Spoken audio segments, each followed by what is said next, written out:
lot to get there, like sign your name in blood in a contract with the devil. That's how I got introduced to the music industry. I swear I wanted to be like the Amy Grant of music. Yeah. But it didn't work out, and so I sold my soul to the devil. Well, needless to say, sold my soul.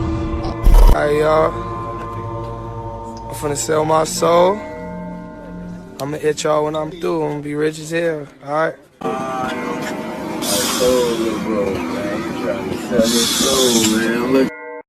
So what exactly is selling your soul? In order to understand this to its full potential, you have to understand the spirit world and the occult world which our eyes cannot visibly see.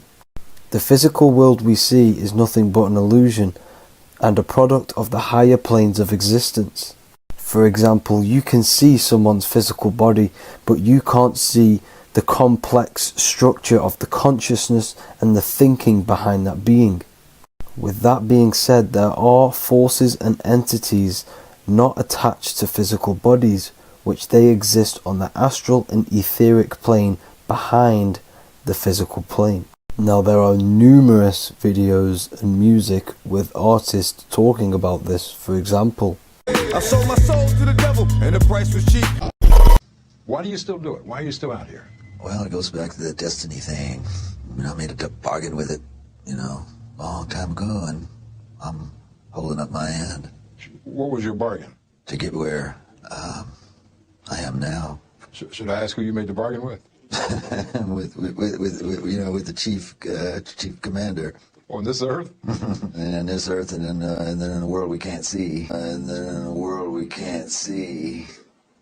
so selling your soul is cutting a deal with an astral plane entity in exchange for wealth and fame on this physical plane. This is classed as black magic because you are bending reality against your intuition. Now, making deals with entities beyond the physical plane, you always have to give something in exchange. When it comes with demonic entities, it always involves some sort of sacrifice, bloodshed, or humiliation. Now, there are countless of rappers who someone close to them have died just before their career takes off to the next level.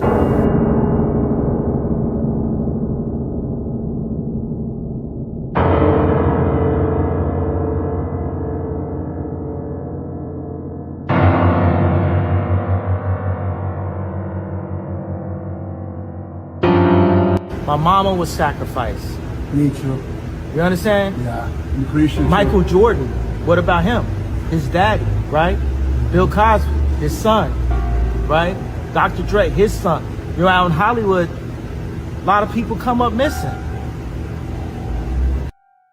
So these rappers and celebrities do have to do sacrifice rituals in order to take their career to the next level. Top flight, I've been going up. It's a ritual. So the occult side of this reality is heavily connected with the music industry and the elites. This is why they are all connected to Freemasonry.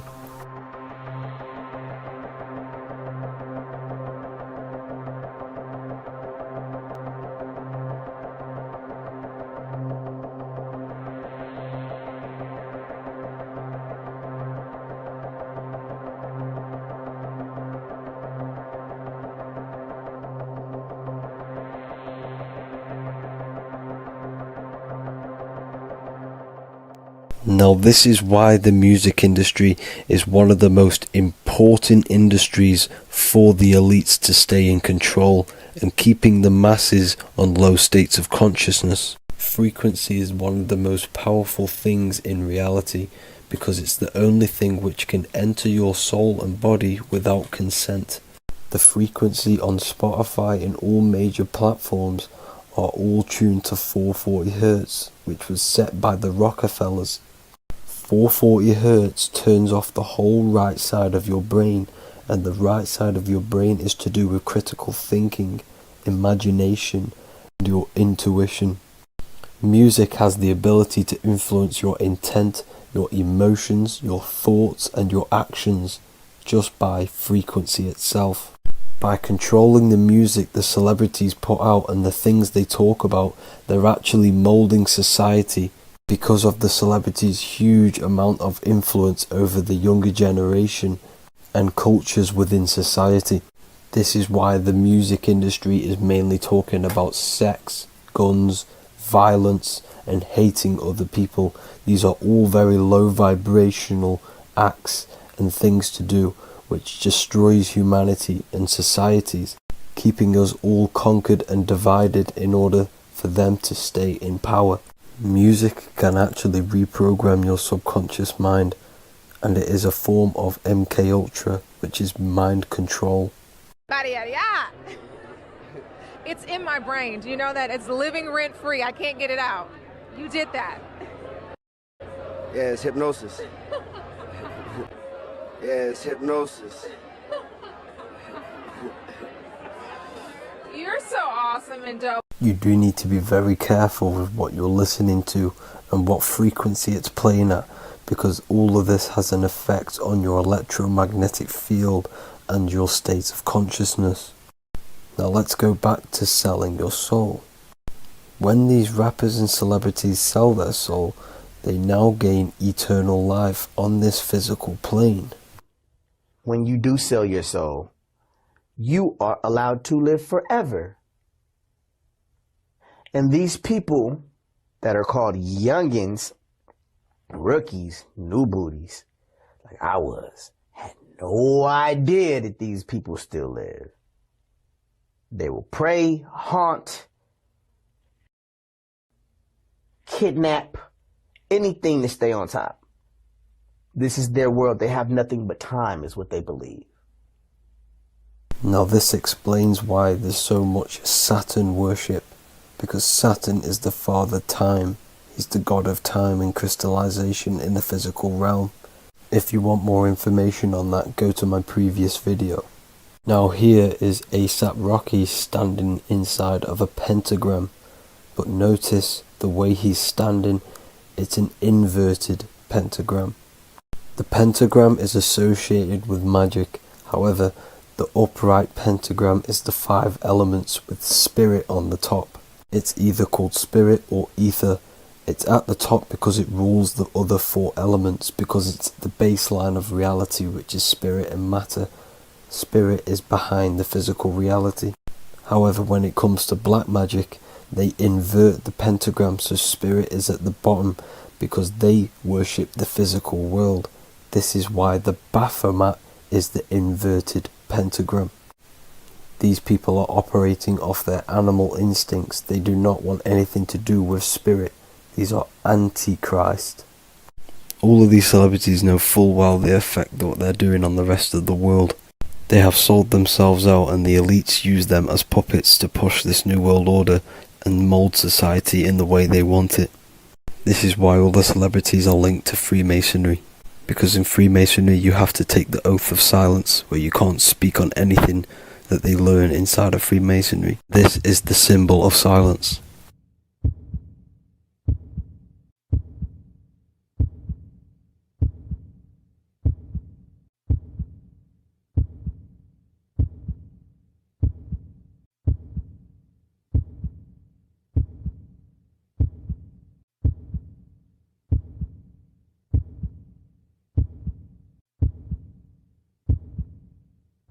The elites need them under this oath, so they do not talk about certain topics and certain things to the public because of the amount of influence they have on society. Now, even the name Hollywood is an occult term, because back in the ancient days when they used to create wands, they used to create them out of Hollywood, out of the holly tree, because each wood has certain attributes and virtues when it comes to magic. And the holly tree was known as the holy wood, and they used to create the wands out of it to cast spells. And Hollywood are still casting magic to this day through the films and through the music to the masses. That's it for this video, people. Hope you enjoyed. Please like and comment and subscribe. Peace and much love.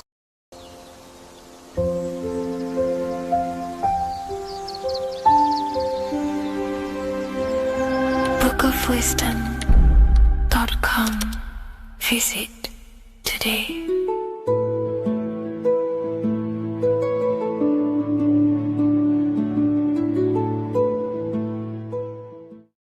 The scariest thing about having your first out-of-body experience and leaving your body is the realization that you have after. You realize everything you've been told about yourself, reality, the earth, what you're doing here on earth is a complete, utter lie. Your self-belief of what reality is and what you are is completely shattered. You now fully understand that you are more than your physical body that you inhabit. My first out-of-body experience happened a few years ago, but before all of that, I remember being a child, going to bed and closing my eyes, and I remember as a child feeling like I was floating above my body and moving. And maybe subconsciously this has led me into knowing intuitively that there is more to reality, and I've gone down this path of esotericism, occultism, consciousness. Maybe that has led me to this, I don't know, but I've always had this subconscious intuition in my mind that there's more to reality than what we've been told. And maybe it came from having these experiences as a child. And I'm pretty sure some people in the comments will also have that experience, feeling like you're floating when you close your eyes in bed as a child. I remember this very vividly. But a few years ago, I had my first out-of-body experience, and it completely shattered everything. And it confirmed to me that I am eternal, and there is so much more to the self, to consciousness. I then realized after my first out-of-body experience that our self is not just here in the physical dimension, it's existing in every dimension there is in the universe. However, our mind is focused primarily on this physical time space. When your mind is totally giving its attention and time to this particular time space, it locks in the mind or consciousness into that particular body of consciousness, such as the physical body, right? But for example, let's say you have a daydream and your full focus isn't in the present moment and your environment that you're in physically. Your mind kind of wanders off into a daydream, what we like to call it. That again is shifting time space. Your consciousness is 40% here in the physical plane because your body's there, but then the other 60% is in this daydream, this imagination. So you're shifting time space, and what an out-of-body experience does is allow your mind to reduce that attention to the physical body and access attention to this altered body or dimension of consciousness. So I'm going to give you the story of my first out-of-body experience, because I know when I was researching this, I was always looking for personal stories about someone's out-of-body experience, and there's not many out there, to be honest with you. Well, based off my research, I couldn't find many. You know, you find a few, but I'm going to give you my experience of my first out-of-body experience that happened a few years ago. It was early in the morning. I kept on waking up and falling asleep to my alarms. I went back to sleep after waking up for like the third time in the morning. When I fell back to sleep, that is when I had my out-of-body experience. It's also good to mention that I have been listening before that about podcasts, books about out-of-body experiences, astral projection, and things along them lines. So this was stored in my subconscious, you know, this topic. And I always I had a desire in my heart to actually experience this for myself. Long story short, I went back to sleep early in the morning because I kept on waking up, and it began with this tingling sensation, a high energy sensation. It was like bursting, intense, high frequency energy. My attention was no longer in the time space of my body, but my attention shifted into this energy body, which I now understand. I didn't understand at the time properly, but I now understand that as my consciousness started to feel like it was being pulled upwards, right now, our time space, our attention is in our body, and you feel all the data of the senses, right? And that's what I'm feeling right now. That's what you're feeling right now. But imagine that was completely stripped. My attention was no longer feeling the sensations of my body, because my body kind of just dissolved as I fell back to sleep. So this was a natural out-of-body experience. I didn't force it. I didn't meditate. I didn't do anything. This was just a natural out-of-body experience that I had. And a lot of people get these that I've read about. So my attention started to feel like I was being pulled upwards, and I no longer felt my body, but I felt this intense energy, frequency, sensation all around my body. It felt like this, like it felt like illuminating energy that's moving very, very, very fast. So my conscious awareness was now shifting. I now understand. My whole body faded into this sensation. My whole mind faded into this energy sensation, this tingling,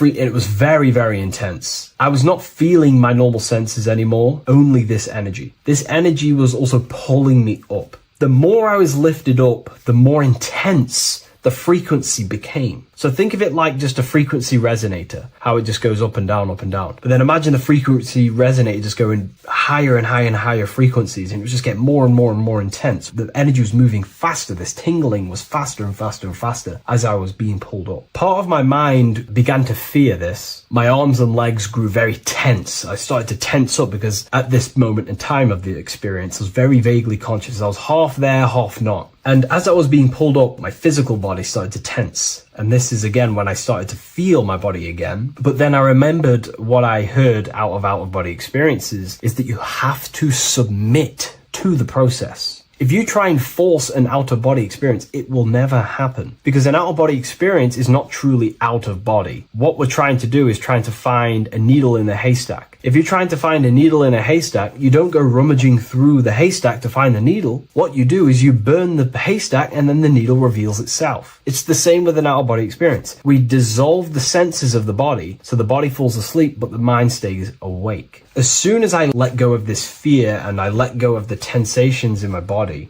I started perceiving through another state in this energy body, but I didn't see my body. It was just like perceiving and seeing, but no body, like a camera. When you look at a camera view, you don't see what the camera looks like. You're just seeing through the camera. It's the same as that. I had no form, but I was just seeing. I was just like a floating eyeball, seeing into this altered state of consciousness. I was just seeing. I first saw my street outside my house with lots and lots of people walking on the street, but I could not see the people directly. Everything was black and green. The background was black, but I couldn't see the people. I could just see a glow of light around the people, like an egg shape. They were just walking on either side of the road, other directions. I could just see more and more people moving faster and faster and faster. I didn't realize then, but then I did start to realize later on in my journey that that was more than likely the etheric plane that I saw. The etheric plane is the plane of life force and vitality and electromagnetic auras. So that was my awareness shifting from physical into then the etheric plane, the plane of life force and energy. Now, the etheric plane is very, very, very difficult to actually access consciously. The etheric plane acts as a bridge between the physical body and the astral body. To actually access the etheric plane alone is very, very, very difficult, and only certain trained individuals can do that. The etheric plane is not really a conscious plane where you can stay there and be conscious. It acts as a bridge between the physical and the astral plane. I could see the glowing auras around people moving along the pavement. The people moved faster and faster until the scene started to just dissolve as these people were just moving faster and faster. It was not very clear at first, but I subconsciously knew that I was having an out-of-body experience. This is when I really started to realize that I'm being shot out my body. When I realized this, I submitted even more. I started to just let go. The more and more I let go, I kind of like split through a veil, and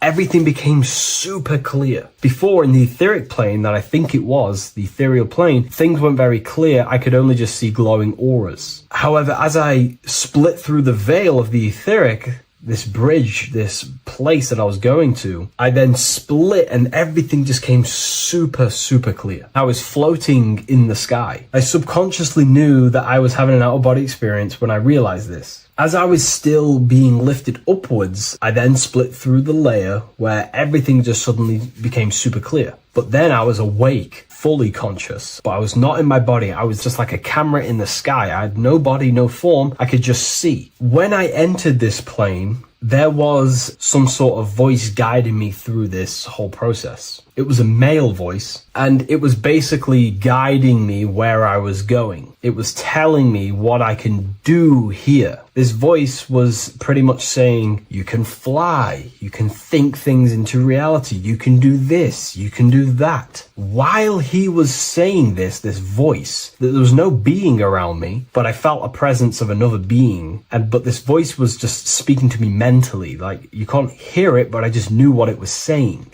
It was so weird to describe. It was like telepathy. You couldn't hear it, but I just knew what it was saying. But it was a male voice. It's so hard to describe. I still could not see any form of myself. I was not seeing my astral body or any shape. I was just perceiving a point of awareness like a floating eye, like I said earlier. While this voice spoke to me, I saw fractal patterns as he was saying, you can do this, you can do that. And while he said, you can fly, I remember just seeing this line like splitting and creating fractals. It was like this black line that was just splitting off into duality, creating fractals. But then my physical body just went through this line, split, and then split into fractals again. So strange, very difficult to explain because it's four-dimensional. To explain it in physical language, it's very difficult to actually explain what was going on. So as he was saying what you can do, I was seeing these fractals dividing and then creating fractals.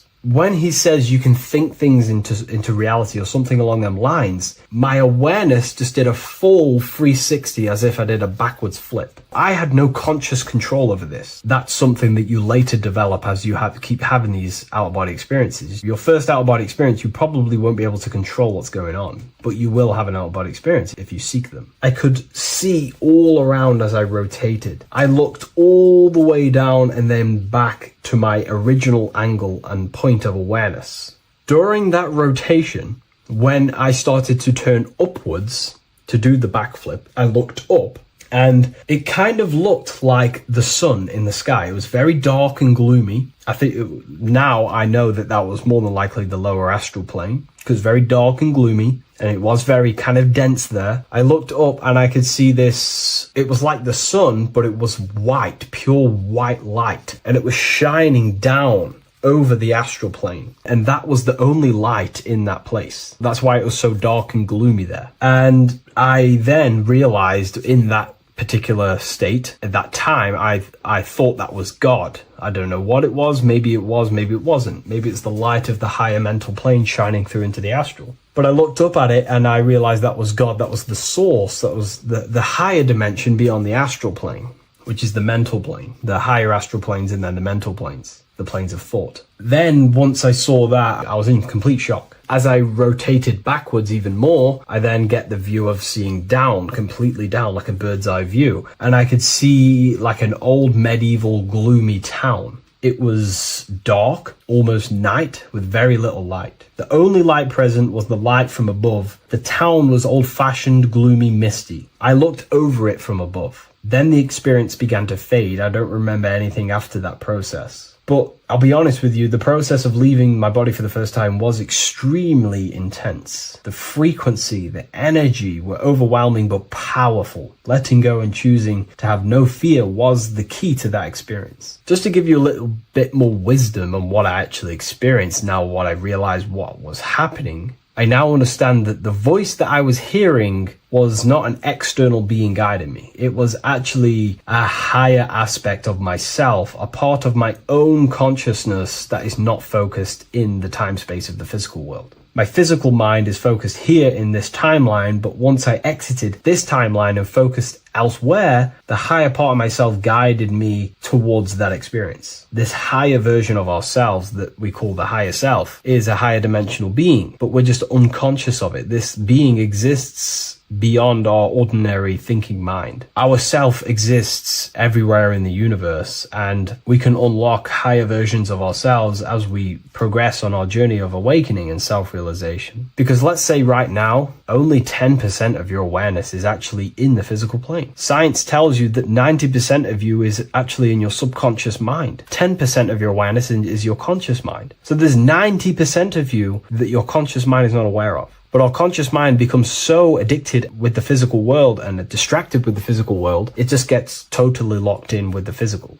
And we never pay attention to the hidden aspects of ourselves, the unconscious aspects of ourselves. And that's why everyone in the esoteric and occult space talks about gnosis, seeking knowledge of self. Gnosis is not knowledge, it's knowledge of self obtained through direct experience. So gnosis is about rediscovering who you truly are. And another bit of wisdom that I could give you from this is that the observer is the same observer that is observing this video right now. You're watching this video, but who is the one seeing the screen? Who is the one seeing the screen of your reality, of what you call life? There is an inner witness consciousness within you who experiences and observes your thoughts, emotions, and actions, experiences and observes the screen you call reality. And that witness also witnesses your dreams. When you shift your awareness from your time space of this body into your dreams, that same witness is witnessing your dreams. So when you meditate, connecting with this witness aspect of our consciousness really does help to excel the process of having an out-of-body experience. Because a lot of people have out-of-body experiences, but they don't understand what's actually going on. They don't understand the nature of it. But it's all mental. You move mentally in that dimension. You create mentally in that dimension. The same that you do in this dimension, but just on a quicker scale, because things manifest in the astral plane instantly as soon as you think of it. Just like the screen in your mind, you think of something, you have a screen of an object in your imagination. That plane, it manifests instantly, but down here, it takes a longer time for things to manifest and condense. Once you understand that thought rules the universe, thought is the creative force of the universe, you start to understand,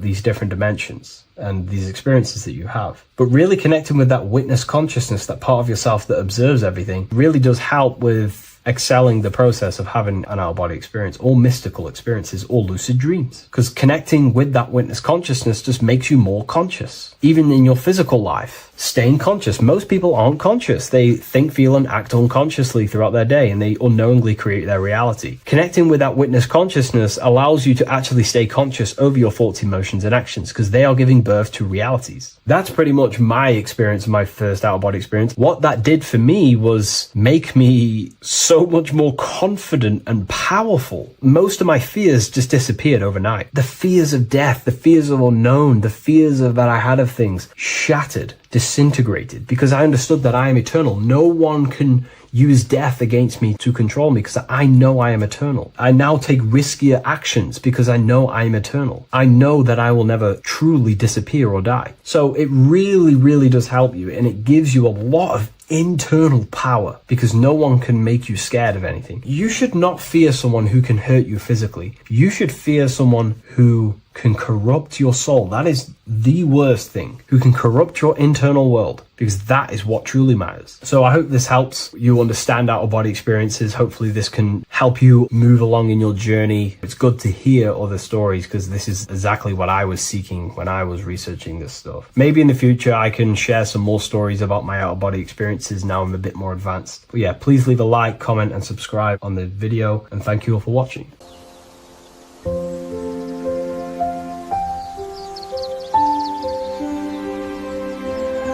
bookofwisdom.com. Visit today.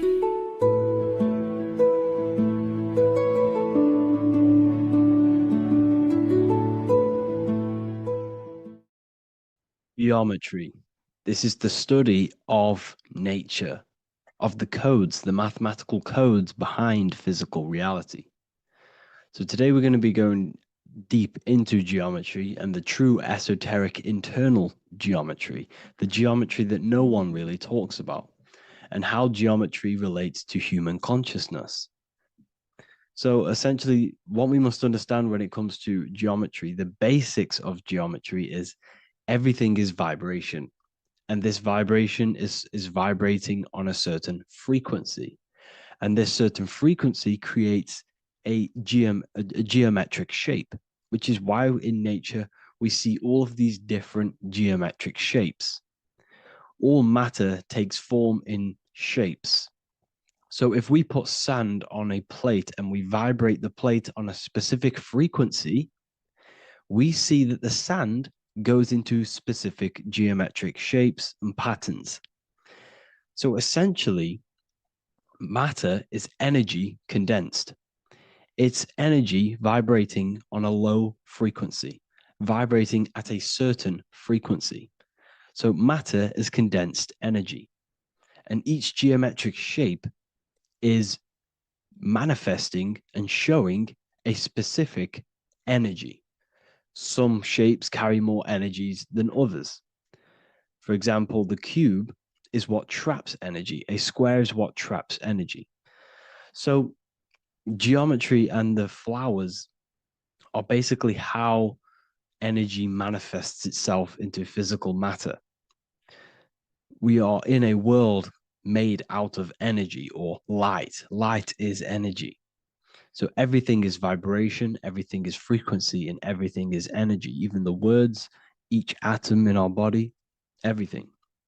So everything in nature has these mathematical energetic codes. So geometry is basically the study of nature and the shapes that are in nature and their energetic principles. Because like I said, matter is energy. So this is what we call cymatics, when we place water in a petri dish and we shine light on top and we vibrate the water. And we can capture, this creates certain patterns. Each frequency, like you see here, has its own pattern. So what we are seeing here in the physical plane is essentially energy condensed into physical reality. We see it in the turtle. We see it in every single form in nature. Now, external geometry and normal geometry, we normally get taught that this is God's way of creating physical reality, which is essentially true. However, it's far more deeper than that. Far, far, far more deeper. Okay, so what geometry truly is, it's not God's codes to reality. What we must understand is what the brain truly is. And what we must understand is that we are not in the world. We are not in the universe. The universe is us ourselves, and the world is produced by our brain itself. Okay? So the way you must understand how the brain works, so what you visually see, so geometry is to do with what we visually see. And what we visually see is heavily connected with our eyes, which are an extension of the brain. The eyes are the brain. And essentially how we see is energy enters the eyes, and each eye goes to the optic nerve. And this energy is transferred into electricity, which travels to the back of the brain, to the visual cortex of our brain. And this is where the image is produced, what we see. Therefore, the world outside of us is truly inside of us. It's a projection from within the brain.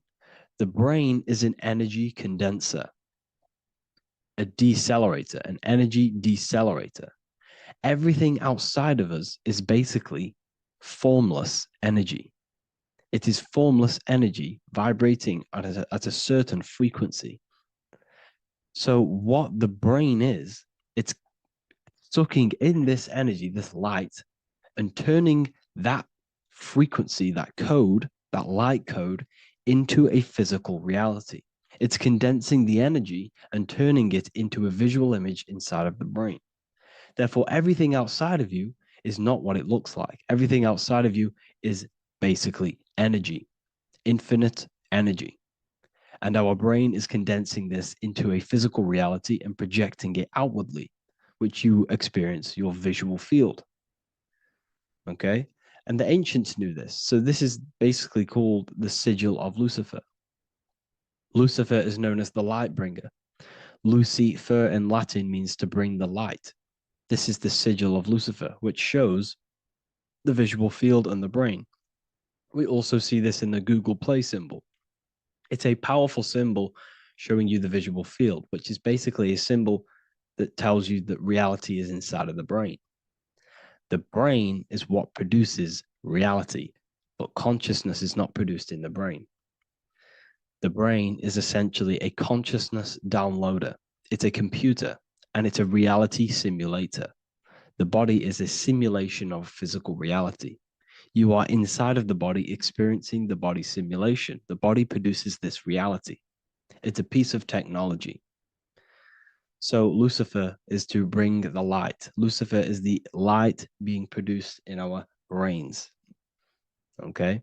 So this is why they say Lucifer can tempt you. Lucifer can be the devil because it represents physicality. It represents the false light.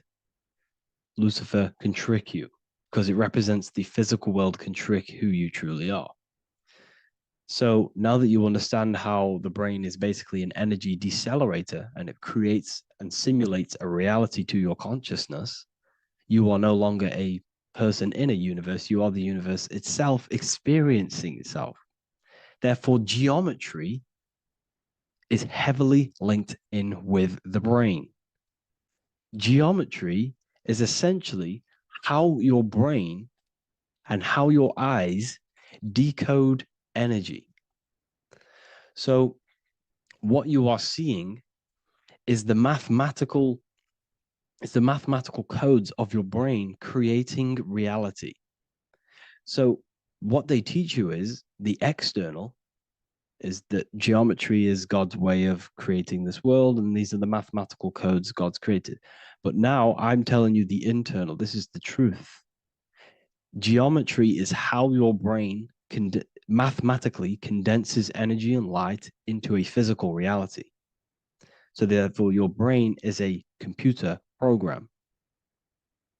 So now geometry is nothing outside of you. Geometry is not something created by something else. It's created by your brain. Your brain produces these patterns through mathematical codes by breaking down energy into physical reality. And this is why you see geometry in everything around you. This completely changes your view on geometry. It's in your ear, it's in your face, it's in everything. Geometry is everything. Okay? So now that you understand this, now, as we were talking about the visual field earlier, the ancients knew about this. The ancient Egyptians knew about this. We can see this symbolism inside of the casket, the Egyptian casket. See, this crossover represents the visual field. This represents the back of the brain. This is the left hemisphere, the right hemisphere. And now some of the most simplest teachings in geometry is that straight lines are masculine and curved lines are feminine. And we even see this in the human body. The feminine human body is curvy and the masculine human body is liney. And even with the genital reproductive area, we have a line and a curve, 0 and 1, the binary code of all creation, 0 and 1, because that's basically all that exists. Nothingness and one, nothingness and God, nothingness and consciousness. That's all that exists. Now that I've told you that, the basics of geometry and the line and the curve and the feminine and the masculine, what do we have here? You see this stick here? This is a curve. And what's the right hemisphere? The right hemisphere is the feminine, the feminine energy, the feminine aspect of our brain. Then we have a straight line. This is straight lines. Now this represents the left brain. So the Egyptians are showing you the left masculine brain and the right feminine brain because of the curve and the straight line. And this is the visual field, the crossover. So there's a crossover in the brain. The left eye is connected to the right brain. The right eye is connected to the left brain. Okay, so the left eye is connected to the right brain. The right eye is connected to the left brain. The solar and the lunar. So, like I said, everything outside of you is basically energy. Your body is basically a holographic avatar condensed energy produced by your brain. There's nothing actually outside of you. Your five senses are electrical threads of light. And when you touch something, this is basically electrical signals in your nervous system, which are reporting back to the brain. Therefore, what you touch is actually, you're not touching. The feeling that you feel when you touch something is not the true feeling. That's your nervous system you're feeling. You're feeling your nervous system in the brain. It's electrical signals to your brain. So the five senses do not decode, well, what you're experiencing as the five senses is not outside of you. This is your brain interpreting electrical signals. You don't experience the world, you experience your nervous system and your brain. The nervous system is an extension of the brain. So this is the truth. This is not woo-woo spirituality. This is true consciousness science that I'm teaching you here. Okay? So nothing is truly outside of you. It is a universe. You yourself are the universe, the fabric of the universe itself. The only thing that exists outside of you is essentially energy. That is it. And your body and your brain condenses this energy into reality. So when we look into architecture, why is architecture, the ancient architecture, so important? Because what did I tell you at the beginning? Shapes and physical matter is condensed energy. Each shape holds specific energy. Some shapes hold more energy, emit more energy. Some shapes condense energy. Some shapes transfer energy. Each shape, each geometric shape has an energetic principle because matter is essentially energy. So when we look into cathedrals and the ancient buildings, they were filled with geometric patterns, geometric shapes, because they understood the energy principle. Architecture is basically solid energy. It's physical energy. If we create this pattern here is an energy code. And if you stand next to it, you're going to gain that energy. It's going to be imprinted on your body.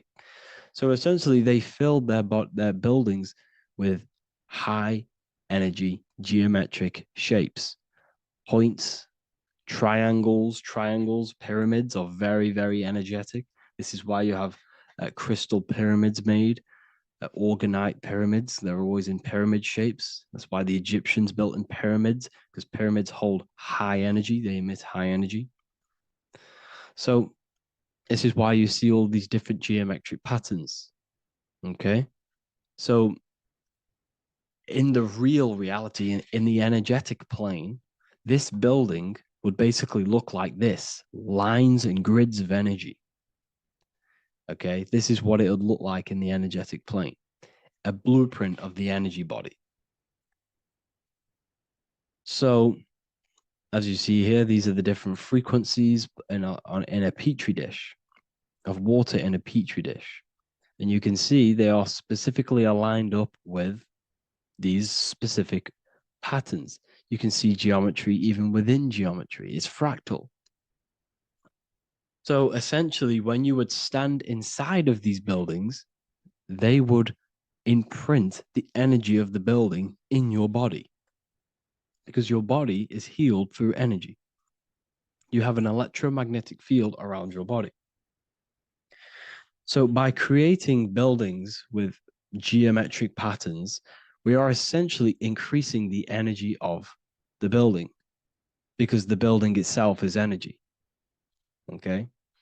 So when we fill it with geometric patterns, we're increasing the energy. We're giving it a certain energetic imprint. So when you stand inside of that building, you're being imprinted with that energy. Okay?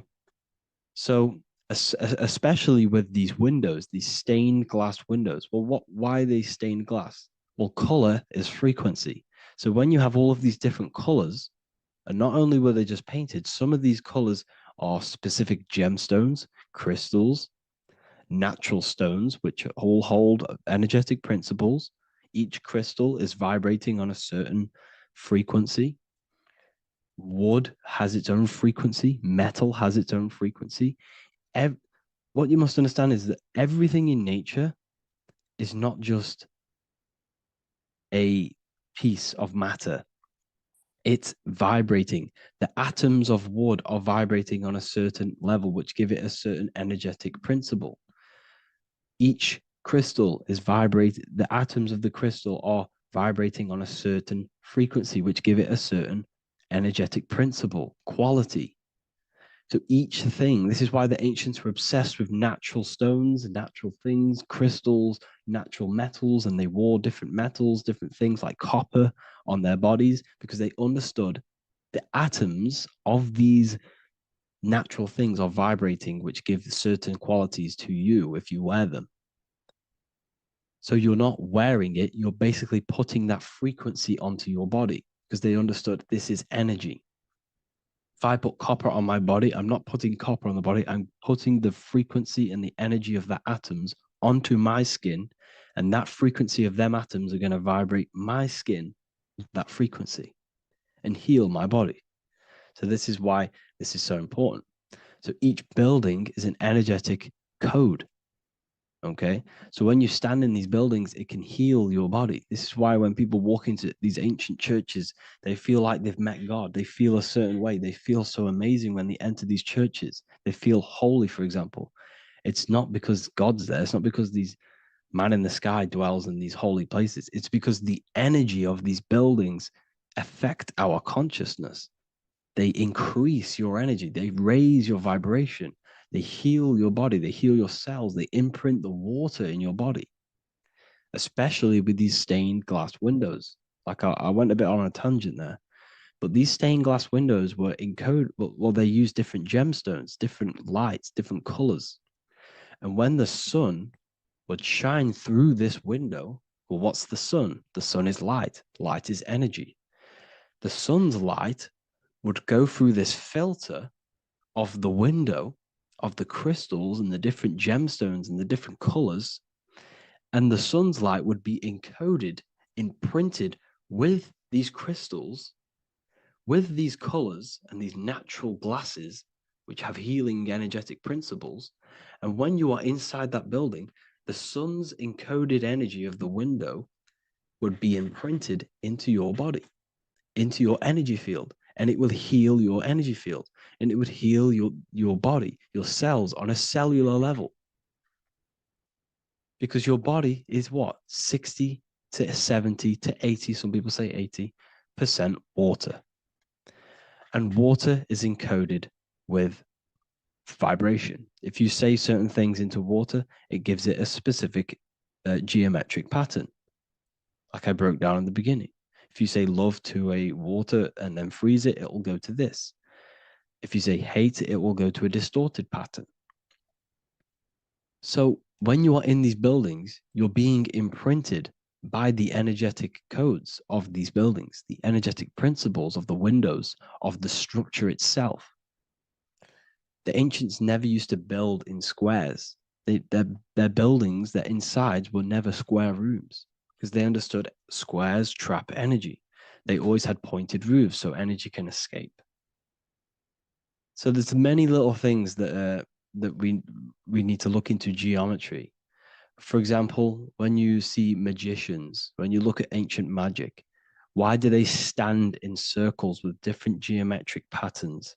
They use different geometric shapes. Why? Because shapes are energy. They hold specific energy. So when the magician stands in a circle with a pentacle, they're working with the energy of that pentacle. You can work with different energies based upon the different geometric shapes that you draw. And you can use this in your structure, in your architecture, in your work, and it can influence everything. So this is the true geometry.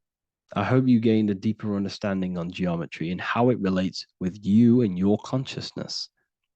Like I said earlier, your brain produces geometry.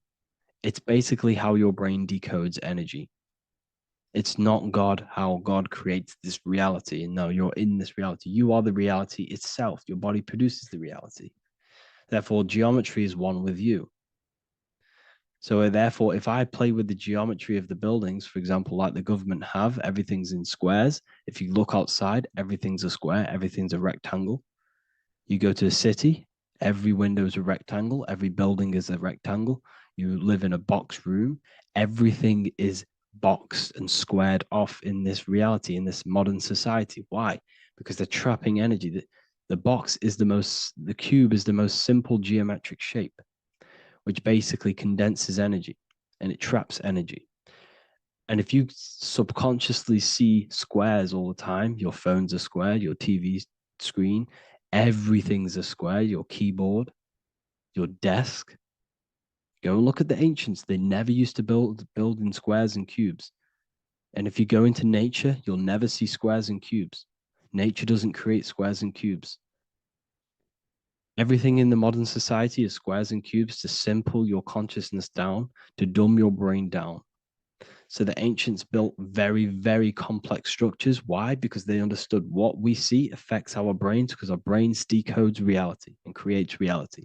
If you see a sophisticated building, this is going to give you a sophisticated mind and raise your IQ levels over time, subconsciously. I'm not saying if you look at this building, you're going to become smart. I'm saying if every single building in your environment, ment is mind, mental, every single building in your environment was this complex and complicated, it would increase your IQ on a subconscious level.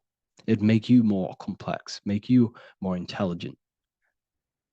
So they've dumbed everything down. They've dulled everything down. Look at everything. Everything is being dulled down. So anyways, I hope you all gained a better understanding on this. If you want to gain more occult knowledge and esoteric knowledge, make sure to read the Book of Wisdom, Volume 2. If you're inside the university, you can get this book for free. Go to the general chat area and follow the instructions and you can order yours for free. Truly life-changing stuff, because the issue is with the world is that no one really understands who they are, what they are, and why we are here. That is the issue for people's depression, for people's wrongdoings. They don't understand who they are, what their emotions are, what their mind is, what their body is, what reality is.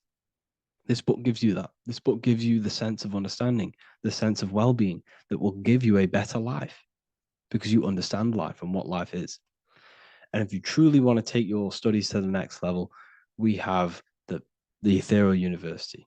This is the place for truth seekers where you can connect with like-minded people so you don't have to feel insane, because not many people think this way. I've been there when you wake up and not many people around you are thinking the same way and you start to feel a bit insane and you can't really talk to people about these things. That's why I created this, so you can connect with people and learn at the same time and become the best version of yourself by understanding truth and knowledge. If you join, you'll gain access to free live calls every single week, every single Saturday morning. We do live calls. You can ask me questions and all sorts. So make sure to leave a like and a comment. And thank you all for tapping in.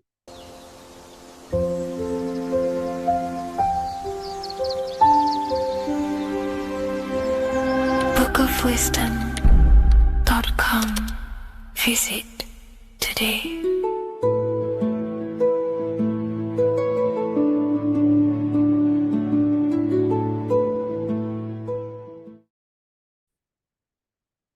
Hello and welcome to another video and another lecture from Ethereal University. Today we're going to be breaking down in detail the Freemasonic 33rd degree symbol. Now, of course, this is a complex symbol and it's composed of many symbols put together to create a greater meaning. So, as you should know from my previous videos, a bit of context behind Freemasonry, what it particularly is, and I will give you a brief overview before we go into this. It's definitely important to know what Freemasonry is before we break down this symbol, okay? Because without the knowledge of Masonry and what it is, it's difficult to understand what the symbol truly means. So Freemasonry is all about building. The word Mason means to build. And we're either building with light or we're building with darkness. So that we have good Freemasonry, we have good Masons, people who want to spread the truth, people who want to help people awaken their mind and liberate them and bring them up to higher consciousness. Or we have Masons who want to divide, keep the knowledge to themselves, create walls, build walls in people's minds, construct illusions in people's minds for their own personal gain. Okay? So we're either building with light or you're building with darkness. You're either building with light or bricks, spirit or matter. God and the devil, same thing. You're either uplifting people or dividing people. Each and every single one of you is a Freemason. Well, a Mason. Not a Freemason, but a Mason. You are a builder. And you're either constructing division in you and other people, or you're either creating oneness. Everyone is doing this. Everyone is building. Everyone is contributing towards the world and building our reality. So Masonry is a craft, and that craft is to craft a better mind and heart, a higher consciousness, a higher understanding of the self, building a higher perception of yourself, getting to know who you actually are, why you are here. Every action, behind every single action, behind every single cause is choice. You chose to be here. Whether you know why you are here or whether you do not know. You chose to be here in this time, in this period of life on the earth, on this physical dimension. You chose, the mind of yours chose to be here in this body at this specific time. You are playing a role, you are building in this world at this specific time. So Masonry is all about getting to know the self, to know what you actually are through gnosis. Gnosis is direct knowledge obtained and extracted from direct experience. Knowledge extracted from direct experience. Knowingness. You know you have hands. You don't believe you have hands. You know you have hands. That's what knowing thyself truly means. To go within the self. To dwell in meditation for long periods of time. Not even meditation. To dwell, closing your eyes and thinking internally. Not thinking externally about anything outside you, but thinking and questioning internally, and you shall find answers. Seek and you shall find. If your heart is truly set on knowing, on getting to know true knowledge and knowing yourself, then you will find it. Okay, so because that's what the heart is. The heart is where we find our treasure. That's why it's inside of our chest. Our chest holds the treasure. What is your treasure? Your treasure is your physical manifestation. And whatever you act, whatever your heart cares about, your body follows. Your body takes action towards what you care about in life. This is why we say follow your heart. Because your body follows the heart, what you care about. If you do not care about something, you do not take actions towards it. Whatever your heart loves and has that love energy for, the body follows. If you truly want to become enlightened and truly want to reach higher consciousness, then you will. You truly care for that, then you will find it. You have to go within. Okay, so this is what Masonry is about. It's about going within and finding out your true nature and constructing a higher consciousness by dissolving walls and blockages inside your mind and heart, purifying the self. Because you can care about sick and twisted things. Okay, we can see that in society. People like killing people. It's psychotic, but I know. So we can be corrupted. Okay, so going into this symbol, what does the symbol mean? What is it trying to portray? Okay. Before we go into this symbol, particularly, we're looking at the Scottish Rite Freemasonry. So we have the the first degree all the way up to the third degree is Blue Lodge Masonry. Then from the fourth degree of Freemasonry to the 32nd degree is what we call Red Lodge Freemasonry, the Red Lodge degrees. So again, that is that symbolism of that red and blue, the left and right, masculine, feminine, water, fire. It's that symbolism again of the two polar opposites of reality, of masculine and feminine qualities, solar and lunar, the left and right hemispheres of the brain, the inner and inner and outer world, the brain and the heart. These are all polarities, okay? Spirit and matter. We have to unify these. But we're looking at the 33rd degree. This is the end of the Scottish Rite of Freemasonry, and it's considered the illuminated degrees. Illuminated.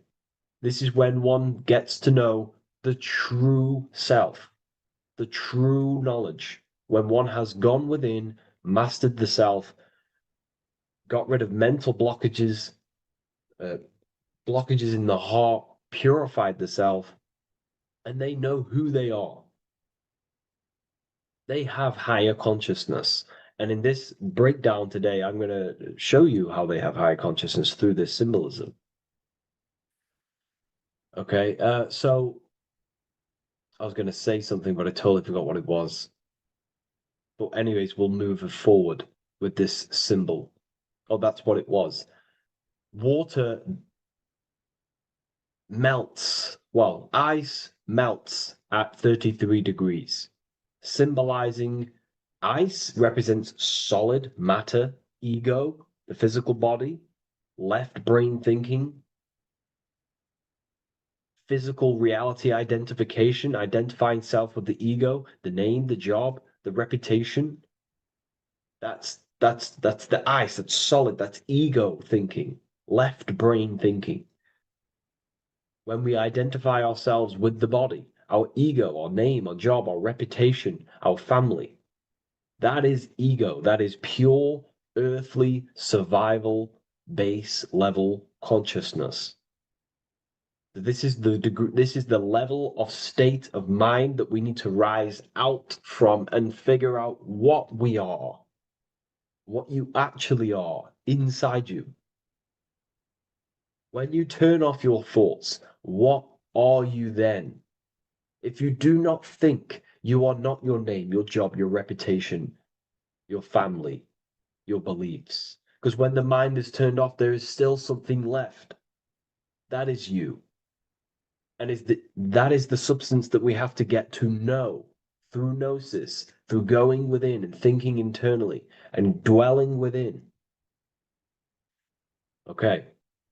So Freemasonry is all about learning about the psyche, the true nature of consciousness, how it functions, the mechanics of consciousness, how we can integrate universal law with consciousness. We're going to be going into that. Natural law. How we can become one with God's law. We can become one with the universe and integrate universal consciousness into yourself. Okay, so the first thing I'm going to say about this symbol, straight away, the first thing you probably notice about the symbol is the eagle. The eagle is a bird. Okay, what do birds do? They are high in the air. They are above the earth, which represents rising consciousness, rising the mind out of the lower mind, earth-based survival, impulsive, reactive, egotistical mind, and we're pulling us up, we're rising from that. The earth represents that lower base survival consciousness, ego-driven thoughts, and we're rising up. The bird is free. It's free from the earth. Okay? It's free. It's elevated. It looks down upon the earth. So the eagle is a bird which represents higher view of self, a higher understanding of the self. It's elevated. We have a higher view of myself when I reach the 33rd degree. That is what it's showing you. That is what it's symbolizing. Okay? It's above the earth. It is free. It looks down. When you have higher consciousness, you become enlightened. It's impossible not to look down. You do look down on people, but not in a bad way. Not in a bad way. That sounds bad. I understand if that sounds bad, but that's not a bad way. I don't mean that in a bad way or a bad-hearted way. I mean that as when you have higher consciousness, you can see people who are living and dwelling in zombie mode, low-level earth-based consciousness. They think they're the body, they think they're their name, their job, their reputation, their family. So it represents looking down because I have higher awareness of myself. I know what I truly am. The water is flowing at the 33rd degree. The water melts at the 33rd degree, representing the flowing of consciousness, the flowing of the mind, flowing of light energy entering the body. Because when we reach higher consciousness, when you raise your consciousness, which is just an easier way of saying mastering thoughts, mastering yourself. We no longer give attention to negative thoughts because we understand what thoughts are and why would you let your own mind take away your own power. So again, Freemasonry is about gaining personal power, not in a bad way. Well, it can be used for bad. Gaining mental power, a strong mind. Most people have very, very, very weak minds in this world. Very weak minds. This world is a mental world. We have to gain strength in the mind. It's a mental universe. The stronger the mind, the better your reality. The less affected you are by external things. Nothing external should ever bother you. Okay?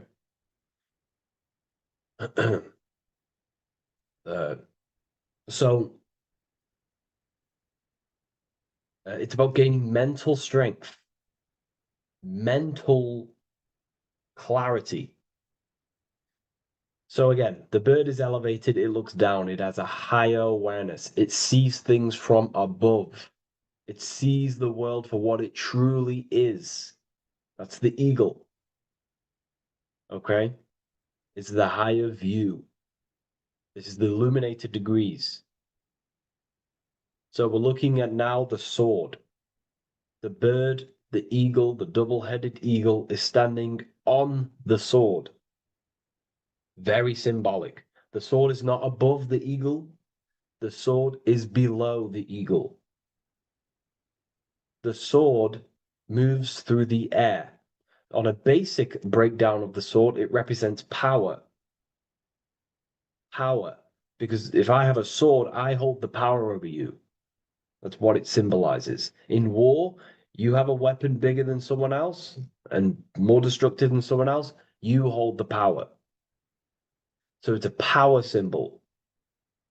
To go even deeper on this, on its true meaning, the sword, I've already broke this down plenty of times. It moves through the air. It cuts the air. It's the mind. Air represents the mind. Water is emotion. Fire is the spirit. Earth is the body.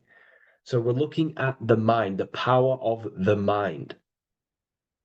And the eagle is standing on top of this, representing, I am conquering my own mind. I am conquering my mind. My mind does not conquer me. My mind is truly mine. I hold the power over it. I stand on top of my mind. The mind does not rule me. Thoughts do not enter my mind that take away my power. I think it, I feel it, I act towards it. It's unity. My mind is the monarch. It is the command center. It is mine. I'm above the mind. That's what it's showing here. I hold full control over this mind. I hold the power. Okay? And I have an elevated view of the mind. The eagle is elevated. It looks at the earth from above. It's the higher perception of the mind. The mind has a higher view of the self. It is conscious. Most people are not conscious. Okay? Most people walk around, they act unknowingly, they don't even know they exist. They don't realize they have consciousness. They think they grew from a monkey. They're born on a spinning ball in the middle of space, and they think they're the body. That is the level of earth-based consciousness. And it's saying, I hold the power. I hold my mind to what I want to direct the mind's forces to. I create with my mind. I carve reality. I shape my reality with my mind and thoughts and my intellect, my communication. Okay? That is what we're looking at here with the sword. It's on top, meaning I control it. When you stand on top of something, you are the top. You are on top of it. You hold the power. You rule over it. When you are the boss of your business, you rule the business. That's what we're looking at here. The sword needs sharpening. It always needs sharpening. You can't use a sword forever. You need to sharpen it. The mind will not stay powerful and strong and and aligned with what you actually want unless you continuously refine the sword. The mind needs to be refined or reminded. If you stop doing affirmations, the mind will fall back to old ways of thinking. If you constantly meditate, you constantly implant the messages into your subconscious mind, you constantly visualize, you are keeping the mind sharpened with what you want in life, what you are trying to create. And the mind will continue to think with that power, with them words, with them visualizations.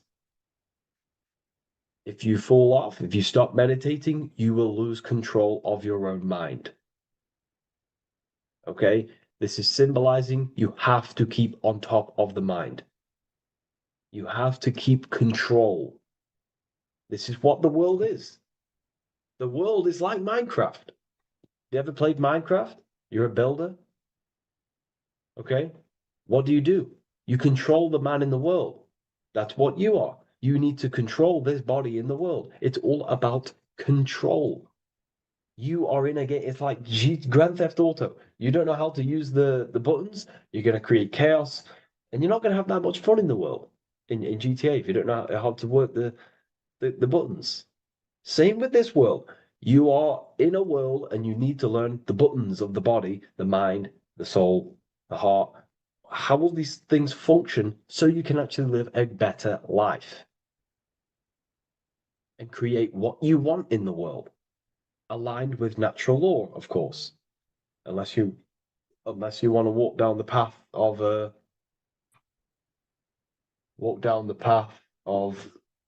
Satanism. So this is what we're looking at with the sword. Now, moving on, we're looking at this little banner here. This says "God and my right" in Latin.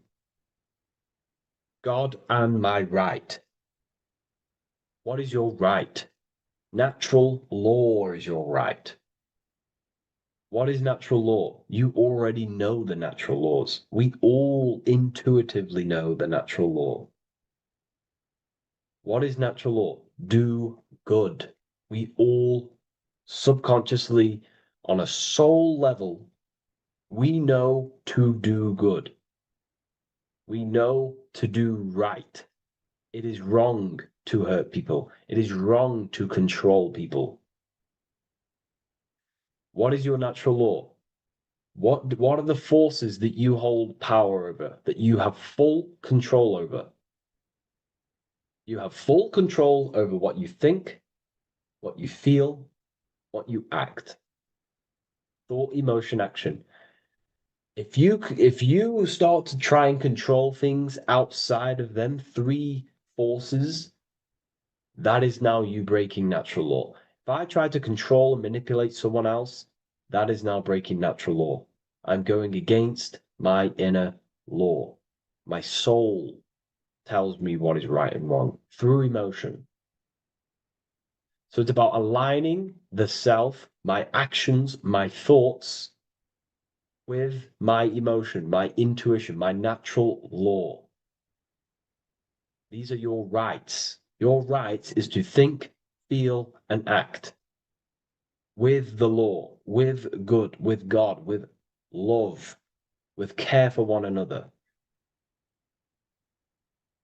Am I building with light to bring good things to the collective? You see, most people are stuck in their left brain, and the left brain only sees me, me. Ego-driven thinking. That's why they trap us in our left brain. They train us to be left brain. They tell us to write with our right hand to strengthen the left brain. They call it writing. Everything in this matrix is to activate your your left brain. Why? They need you in ego consciousness so you can be controlled and manipulated. So you do not recognize patterns. That's the right brain. The right brain recognizes patterns, symbolism, metaphors. They don't want you reading between the lines. They want you logical. They want you divided, because the right brain sees the whole. The right brain sees the woods. The left brain sees the trees. And that tree is your ego. And the woods is the collective consciousness. They want you only thinking about you. Because that way you are divided from the collective consciousness. And we're all one consciousness family. We're all God. We're all God experiencing himself. And we are all building this world. So it's about aligning the self with my right, with God, with natural law. It's what Freemasonry is about. True Freemasonry, light Freemasonry, not dark Masonry, or evil Freemasonry, whatever you want to call it. The crown, royalty. Royalty wear crowns. And what do the royalty have? Again, this is another power symbol. They hold control. Yes, royalty hold control. And that's why this crown is at the top of the image, not at the bottom of the image. It's at the top, representing I control the left, I control the right. I control my left brain and my right brain, the two eagle heads, the two views. The eagle has one eye on each side. It's looking, it's seeing. And that's symbolic of the left and right brain. We see, not physically see, but I mean perceive. We perceive reality with the left brain and we perceive reality with the right brain. And it's about unifying these two brains so we can see and perceive reality from a true lens. Because if we see reality only from the left brain, and a left brain dominated brain, we see everything as divided. But if we see everything from a right brain perspective, we see everything as whole. When everything is in the middle, you need to see reality from the middle. Yes, I have my own personal consciousness, and yes, there is a collective consciousness. So I need to balance between that. I need to see reality between the line, between the left and right brain, and align this worldview, and align my thoughts, align my actions with this. Because if you're left-brained dominated, you're only going to take action on ego.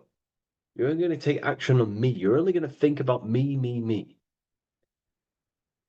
But if you're right hemisphere brained, you're only going to take action for the collective, which is, yes, that's good, but you also need to think about yourself. Why did you come here? Your life has a meaning as well. It's not just about the collective, it's about you as well. But we need to balance this. You see? This is what we're looking at. The crown is in the middle, representing the balance, the power over the two. Okay? It's the balance, it's mastery, it's control. Royalty hold control over society, royal families. So it's about controlling the self. It's control over the eagle, control over the sword, over the mind. It's about personal power we're looking at here. Self-control. Now we're looking at a upright triangle, which represents the element of fire, which is masculine. Masculine is all to do with action. Action, the physical body. We're looking at fire, which represents spirit or transformation. Fire is a very transformative element. It transforms things. Okay, so we're looking at self-transformation through action. This is what we're looking at here. Fire is a very, very masculine force. A very penetrating and transformative force. So we're looking at transforming the self, not through knowledge, but through action. We have transformed the self, 33rd degree. I've reached the 33rd degree and I have now fully transformed. Now there are higher degrees than 33rd degree, but we're just breaking down the symbol. That's a whole of a lecture. But this represents full transformation. 3, another, if you watch my video on numerology, you know 3 is all about what? Transformation. Thoughts, emotions, actions. These are the transformative forces that turn and create reality. Jesus dies and dies and resurrects after 3 days. Transformation from dead to the awakened. Brahma, Vishnu, Shiva. God is threefold. 3, 3, 3, 3, 3, 3. Electricity, magnetism, dielectricity. The 3 forces that pretty much create physical matter. Transformation is 3.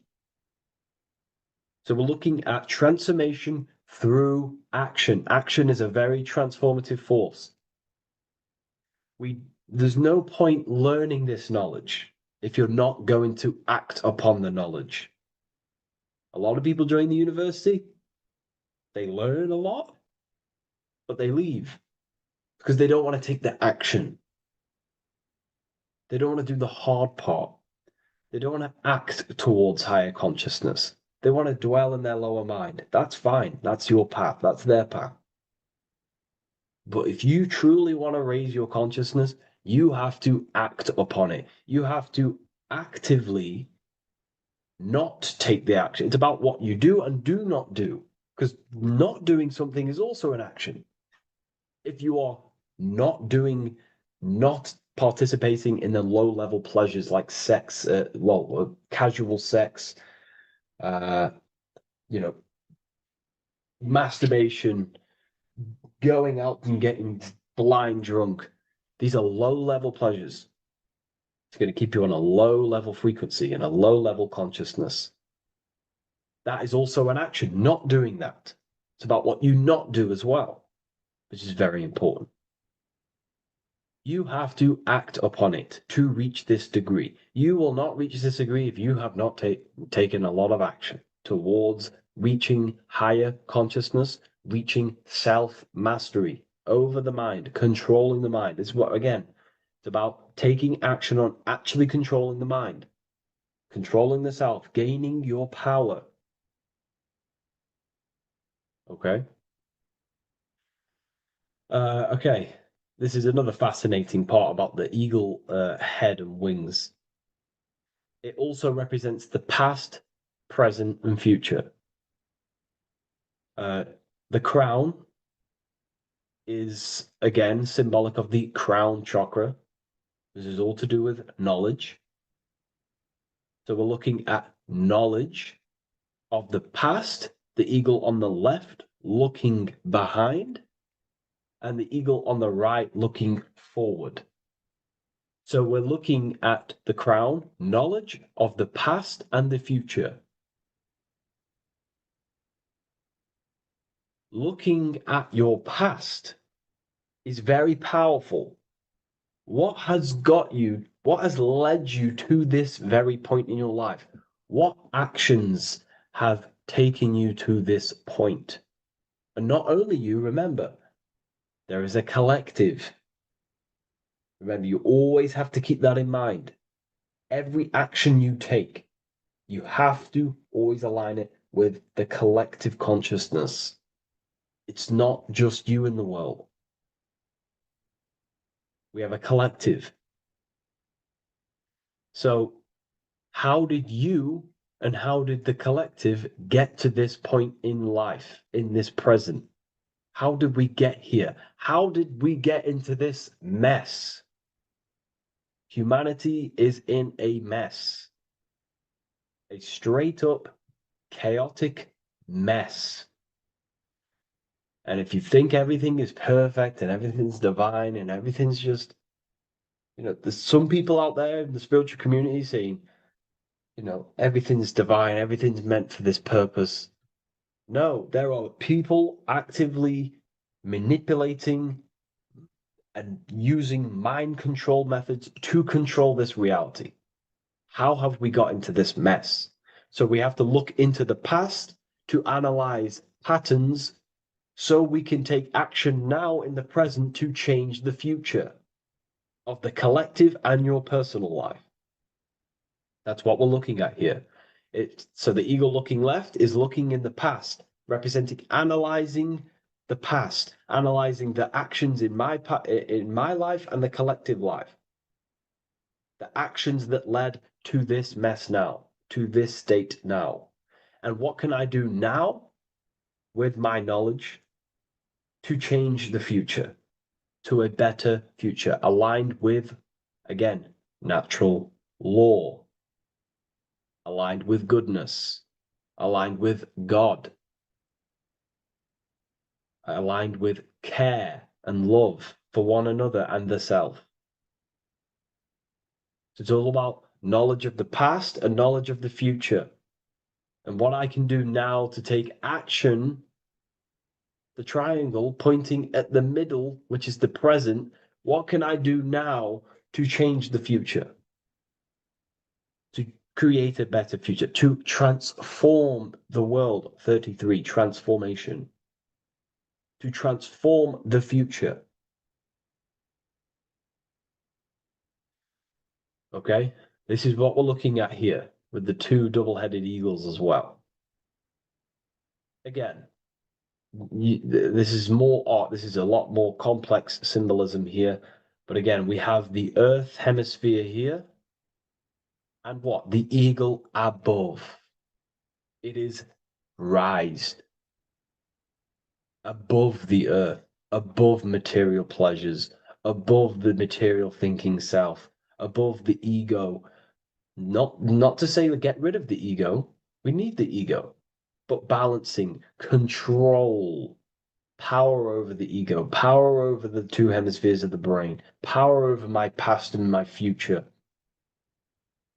power over time. What am I using my time towards? Time is your spiritual currency. Okay? It's elevated. It sees things from a higher perspective. It is higher consciousness. We're also looking at the astral body. Birds on a deeper level represent the astral body. So symbols have layers of meaning. The deeper you get into the occult. So when you join the first degree, you get, a good interpretation, and the higher degree you go, the more deeper the symbol reveals, as the more deeper you know yourself. So we're looking also at the astral body, the light. What is the light? Light is a massive symbol in Freemasonry. It's knowledge, gnosis. When you're very intelligent, you call someone, they're a bright child. They have enlightenment, light in the mind. Looking at light, a lot of knowledge, a lot of self-knowledge of the self, of the psyche, how I function, what I am, knowledge of the astral body, rising above the earth, astral projection, exploring your true nature, exploring consciousness. This is what we're looking at here. And in order to explore your astral body and explore the astral realm, you have to control the sword, the mind. And you can then explore. You are free like a bird to fly.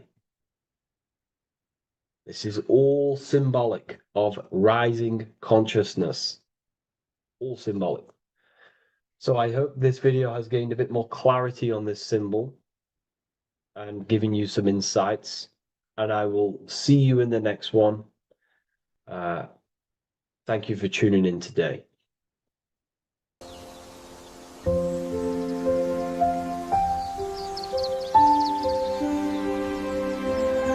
bookofwisdom.com. Visit today.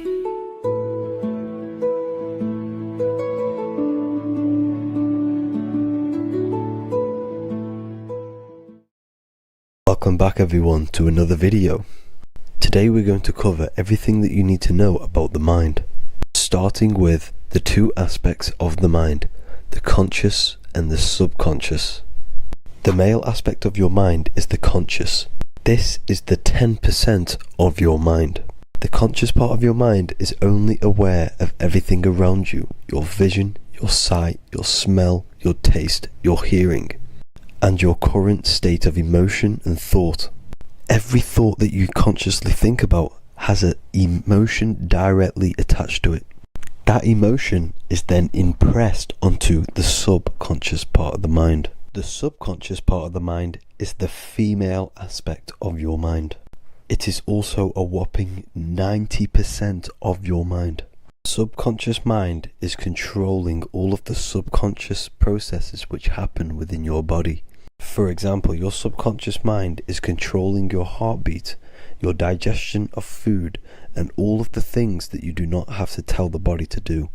It is the hidden part of our mind which is controlling all of the hidden things. The subconscious mind is like a recording supercomputer. Everything that you have experienced in your life is all recorded and stored within the subconscious mind. One of the most important things about your subconscious mind is that it stores your mental programs. Everything in the subconscious mind manifests into behavior and actions within the body. Your daily basis routine and habits are all mental programs within your subconscious mind. These mental programs are created by mainly two ways. 1, repetition, and 2, emotional impact. The repetition is fairly simple to understand. The more you do something, the more it impresses onto your subconscious mind and becomes a program. That program will then manifest into your behavior. However, with the emotional programs, they work a bit different. The stronger that you feel an emotion, the stronger it is impressed onto the subconscious mind. And then that emotion becomes a program. For example, you had a very traumatic moment happen when you were a young child. The emotion that you felt was so strong in that moment that it impressed into your subconscious mind so hard that you can recall that moment like it was yesterday. That traumatic event that happened to you when you were young will still manifest into your daily basis behavior even to this day. However, it manifests subconsciously. For example, if you were in a car crash, you will be wary to enter cars with certain people, all because of that traumatic emotion that you felt and impressed onto your subconscious mind. Another example of the subconscious manifesting into our behavior is posting on Instagram.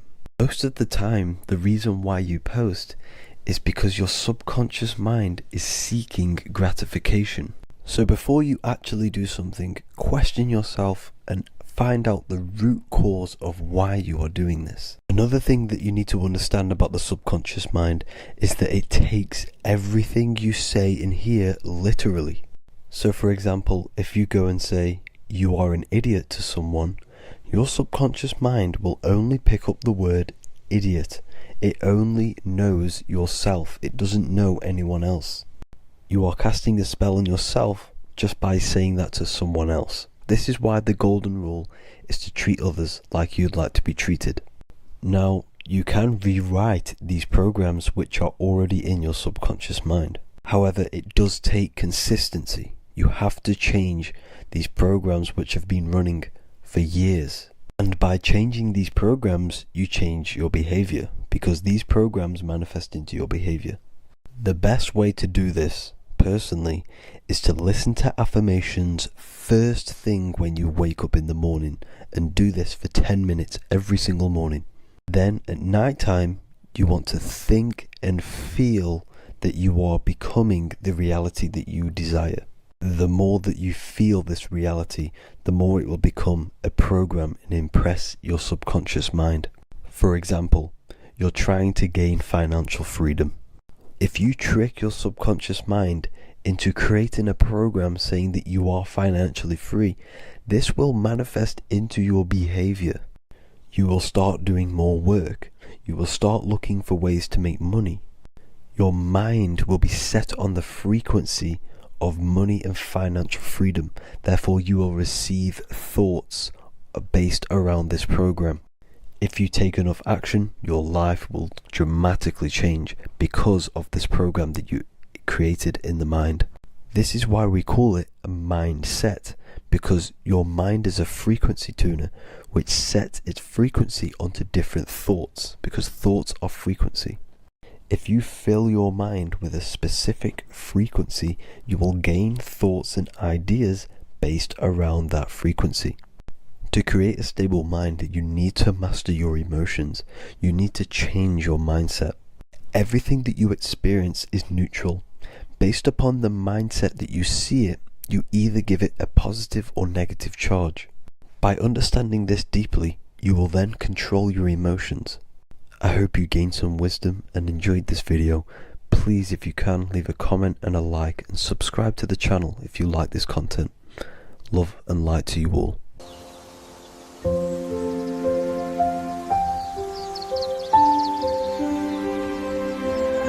bookofwisdom.com. Visit today.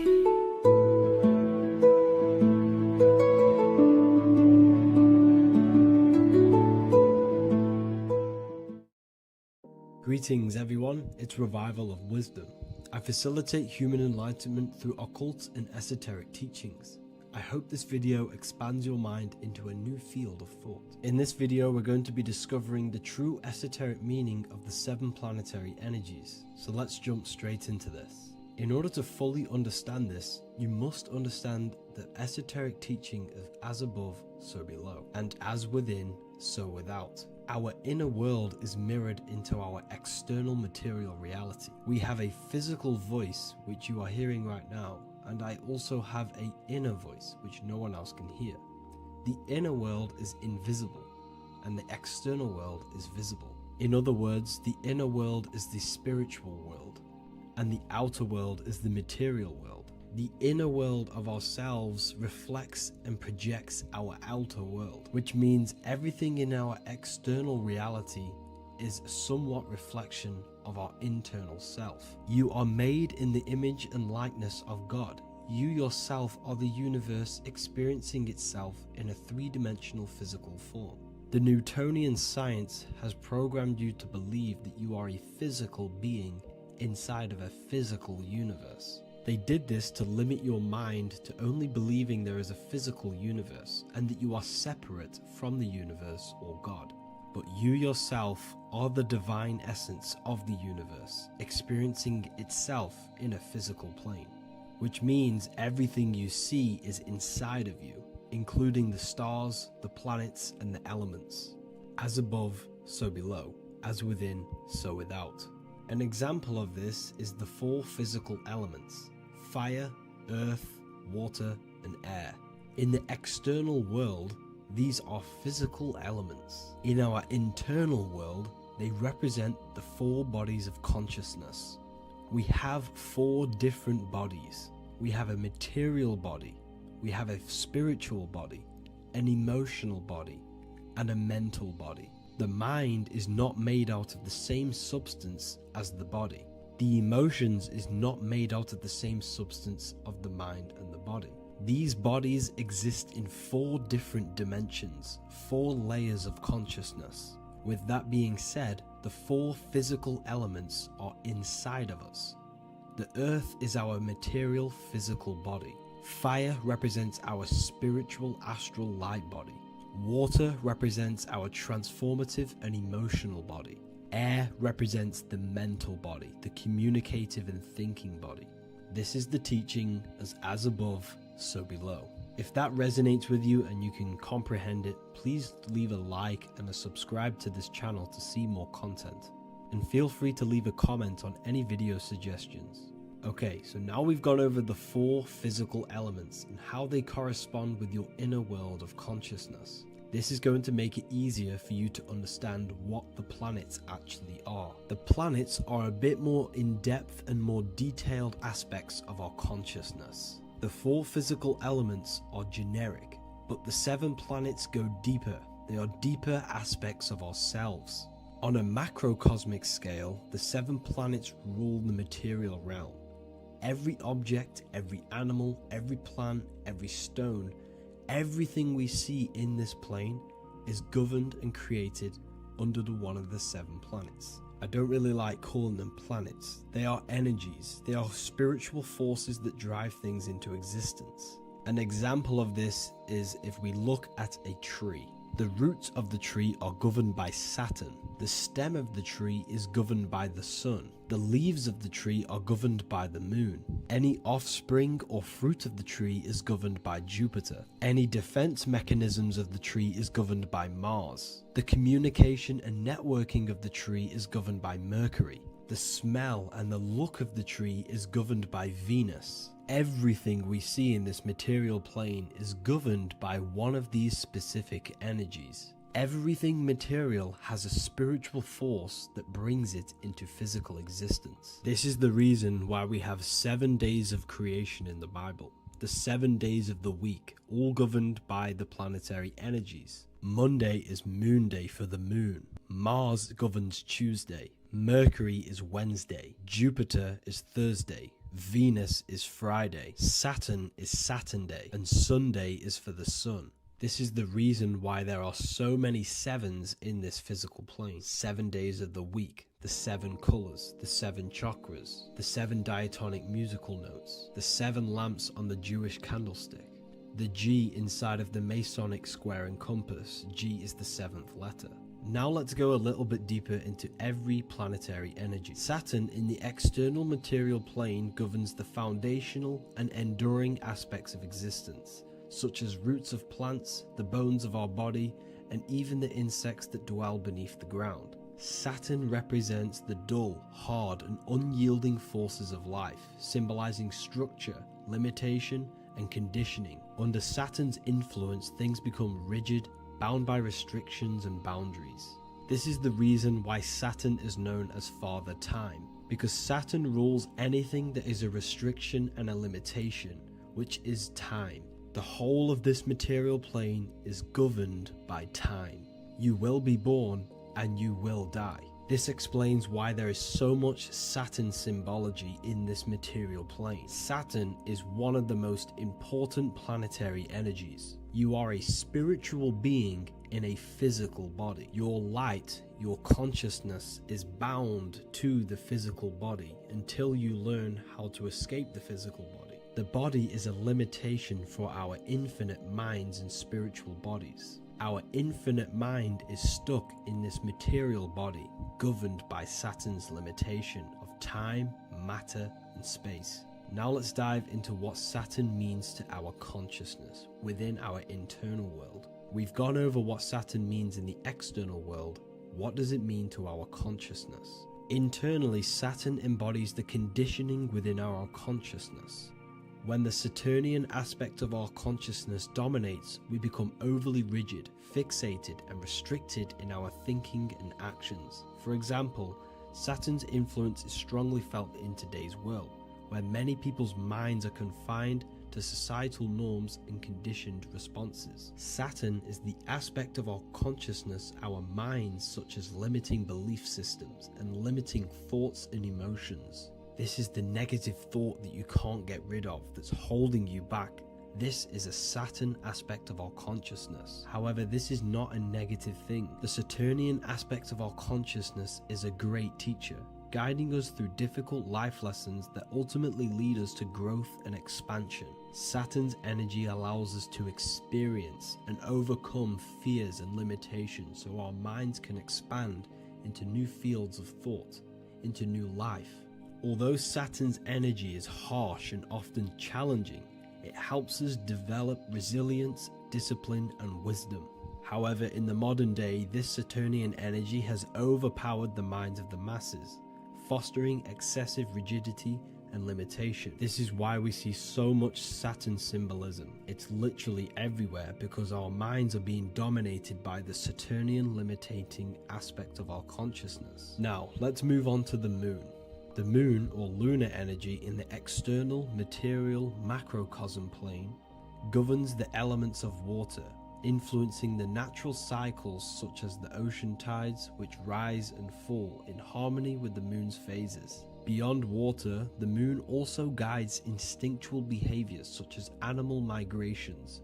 Birds, insects, and other creatures rely on the moon's subtle energies to navigate their journeys. For example, dung beetles use polarization patterns in the moonlight to orient themselves and travel safely home. The moon creates the months. M-O-N is moon. There are 28-day cycles, and this 28-day cycle of the moon is reflected in the woman's body, known as the menstrual cycle. The moon is a feminine energy, governing the feminine elements such as water and the feminine cycles of the body. The moon is the womb. This is why eggs have the same color as the moon, because eggs are ruled by the moon's energy. Now that's the external world. The internal world, the moon symbolizes the emotion aspect of our consciousness. It represents the subconscious mind, the seat of intuition and psychic abilities. Just like in the external world, things are born out of the moon, such as eggs and the womb. The subconscious mind acts as a womb for our conscious mind. Our deep subconscious emotions and programs are born into light into the conscious mind and controls the conscious mind. The moon represents our hidden psyche, our shadow self. Now let's go on to the sun. The sun represents the life force. In the material external world, the sun is ruling over pretty much all life. The sun gives life to all things. Without the sun, animals could not exist, the human body could not work, and plants would not grow. The sun is the life force. It's the soul of the world. Now, in our internal world of consciousness, the sun represents our passion, our drive, our conscious mind. The aspect of our internal world that wants to drive things and give life to physical manifestation. Now we go on to Mars energy. Mars is well known for being the god of war. Mars energy manifests into the material plane through anything that seeks to protect or defend itself. For example, the holly tree. The holly tree leaves are very sharp and they defend itself. Anything that is protective in the material world has Mars energy and is governed by this specific aspect of consciousness. For example, any predators or animals such as hedgehogs with spines on their backs for protection. Mars represents all things that is driven by conflict, aggression and defense. Now, internally, inside of our inner world, Mars symbolizes the aspect of our consciousness that is focused on self-preservation and protection. Mars governs our ego, the instinctual urges of anger or maintaining reputation. Mars is not evil.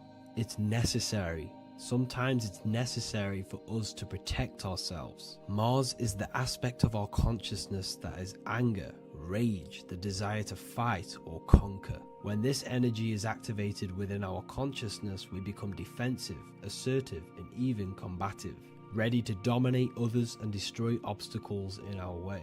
Now let's move on to Venus energy. Venus in the external material world manifests its energy through the aesthetics of creation. This planet governs the beauty and harmony found in nature, including the nurturing environment of a mother's womb where life begins. Venus embodies the essential love, not only in romantic relationships, but also in the bonds between family members and all living beings. Venus represents relationships. We have relationships between plants, animals, they all depend on each other to give life. Plants provide food and medicine, while living creatures contribute to their own growth and pollination. Internally, Venus represents the aspect of our consciousness that yearns for relationships and connections with others. This is an aspect of our consciousness that encourages to care for our physical appearance and embracing beauty. Aesthetics play a role in our interactions and self-expression. This is why there is a beauty brand called Venus. Now let's move to Jupiter energy. Jupiter in the material plane manifests its energy as forces of fortune, abundance, and wealth. This energy manifests itself as plants, as fruits that we can consume and eat in abundance. Anything that is nourishing and cultivated by the earth for humanity and animals. Jupiter embodies the giving energy that provides for and sustains life, fostering growth and ensuring that resources are available to all. Its influence is seen in the natural cycles of abundance, where fruits must grow and ripen before they are enjoyed, symbolizing the importance of effort and patience. Internally, in our spiritual world, Jupiter represents the aspect of our consciousness that yearns for abundance and seeks growth in various aspects of our lives, including wealth, knowledge, and personal development of the mind, spirit, and the soul. This is the aspect of our consciousness that wants to gain wealth, that wants to gain expansion and abundance in our lives. However, when Jupiter's energy dominates our consciousness excessively, it can lead to feelings of stinginess and greed. It represents material possession. The last planet is Mercury. Mercury in the external world governs the vital elements such as seeds, air, communication, education, and electricity. Known as the messenger of the gods, Mercury rules over intellect, communication, and the transmission of knowledge. Mercury's states of consciousness manifests itself in the material plane as the network between trees and plants, how they all communicate together. It represents the intelligence behind all physical things. It's the intelligence behind the seed that allows it to grow into a plant. Mercury's creative energy is manifested in the nervous system of the human body and all living animals. The intricate messenger that transmits signals from the body to the brain and then to the mind. This intelligence within us allows us to facilitate thought and movement. Internally, in our spiritual aspects of consciousness, Mercury is the state of consciousness that seeks knowledge, understanding, and intellectual growth and expansion. This part of us is curious, eager to learn, and driven to communicate ideas and information. It represents our mental body. The Roman god Mercury is often depicting flying because this symbolizes the air. Air represents our mental body. When the Mercury aspect of our consciousness dominates, we become highly intellectual, constantly seeking information, analyzing situation, and communicating our ideas. While this can enhance our understanding and ability to interact with the world, an excess of Mercury's influence can lead to overthinking, excessive analysis, and focus on intellect over emotions or intuition. Okay, so they are the 7 planetary energies in the external world and your internal world of consciousness. These energies are manifested in the Roman mythology as human beings. They are depicted as human beings, but this is nothing but symbolism. These gods never existed physically. They represent aspects of our consciousness and spiritual forces that govern the material plane. Every material object, every intelligence, every piece of life in this universe is governed and brought into existence by one of these spiritual forces. Now, I hope this video has expanded your mind into a new realm of thought. Make sure to leave a like, a comment, and subscribe to the channel for more occult and esoteric information. You can read more about this topic and many more occult and esoteric teachings inside of my books, the Book of Wisdom Volume 1 and the Book of Wisdom Volume 2. I honestly advise that not everyone reads these books. These are books which will completely transform your view on reality. You will feel a lot better reading these books because you will find a connection with yourself and the universe. Understanding truth and knowing thyself gives you a sense of well-being. Like I said, this is not just a book. This is a beginning of your journey of expansion and growth. Reading them can be life-changing. Inside my university, I host live calls where you can ask me questions, and you can watch all the pre-recorded live calls. You also gain the ability to manifest your own reality through the Manifestation Mastery course. There is also a library with all of the PDFs that I've read in the past of occultism, symbolism, and esotericism that you can gain access to. There is a whole lecture section where you can watch all of my occult lectures. This is a place of transformation. The price of the university will be going up very soon. If you join now, you will gain a free sexual alchemy course which will teach you how to transmute sexual energy into creativity. I'll leave all the links in the description for the university and also my website where you can get my books. I hope you enjoyed this video. Take care.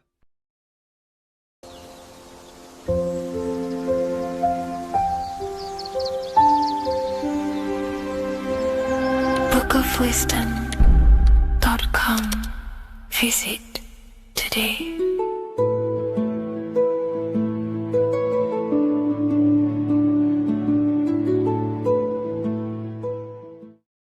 Welcome to Revival of Wisdom.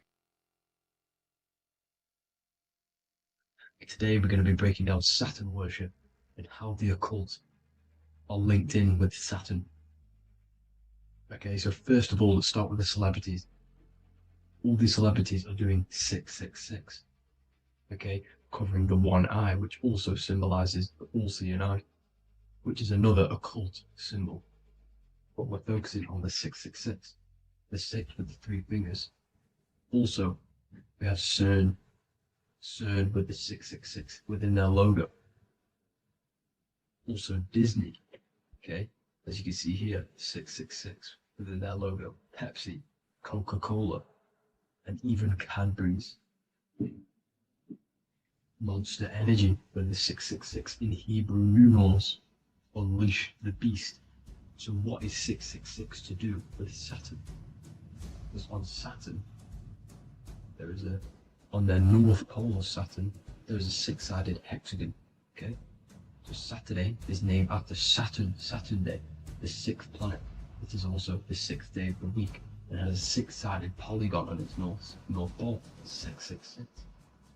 Not only that, when you create a star out of the hexagon, you will create a 6-pointed star, okay? With 6 triangles within the star, and a 6-sided hexagon, which all adds up to 666. Okay, so this is why all these symbols contain 666. So why do they worship 666? Saturn. Because Saturn is the god of time and death, okay, and order and lessons.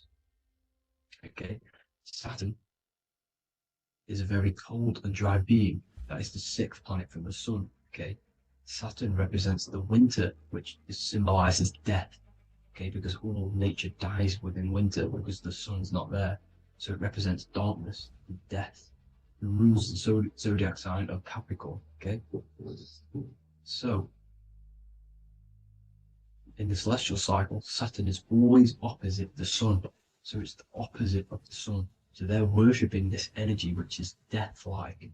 Okay, this god which is death and does not bring life. Okay, also is the god of time. Okay, also in the Roman and in Greek it's called Chronos. Okay, which is just a translation for time. It's also known as the Father Time, aka the Grim Reaper. Okay, the Grim Reaper. Keep that in mind. We'll come back to this. Here are some more logos with Saturn. Okay, NAG, Internet, Wi-Fi. Okay, all these occult logos all worship Saturn. They are a satanic occult. They worship this death god, this evil god. Okay, this is where the cube now comes in. Okay, because what colour is associated with Saturn? It's black, because it's the absence of light. It's opposite the sun. So black is the colour associated with Saturn. Each planet has its own colour associated with it. Okay, so when you make the cube, okay, as you can see here, the cube out of the polygon, it creates what? A black cube. Okay, and the Kabbalah, okay, Kabbalah means cube, Allah means the god, the cube god. These religions are secretly worshipping this cube god, the god of death, Saturn, Satan. It's the same entity behind it all. Okay, so also we have these black cubes in Australia, Denmark, all around the world, these black cubes, because this occult is worldwide. Saturn, Satan taking over this realm. Okay, also with this black cube, they walk around it like the rings of Saturn. It's around the black cube of Saturn with the rings, they walk around in circles. What are circles? Cycles. What is a cycle? Time. The time god. This is why it has a ring around it, because it represents time, cycles. Okay, and this is another depiction. Saturn, always depicted with this Reaper staff. Okay, keep in mind this staff, just like we associated with, aka the Grim Reaper. The Grim Reaper also wears a black robe, representing Saturn with the same staff. Can you see it? This is where it comes in. Okay, the same thing. Look, the same staff with the black robe. Black representing Saturn, the god of death. Okay, the Grim Reaper, Satan. Okay. Also, when you graduate from university, what do? You wear a cube on your head, a black cube with a black robe. This is Saturn worship. See, this is how Saturn, Satan, has tricked the world into worshipping him, not God, the sun, which represents God. So what is a corona? Because a corona is a crown, a circle, okay? A set of concentric circles of light seen around a luminous body. So Saturn. So this is why they used to worship Saturn by wearing crowns in ancient days, and we still do to this day. The king or queen has a crown, a corona. Also, corona, the drink. Corona adds up to 666, just like Saturn is 666. But like you see in the corona, you see the staff. You see this staff, just like the staff of Saturn, the Saturn god, like the Grim Reaper, with the black robe and the staff, just like the Saturn god. What is the Grim Reaper? It's a killer. It represents death, just like Saturn, the god of death and time. So all these occults and secret societies all worship the 666 god, which is Saturn, Satan. all of our energy is being put into Saturn. Okay, and Saturn, Satan, is harnessing all of this energy. So gradually, this is what the mark of the beast is. Like it says in the Bible, the mark of the beast, or the name of the beast. Here is wisdom. Let it know that you have to understand and count the number of the beast, for it is 6. It is the number 6 of a man, and is 6. 600, 3 score is 6, 666. So this is what the mark of the beast is. They are going to eventually put green chips, just like Neuralink, which is what Elon Musk is pushing. Okay, so this chip is the mark of the beast, and it's going to be implanted to our hands or brains.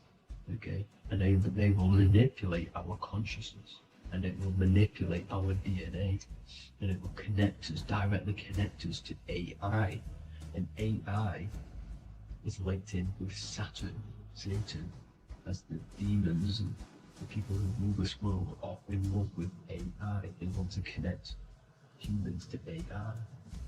And this will control our consciousness completely and give all of our energy back to Saturn, Satan, this deity that they all worship. Just like when you get married, you wear a wedding ring, the rings of Saturn, over the finger, which represents the sun. So you're basically seeing Saturn over the sun. The sun is the son of God. It represents the sun, represents God. So you're putting Saturn over the sun. So thank you guys all for tuning in. I'm going to leave you guys here. Please leave a like, comment some topics that you want me to talk about. And please subscribe for more amazing content. God bless.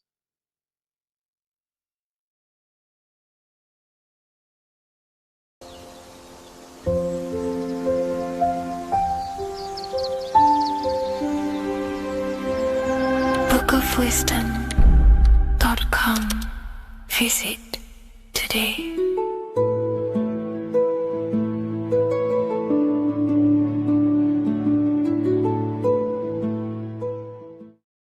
Hello, Seeker. Welcome to Revival of Symbolism, a channel devoted to the language of esoteric symbolism, guiding you to discover yourself and expand your consciousness into deeper realms of thought. I'm Harry B. Joseph, also known as Revival of Wisdom, and today we're going to be discussing the symbol of an eye inside of a triangle.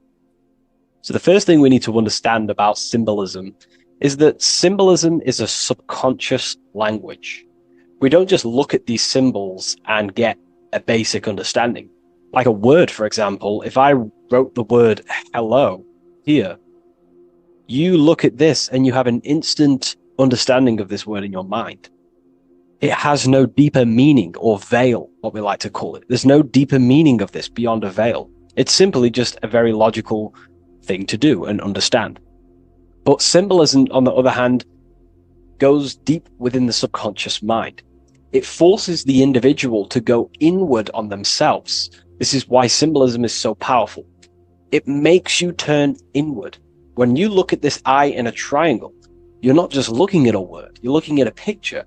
And this forces you to go inward so you can start to try and figure out what this symbol means. You start to think critically. You also start to follow the chains of thought. This is very important inside the occult. Symbols have many layers and veils of meaning. They don't just have one layer or meaning. On the surface level, it has a surface level understanding.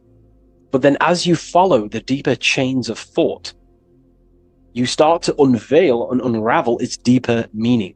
As you awaken in your journey, the deeper levels of consciousness you access, the higher levels of understanding you access, the deeper meanings of these symbols start to reveal themselves. So studying yourself and studying symbolism go hand in hand. So when you're studying symbolism, you're actually studying consciousness. This is what we need to understand, is that these symbols represent forces of consciousness and aspects of consciousness. So what we need to do is to follow the chain of thoughts. Now, what do I mean by the chain of thoughts? If I think of a triangle, it instantly in my mind, I get the number 3. then if that number 3 leads to another thought, for example, father, mother, child, father, mother, and child. Father, mother, and child then leads to another thought, then another thought, then another thought. So this is the chain of thought that we have to follow. This is why symbols must be meditated upon. We meditate upon symbols to unravel the deeper meanings of these, so we can unlock deeper levels of awareness. Okay, so we're diving straight into the subconscious mind with the language of symbolism. It's why it's so powerful, because it forces the individual to go inward and actually use their mind. Symbols train you to think critically.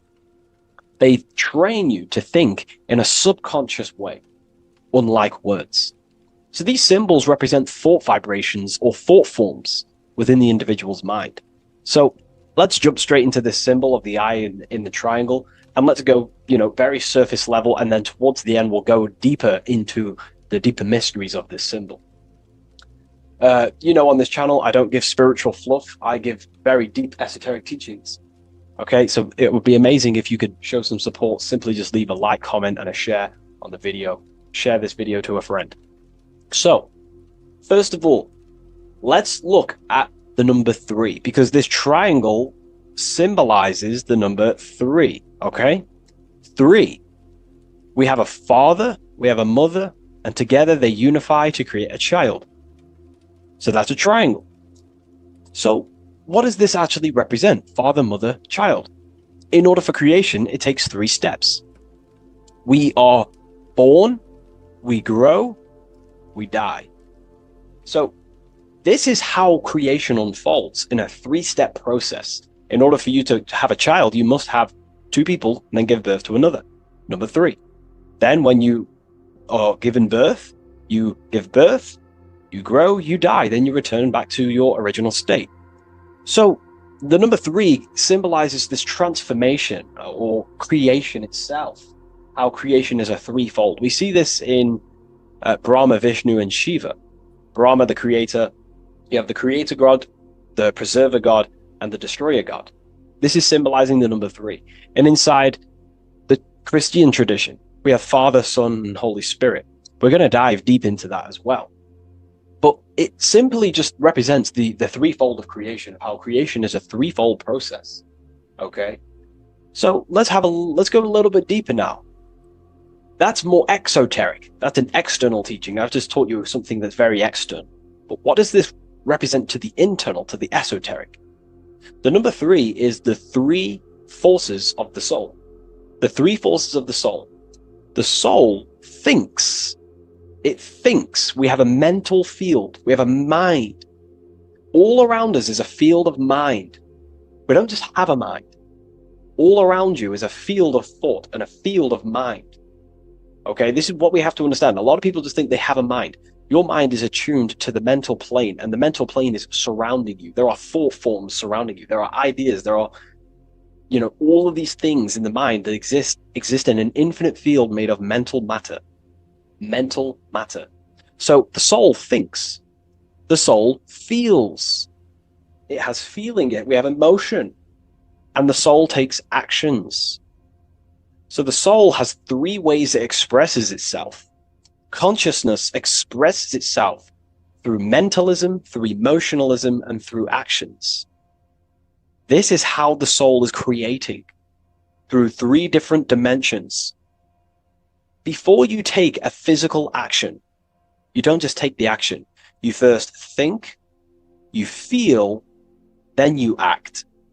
You only take action on what you feel, what you have a love towards, what you have a care towards. This is what the Freemasons call the generative principle.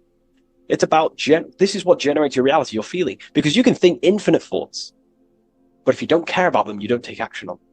As soon as you have a care about a specific character of thought, your body then takes an action. Okay? So this is representing the 3 expressions of the soul. Now, the number 3 is actually the number 1. Because this is all one line, remember. This is all interconnected. And here we have the number 1 in the middle, 1 eye. We'll go deeper into that. So the number 1 is symbolized by the eye because there's 1 eye. So pretty much what this symbol is the number 1 and the number 1, 2, and 3. So it's 1 and 3. The 1 is expressed in 3 ways, which is the soul expressing itself and creating reality through 3 ways: thought, emotion, actions. Okay? These are all actually one force. These are all one force. When we think, we feel, we act. When we act, this gives birth to a new thought and feeling. They're all one. They're all interconnected. So if I take an action, that can lead to a different thought. Or if I think, if I start to feel something, I don't know, hate, that then gives birth to a different thought or a different action.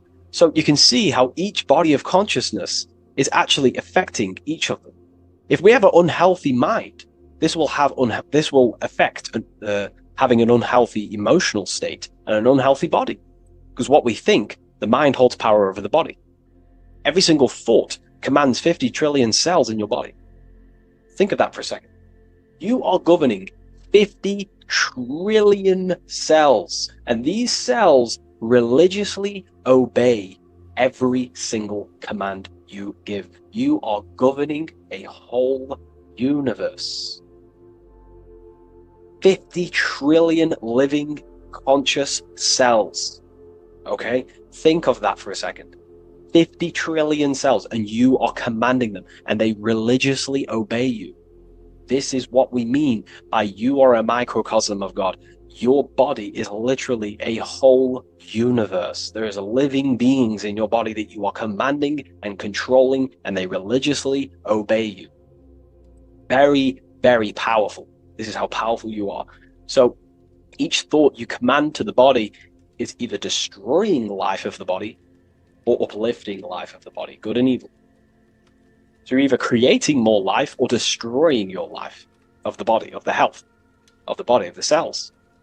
It's a whole civilization inside of your body, and you're governing it. You're the government. You are the master. This is why in the occult they say, you are the master. Everyone is a master of their own being, their own microcosmic universe that they govern. You govern a whole reality, don't forget that. But we've lost this knowingness and understanding, and we're now giving our power to the external government, man-made government.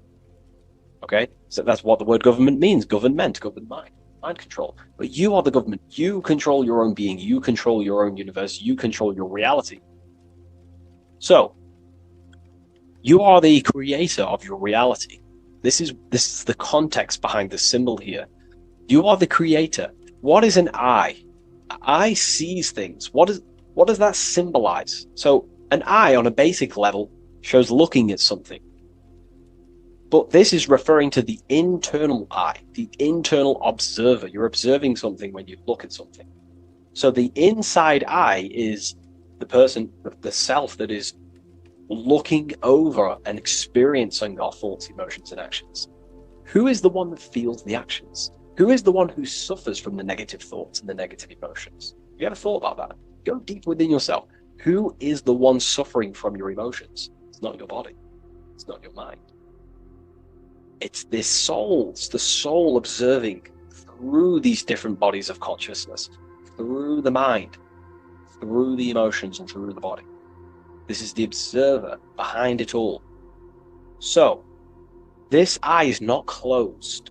It's not closed. Very, very important. Every detail in symbolism is very important. It's not closed. It's open. It's looking, and it's conscious. I'm just giving you the key of what the symbol means. It's about remaining conscious. Now, this will go over people's head. They may not even understand this. Most people are unconscious, and it's fine if you are unconscious. We're all on a different level of our journey. We're all on a different level. I'm not trying to offend you. I'm just stating these facts. Most people are unconscious. They only think, feel, and act out of, reaction. They're not even aware they exist because they're so caught up in the external world. They have no idea they exist. They've never deeped how they exist, why they exist, what life is, what this piece of technology they're inside of is. So I'm giving you a bit of an insight of a person with a higher consciousness. A person with a higher consciousness is always looking. This is what the symbol means. Always looking, not with the eyes, but with the internal self, because they understand these 3 powers, the triangle, is creating their reality thought, emotion, action. Person with a higher consciousness and has mastered themselves is someone who is always looking and observing their thoughts and emotions and the actions they take in the world. I'll give you a bit of a key here. I'll give you a key. In my life, I like to govern myself, be my own master, through this way. Every action or decision I am about to make, every decision, I always say to myself internally, I remind myself of this symbol. This is what symbols are. You're meant to remember these things. There are tools to help you in life and gain control of yourself so you can ultimately live a better life and create your own reality. I remind myself, if I take this action, what is the effect that's going to come from this action? Is this action going to benefit me, or is it going to pull me away of what I'm supposed to do? And through that, I live through this law of law of cause and effect. We cannot escape that law. You have to deeply understand this. You cannot escape the laws of cause and effect. They are always infinitely creating your reality. Cause and effect. Every thought is producing an effect.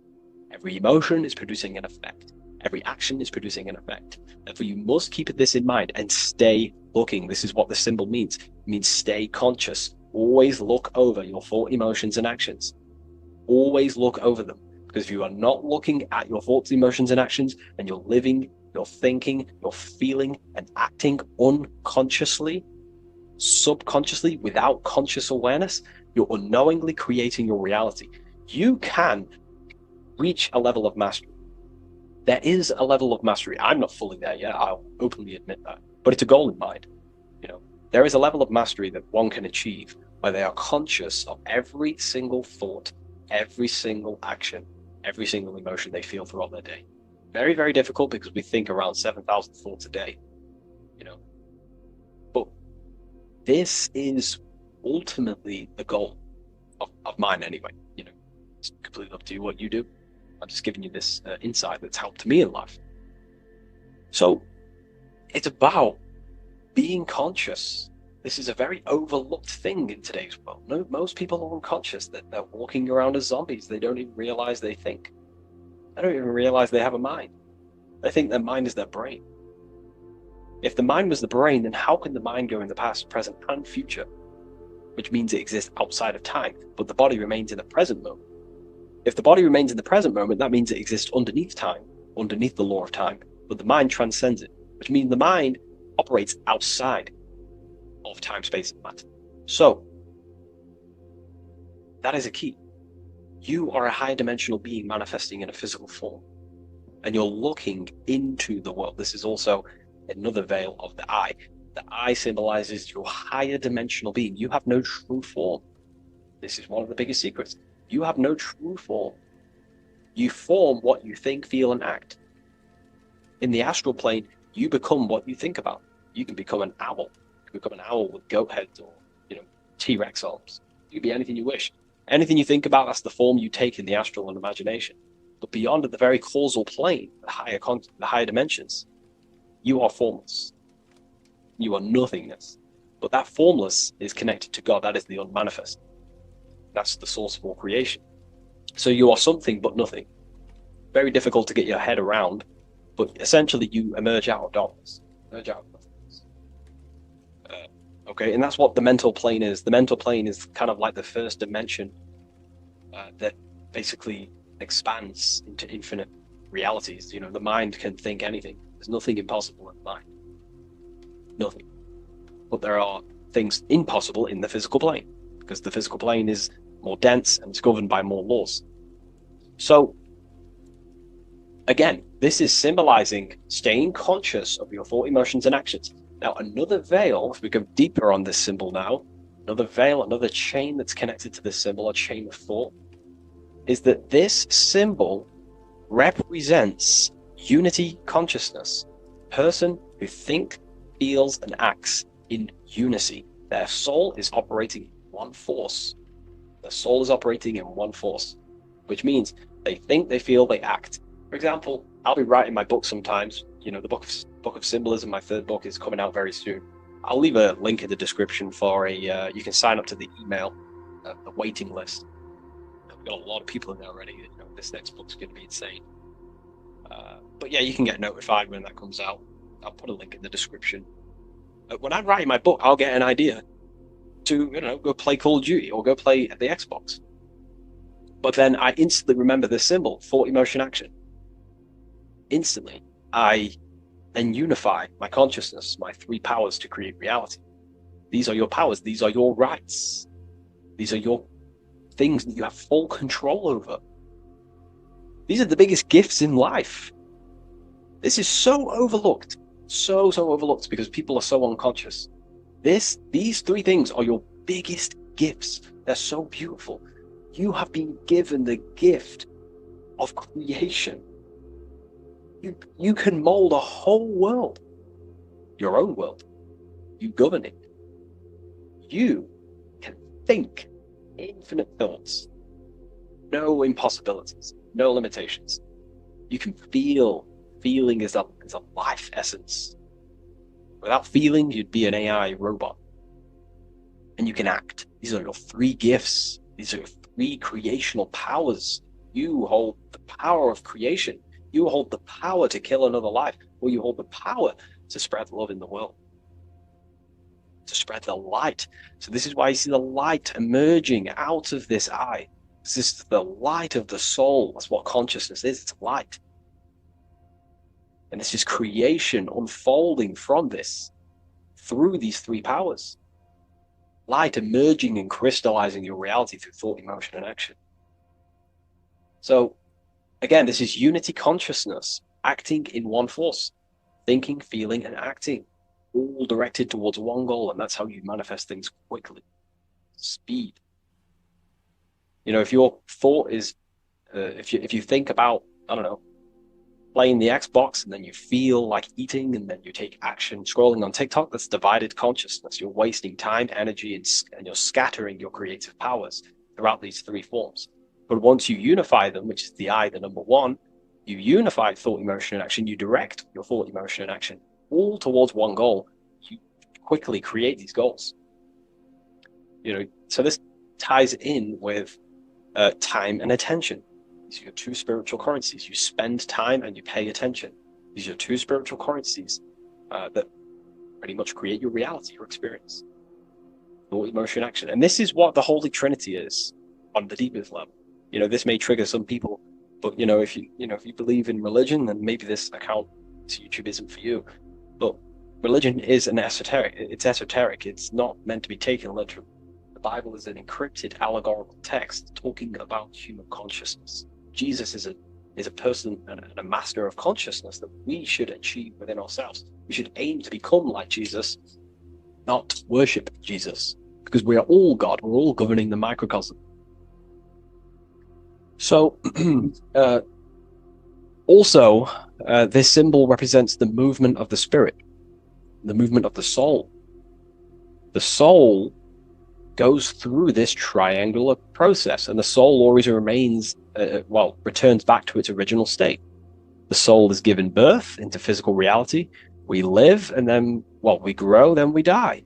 Then it moves in this 3 triad form. The soul, wakes up in the morning. It grows throughout its day. Then it dies at nighttime to return back to its original state, to its spiritual state. And everything goes through this process. Birth, growth, decay. Birth, growth, and death. And everything returns back to its original state. So, ultimately, this is what this symbol represents. Okay? If you want to go deeper on this, we have an amazing community. We have hundreds of hours of lectures, practical lectures, where you can gain mastery of yourself. The occult goes deeper than you could possibly imagine. So I hope you gained some insight from this video. Please leave a like, comment, and subscribe to the channel if you're new. And let me know any symbols you want me to break down in the comments section, and I'll hopefully get them broken down for you so you can understand them, deeper, on a deeper level, and you can understand yourself on a deeper level. So yeah, all the links in the description for everything that I mentioned, the community, and the Book of Symbolism waiting list. And I'll see you in the next video. Take care of yourself, everyone.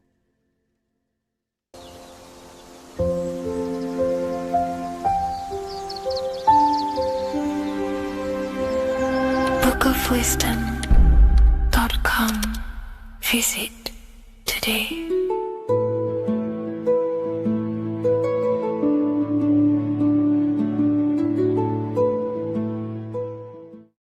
What is good, YouTube? Today we're going to be talking about the astral plane and how the cosmology fits into the astral plane. Okay, so first let's go over the astral plane and go over the different layers of reality so that you can understand reality more.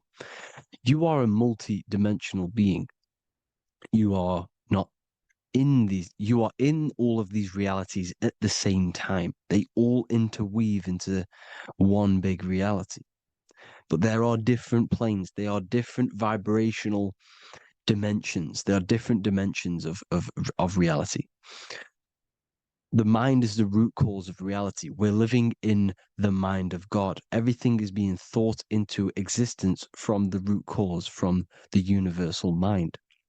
This is why the ancient Egyptians said, all is mind. We're living in the mind of God. And we are a microcosm of this mind. This is why we all have the same mind. This mind is the world of thoughts. Now, this world of thoughts is just the thought alone. For example, it is the thought of a chair. But then when you start to imagine this chair and you start to mentally see the chair, you're now manifesting the thought, the singular thought, into some sort of form. So now you're imagining the chair. You're imagining the form of this chair, which is then manifesting into the astral plane. The astral plane is the world of thought forms manifesting. So when you are imagining something, you are seeing into the astral plane. Okay? Your third eye, it is an eye because it sees the astral plane. It is seeing the other side through imagination, through dreaming. Well, we'll go over dreaming later. So the thought of a chair is a singular thought. The imagination of the chair is the manifestation of the chair. And in the astral plane, it's basically the world of all the chairs that could ever exist. So you're thinking of the chair as a singular thought, which is the mental plane. The astral plane is the imagination of that chair, is the thought, the manifestation of it. Depending on the vibrational state of the thought will depend what level of the astral plane it will go to. For example, if you're thinking about a chair to torture someone on it, it's going to go on the lower astral plane. Or if you're thinking and imagining happy things, it's going to go to the higher astral plane. So wherever your mindset is, that we call it a mindset because your mind is setting frequencies to certain things. Thoughts are frequencies. And a mindset is setting your frequency, setting your mind to a certain frequency. So when you set your mind to a certain frequency and you imagine something in that frequency, you're going to match everything in the astral plane that are on that similar frequency, just like you would in the physical world. Because we're all in these worlds right now as we speak, but we can't see them with the two physical eyes. We can feel it though. When you're around someone and you've just met a new person, for example, you can feel their vibration, and if you're not on a similar vibrational match, you will not get along with that person, or you just won't not get along, but you won't connect with that person because you're on two opposing frequencies, not matching. And this is something you can't see, you can only feel, because it's the astral plane. It exists within the astral plane. Everything in the astral plane is made out of vibrations. So if you do astral project, and if you already know how to astral project, you will see beings and people and things that are on the same frequency as you. This is why before you astral project, you need to sort your vibration out before you astral project, because you are projecting your consciousness into this. It's the mind. The mind is the bridge. It can move between realities. You are a observer. You are a observing soul which observes different realities. And the mind is the bridge between all of these different realities. The mind can choose. If you want to project into the astral, you set your mind to it, you can. Okay? So let's not get off track. The lower astral plane is where demons are. The higher astral plane is where heavenly beings are. Heaven and hell are kind of a real thing.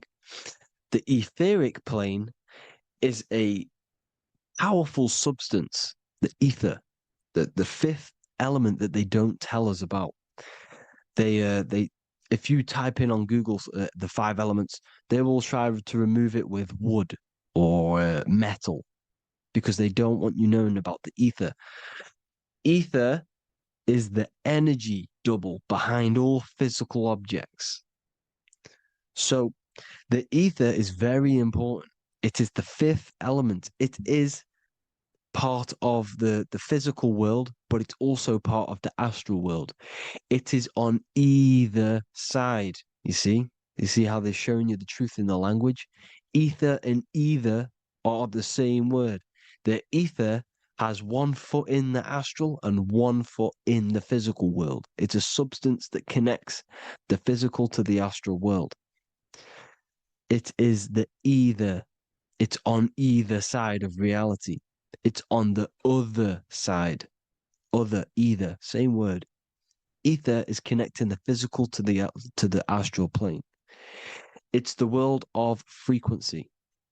Frequencies, EMFs, torus fields are in the etheric plane. It is the energy plane. It's where energy moves through the ether. Okay? So then you have the physical world, the world of effect. Everything you see in the physical world is the effect of the higher planes. Each plane is a product of the plane above. So, and it melts into each plane. The physical plane is the lowest plane, it's the most densest, and the highest is the most fluid. This is the most fluid, this is the most dense. This is where we get the saying, as above, so below from. As above, so below comes from the different planes of reality. And magicians understand this. This is why magicians always say as above, so below. Because they understand if you manipulate the higher planes of reality, you manipulate the lower planes. Because the astral plane is a direct copy of the physical world, but in the astral plane. It is mirrored. The physical world is mirrored in the astral plane. They are both the same world, but just different vibrational states of the world. Kind of. It's hard to put this in words, people. So just try and understand. The astral plane is the double. It is whatever happens in the astral plane happens in the physical plane. This is why magic works. This is why demons work. This is why spirit communication works. Because if you manipulate the higher planes, you manipulate the lower planes. As above in the astral, so below. Leonardo da Vinci showing you to look up, pointing up. You got to look up. He's telling you to change the mind, you change the physical world. You change your emotions, you're on the astral plane, you change the physical world. You change your reality by changing the higher planes. This is the Masonic 11. The 2 pillars. This is the 11 also symbolizing the 2 hemispheres of the brain here. But the 11 symbolizes the 2 mirrors. 11. 11. 9, 11. 9, 11 adds to 11. 9 plus 1 plus 1 equals 11. The Twin Towers were an 11. Flight 11 was hijacked. Because it's a mass ritual within the astral plane. Now, we're going to go deep into that later, and I'll show you these rituals they do in order to manipulate the astral plane. So, this is what the 11 is. It's the mirroring of reality. If you contact spirits and conjure spirits, you can either summon or attract demons and spirits. Summoning is creating a spirit. You create demons. Okay? Like I said here, the mind is the root cause of reality. If you think of if you think of a traumatic event that happened in your life over and over and over and over again for years and years and years, where attention goes, energy flows. The mind is the director of energy. If you are directing energy into the specific emotion, the specific thing that is torturing you in your mind, that will manifest as some sort of being in the astral plane, which is called an elemental. And this elemental being that you have created through your thought forms and emotions will latch onto you and feed off this energy. So it's important that you get your mind right. Okay, it's important that you sort that you file the mind and you discipline the mind. Make sure it's only entertaining positive things, because you are quite literally creating your own demons. Creating the word demon has the word mon in it, and if you've watched my videos to know mon means moon. The moon is your mind, the sun is your soul, the earth is your physical body. Demon is mon means mind, moon is mind. You create demons with your mind. Summoning. Now, this is where the rituals come in. 9/11 was a ritual because everyone was thinking about this big fearing, the death of 9/11. Everyone was thinking about it. And all of their minds thinking about this horrific thing will manifest and summon a negative energy spirit elemental within the astral plane. That's how all of this works. This is why it was a mass ritual. Okay. Chris Brown, new album name 11/11. Release date on the 11/11. This will be my 11th album and contain 11 songs. All of these people know the occult. This is Hermes Trismegistus with the star of Saturn, the six-pointed star, as above, so below. The mirroring of reality, physical and astral. The two Masonic pillars. So as above, so below. What's above us? The stars. The stars are connected to the astral plane. This is why we call them stargates.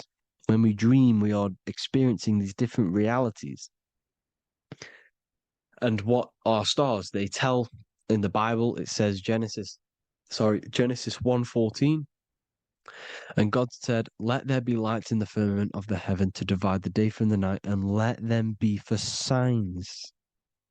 Signs translates to things to come. Why things to come? The stars tell the future.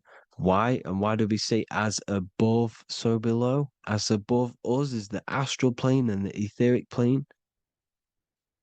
As above, so below. Whatever happens in the stars happens on Earth. The stars are connected to the astral plane. Above us is the astral plane. We are a star in a physical body. This is why we say Mr., sister, stir equals star.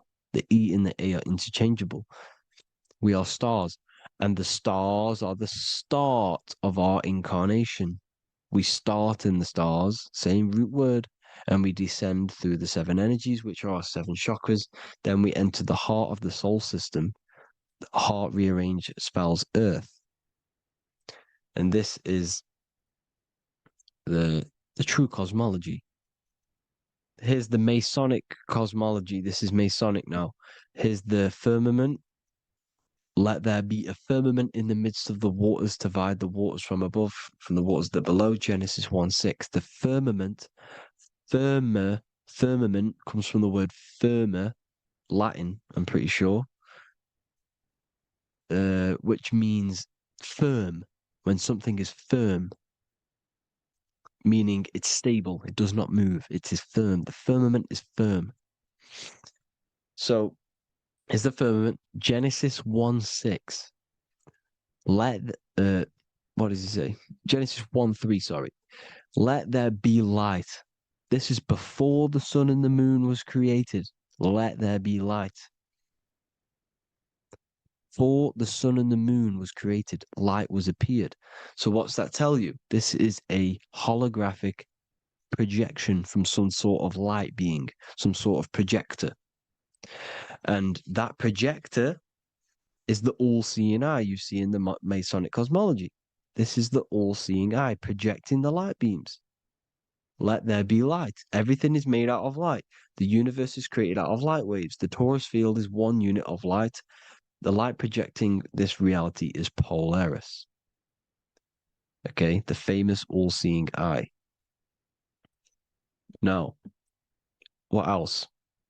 Then we have after let there be light in Genesis 1:16, and God made the two great lights. This is the sun and the moon, electric, magnetic, male and female. Then we have the Masonic checkerboard, the black and white symbolizing dualities within the dualistic reality we're in, spirit and matter, light and matter, rest and motion, positive and negative, good and evil. Everything's dualistic here. Okay? And it's a dance. The universe is a dance between flickering of white and black light, which is the torus field. We're not going to go over that, but this is all connected to the astral plane. This is the true cosmology. The astral plane cannot work on a spinning monkey ball in the middle of space. Does not work. Cannot work. It's impossible. Okay? Impossible.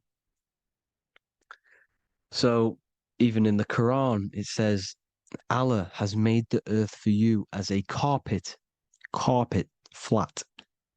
Quran 15:19. And the earth we have spread out like a carpet, set there on mountains, firm and immovable. It is immovable. In the Quran, it also says 65:12, it is Allah who has created the seven heavens of the earth. The seven heavens meaning the seven layers of heaven, the seven planets. And Psalms 104:5, he set the earth on its foundations and it can never be moved. Never. So here you see in Isaiah 40:22, he sits enthroned above the circle of the earth and its people are like grasshoppers. He stretches out the heavens like a canopy and spreads them out like a tent to live in. We live in a tent. This is the tent. The projection of light. Here you see an ancient picture here. Here you see the ethereal barrier, meaning the firmament, the etheric barrier. And here you see his head popping out. Why is his head popping out? Because your head is heaven. Your heel is hell. Your head has access to the astral plane. This is why your head is heaven. The pineal gland, when stimulated, has access to project itself, project consciousness into the astral plane. Here you see another ancient picture here with the Masonic Royal Arch, with the zodiac here, the zodiac on the top, arching because there's a firmament above us. Here's God in the brain. Consciousness is God. Here you see the Masonic Royal Arch, symbolizing the firmament. George Washington above the Masonic Royal Arch. These are the stars. This is Polaris projecting reality. Here's ancient churches with the dome. Polaris projecting reality with Jesus. Disney World is under the dome. The seven layers of heaven, ancient paintings, all depict if you go and look at the ancient paintings, they'll all depict the firmament, the arch above us. This is where we get interesting. The Masonic Royal Arch has the 6-9, which is Cancer. The constellation Cancer, which is 6-9 is associated with portals because CERN is the 6-9. Okay, CERN is opening portals. They're trying to create a portal to the other side.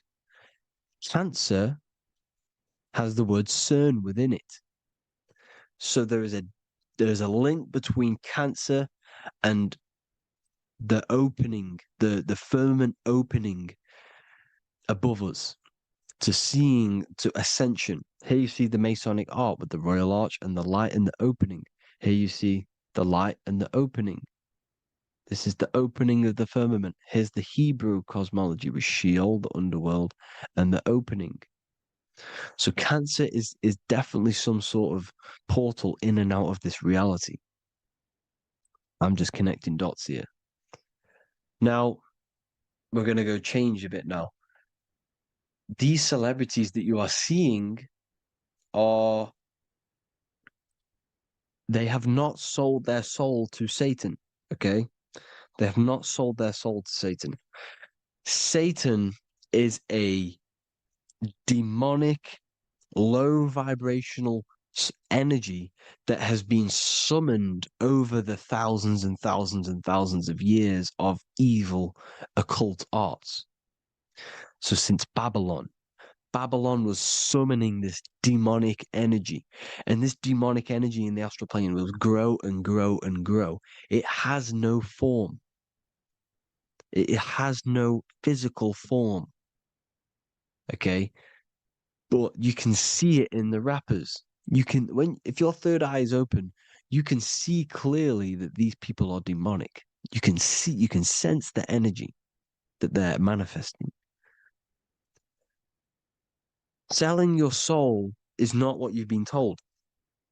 It is gaining, because your soul is pure love, okay? Your soul does not want to do anything bad. So when you sell your soul, you're gaining physical gain. You're gaining physical wealth, for example, like for these rappers. They will be given millions of pounds because the people in control of the music industry, which is the dark occultists trying to brainwash the masses, the people in charge, they're dark occultists. They understand Satan and the energy.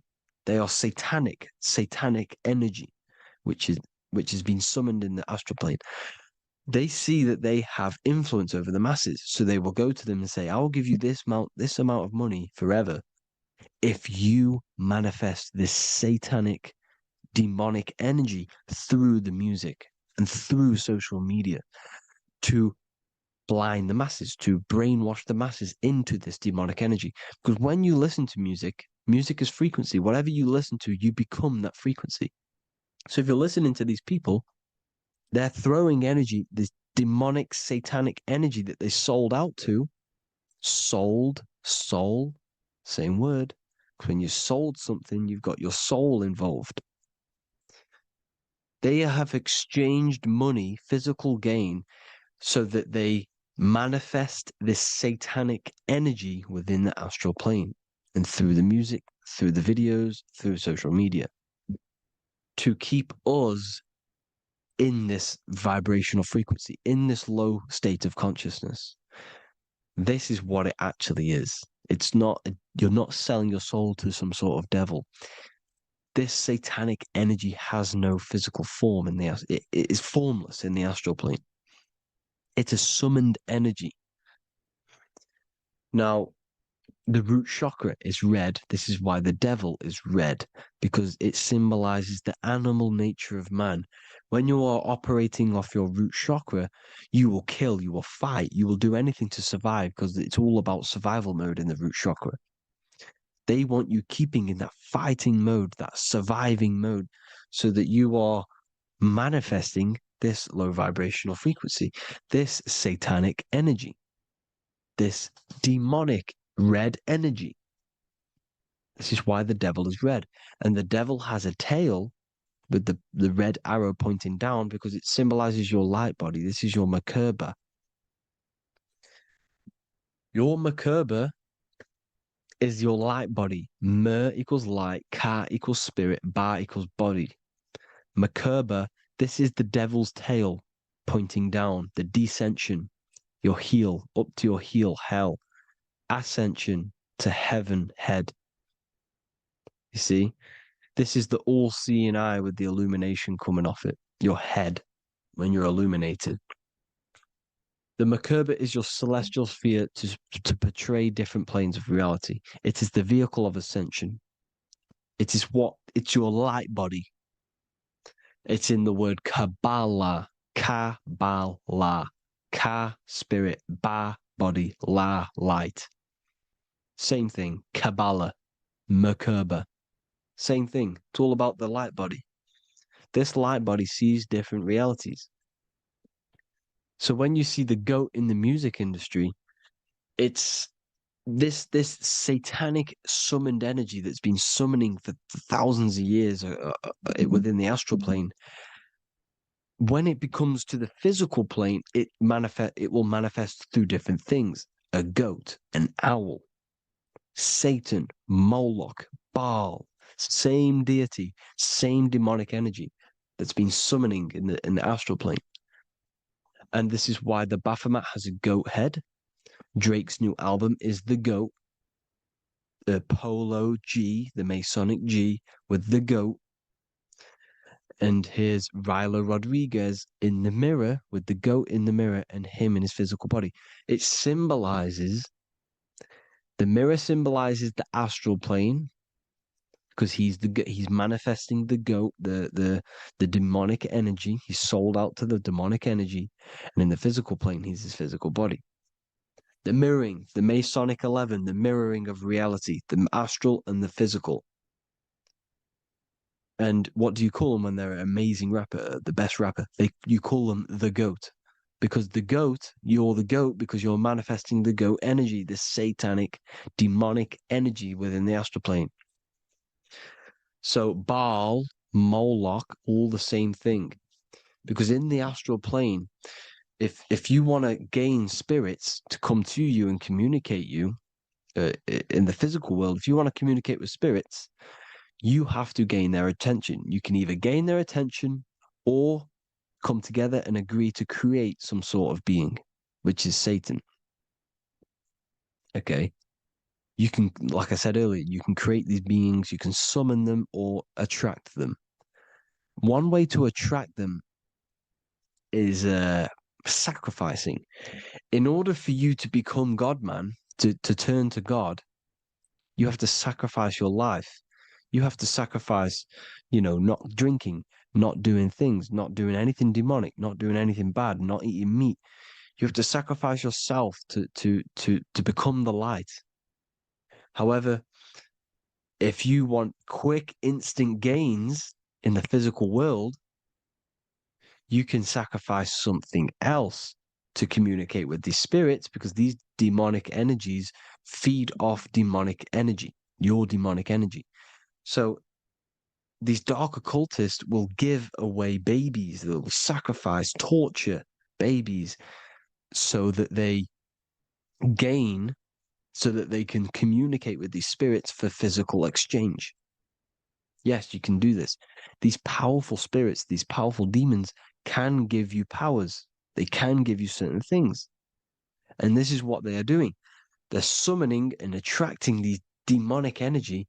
This is why, trafficking is one of the most, Balenciaga. Baal is the demonic energy in the astral plane, which requires child sacrifice for his presence. Balenciaga, and they were trafficking children. They were trafficking, killing them, and offering them to the spirits. This is what they are doing. Balenciaga. It's in the name. Here you see, you can see here a stick man with two horns. The goat, obviously, it's all the same deity. Baal, the goat, Moloch. Here's Moloch, the owl, the Egyptian owl, because it comes from the owl of Moloch, which is Baal, which is Satan, all the same demonic energy. And it's on the dollar bill, a tiny dollar bill, on the $1 bill. All the same thing. Bohemian Grove, they worship the big owl, Moloch. It's all the same thing. It's all one big demonic energy which has been summoning in the astral plane. And it's trying to take over Earth, the physical plane. That's what it's doing. So I hope you all gained a deeper understanding of the astral plane and what's actually going on in the world. Please leave a comment if you can to help the algorithm. Drop a like if you like this content. And hope you all learned something today. And God bless you all. Thank you all.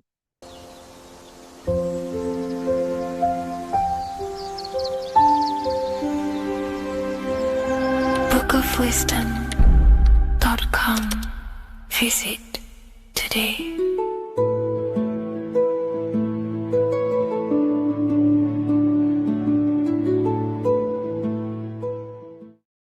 In this video, we're going to be decoding the symbol of the double-faced eagle, which is found on the Rothschild's family coat of arms. We see it in the Roman Empire, and we also see it in the 33rd degree of Scottish Rite Freemasonry. So let's get straight into this symbol and decode what this means. Freemasonry is considered a craft, and this craft is about reconstructing yourself. In fact, the word mason means builder, because every day we are building our mind's prison or our mind's freedom. Plus, you are a creator of reality. You are contributing towards the building project on the earth. You are a builder of yourself and reality, a creator. In Freemasonry, they use the allegory to teach the initiate a process of self-mastery. In Freemasonry, the allegory is that the Temple of Solomon is broken, and this broken Temple of Solomon needs to be reconstructed. But this is symbolic. The Temple of Solomon is yourself. You as an individual are the broken temple, as you have forgotten who you are, why you are here on this earth, and your mind has many limiting belief systems and restrictions on it. Therefore, we are the broken temple that needs to be rebuilt and reconstructed. The 33rd degree is the highest degree in the Scottish Rite system of Freemasonry. Therefore, this logo represents the state of consciousness the 33rd degree Mason is operating at. It is symbolic of their level of mind, their level of self-mastery, their level of awareness. This symbol is a very powerful symbol that you can use to also find your personal power. Now, of course, this is my interpretation based off my years of studying symbolism and connecting the dots. If you feel like I miss anything, please leave a comment in the comment section to maybe add to my points. The first of all thing that I see in this symbol that reveals a great power of mind is the eagle. The eagle itself is a bird, and a bird can go on the ground and in the sky. In a symbolic sense, this represents the body and the spirit, the ability to transform from this earth body and then also access astral projection and the spirit. The bird sees things from a higher perspective while it's flying in the sky. If you're only in the physical body, your perception of reality is limited to the ground. We do not see much from the ground. This is all symbolic to a level of mind. The bird can see things from above. It sees the earth from a top-down view and sees the whole, sees things from a higher perspective, symbolic of the mind of a 33rd degree Mason who understands who they are, what reality is, what consciousness is, and the human psyche. Their level of intelligence allows them to see reality from a higher perspective, and they also have the mindset of seeing things as a whole, which is a great truth. We are all part of a greater whole, the unfolding of creation that is taking place in the present moment. We are all unfolding creation as a collective consciousness, and we are part of a greater whole building project. So this bird, or the eagle, is symbolic of seeing things from a higher perspective and possessing a higher consciousness. The double-faced eagle, one eagle looking left, one eagle looking right. This is symbolic of the past and the future, mastering time. The way an individual masters time and masters the power over time and gains their power over it is by using the past and the future. The way we master time is by looking into our past and see what thoughts, emotions, and actions have led us to this very moment in the present moment in our lives. By looking into the past, you can see what thought, emotions, and actions have led you to this very point in your life and see the mistakes in your thought processes, the mistakes in your emotions, and the mistakes in your actions. You can extract wisdom from the past of your past and apply that wisdom in the present moment to then change your future to a better future for yourself and the collective consciousness and your contribution towards the creation taking place on the earth. That is how an individual masters time. You can do this through memory work. Every time you go to sleep, go through your day backwards. Follow the events backwards. What this does is literally create new neural pathways in your brain and allows you to strengthen your memory so you can remember more. Memory work is massive in Freemasonry based off my research. They make you do rituals, memorize rituals, because they're trying to develop these different aspects and cognitions of the human mind. We see that the double-headed eagle is looking left and right, but then joins. This is symbolic of unity of duality, unifying duality. And the only way you can do that is by connecting with pure awareness without distortion of the mind and body. If you turn off your body, it goes to sleep. If you turn off your mind, you go to sleep. But if you can turn off your mind and body, then who are you truly? When you turn off your mind, you're no longer your belief systems, your name, your job, your reputation, your status. You are this pure awareness who's observing the mind. So in meditation, you realize you are not the mind. You are the awareness, and the awareness is singular, and the mind thinks in dualism. So this is symbolic of unifying and seeing things through the lens of the awareness and not the mind, because the mind can produce illusions. So this is symbolic of a state of consciousness of the 33rd degree who sees everything as oneness. We are all one witnessing consciousness experiencing itself. However, this witnessing consciousness is molded differently through the mind. My mind has gone through memories, traumas, events, and belief systems, which makes my mind unique to you. But when we all turn off the mind and connect with pure consciousness, the pure awareness, then we are all, on the deepest level, actually one. The universe is one. This is symbolic of seeing and perceiving that reality and truly maturing that understanding in your consciousness. We also see that the double-headed eagle is standing on a sword, which is a tool. The tools that you possess in life are aspects of your consciousness. Your thoughts are a tool. Your emotions are a tool. Your actions are a tool. These tools are creating and building your reality, and they're also building your soul, building your consciousness. But we see that the double-headed eagle is standing on top of the sword, the tool. The sword is a powerful tool. So this is symbolic of power on the surface level. But if you go deeper and decode the symbol, it reveals something way more powerful. The sword carves through things. It's also a very murderous tool. If you hold a sword towards someone or something, you hold power over it. It is a symbol of power. And that power that you possess is, in fact, the mind. The mind is the powerhouse of control over reality. The mind is the most radiant force in the universe, as all things respond to the mind. The emotions, the body, and physical reality itself responds to the mind. The mind holds power. Matter is a physical manifestation of mind. The reason why the sword is the mind is because it's associated with the air element. When you swing a sword, you're moving this through the air. And if you've read the Book of Wisdom Volume 2, you understand that each element is corresponding to a different body of consciousness. Air is associated with the mind, the mental body of consciousness. Water is associated with the emotional body of consciousness. Earth is associated with the physical body of consciousness. Fire is associated with the spiritual willpower body of consciousness. Therefore, what we're looking at is the intellect. We're looking at gaining control over the intellect, the mind, thought, banishing all negative thought power from the mind. Think of it like this. You are tapped into a live stream of consciousness, and this live stream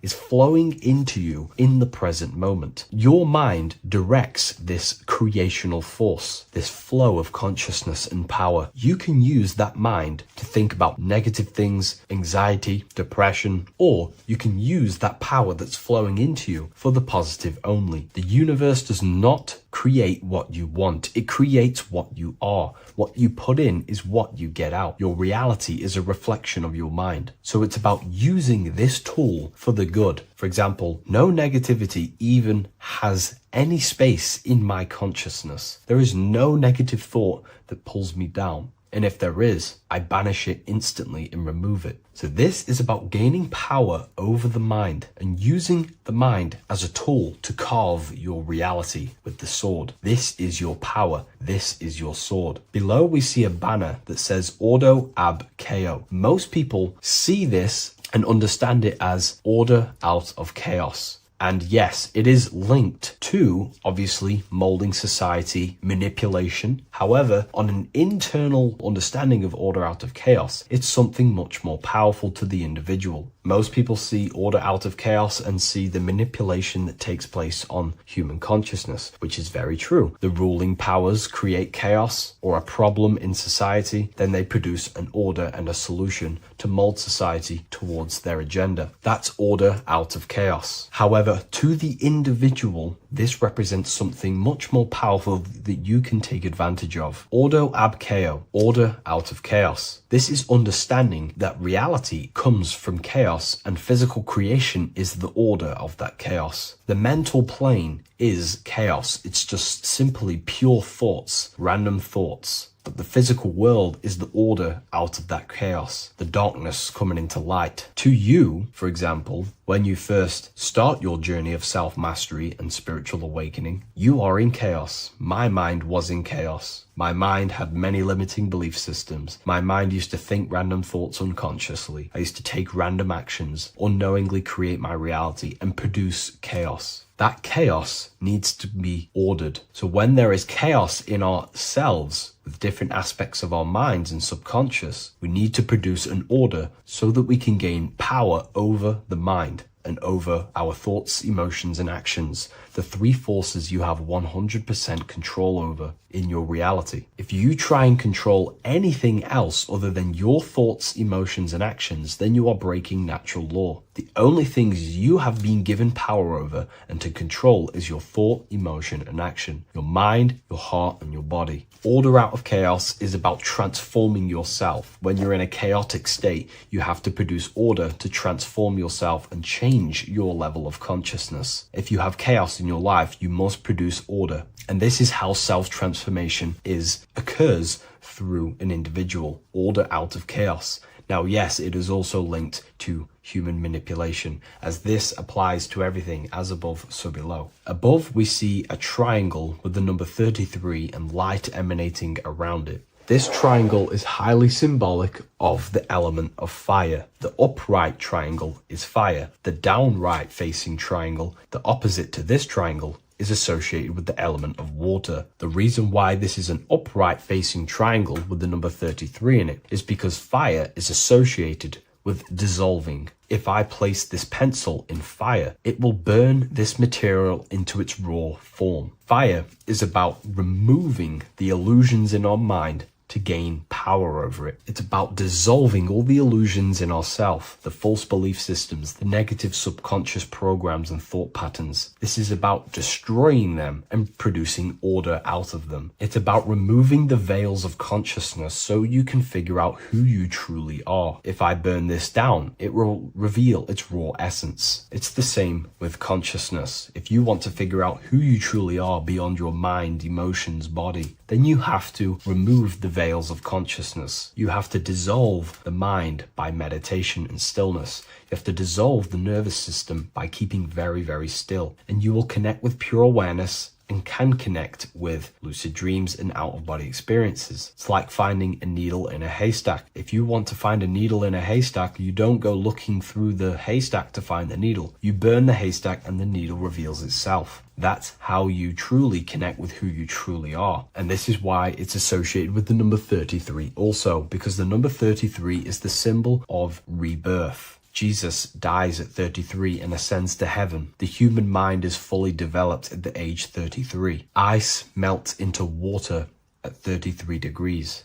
It's symbolic of transforming states from death to rebirth, rebirthing the self. And this is how you rebirth yourself, by figuring out who you truly are. Because when you actually figure out and have an out-of-body experience, or you figure out who you truly are, you go through a mental rebirth. Everything you thought once was true has been completely burnt away, and now you are reborn into a new mind and a new perception of self and reality. So it's about being reborn again. At the 33rd degree, you are reborn again by the understandings and experiences that you've had with yourself. And the crown is a symbol of mastery. People in position of power wear crowns. It is a symbol of power over something. This whole symbol reveals your own personal power, the level of power that the 33rd degree Mason has over themselves, not over other people, but themselves. But of course, once you gain your personal power, you understand how the mind works. You can use that against people. It's how you use the knowledge that determines whether you are bad or good. Again, if you think I've missed anything, leave a comment in the comment section. Please like, comment, and share if you love this content. I'll see you in the next one, and if you wish to get your hands on this book, I'll leave an Amazon link in the description. Hello, Seeker. Welcome to Revival of Symbolism, a channel devoted to the language of esoteric symbolism, guiding you to discover yourself and expand your consciousness into deeper realms of thought.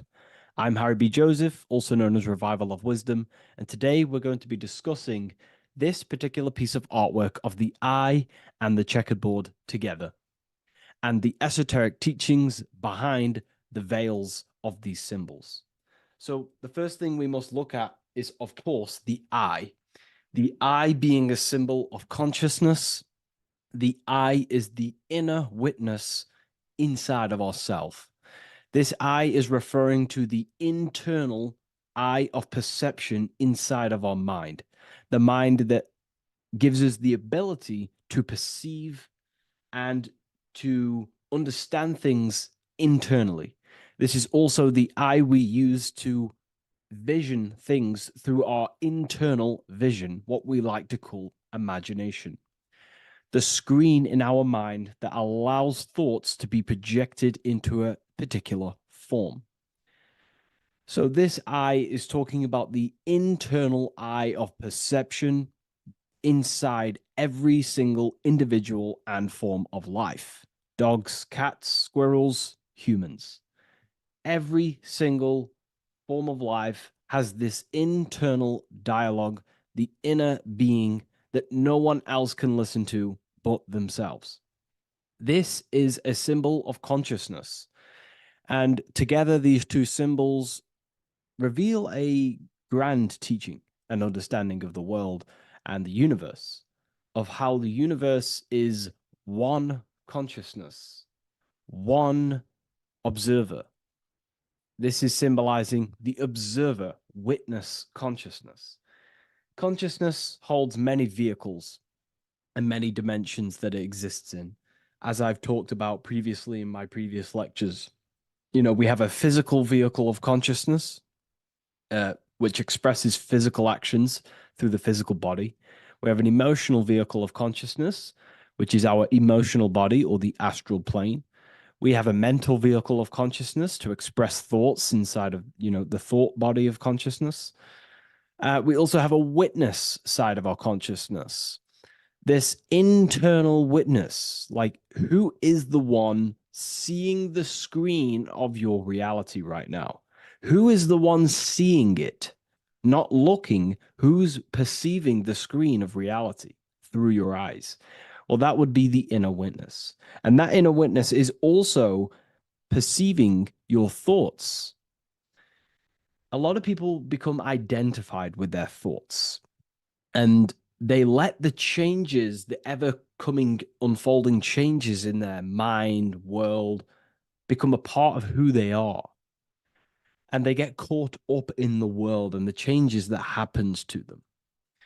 And a great teaching that I've come across this last year is to never identify with the ever-changing circumstances that happen in life. When things are tough, when things are bad, always remind yourself that you are the witness of your thoughts and you are the witness of this reality. You are the one witnessing your thoughts, emotions, and actions. You are the one behind them. So when things get tough, try not to get too indulged in these negative things. The eye is the witness. Connect with the witness. And this is the same eye that sees the screen of your reality, and it also sees the screen of your dreams. So this witness consciousness is transcending your physical day life and reality, and it's also witnessing your dreams. It's the same observer who's observing your reality now, but also observing your dreams.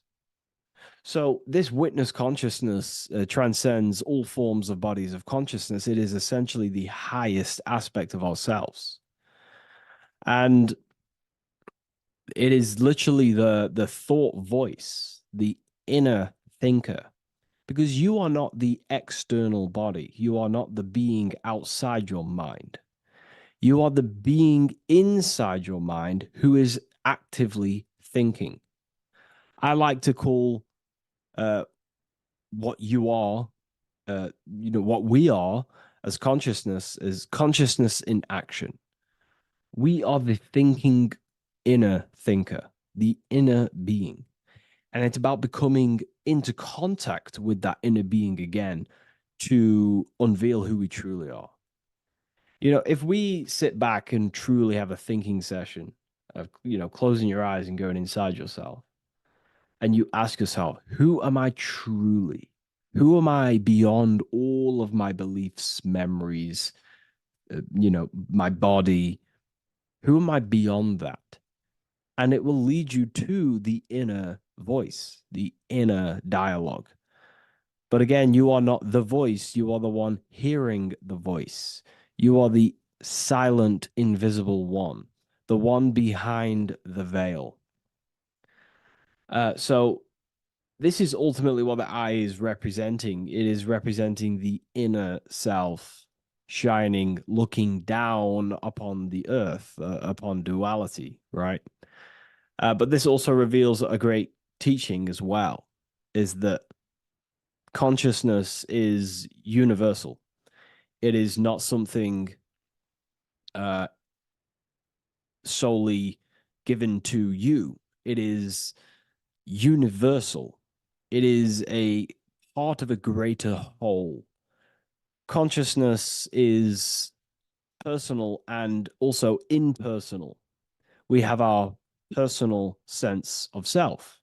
We have this inner voice. We have this sense of who we are in this world. And that is our personal sense of self. But you can also transcend the personal sense of self by turning off the mind and fading into the collective impersonal consciousness, which is ultimately what you call transcended states of consciousness, altered states of consciousness, or astral projection. When you astral project, you are simply accessing this impersonal aspect of consciousness. And this is ultimately what the symbol is representing with the checkered board floor, because the checkered board floor is duality, division. There is many, many different forms, but the I is singular. This is representing how the universe is one witness being, one consciousness expressing itself in infinite life forms and into division. But ultimately, division is an illusion. Consciousness fades into an impersonal consciousness. So the checkerboard floor and the eye above symbolizes how consciousness fractals itself and crystallizes into many different forms of personalized consciousness. The self, the sense of self, right? And this is why we always say, I am. I. If we look at the word I and the word I, so we have I, which is I am, and you also have the word I, which is like the eye you see here in the sky. The I, and if you look at the beginning of some words, you have inside. You also have internal, intelligence. All things to do with the inner self. Most words begin with an I, which is, I find, is a great connection because it's referring to the inner intelligence, the inner being, the inner sense of self. So the universe is essentially one being expressed in many different forms. That's also found in the word universe, uni, coming from the root word unite, meaning oneness, unification, united, and verse being a verse of a song, because we're all playing the song of consciousness, which is an ever unfolding song, an unfolding vibration, an unfolding creation. So this is simply representing how consciousness fractals itself into many different forms. And when we identify with our self consciousness, our sense of self, we no longer realize that we're a part of a greater whole. We're part of a unified field of consciousness. And there is only actually one true being in the universe, and that is the inner witness. And that inner witness is inside of every living form. And in order to truly process that, it takes a lot. You have to disintegrate who you truly think you were before you wake up to this universal truth. Before you understood this, you just think, I am me, you are you, and everyone is divided and everyone is their own being. When in fact, we're all not. We're all one consciousness expressing itself infinitely. And it's kind of like a social system. Consciousness is always interacting with itself. When you interact with someone else, you're interacting with yourself. It's a very mind-boggling concept to truly understand. But again, in order to truly understand this, you have to let go of who you thought you were. And when you do no longer identify with your personal consciousness and you identify with the witness consciousness, you become unified with the whole, with the greater, with the collective consciousness. And this changes the way you think, you feel, and act, because you then realize that we're all playing a part of creation on this earth. We're all contributing towards the building project of Earth. And your thoughts, emotions, and actions also hold a great impact on the building project, your contribution towards humanity and the collective. And you start to have empathy for other people, and you start to care for other people naturally by understanding this concept. And it's a very important concept, because if the whole world truly understood this, we would live in a better reflection in the material world. The world would be reflecting a better place, because the world is simply just a reflection of consciousness. And the world today is so bad because people's thoughts and consciousness is not in the greatest state of mastery, of self-realization, and people don't understand who they truly are. And a religion plays a massive part in this. Our whole lives, we're stuffed with someone's going to come and save us. Jesus will return and save the whole world. It's, to me, to be honest, it's complete utter nonsense. We have free will. We are the ones holding we hold responsibility for the creation that unfolds on the earth. Us as a collective consciousness, our God, manifesting, unfolding this creation and steering it in the present moment. And that's another thing. Reality was never created thousands of years ago. God is creating the world right now through the present moment, and it's unfolding. It's in a continuous state of becoming, just like you are in a continuous state of becoming. Time is evolving. Time evolves our minds. It evolves our sense of self. And we evolve over time as an individual and as a collective consciousness. And so does the earth go through this change as we change. So it's important that we are becoming more self-aware in the world so we can actually start to reflect a better world. But the checkered board floor, again, is just reminding us of the duality and the illusion, because it looks like an illusion, a checkered board floor. It's an illusion. The physical world, if you only look at the world through the eyes, you will live in the veils of illusion and never see the light, the higher understanding of the world. You will see everything as divided. You will see everything as I am me, you are you, and live in division. But in truth, we are all one. We all come from the same source, and we're all the same infinite witness expressed in different forms. And this brings me back to the concept of love. Love is the force that unifies consciousness. It unifies yourself. It unifies your relationships with people. If you love your partner, you love your brother, your sister, your whoever it is in your life, it unifies. If you have a care for someone, it brings you two together and you grow the relationship by expressing care into the other person, and it grows. So love is a very expanding, it allows things to grow, and it unifies things. And when you start to love yourself, you start to unify with yourself. And when you start to when you start to love nature, you start to unify with nature. So if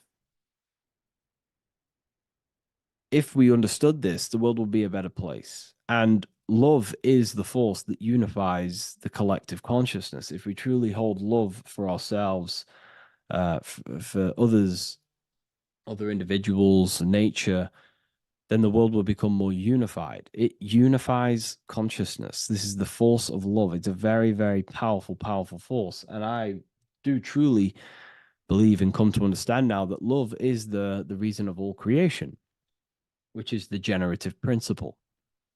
All action is coming from a place of love or care. We only take action on what we care about. So even the sun is a symbol of love. It just expresses life, gives away all of its light, life, and energy to the earth and asks for nothing back. It is love. It is the expression of care. And that is what unifies consciousness. So, again, this is just talking about the inner witness and how consciousness expresses itself in many forms. And the checkerboard floor also transcends that idea that I've just described of how it's consciousness divided in many forms. It also represents a state of an individual's mind. The checkerboard floor is symbolic of being divided, you versus me thinking, walking down the street and thinking everyone's a threat. It also represents their thoughts, emotions, and actions not being aligned, not being unified. Their thought, emotion, action are scattered, and they're not creating things consciously. It also represents many, many different personalities in our minds, the divided personas and personalities in our mind that we have.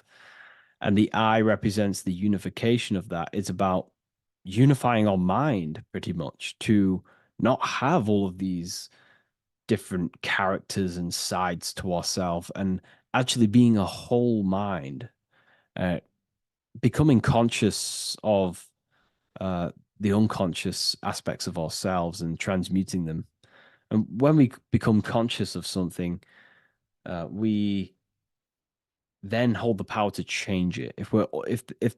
If we have an unconscious part of ourselves, we never truly realize it, we don't change it, and that unconscious thing can actually seek to control our thoughts, emotions, and actions from that place of the unconscious mind. So ultimately, that's what darkness to light represents. Darkness symbolizing things we are unaware of, because when something is in dark, you cannot see it. Most people are in darkness of their imagination. They don't realize the power of their imagination. They're unconscious of it. They don't use it. And to become conscious of that is to put it into light. Shedding light on something reveals something. If I shine a torch on an object, it's going to reveal it. It's the truth.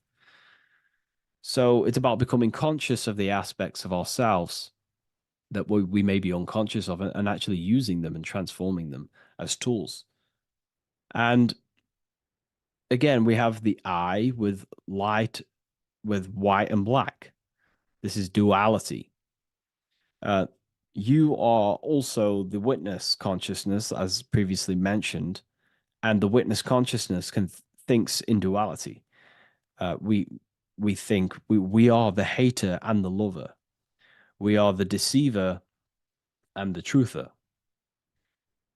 The truth is that consciousness thinks within duality, and within the mind, beyond the witness, there is duality in thought. But in truth, you are not either. You are neither the positive or negative thought. You are the witness of it. There's a great saying in the Gospel of John, and I can't remember exactly the words, but it goes something along the lines of, lift the wood, I am there. Lift the stone, I am there. It's basically saying that everything is the I am, everything is the same consciousness. No matter where you go in the universe, you're talking to self. You're talking to the same thing. You're seeing the same thing. It is the same consciousness that is everywhere. So consciousness thinks within duality, and it is the light and the dark, and we have the ability to transform between them. And some people think that, darkness is all evil. Darkness is not inherently evil. Darkness is not inherently evil. There are dark aspects of the world that help you actually progress into the light. Without the darkness, consciousness can't move into the light, into knowingness.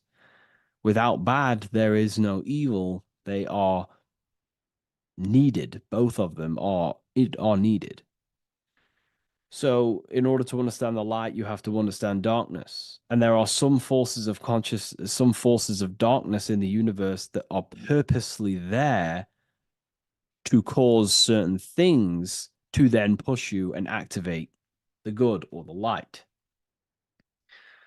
Some Gnostic texts talk about how there are beings that, very powerful beings that purposely descend themselves into darkness on purpose to make things happen in certain people's lives, so it actually pushes them towards the light, towards the good. So, this is ultimately what the whole allegory of Satan is. Satan was created by God, and Satan is necessary, which is symbolic of darkness.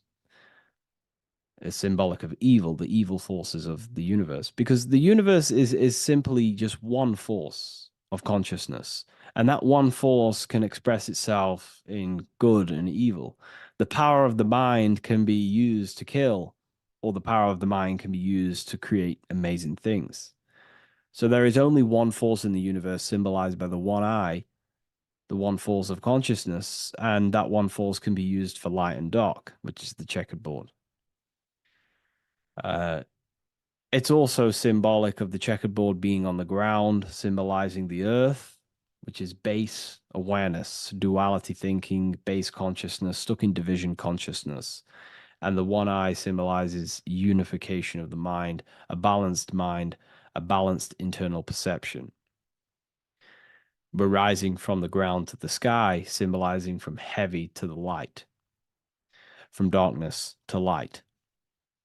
The eye is also symbolizing perception, what we perceive, and this is ultimately the end goal of all occult and esoteric research, is to gain more light, to gain a higher perception of the self, to gain a higher eye, a higher perception. That's why the eye is always raised above, symbolizing you're chasing the eye, you're chasing a higher perception of yourself and reality and the universe.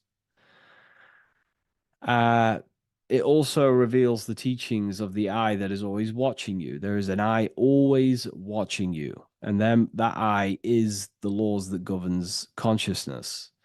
Consciousness or your mind is governed by certain laws that your mind cannot escape, such as cause and effect, vibration, mentalism, correspondence, rhythm.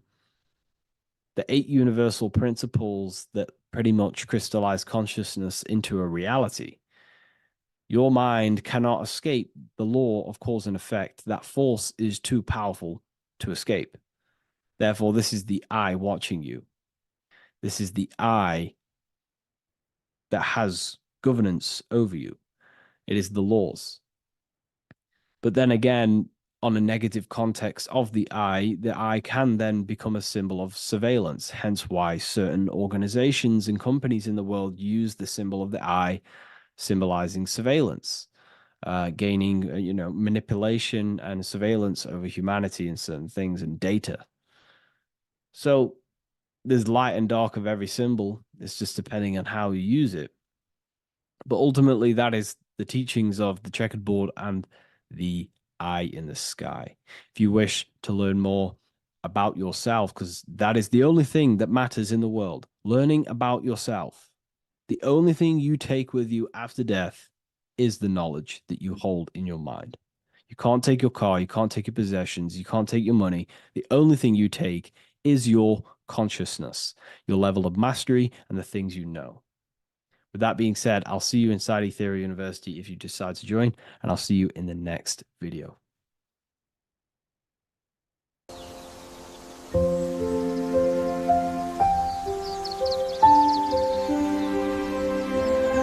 bookofwisdom.com. Visit today.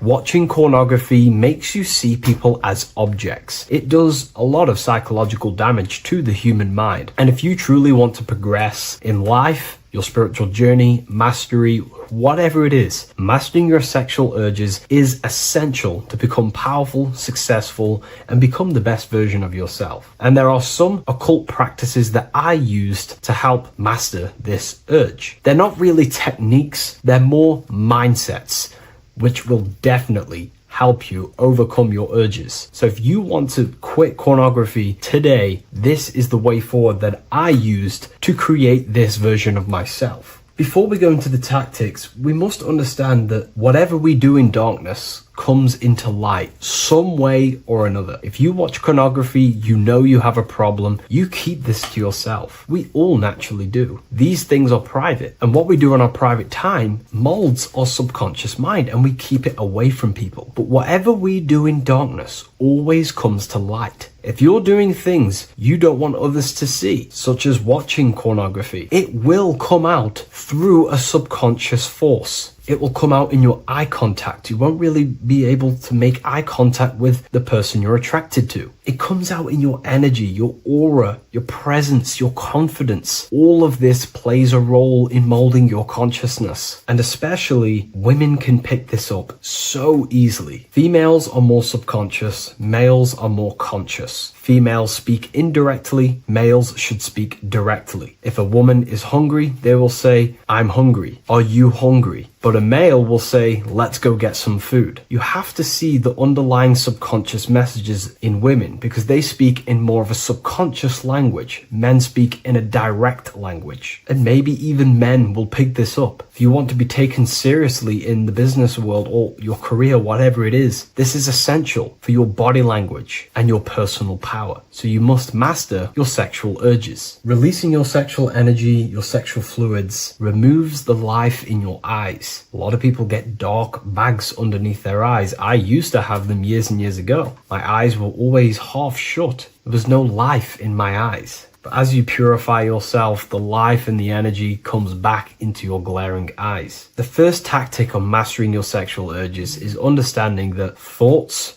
produce emotions. Whatever we think about inside of our mental body directly corresponds to what we feel in our emotional body. What we see here is a piece of alchemical artwork showing you the light of the mind shining down into the heart. This represents the mental body with the clouds. This represents the human heart, the emotional body of consciousness. What we think about, if we think about sex, or if we watch things that are stimulating to us on Instagram, TikTok, that thought goes into the mind, and the feeling gets then produced in the heart, and the body becomes aroused. What we think inside of our brain becomes emotional energy in our heart. As above, so below. And what becomes in our heart is what we take action on. We take action on emotion. Human action, human behavior pretty much comes down to what we feel. We only act on what we care about or what we love. If you love that feeling of watching pornography, that is the reason why you're taking the action. So keeping this in mind at all times is very important in your journey of self-mastery. What you think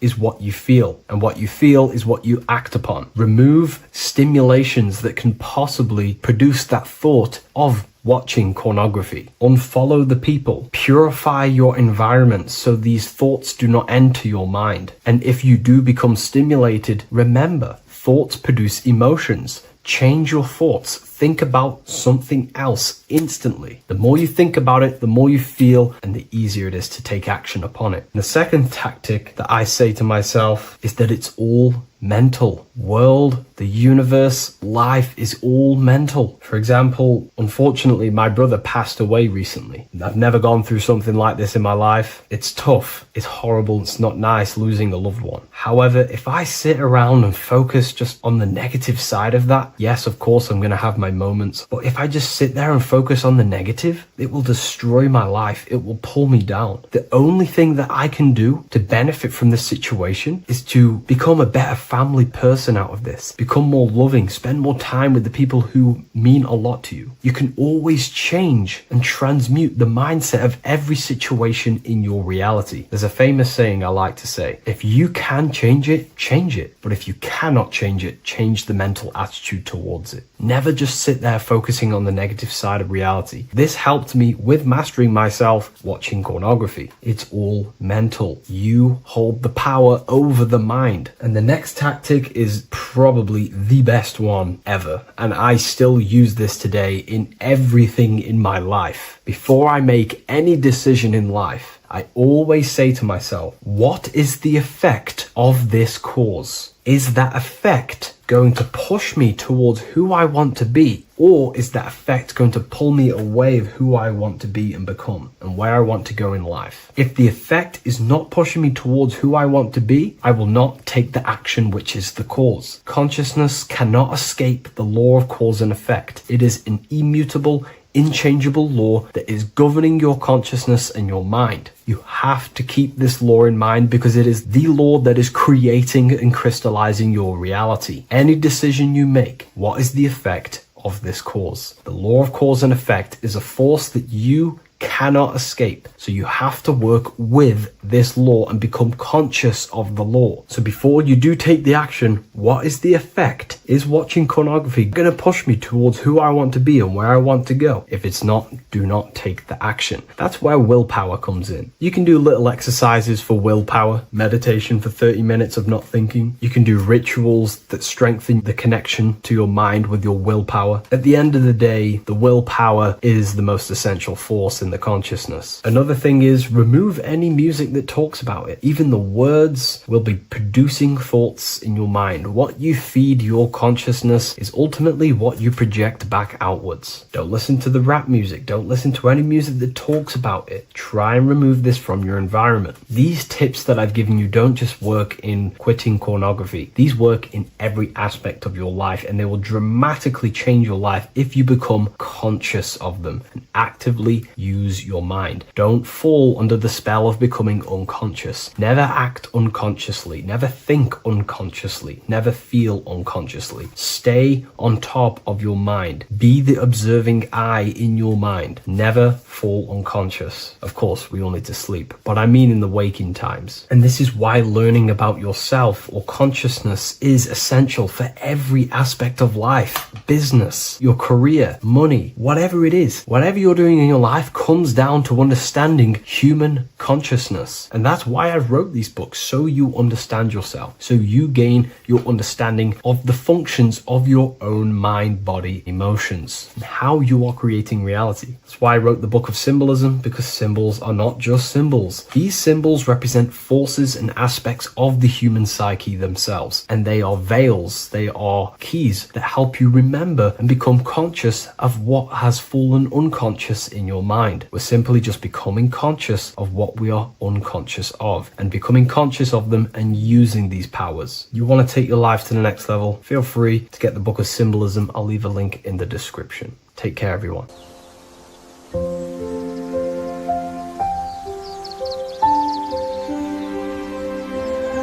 bookofwisdom.com.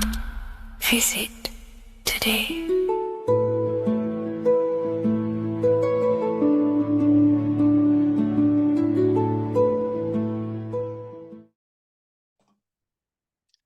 So this is known as the Bag of the Gods. This symbolism is widely known, but no one knows what it truly symbolizes. We see this in ancient Sumerian artwork. We see this in the Mayans' artwork. We always see this bag with the gods. What does this actually represent? Okay, so the bag itself represents carrying. Carrying what? It represents information. It represents knowledge. Your mind is the carrier of the information. So this is why in his left hand, he carries the bag, and the right hand has the pine cone. This represents carrying of information. Why is it a bag? A bag can be passed on to someone else. The information can be taught to someone else. This is the information of activation of the pineal gland or higher consciousness of humans. Because as humans, we all possess an animal nature, the nature that tells us to eat, to steal, to gain material wealth, to survive, to hate. This is our animal self. This is our animal behavior. But we also have a divine nature of consciousness, which we have access to, the higher planes of consciousness, the planes that manipulate this material world and create all things in this material world. The human mind has access to. The animal does not. The animal has no idea he exists. The animal has no inner dialogue, but humans have the inner dialogue. Humans can create infinitely. We can expand our minds infinitely into new realms of thought. So we have this higher divine nature and a lower nature. This bag of the gods is basically just representing the knowledge they possess of higher consciousness, of the higher aspect of life, okay, which is the activation of the pineal. The pine cone. The pine cone is in his right hand. The right represents wisdom. The left represents intellect, knowledge. Knowledge and wisdom are two separate things. Wisdom is applied knowledge. It's a feminine aspect. Knowledge is just gained information that you know, which is masculine. So in his right hand, he holds the pine cone. The pine cone can be opened and shut. The shut pine cone represents the asleep human being, the human being that exists in his lower nature, that just basically survives, lives on eating, consumption, material lust, living in chaos with his emotions, living in a place of hell. This is the animal nature. Then we have the awakened human, the one who has consciousness of himself, the one who looks within himself, the one who knows there is more to him when he looks in the mirror. He is far more than just the physical body. He is a divine spiritual being, a divine being who has limitless potential of creation into the material plane. So this represents the awakened. This represents the asleep. This is why he carries the pine cone in his right hand. It represents applied knowledge. This is the information. This is the intellect he possesses. And this is the applied knowledge of the awakening, of activation of the pineal gland. Because remember, the pineal gland is not your consciousness. The pineals, the same root word. Pine cones were always symbolizing the state of consciousness one was living in, whether he was asleep or awake. We see this at the Vatican. We see the pine cone over the two pillars. This is the two pillars of Freemasonry, and the dome. This is the Royal Arch of Freemasonry. This represents your head. This is the two pillars, the two hemispheres, and the pine cone in the middle, which is the pineal gland. What is the pineal gland? The pineal gland is not your consciousness. It is not the third eye, and it is not the mind. It's not the mind's eye. The pineal gland is a radio receiver. This is your body. Your body is an antenna. Most people think they are this body. This body is nothing but a receiver and a downloader of consciousness. Your brain does not produce consciousness. You are not this brain in your head. This brain is a downloader of consciousness. Consciousness comes from a way higher divine plane, which is what this image is showing here with the clouds. The mind is light. Consciousness is light. And this light is coming down into the material plane, and your body is basically a crystal antenna which is receiving and downloading this consciousness. So you can experience a three-dimensional reality. So God can experience himself in a divided, separate state.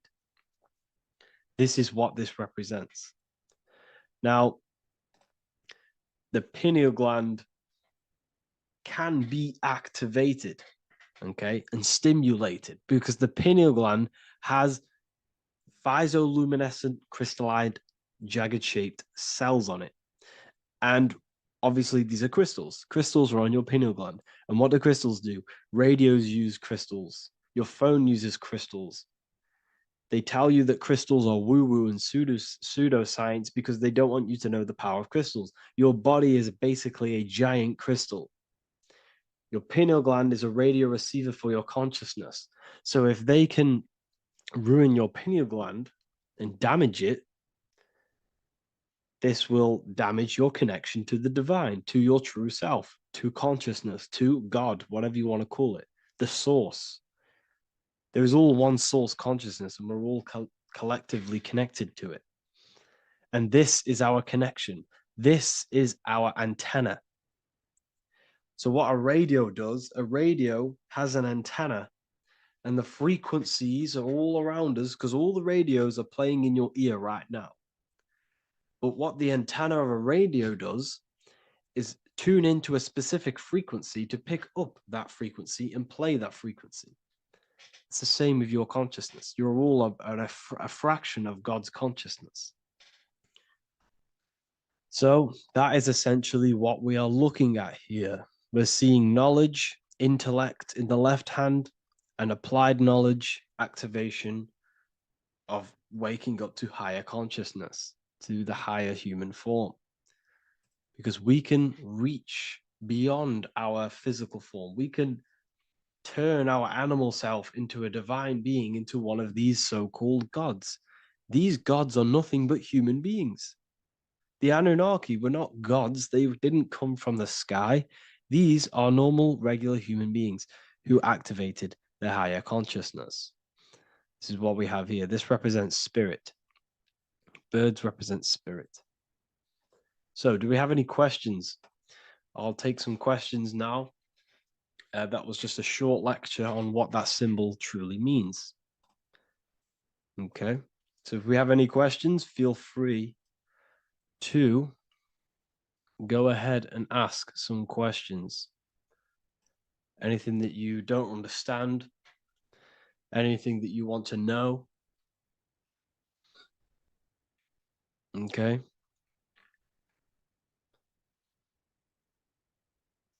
So base reality would be where source resides. Yes, the base reality is your consciousness. Are these lectures available in the university? There's a whole section, basically inside the university, there's a whole section with like over 30 long form lectures like this. So the base reality is where the source resides. Yes, the base reality is your inner world, your consciousness. That is the only thing that exists. Your outer world is just an effect of your consciousness. Your consciousness, everything that has gone on within the mind and emotion, is pushed outwards into your reality. You have thought and felt your way into your external circumstances. Your life is a direct correlation of every thought you thought in the past. Therefore, your inner world of consciousness is creating and molding your outer world.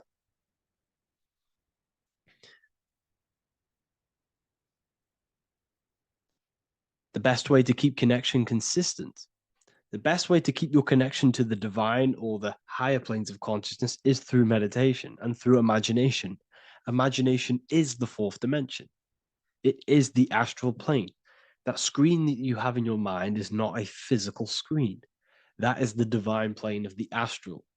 And this is essentially where all objects of this material world comes from. The phone that you are holding, the laptop you're watching this on, whatever you're doing, every single object you see in your room that you are in right now began inside of the plane of imagination. This is not a physical plane. This is a metaphysical plane that you have access to. And you have the ability to bring down this plane into physical form. That's what we call manifestation. That's what the ancients called magic. This is what we now call in science metaphysics. It's all the same thing. So yes, you all have access to the divine planes. Unlike animals, this is why humans are so advanced.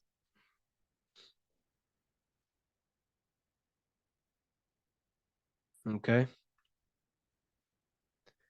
Is the pineal able to constantly activated, or is it just a temporary experience? I don't fully understand that question, unfortunately. Maybe you could word it in a different way. The real meditations on the university, legit, y'all, yes. In order to connect to consciousness, you need to sit in meditation and turn off your feelings, and the feeling of unity will come. Do I understand correctly? Yes, that is correct. So when you sit in silence and in stillness, I highlight the word stillness because stillness, when you are still, no information from your nervous system is being decoded by the brain.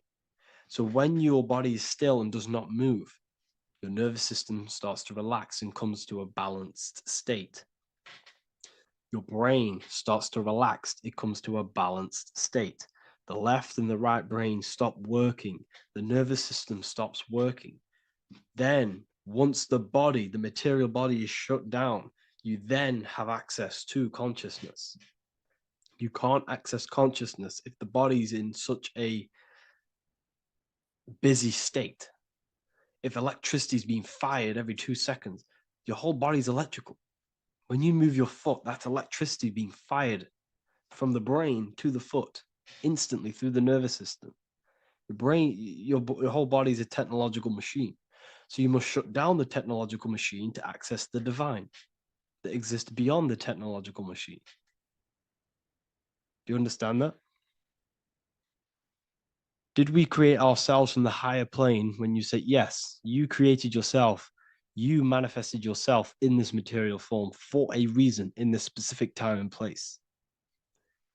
Wisdom books, are these available inside the university? Yes, they are. So anyone who joins the university, they all gain 50% off the store. So you can get anything off, anything you want inside the store for 50% off. Plus you get the Book of Wisdom Volume 1 PDF for free. You get the Human Health Guide. Plus you get all of the the library books. There's a loads of different books on occultism, symbolism, esotericism. Do you need to place your attention somewhere specific during meditation? You can do. Okay, you can do. So if you struggle, when you first start to meditate and you struggle to turn off the thoughts, think of the back of the brain, the back of your head. Don't think of it, place your attention on it. Okay, so when you place your attention on the back of the brain, this now shuts off thought because the back of the brain doesn't have any activation to do with thought. The front brain does, the neocortex. That's all to do with activation of thinking. So place your attention on either the back of the brain or your breath. What's more important, creating yourself or finding yourself? It's balance of both. So in order for you to create fully, you must have awareness of self and awareness of thought and control over the mental dialogue, the inner voice inside of you. Okay? When you control that inner voice, that is when you gain power. That inner voice is what brings commands into physical reality. Before you kick a football, there is a change in consciousness. There's a decision made in consciousness before the body takes the action. Therefore, every physical manifestation is a change of inner consciousness before it's a physical reality. You can have the reality you want through consciousness before physically having it. That's the secret to creating.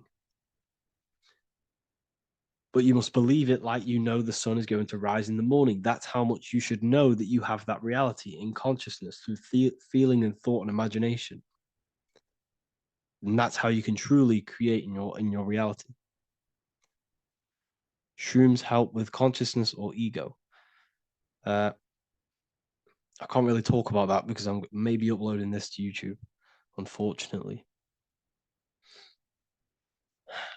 But we need to clean our pineal gland first from calcification. Yes, definitely. You should go on a detox the body. Because you can't really connect with consciousness if your body is in such a dirty state. Because the brain your nervous system is in a state of fight or flight, trying to fight off all these toxins. So when you meditate, you're probably going to be having thoughts all the time because your brain's firing, your nervous system's being attacked through toxins. So you must detox to have a true connection with the divine. Your diet plays a big role in your spirituality and mentality. What is the most optimal food for pure consciousness? Fruits and vegetables. They possess consciousness. So when you place them inside of you, they're syncing with your consciousness. How to check the cleanliness of your body, your skin, your teeth, your tongue, your mouth. If your skin has spots, different colors on it, you're not clean because your skin is a reflection of your inner organs. Coffee's not the best for you. Coffee gives you fake energy, okay? So what coffee does, that buzz you get off coffee is actually the toxic effect of the chemicals reacting with your body.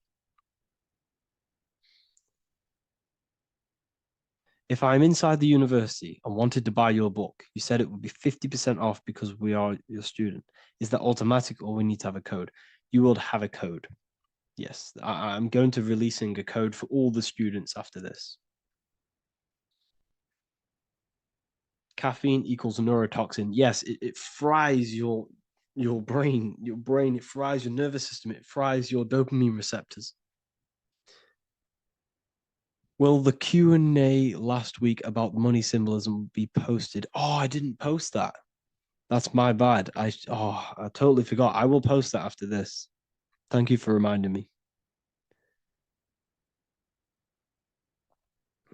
How to detox the body. The best way to detox the body is going through a week cleanse of fruit. So only consume fruit, sea moss, and cayenne pepper, and lots of freshly pressed juice. Do that for a week or 2 weeks, depending on how you feel, and then start to fast. You will lose weight, but you're not losing weight, you're losing impurities. It's good to do this every couple months, to just go on a raw fruit diet, cleanse the body, push everything out, and then start to fast while, consuming sea moss and having lots of freshly squeezed juices.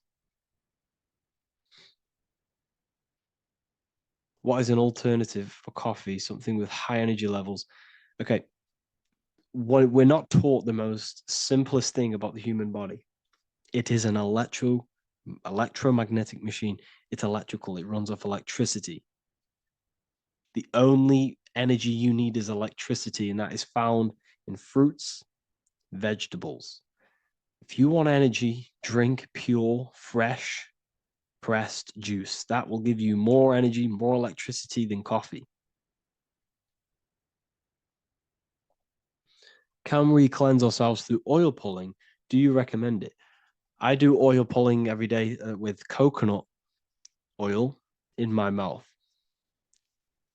Celery juice is a good one, very good one. Yeah, celery juice.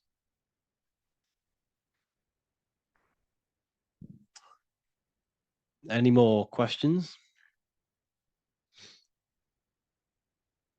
What kind of music do you listen to when lifting? For me, rap, hip hop push me work harder, but I know it's terrible for my subconscious. Yes, very. At least you're aware of it. You should be definitely try and stay away from the hip hop music.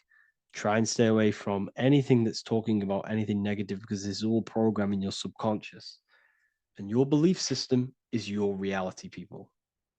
Your belief system is your reality. Okay? So look after your subconscious. That's what's controlling your actions. 90% of your actions on a daily basis are controlled through your subconscious beliefs. Okay? I listen to a lot of Pastel Ghost.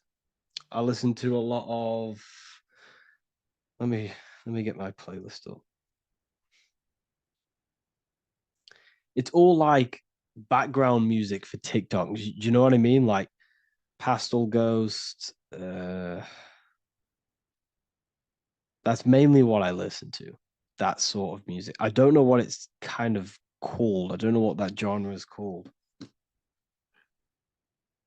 Does anyone know what that genre is actually called? Because there's not much words in it. The reason I listen to it is because there's not much words in it. And, it helps the subconscious. And I just love that music.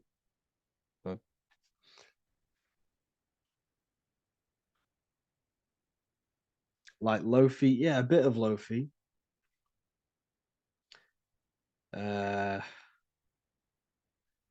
Most people won't even know this type of music.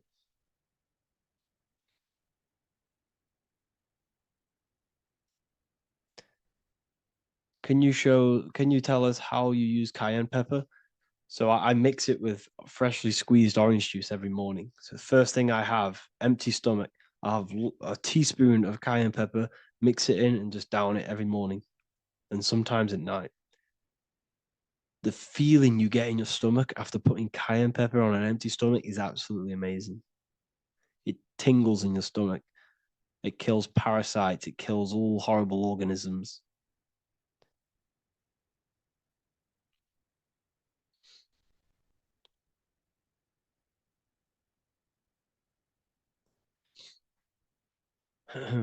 Mix it with hot water. Yes, hot water and key lime water. That I bet that's powerful. If you mixed warm water with key lime with cayenne pepper in first thing in the morning, I can imagine how powerful that is. I've never done that, but I'm going to try that. Do you use sea salt? I don't know what to think about sea salt, to be honest. I try and stay away from it. I don't know whether it's good, don't know whether it's bad. I'm kind of mixed on it. Mixed information. I've heard people have benefits. I've heard other people say stay away from it. So I don't know. I just stay away from it. I'm not too sure on it.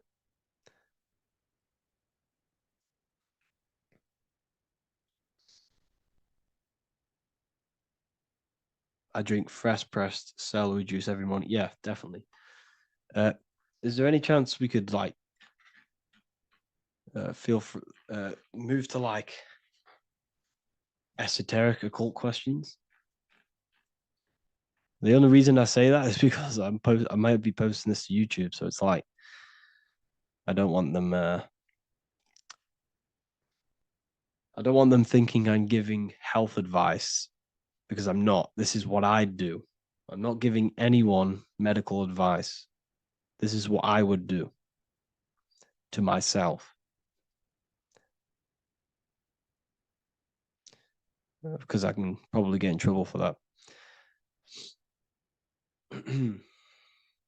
So the subconscious is the all-knowing. It is the all-seeing eye. The subconscious knows everything. Your conscious mind does not. Your subconscious knows every single cell in your body. Your subconscious is making your heart beat. It's talking to your heart.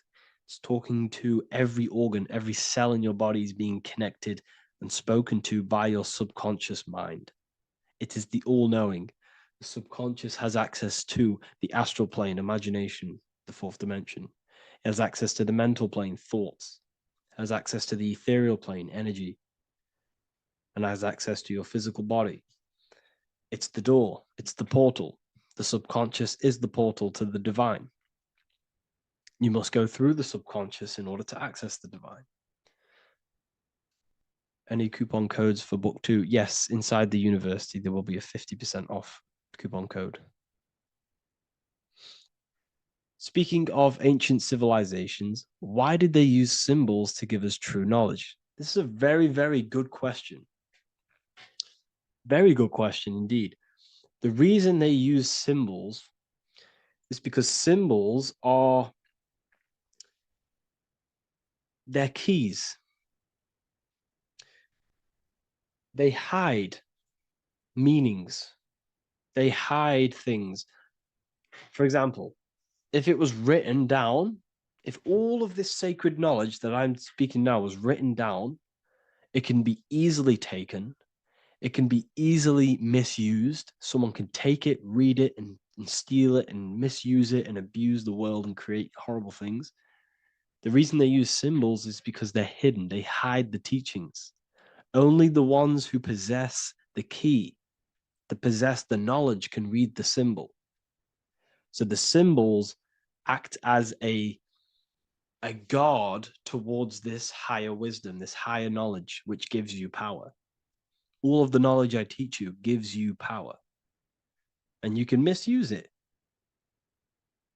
You can misuse your imagination. You have no clue, unless you've put this into action, how powerful your inner consciousness is.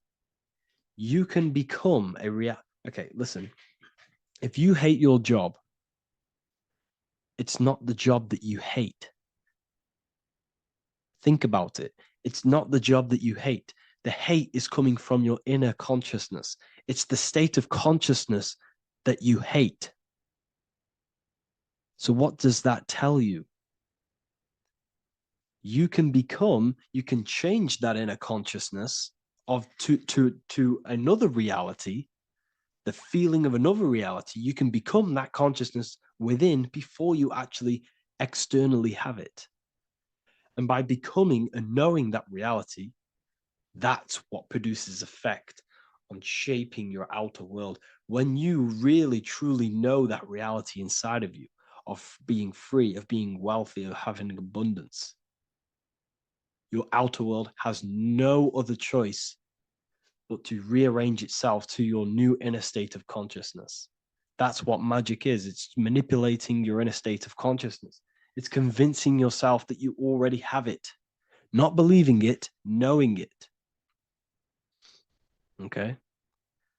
Knowing is different than believing. Believing is a lie. You should know thyself. Okay? So we can say that human overpopulation is intentional. There is no human overpopulation.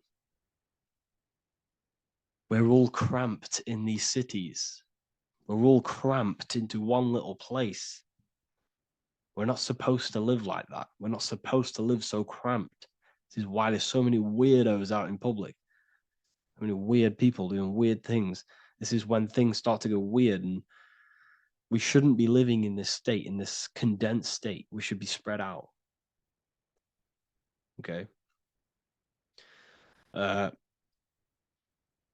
There is no overpopulation. It's just an illusion because we all lived in such. Have you ever been on a plane? Have you seen how much land there is? It's crazy. There's no overpopulation. And how many people do they say there's in the world? There's not that many people in the world that they say. I think it's like 8 billion. I think they say there's 8 billion people. There's not 8 billion people. There's probably more like 2 billion. And the reason I say that is because I have a friend who only has like 300K followers. That's a lot of followers, okay? And he gets recognized everywhere he goes. And he's into all this stuff. And he says, listen, the population is definitely not 8 billion or whatever they say. I think it's like a couple billion. It's probably more like 1 billion. How to properly manifest intentions. Thought, emotion, and imagination are the key. You must know that you have that reality. Don't believe it. Become that reality within your consciousness. All day long, as much as possible. Feel it. Imagine it. Say it. And have zero doubt. How to have zero doubt. You can't, well, okay, so the doubt, that little voice that will seep into your mind saying, you can't do that. You can't do this. That's your old voice of your subconscious program. Listen, the reason why most people fail in life is because they have trained their subconscious that they will fail. They have told and believed that they will fail. The reason I will succeed for the rest of my life is because I have trained my subconscious to say, I will win, I will succeed, I will solve any problem. That's my belief system. And if my belief system is that, then my external reality, my conscious mind will seek a way to fulfill that belief. It will seek to control and create that belief in my external world. It will seek to solve any problem. I've trained my subconscious mind to know that I already have the reality, to know that I'm abundant, to know that I have everything that I already need. Therefore, if any problem comes, I can sort it straight away. But most people have a different belief. It's not your fault. We've been kind of manipulated and told this, that they will fail, that they can't do anything, that it's too hard. And that basically casts a spell on the conscious mind, where your conscious mind is just like, no, I can't do that, because of this subconscious belief that you hold. So you must reprogram your subconscious that you can do it, that you will solve any problem, and that you are abundant. That's the reason why successful people succeed. It's because they have a complete different mind state, a complete different belief system in their subconscious.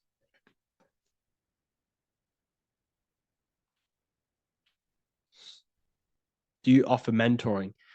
Yes, I do offer mentoring, but it's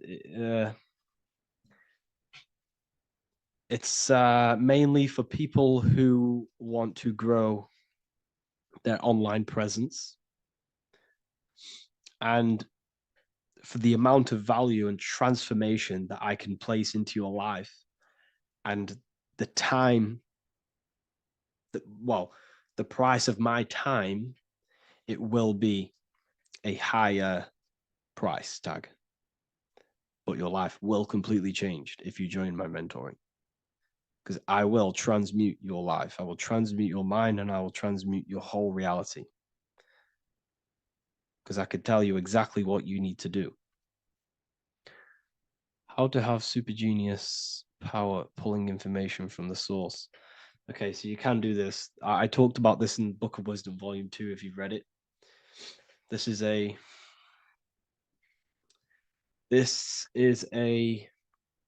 technique that Albert Einstein used. This is a technique that Thomas Edison used. This is a technique that all of the ancient geniuses have used. So You get on a chair, you place metal below you or plates, and you hold a metal ball in your hand, and you fall asleep.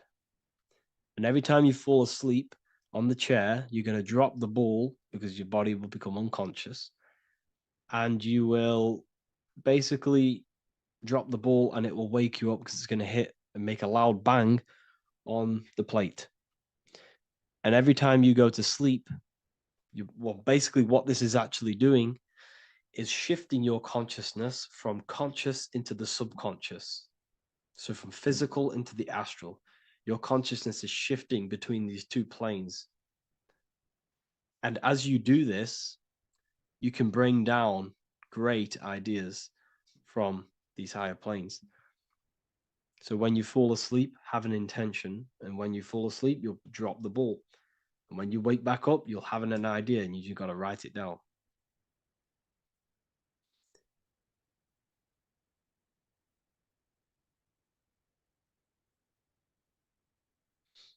How to balance chakras. Don't focus on balancing your chakras. Focus on the mind. The mind is the cause of the chakras being blocked. If you have a blocked throat chakra, this is a problem in your mind, not the chakra. You see, the chakras are a result of the mind. You transmute the mind, you can transmute the chakras and cleanse them.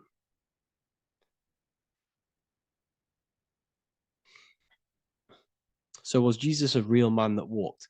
Okay, so I'm going to tell you something. Like, some of the things that I say in my reels, they are to catch attention.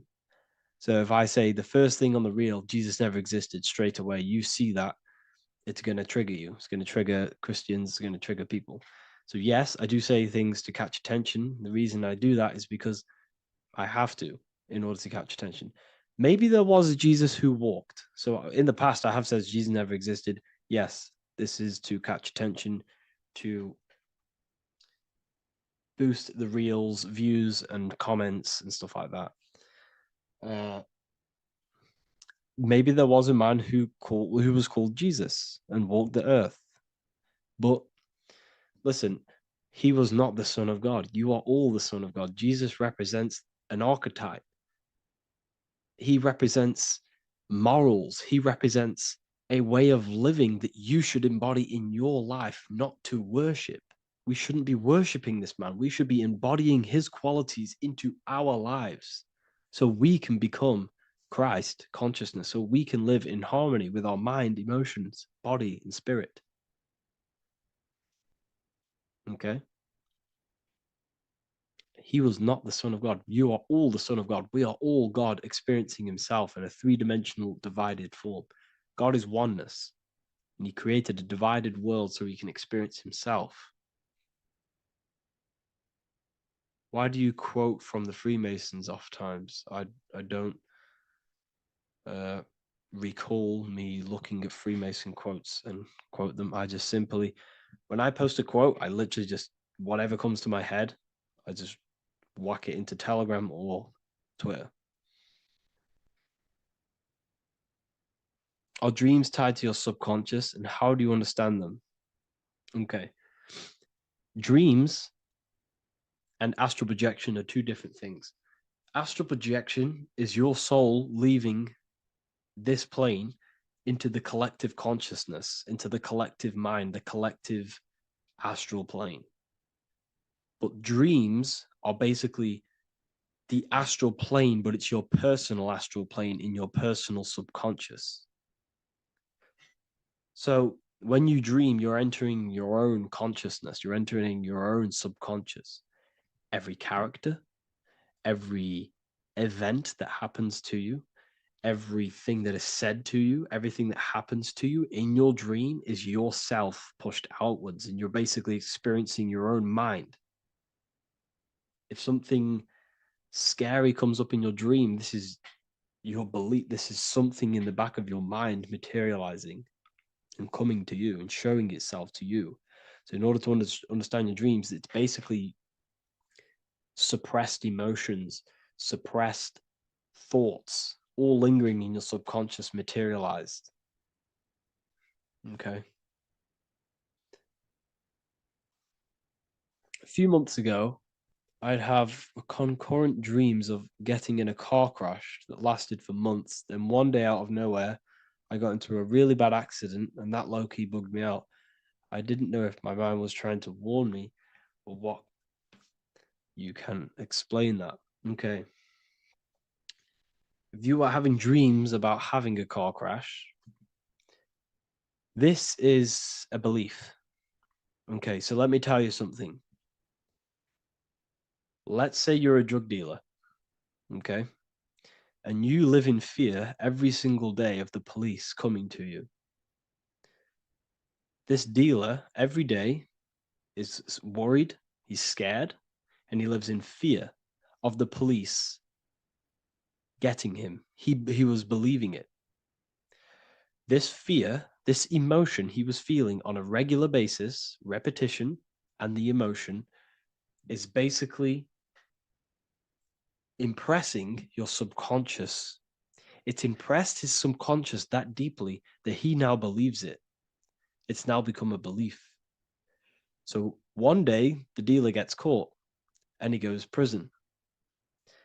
Let me tell you something. He placed himself there because he created a program, a belief in his subconscious of the police. And his external reality is now in a prison cell. But that prison cell is just an external manifestation of the prison cell of fear he installed in his subconscious mind. The four walls he's now trapped in is just basically an externalization of his own belief system that he created through consciousness, through the subconscious. If you embedded your belief that you will be in a car crash, you will be in a car crash. He placed himself there. He materialized that reality through the thought, through the emotion, through the belief. He put himself there. You see? So if you were having dreams, this was maybe, it could have been anything. You could have watched a program when you were a child about a car crash and that maybe scared you.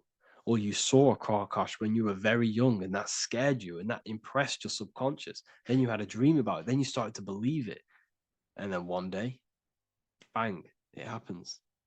That's the power of the subconscious mind. It holds control over you. It holds control over every aspect of your reality, of your being. So, I hope you all enjoyed this live. I'll see you all inside Ethereal University. I'll be posting another lecture this week. And yeah, let me hold on.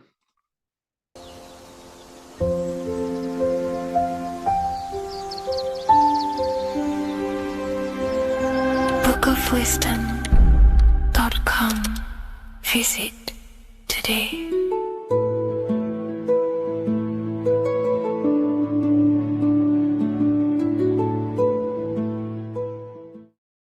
Religions were made to hide the truth about yourself, God, and the universe. You see, religion teaches there is a God separate from you. He created the universe separate from himself. They did this to truly disconnect you from consciousness, from God, and from yourself. Now let me explain. It's going to be very difficult to understand this from a left hemisphere dominated perception. The left hemisphere sees everything individual. The right hemisphere sees the whole. For example, if you're walking through a woods, the left hemisphere sees individual trees, leaves, twigs, and branches. The right hemisphere sees the interconnectedness of the whole woods. We've been trained our whole life to be trapped in the left hemisphere, to think logically, scientifically, with evidence. This way of thinking traps you in illusion, division, and separateness from everything. Plus, in science, they teach you the universe exists outside of you.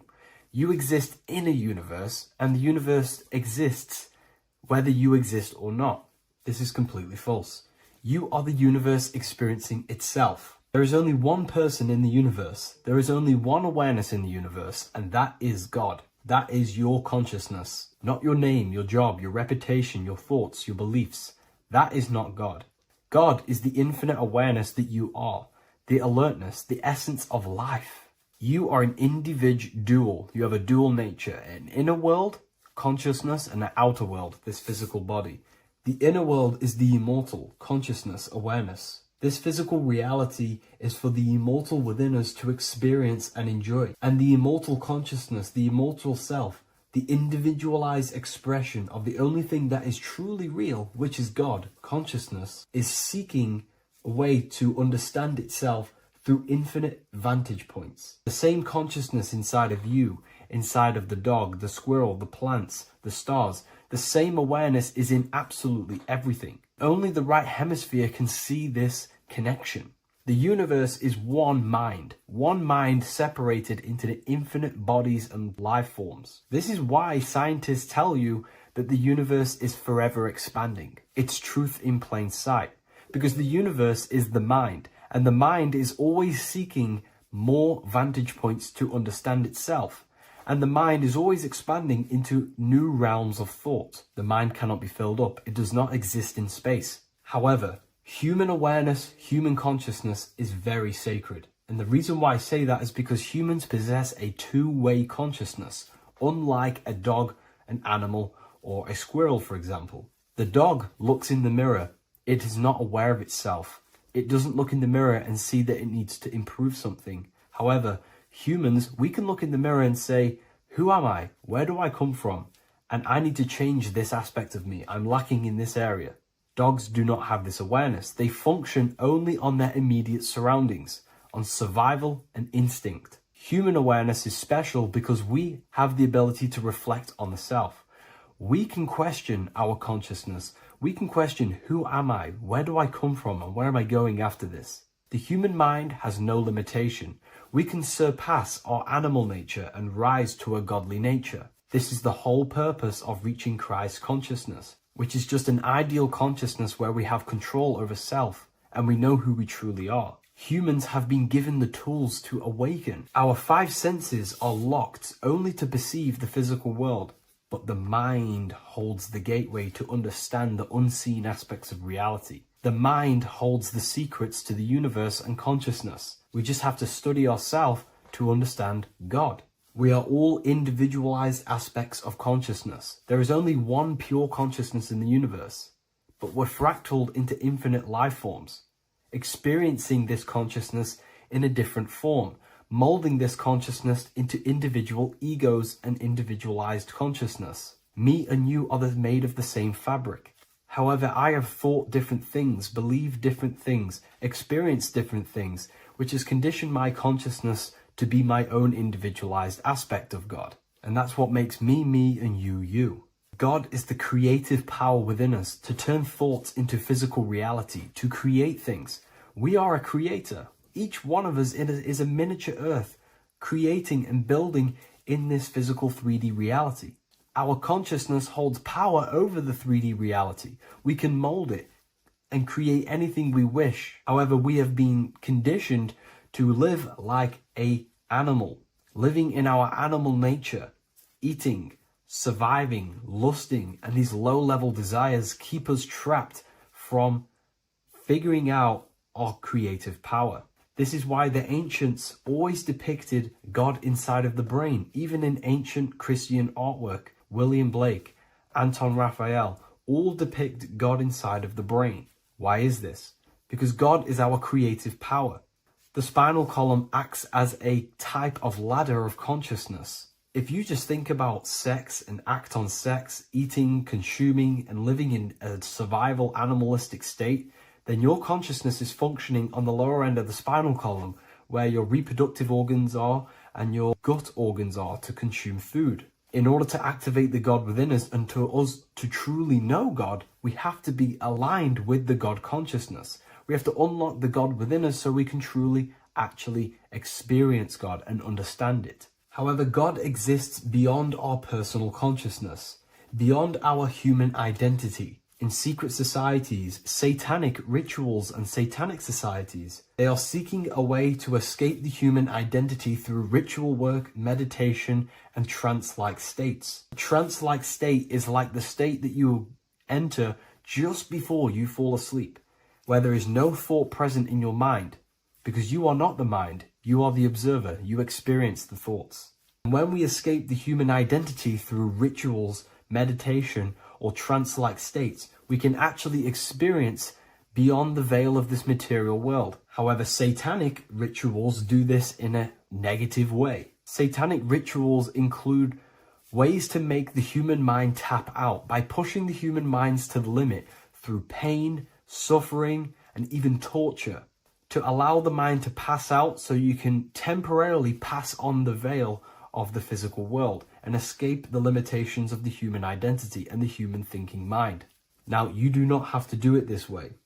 You can experience the divine and beyond your human identity through many different ways, such as deep, deep meditation, rising above your thoughts, and setting 3 alarms, one for 6 a.m., one for 6:30, and one for 7:30. And when you wake up at these times, what you need to do each time you wake up is allow your mind to stay awake but your body to fall asleep. And you will enter this trance-like state. And you can gain ideas, experience lucid dreams, and maybe even astral project. All of these rituals in secret societies and satanic societies is all about escaping the human identity and experiencing the divine planes beyond the physical. To wrap all of this up, this is all about consciousness.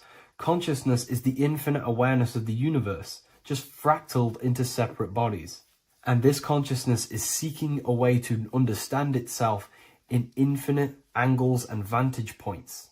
And religion was made to cut off your connection to the divine planes beyond this world and beyond your self-identity. Therefore, if you want to know God, you have to study the attributes and qualities of God, such as geometry, numbers, consciousness, the mind, the subconscious, human anatomy. All of these things are aspects of God. We have to study ourselves and study nature so we can see God. God is the infinite awareness of the universe. If you love this video, please leave a like and share it with a friend. I'll leave a link in the description for the Book of Wisdom, Volume 2.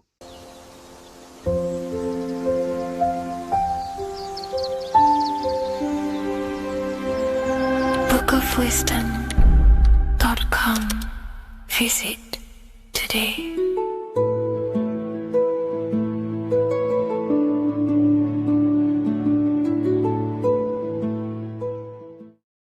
What if I told you that the seasons don't just change the external world, they also change your internal world. They have a psychological and a spiritual effect on your consciousness. If you're new to esotericism, you may not really understand this. But if you have some deep understanding of as above, so below, you already know this. But today we're going to be explaining it in great detail. So tune in, take a pen and paper, maybe make some notes. So we have 4 seasons. The sun is the main source of life on the earth. And it changes the circumstances on the earth in 4 different ways. Of course, we have spring, summer, winter, and autumn. These are the 4 states of the earth due to the sun's cycle. Not only do they take place on the earth, they also take place on you, your body, your mind, your spirit, your consciousness. They change things internally and externally. The first thing we need to understand is that we have a dual nature. We have a mind, and in that mind, we have an internal self. That's what we call the spiritual self.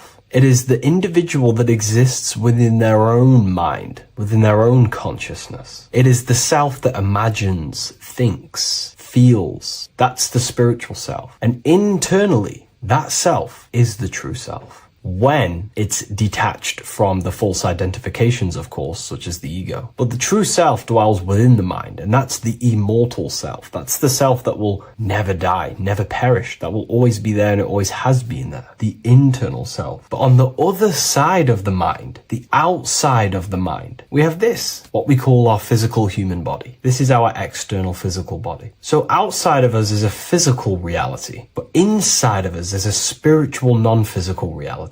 Inside of us cannot be measured outside of us can be measured. So we have an internal world and an external world. I think this is the reason why the word individual has the word dual at the end. Dual meaning opposing or two. We have a dual nature. Inner world, in the mind, and a self out the mind. And the mind acts as some sort of doorway. It is a doorway into ourself. So in esotericism, this is what it's all about. It's about we work with the internal world. We try and figure out who we are from the inside out, not who we are outside of us. Because we realize that the external world is nothing but a crystallization of what's happening inside of us. Our lives are a result of every single thought that we thought in the past. So let's not get off track here. Let's carry on. As I was discussing the seasons, we have an internal world in the mind and a self outside the mind. And this is reflected even in the cycles of the heavens. This is how you know the universe is intelligently designed, and the law of correspondence corresponds with everything. The law of correspondence is as above, so below. It's not a Hermetic principle. It's not a Freemasonic principle. The law of correspondence, as above, so below, is just the law of life of the universe. It is in everything. So the daytime, the sun, this is external impressions or expressions, should I say. We express ourselves outside the mind, in the outside world, in the material body, taking actions outside of us during this daytime. The sun represents outward expression, the daytime. This is when we wake up, we're conscious, we do things outside of our mind. But then the nighttime comes around and it becomes dark and the moon rules over the nighttime. And we return back to our internal world. We return back to the darkness. We return back to the internal self, the self in the mind. Really is fascinating. And this is as above, so below. This follows the correspondence. This follows the law. Although the outside world has a cycle of day and night, so does our own mind have this cycle. As above, so below. As within, so without.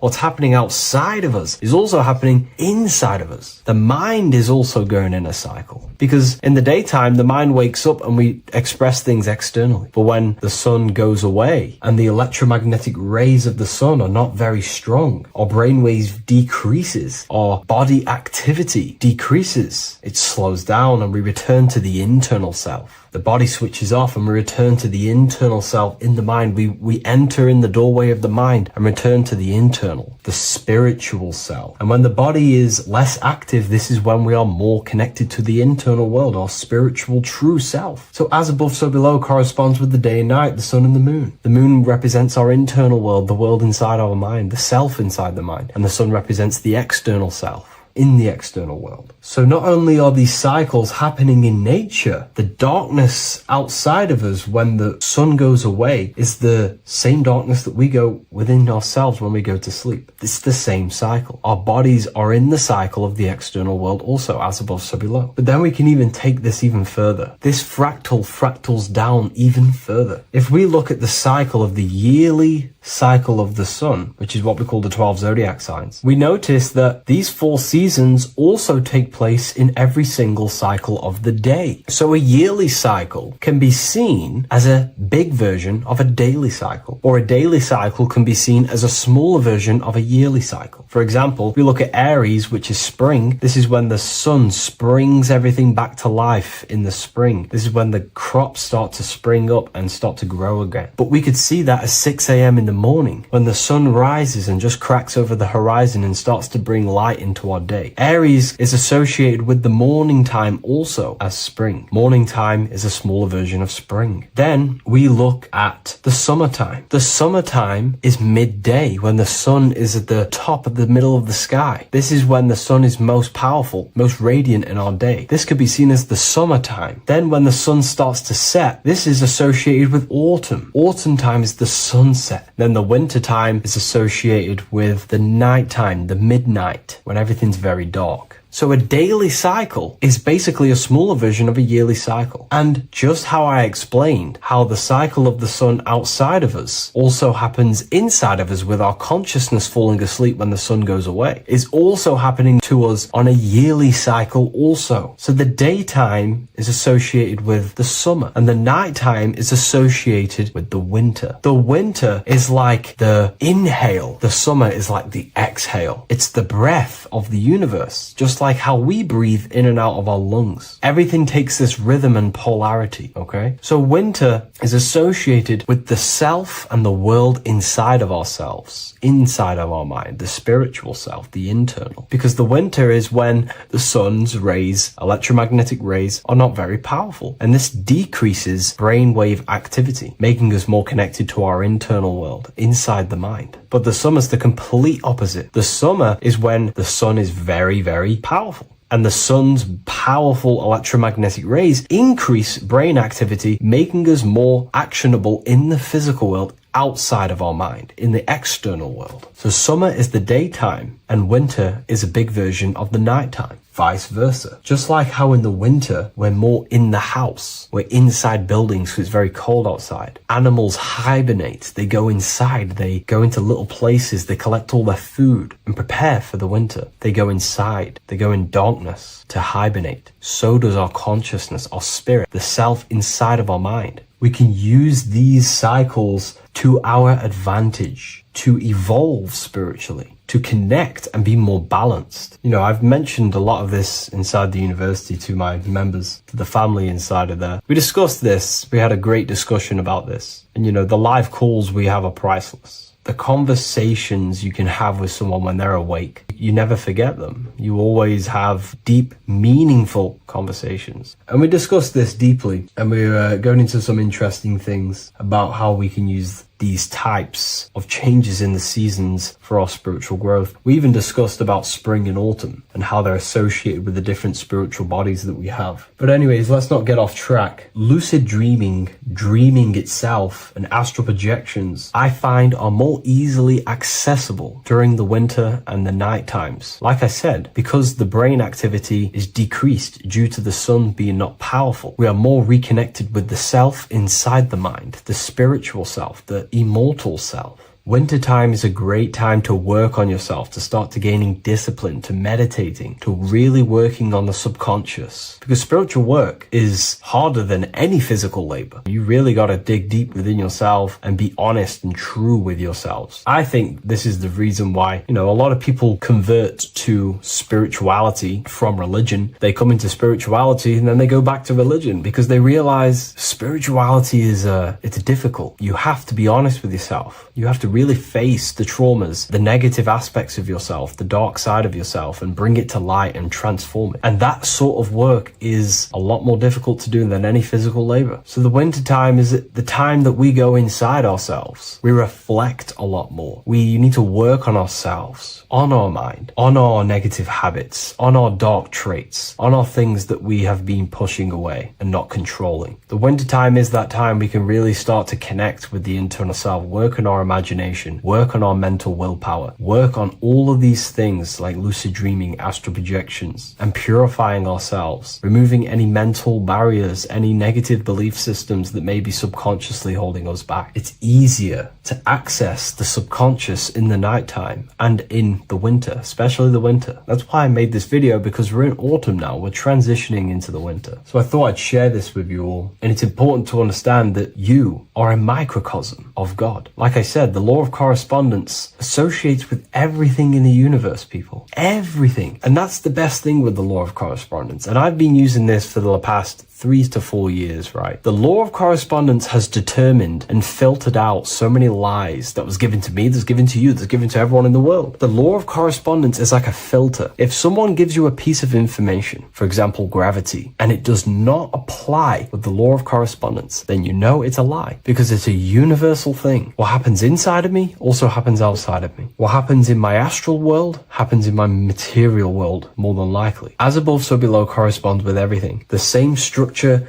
in my veins, in my nervous system, is the same structure in the trees, in galaxies, in everything. As above, so below, the universe is a fractal universe. Therefore, the point that I was getting at is that you are a microcosm of God. The same mind that God manifested things through thinking. He thought the stars, the earth, nature, the human body, designed everything with the God mind. He thought everything into existence. And that mind, them powers that God used to manifest everything into physical existence through the power of thought is the same mind that you possess, but on a smaller scale. God manifested the macrocosm through thought, as the universe is a mental universe. Everything you see around you was thought, then manifested into physical reality. God manifested the macrocosm, the world, through thought, and that same force of thought you use to create the microcosm, to create your own world. You think your life into reality, your world into reality. Your body is a microcosm, a miniature universe. Every thought you think commands 50 trillion cells in your body, and your cells religiously execute on every command that you give it. You're in charge of 50 trillion cells. You're literally commanding a whole civilization inside your body. And this is how you are a reflection of the divine. The God mind created the macrocosm, the world, and you create your own world inside that world using the same power as thought. Very powerful. So everything that happens outside of you is also happening inside of you. The law of correspondence is the most important, the law that you could possibly learn, because it makes everything so clear for you in the universe. Makes life so clear. You see the reality for what it truly is. It's a reflection of the higher dimensions. Just like how reality right now is a reflection of what's happening inside of people's minds and consciousness. We can't blame the elites for all the negative things that's happening in reality, because all the negative things that's happening in reality is the negative things that's happening in people's minds. We need to take control of ourselves. So with that being said, thank you all, everyone. If you wish to read more, 90% of you watching this video have already got this book. I want to say thank you for your support. It means the world to me. It makes me research more and write more books, and the book of symbolism is coming very soon. So thank you, everyone. I'll leave a link in the description for the university, for the live calls, and for the book if you wish to join. Have an amazing day. How are we doing, people? It's Revival of Wisdom. We're back today talking about sun worship. Okay? And please enjoy. Sit back and enjoy the video. First thing we need to understand is that the sun is the risen savior. It's the light of the world. Without the sun, we have nothing. Now, the sun is the Son of God. We didn't make the sun. No one owns the sun. But who created the sun? Obviously, the Creator created the sun. Therefore, it is the Son of God. And that is what Jesus is symbolizing in the Bible. The Bible is a metaphorical story. That's why it's called the greatest story ever told. Because it is a story about the sun, the zodiac. It's about you, the systems in the body. It's about everything that is sacred in this creation. Now you can see the suns behind Jesus' head in all of the ancient portraits. Even the ones that are more modern, you still see a sun on the back of his head. Because he is the sun. He's the light of the world, our risen savior. And this is what Christians are lost, because they don't realize it's a symbolic story and they think Jesus was a historical person. He's not a historical person. Okay? This is what we need to get out of our mind. This wasn't a historical person. It's the Son, our risen savior. The Son is the soul. It's the soul of this creation. Because what is a soul? A soul is pure life force, pure energy. Whatever a soul inhabits, it gives life to. Like our soul feeds our body. The sun feeds the earth, because the sun is a soul, and that's why the ancients called it Sol. Because it's the soul, and it's in you, and it's the light of the world. It's the light of everything. It gives life to all things. Here's Jesus and his 12 disciples. The 12 disciples symbolize the 12 zodiac signs. Aries, it rules the head region, because the 12 zodiac constellations rule specific regions of your body. Aries, the ram, you have a cerebrum in your head. This is Aries on the head of the table. His Gemini rules the arms and the lungs. The two twins, Gemini. He's holding up 2 hands for the 2 hands and arms. The twins. Cancer has a knife in his hand. It's not so clear, but he has a knife in his hand. Cancer is the crab. Crabs have claws. And he's pointing at Virgo's Adam's apple, saying there's no Adam's apple there. It's a woman. Who's the 6th sign? The 6th sign is Virgo, the Virgin, the only woman in the painting. Now notice how there are 3 people in 4 groups for the 4 seasons and for the 3 months and 3 zodiac signs in each season: spring, summer, fall, winter. Matthew, Mark, Luke, and John with the suns on the back of their heads, because it's the 4 states of the sun. The 4 states of the sun. Now, 6th sign, Virgo, the virgin, the only woman in the painting with no Adam's apple. Then we have the sun, Jesus, red and blue, red shift, blue shift. Electromagnetism. The ancients knew this. He's got one hand open, one hand down, because the sun gives and retrieves. The sun rises and it falls. It gives, then pulls away. That's what the sun does, and that's what he's doing. His arms are out, symbolizing the rays of the sun, casting down onto the earth, giving and then receiving. Libra, his 2 hands are equal, he's holding his arms out equally, because Libra is the 2 balanced scales. Libra is when the sun is balanced between the summer and the winter. It's being judged. The sun isn't balanced. That's what Libra is, the 2 scales. Capricorn is the goat. Goats have 2 horns, and you can see the 2 horns on his head here. See? So this is astrology. This is what Leonardo da Vinci is depicting here. It's astrology. He knew the story of the Bible is all astrology. It's all based on astrology. The Son of God, the real sun. Now here are some Bible verses. I am the light of the world. Obviously, that's the sun. What other light is there that lights up the world? The moon can't do it. It's the sun, the one and only sun, our risen Savior. Because if the sun didn't rise, we'd all be dead. So it's our risen Savior. And it dies for our sins every night and then gets reborn every day. Now, Jesus calms the storm. Mark 4:35-41. The disciples are all on a boat and there's a heavy storm. But Jesus is asleep. The disciple says, Jesus is asleep. We need to awake him. They wake up Jesus, and Jesus got up and rebuked the wind and said to the waves, quiet, be still. Then the wind died down and it was completely calm. Well, when Jesus was asleep, this is the sun not being risen. It's not risen yet. Because in the night times, that's when the storms happen on the sea and the ocean. And when they awake Jesus, Jesus rises because he's the sun. He rises and everything calms. Because when the sun comes, the storms go. You see? So it's the sun. It's all about the sun. Here's another, Luke 22:10. A disciple asked Jesus, when will we know it's the end times? And Jesus says, as you enter the city, a man carrying a jar of water will meet you. Follow him to the house that he enters. Well, this is clearly talking about astrology, the topic that Christians think is satanic, when they don't realize the whole thing's based on astrology. Because the end times is the end of Pisces, which is the 2 fish, which is the age we've just gone out of. And you can see all these ancient churches here with 2 fishes, because they knew it was the age of Pisces. There's an ancient photo, ancient artwork with the 2 fish, Pisces. And the end times, as it talks about in the Bible, when Christians think the world's going to end or something.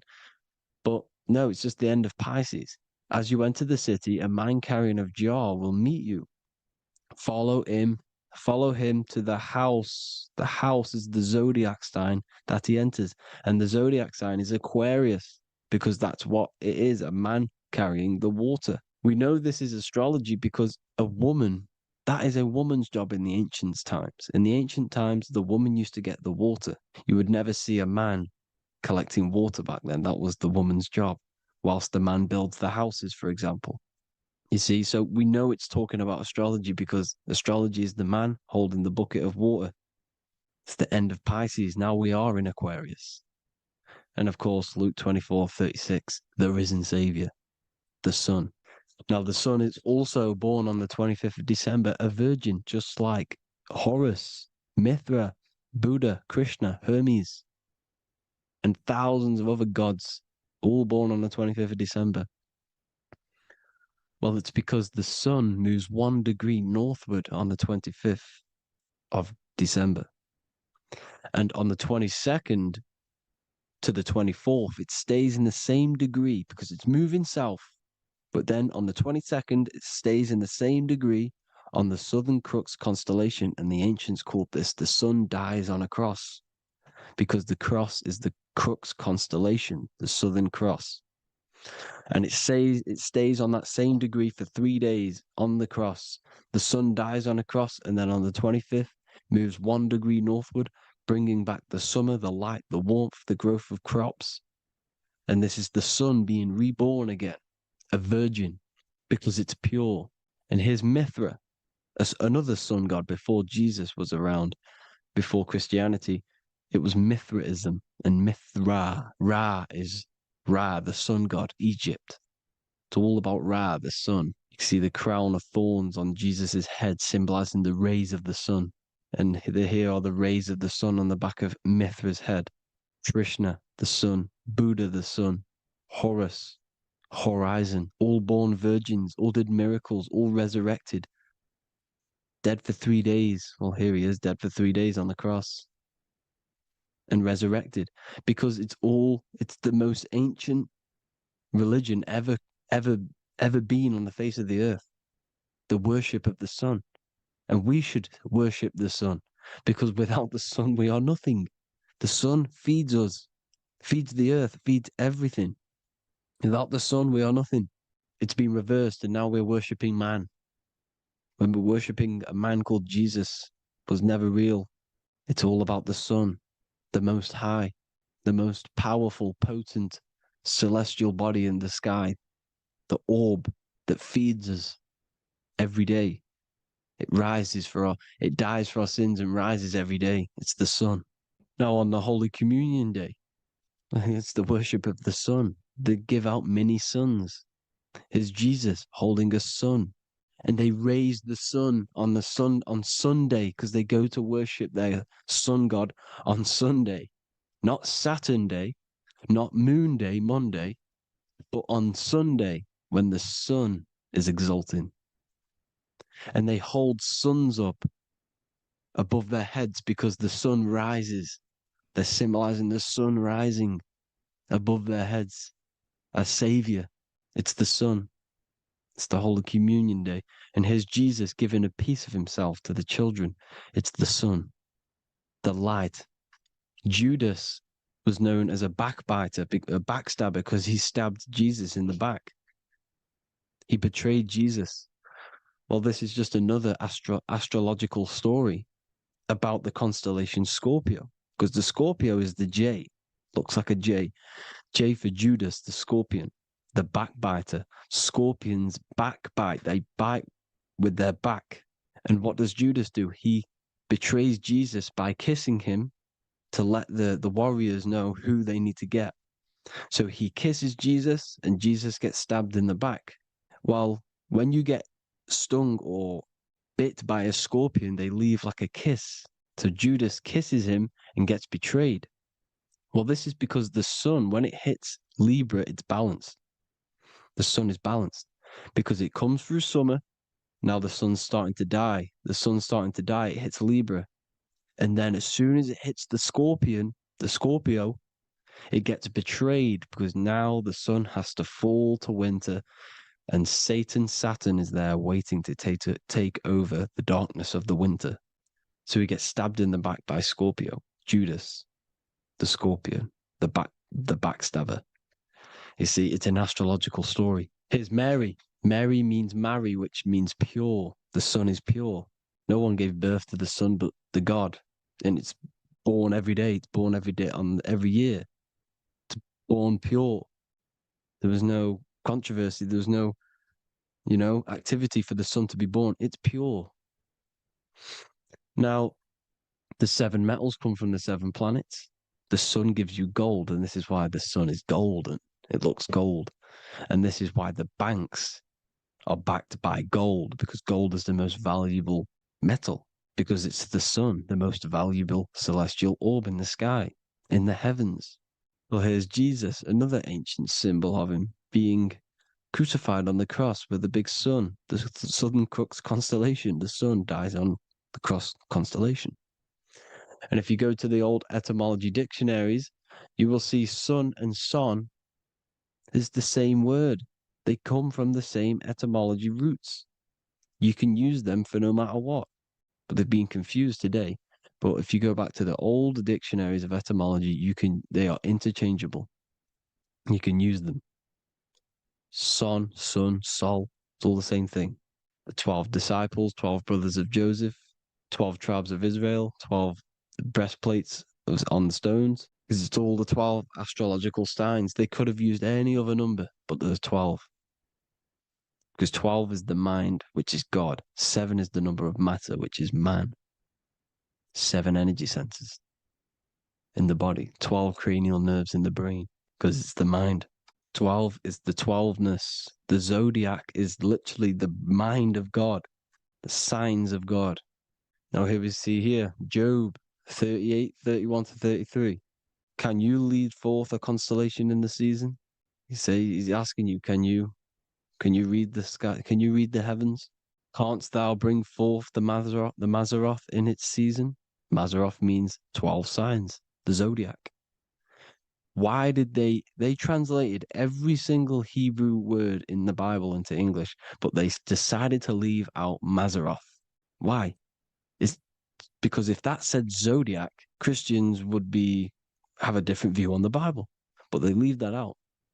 But Mazzaroth actually means the 12 signs, the zodiac, and the stars means sign. The word stars means sign because the stars are signs, things to come, which is off in Hebrew, which means sign, things to come. You see a sign on the road, it's something coming. But God is saying, no, what does he say? To qualify as a director, a judge of man's life on earth, one must be able to govern the heavenly bodies that rule the earth. It's telling you to read the heavens. We need to read the heavens. Astrology, the 12 zodiac signs, the mind of God. It's telling you, read the Mazzaroth, read the zodiac, because they are things to come in your life. They are signs. It's not satanic, it's made by God. God said, let there be lights in the firmament of the heavens to divide the day from the night, and let them be for signs. Signs are things to come. The 12 zodiac signs. It's all about astrology. Here's Mary holding the sun. His son, her son. It's the sun in the sky. The one and only, the most high. The soul, the solo because it's on its own. The most powerful, Ra, radiance. Here's the Pope holding the sun. All 3 popes holding the sun because they're sun worshippers and they know the true meaning and origins behind Christianity. Sun worship. Here's the Vatican is a sundial. Yes, this is literally a clock. Your watch is a sundial. It's got 12 sections on it for the 12 zodiac signs. 12 hours, 12 Horuses. Now here you see Jesus walking on water. Well, it's the sun, and here's the beard of the sun. Here's the pyramid of the sun, the illuminated one, the all-seeing eye, the sun. Here's the Ankh. The sun creates these symbols. The ancients knew this. Now, when you see these headdresses, these are actually the days of precession of the sun. Aries, Cancer, Libra. It's all about the sun. Here's some more sun worship going back to Egypt. Ra, Horus, Osiris, and Set. Jesus and Satan is Horus and Set. The sun and Saturn. Saturn rules the winter, Satan. Jesus, the sun, the light of the world, rules the summer, rules the day. Satan's the night, Saturn's the night, the sun is the day. The evil brother, Satan. Well, Horus this is where we get the word hours from. There are 12 Horuses. The sun moves in 12 Horuses, 12 hours. Where's Horus? What hour is it? Where's Horus? His Ra, 12 noon, Ra, radiates, powerful, the most high sun. That's why he has a sun on the top of his head. These are the four states of the sun. Set, sunset. This is why we say sunset, because the sun is setting. His sunset, his Horus, horizon, the Horus is rising, Ra radiating, and the sunset. The midnight is Osiris. Here's another ancient symbol for the sun, the scarab. Ra, the sun, scarab. It's got the word Ra in it because it's the sun. Here's the sun on top of the scarab with the wings. Because scarabs roll dung up hills and then they'll let it fall down the hill to gain more matter. To gain more bigger, like a snowball effect. And this is, the ancients saw this as a process of the sun, because the sun climbs up the hill and then it falls. So they used the scarab to symbolize the process of the sun. The sun climbs and falls. Here's an ancient Egyptian cat cutting off the head of the serpent. Well, the cat is cutting off the head of the serpent, symbolizes the sun cutting off the nighttime. When the sun rises, it cuts off the nighttime. It cuts off the serpent. The serpents represent darkness or evil. There's some more symbology of the sun and the heavens, the arch, the royal arch, the firmament, the sun inside the firmament. These are all ancient churches, and they all depict the firmament with the sun inside. Is the ancient cosmology, you see, because it's all about the sun. Everything's about the sun, because the sun is our orb made for us to sustain life in this, inside of this creation, inside of this firmament, the royal arch of heaven. Here's the Freemasons depicting it. Here's the Masonic royal arch. But you can even see the zodiac signs. Here's Cancer, the checkered board. It's the royal arch of the firmament. Obviously, they don't want to tell you that. You live in space, apparently. Some more sun worship. Here's the beard of the sun on the water. They all have this long beard. And why do they say amen? Amen at the end of every prayer. Amen is a sun god, a creator god. It's all about the sun. So thank you all, people. Hope you all enjoyed. Hope you all gained some knowledge and insight. Please give me a follow, drop a comment, drop a like. Have a good day. Love you all.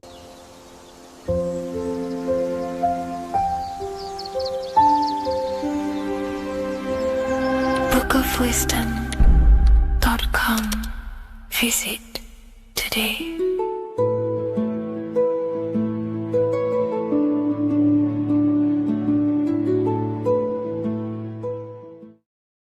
How are we all doing, people? It's Revival of Wisdom from the Wisdom Academy. Today we're going to be breaking down God, consciousness, and the higher and the lower self, and how to overcome the lower self. Now, the first thing you need to understand is that you are the invisible intelligence within the brain, within the body. This invisible intelligence is known as the mind. But you are not the mind. You are the observer of the mind, which is the soul, the invisible entity. The mind is your intellect, your intelligence. Now, the mind is, it's hard to put this in words, but the mind is something that gives you the ability to explore the universe. And this inner self is the I am. It's the quiet, the inner self, the voice you see in you hear in your head. This is why within spells high twin, inside, internal. The I is also the number one, which is one line. Because the one and only, is the inner self, which is the I am. This is why you say, my name is Harry. You are not Harry, you are the I, the inner self, the intelligence. Okay, this is why Jesus in French is I am. You look with the two eyes and you see with the inner eye. I and I, the same thing. Okay, because the I inside is what gives you the perception of what you're looking at. So when someone's trying to explain something and then you catch on saying, ah, I see now, it's because you're seeing with your inner eye, the one that gives you perception, gives you intelligence, gives you the ability to understand things. This is the internal eye, the invisible self, which the physical body is nowhere near as complicated as this inner self. Is in infinite potential, infinite potential. God, God, generator, operator, destroyer, soul, mind, and body. Brahma, Vishnu, Shiva, the Father, the Holy Spirit, and the Son. They're all. The reason why you see God is always a triad is because it represents yourself. Your invisible intelligence is God. Me and you are the same invisible intelligence. We are the invisible intelligence experiencing the program being run by the central nervous system and the brain. I always say this in my videos, but I have to, in order for you to understand the things that I'm going to say later on in the video, you need to understand this concept, is that you are the consciousness experiencing the nervous system, the tree of knowledge of good and evil, which is you here. You would be in this invisible intelligence right here in the center of the brain. Now, this is why the ancient Christians show God is in the brain. This is the brain stem. This is the brain. This is also the brain stem and the brain. The brain stem and the brain. It's all depictions of the brain because the brain's the computer, the electromagnetic computer, which decodes the demands created by the invisible intelligence, the I, the inner self, you, your true self. The person moving, if you observe what someone moving, this is going to sound, but if you observe someone walking, it's not the body. The body is moving, but the thing telling it to move is the invisible intelligence. Before you kick a football, a decision is made within your invisible intelligence, your mind. And this consciousness, this invisible intelligence, is either stuck between the lower self and the higher self. Okay? When the invisible intelligence, meaning the true self, identifies itself with the physical body, it will trap its mind within physicality. This consciousness that we have is either operating in the lower self or the higher self. It's either feeding the material body or it's feeding the spirit. Okay? But because we are physical and spiritual, we need to be even. We don't want to be meditating all day long because we do have a physical body as well whilst we are here. We are playing a game in physical matter. Okay? Now, the reason that you incarnated here is to learn a lesson because the mind can manifest anything it wants within the astral planes, within the world of imagination. It can manifest anything it likes, but it incarnates into matter, into this game, so we can understand labor, because anything in matter, you have to labor to manifest. But in the astral, you can manifest at the click of a finger. You come here to learn the knowledge of good and evil. And your consciousness, I came out a bit off topic there, but your consciousness is experiencing the lower or higher self. The lower self is manifested in the lower parts of the body.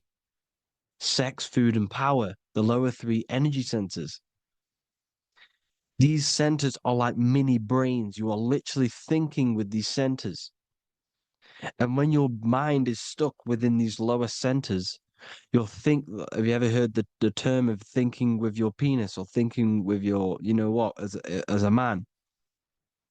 Even females maybe, but mainly this is a boy saying, you're thinking with your penis. This is a truth. It's truth in plain sight. You think with these energy centers. When you're living off the lower three centers, all you care about is sex, food, and power. eating, sleeping, and greed. Power is kind of like greed. Now, when we move up to the higher parts of the body, when we live our life within the higher parts of the body, this is considered heaven. Love, expression, intuition, and wisdom. This is what we need to be aiming to do, moving out of the lower half of the body and living our life within the higher self, the higher parts of the body, thinking with the higher energy centers, thinking with love, expression, intuition, and wisdom, spreading love, expression, intuition, and wisdom to others. Heaven is even. This is why Jesus is pointing at the heart chakra, always pointing at the heart. Earth rearranged his heart because in earth you're manifested as a physical being. You're in the heart, good and bad. You need to be balanced between the good and bad. Because love can be a demon too. That's a whole nother video, but love can be a demon. Now, the seven chakras are known as the seven seals in the Bible. When the Lamb opened the seventh seal, there was silence in the heaven for about half an hour. This is a verse from the Bible. The Lamb is Aries, which is the higher brain, the cerebrum, the cerebram. Ram, Aries. Because when the Ram opens the seven seals, you enter the kingdom of heaven. Because these chakras seal your invisible intelligence. They seal your true self. You are behind these seven seals, your true invisible self, your true consciousness. Because behind these seven seals, you do not think about anything materialistic. Your intelligence is not material. It's not physical. It's not from the physical world. It does not desire the physical world. The body is the beast. The body's the animal, the lower self, which can corrupt our intelligence. It can corrupt the intelligence. Okay? Now, we need to balance these chakras so that we gain a deeper connection between this intelligence and the brain. Because when there's a strong connection between the brain and the intelligence, your body and the intelligence, you have a strong connection. Therefore, you can manifest what the intelligence is saying at all times. Meaning, when, for example, your higher self, this is intelligence, the higher intelligence is always speaking to you. It's always guiding you. It's always telling you the right thing to do. You can feel it when you're doing something wrong. You can feel that you're doing something wrong because this higher self, this intelligence knows what it needs to do here. And when there's no connection between the body and this our intelligence, our true self, when we strip away, when you close your eyes for long periods of time, you will figure out you are this invisible, infinite, creative being. There's no words that I can't describe what it is. But it's the voice inside of your head that you can feel when you close your eyes. You are this being inside of the head, heaven, because this is heaven, this intelligence. And when there's a strong connection between the body, you can manifest everything it's saying. When everything is balanced, when you're no longer thinking with the lower centers, when they're all balanced, you're not thinking in particular with every center, you balance them all, you can manifest everything it says. Your body will act out what the intelligence is always saying. This is God in the brain, the intelligence, trying to touch Adam, representing the lower self. This is why they're not touching. Notice how Adam is resting, but the intelligence is always reaching out, stretching, symbolizing metaphorically saying it's guiding. I'm always reaching out. The intelligence, your intelligence is always guiding you. It's always reaching out to you. But Adam is ignorant of it. The lower self is ignorant of it. And that's why he's so relaxed and God is so stretching out. Because at our highest self, that when you think of when you want to better your life, that highest true version of yourself is God. When you're manifesting this, your highest self, this is God. Your truest form, your most perfect form, that is God. Your highest version of yourself, that is God. Emotions are not what you've been taught. Emotions are not something that should be reactive, okay? You should not let the emotion be you, except that you should experience them instead of letting them become you. You need to understand there's a separation in our consciousness. You have the soul, which is the person who is observing your thoughts. When you think a thought, who's the one observing that thought? The soul, you, the I am, the I, the inner self, the one and only. And inside of every single body, inside of me, inside of you watching this video, there is this same intelligence that is inside of me, inside of you. And it's the exact same intelligence, experiencing a different body. And this is what we mean by the universe is mental. We all are all sharing the same ball of consciousness in a different body. The animals, the fish, the cells, all expressing this one consciousness. Me and you are the same. This is why the golden rule is treat others like others should be treated, because I am you and you are me in a different body.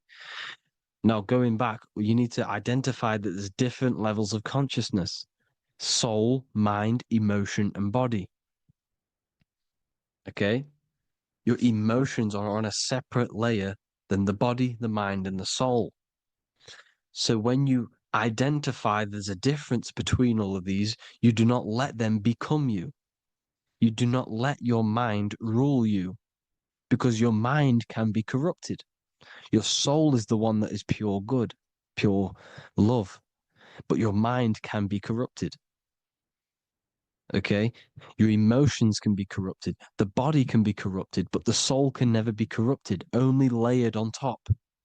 You can only throw piles of programs within the subconscious, layering the soul down, but deep down inside of every single one of you, there is a loving being. Because love comes from the heart. Love is the universal emotion, expression. Now, your thoughts can become bondage, your emotions can become bondage. Now, what do I mean by bondage? By conquering the lower self, we need to conquer our own mind, because the mind is what's manifesting the lower self. When you're thinking with the lower half of the body, when you're becoming your emotions, you need to experience the emotion, not become the emotion. Do not let the emotion become you. Do not let your thoughts become you, because your thoughts are tools that you can manifest. Your thoughts are the idea. Your emotion is the energy that you can use to manifest that thought. Your emotion is energy in motion, emotion. You use emotion to manifest, to feel as if you already have the thought. Therefore, you become that vibration. Therefore, your emotions are actually a creational force that is given to you to manifest things, because you're a human, a manifester. You're here to manifest things. You're a creator. You are a god. Your inner self, your intelligence, your I am, the one and only inside of you, the inner self, the quiet one, the one that's deep down, the invisible intelligence, is it's creating things all the time. All the time. Speak no evil, see no evil. hear no evil. This is the astronauts, they're Freemasons, but they understand this because thinking, seeing, and hearing can corrupt your mind. And when you have a corrupted mind, you'll have a corrupted subconscious. The subconscious will manifest into the body because 90% of your behavior comes from the subconscious mind. So you got to speak, see, and hear no evil. But sin, what is a sin? To overcome our lower self, to overcome our lower self, the 7 deadly sins are not something that goes against an external God. A sin is something that goes against your inner guide, your inner conscience, the inner self that is always speaking to you. It's always telling you the right thing to do. A sin is something that goes against this inner guide. And this is why you can feel something where you can feel you're doing something wrong. Because the inner guide is speaking constantly. And when you commit these 7 deadly sins, which are 7 internal states which keep your invisible intelligence bound to your physical body. Because evil, right? Evil love bondage. This is why they stay in this realm and they control this realm, because they love the bondage of the body. They like matter. They want to stay in matter for eternal life. They don't want to ascend back into the heavenly realms where you do not have a physical body. You can explore the universe within the astral planes. They stay bounded to the body, bounded to the 3D construct of the physical world. They have greed, lust, envy, gluttony, wrath, sloth, pride. They want all of this. And if you want that, that's okay. But deep, deep down, you don't want that because your soul is always telling you the right thing to do. Your soul knows what to do to get out of here. It needs to detach from the external world. Detach from all of these 7 internal states which bound you to your lower self, your lower centers. That's what a sin is. You know, you have a left and right brain. The left brain is always analytic. The right brain is metaphorical. So the right brain is producing a holistic view of reality. Now, what do I mean? And not view, perception. When you see, because your eyes are parts of the brain, so when you look at something and you look, that image is produced in the back of the brain in the visual cortex. And then the right brain produces a perception, a holistic, it breaks down what you're seeing into a holistic image, a holistic perception. So, for example, if you're in a woods, the right brain sees the whole woods as one big woods. The left brain is breaking that perception down into individual trees, branches, and leaves. So the left brain's to do with duality. The right brain's to do with wholeness, unified. The left brain's dualistic, analytic. This is necessary so that we can pick things up and manipulate them and break things down. We need the left brain. We need the right brain. I'm not saying any of them's bad, but the left brain, sinister in Latin, means left. Because when you're left-brained, you see everything in dualistic. You see everything is dual, when everything's actually one. We need to be focusing and strengthening our right hemisphere. I'm not saying sit in the right hemisphere all the time, but we need to be strengthening our right hemisphere. And this is why left is sin and right is right. Because when you focus on the right hemisphere, you see the holistic perception of creation. The right hemisphere sees humanity as one unified consciousness. The left hemisphere sees everyone as individual persons and egos. Because the left hemisphere is dualistic. And this is why the Bible says, cast the net onto the right side of the ship and ye shall find. John 21:6. What does that mean?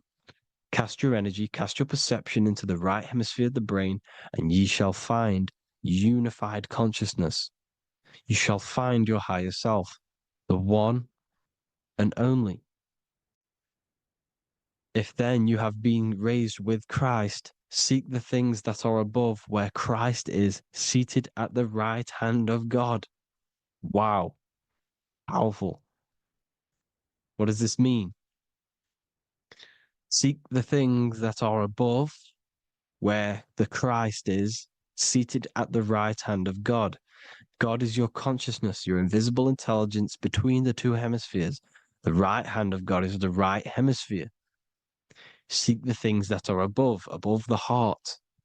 Love, intuition, expression, and wisdom.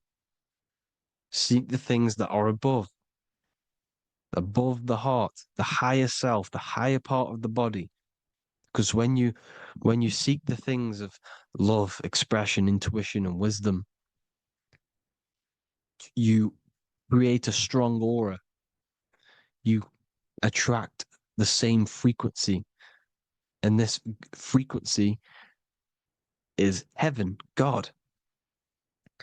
This is the Sumerian artwork showing the Lamb. This is a step symbolizing stepping upwards, raising up. He's stepping over the Lamb up to the bird. His hand is going to the bird. The Lamb symbolizes the lower self. Okay? The bird with the wings is in the sky. It represents the higher self. This is why angels always have wings, because it represents the higher self in the sky. The lamb is a ground animal, symbolizing the lower self. He's stepping over the lamb to the bird, his higher self, his invisible intelligence. Horus and Set, Jesus and Satan. Look, Horus has an evil brother, Set, just like Jesus and Satan. Horus is a bird, higher self. Set is a ground animal, lower self, which is the devil and the angel on your shoulder. You see? The right and the left hemisphere, the two wings. So the devil and angels always speaking to you. The higher and the lower self. It's the battle between the higher and the lower self, between the invisible intelligence and the physical body, because the body's the one that wants the sugar, it wants the pleasure, it wants the sex, it wants the porn, it wants all of the materialistic things, it wants the 7 deadly things. Okay, it wants this. There's a battle between the higher and the lower self, your intelligence and the body. This is why you need to become balanced, so that there's a deep connection between the body and the invisible intelligence, that I am. You need to master your mind with discipline, and you gain a connection between the brain, the body and the intelligence. Resurrection, transmuting sexual energy. Okay, this is important. Res is Resh, which is Hebrew. The early Hebrew Resh symbol is the head. This is the head. Resh, erection.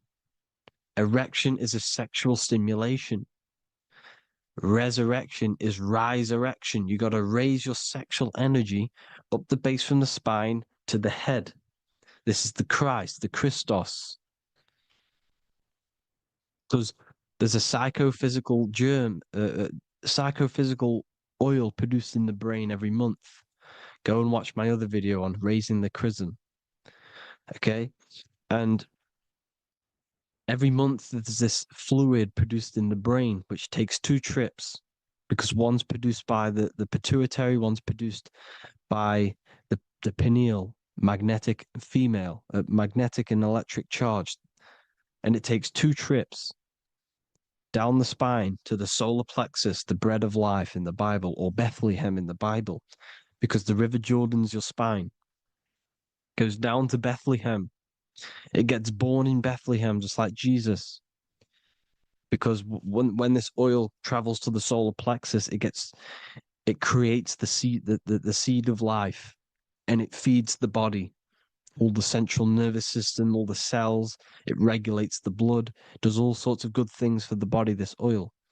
Now, when you save your sexual energy and you raise your resurrection, you awake the Christ, you raise it from the solar plexus or the sacrum bone up to the brain, you activate 100% of the brain, and this is the true resurrection of Christ.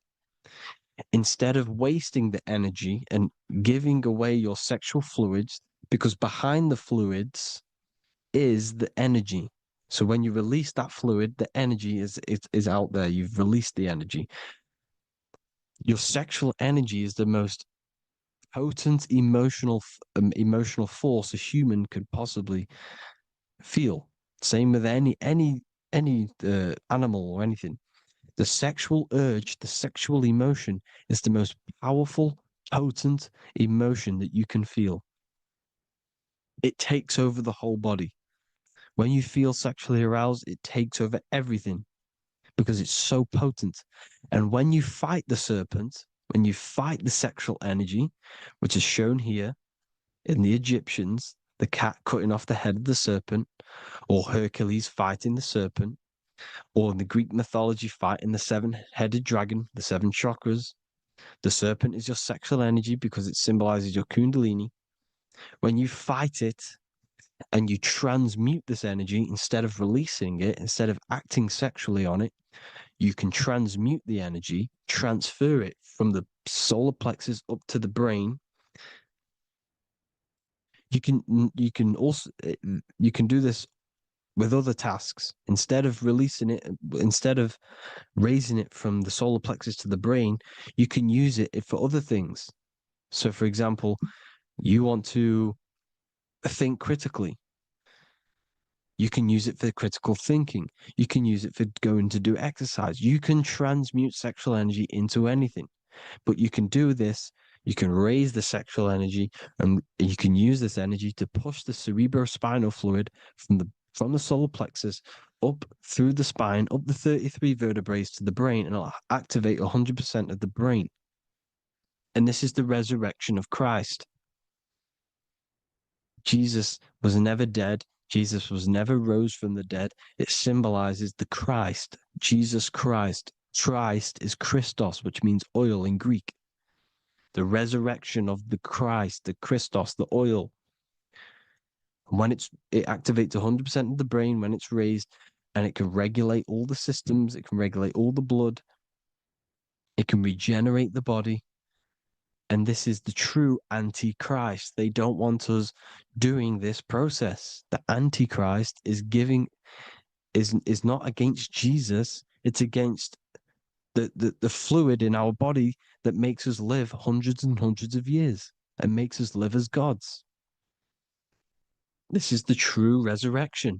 And when you fight the serpent, you fight your sexual urges, your sexual emotion, the most strong emotion that you could ever feel. You can do this process. And this is the true secret of transmuting sexual energy. Because when you transmute the sexual energy, you can become a god. And this is why Hercules is fighting the serpent. Notice how the serpent is low. He's reaching down to it. It represents the lower self. Because the lower self wants the lust. It desires sex. The body desires sex. There's a fight between the higher and the lower self. But when there's balance, there's even. Heaven is even. When there's evenness between these, this is the kingdom of heaven. This is when heaven is on earth. So at our highest levels of ourselves, the highest level of our intelligence, this is God. God is something that we manifest. We need to achieve Christ consciousness by battling the body. There is no battle outside of the physical body. It's an internal battle. Jesus and Satan have been externalized. Nothing exists outside of you, because I explained in the beginning how you are the consciousness experiencing the central nervous system. Therefore, there is nothing outside of you. It's all internal. Jesus and Satan have been externalized. Why? Because it's business. The church is a business. It's all a business. They've created these figures to be historical when they're not historical. The Bible's not historical. It's all externalized. It's called exoteric when the truth is esoteric, internal teachings. So anyways, people, balance the chakras, balance the two hemispheres of the brain, balance the conscious and the subconscious. Balance is perfect, the yin and yang. You are spiritual and physical. You live in day and night.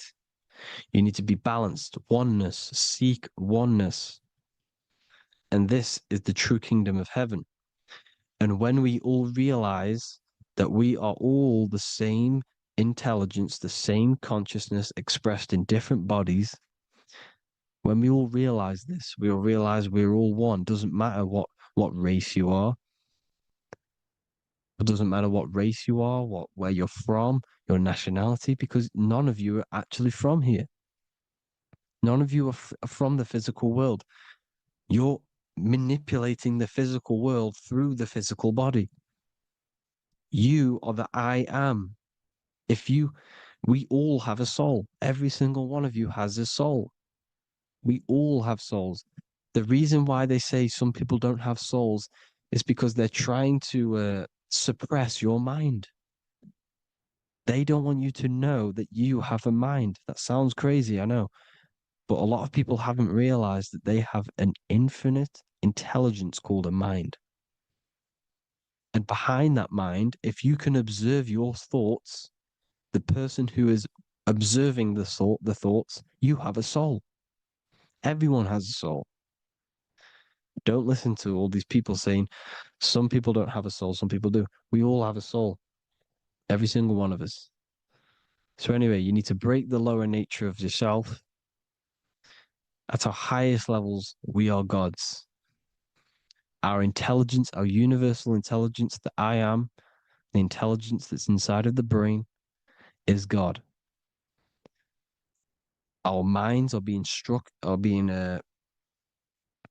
corrupted within believing that you are the body, and the result of this is a society like today, because everyone thinks they're the body, and everyone's living in the lower nature of self, where everyone only cares about themselves. But when we realize we're all one big consciousness ball, we're all the same consciousness expressed in different bodies, there will be peace. So thank you all, people. If you do want to learn more, if you do want to read my book, it's called The Book of Wisdom. I'll put it in the description.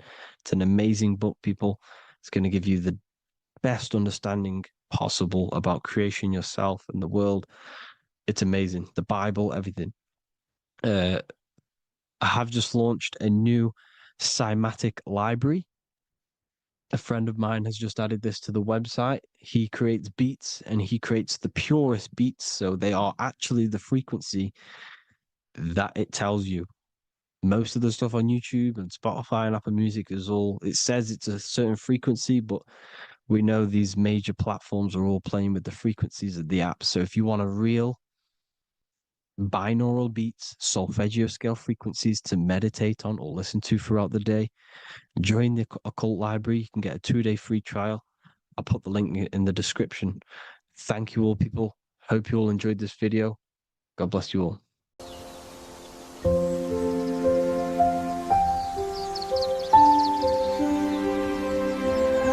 bookofwisdom.com. Visit today.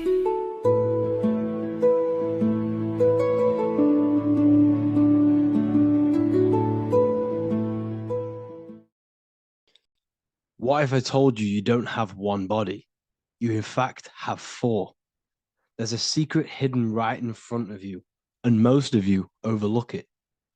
And by learning these teachings today, this will change your perspective on life, on yourself, and completely change the conception of yourself. This is the key to your highest potential. If you stay with me today, you will find secrets about yourself that will change your life. But I warn you, once you step this path of esoteric knowledge, there's no going back. Once you see, you can't unsee. So stay with me, and we will discuss the 4 bodies of your soul and how you can master yourself to reach your highest potential. The first thing we must understand is that there is a sun. And just like the sun gives life to the earth, there is this life force within the sun that gives life to all matter. We must understand that matter itself is dead. It has no life potential. It has no ability to create or destruct anything. All of the life comes from above, from the sun, from the life-giving power of this infinite energy source we call the sun. No matter what model you believe, the sun still gives power to this physical realm, giving life to all of the crops, giving life to animals, giving life and growth to all things that the rays come in contact with. This is a macrocosm process. We must understand the teachings of as above, so below. This means that the macrocosm repeats itself in a microcosm form. Now, what do I mean? Humans are made in the image and likeness of God. You are a miniature version of God, a spark of the divine consciousness made in human form, in physical form. Just like the sun gives life to all physical matter and growth to all crops on the earth, your soul is a miniature sun. And your soul is giving life to the body. Your body is a miniature earth, which also goes through the cycles of the 4 seasons of the sun. We feel different in each one of these seasons. It's because our body does not only go through these cycles externally, but these cycles happen within ourselves, within consciousness. Your soul is the sun. The sun you see in the sky is an externalization of your soul. Your soul is the life force. You are the soul, not the body. And like the sun gives power to the earth, the soul gives power to your body. So first, let's look at the etymology of the word sun. The word sun comes from it's a Latin word solis or sol, which means the sun. Sol then became soul, sun, soul. And in fact, S-O-N and S-U-N in the old etymology dictionary mean the exact same thing. They are interchangeable. So when we look at the symbol of the sun, we look at a circle and a cross, which represent the 4 aspects of the sun, the 4 seasons of the sun: summer, winter, spring, and autumn. These are the 4 states of the sun. Like we said, this is why we get this symbol. You have the 4 states of the sun, which represent the 4 bodies of the soul. Now, this is where we get deep. Like I said, the sun you see in the sky is a macrocosm of your soul, an externalization of your soul. Just like your sun has 4 seasons, the 4 seasons within us are the 4 bodies. Our soul is incarnated and split into 4 sections. We have a mind, we have a physical body, emotions, and spirit. These are all interchangeable and they are all linked. In ancient alchemy, we have the exact same symbolism of the 4 stages of alchemy. But in this case, they're symbolized as the 4 elements: earth, water, air, fire. In this ancient alchemical symbol, we have the pentagram, with the top one representing the soul, ether. Our soul then has the 4 bodies, with the human here. We have the man, the eagle, the bull, and the lion. We see this on the tarot card, the Wheel of Fortune. The man, the eagle, the bull, the lion. We see this in Matthew, Mark, Luke, and John. The lion, the bull, the man, and the eagle. We see this with depictions of Jesus. Jesus, the man, the bull, the lion, and the eagle. These represent the 4 fixed signs of the zodiac: Taurus, the bull; Scorpio, the eagle; Scorpio was symbolized as an eagle. It's an ancient symbol. Now it's been changed to a scorpion, of course. Leo, the lion. Aquarius, the man. These represent the 4 fixed signs, which are 4 different elements. Taurus is an earth sign. Scorpio, a water sign. Leo, a fire sign. Aquarius, an air sign. Taurus is the earth. As above, so below. The earth is the physical body. Leo is fire. Fire is the spirit. Scorpio is water, which is the emotions. Aquarius is the mind, which is an air symbol. Air is the mind. That's why we call people airheads. Okay? So what we're actually looking at here are the 4 aspects of our soul. We have the sun in the middle and the 4 bodies of the soul. This is what Jesus is symbolizing. Jesus represents you. God made flesh with the 4 aspects of the soul. The 4 gospels are all depicting Jesus in 4 different ways according to the different body of consciousness. The wheel of fortune are representing the 4 bodies of the soul. This represents the 4 bodies. Now, how are they 4 bodies? They are 4 dimensions of consciousness. The mind is not made of the same substance of the emotion. The emotion is not made of the same substance of the physical body.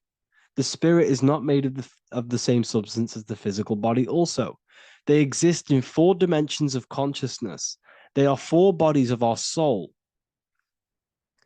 And the most important teaching here is what I'm actually getting to, is the powerful one. This is what gives you power. Most of us live in chaos. Our mind is thinking of doing something. Our emotions are feeling something else. Our body is lusting and wanting to do something else. And our spirit's energy is completely off. Most people live in unbalance. None of these 4 bodies are working together. This is why we produce chaos in our lives. When these bodies are in balance, are not working together. So in alchemy, they symbolize the 4 elements, which are the 4 bodies of consciousness. These are the furnaces with the fire. They represent transmutation of each body. We have to sync these bodies. We have to sync the mind with our emotions, and our emotions with our actions, the physical body, and with our spirit. These 4 key bodies need to be in line in order for us to create consciously in our life. Because each one of us is a creator, a miniature version of God, creating our own earth, creating our own material reality. And in order for us to create consciously and with effect and power, we must have these bodies unified so that we can create consciously and not create chaos. So this is very, very important. And this is a secret teaching found in all ancient societies. But this is what the hidden symbolism of astrology actually is. The sun is our soul, and the 12 zodiacs are 12 aspects of our soul. And we have the 4 aspects of the 4 main bodies. This is what we're looking at. We're not looking at the sky. We're actually looking at aspects of ourselves, aspects of our soul that we must master and transmute in order to become our highest potential. So I hope this makes sense. And it may take a while for you to fully understand this, but the key knowledge in order for you to understand any of these teachings that I've gone through today is the major, major teaching of as above, so below. What is above is below. What is within is without. Your inner reality projects the outer reality. What is inside of you is outside of you in some form or way.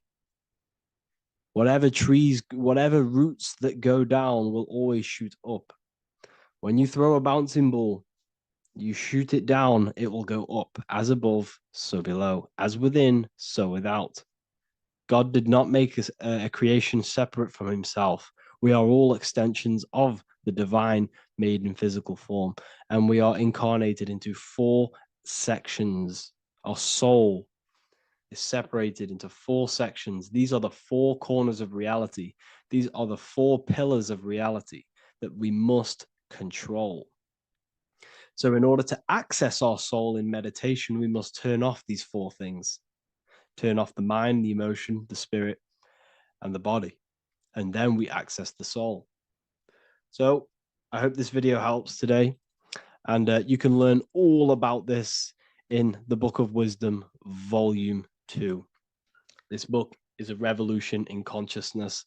I do not recommend everyone reads this book. This book is only for people who are serious and want to transform their lives. This book is a book that will change the scope you see reality. It will change your perspective on yourself because you will resonate with this. This book does not just give you information. It gives you a sense of well-being. It gives you truth, and you will find your power from this information. This information is not just information, it's a key to your path of enlightenment and transformation. So you can find this book in the description of this video. And if you are part of the university, I will see you on the live calls. Thank you, everyone. Please leave a like, subscribe, and a comment, and let me know whatever videos you want me to make next. Anything that you fail to understand or have any confusion with, I can make a video on it. So let me know in the comment section any reviews or anything I should do. Thank you all, people. Have a great day.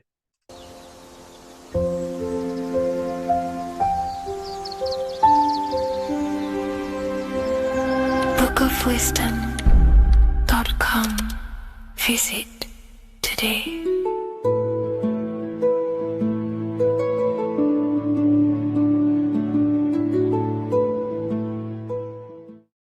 Welcome to Revival of Wisdom. Today, we're going to be talking about portal symbolism, what portals are, okay, and how they show them to us, because they have to tell you the truth, guys. This is the thing with the universal law. They have to tell you the truth. And they tell you through symbols, they tell you through movies, and different things like that. But let's jump straight into this. So first, I want to talk about the Freemasonry symbols. Okay, so first we got, obviously this is some Freemasonry art, but notice how you've got the ladder with a key. Okay, so this is ladder symbolism with a key.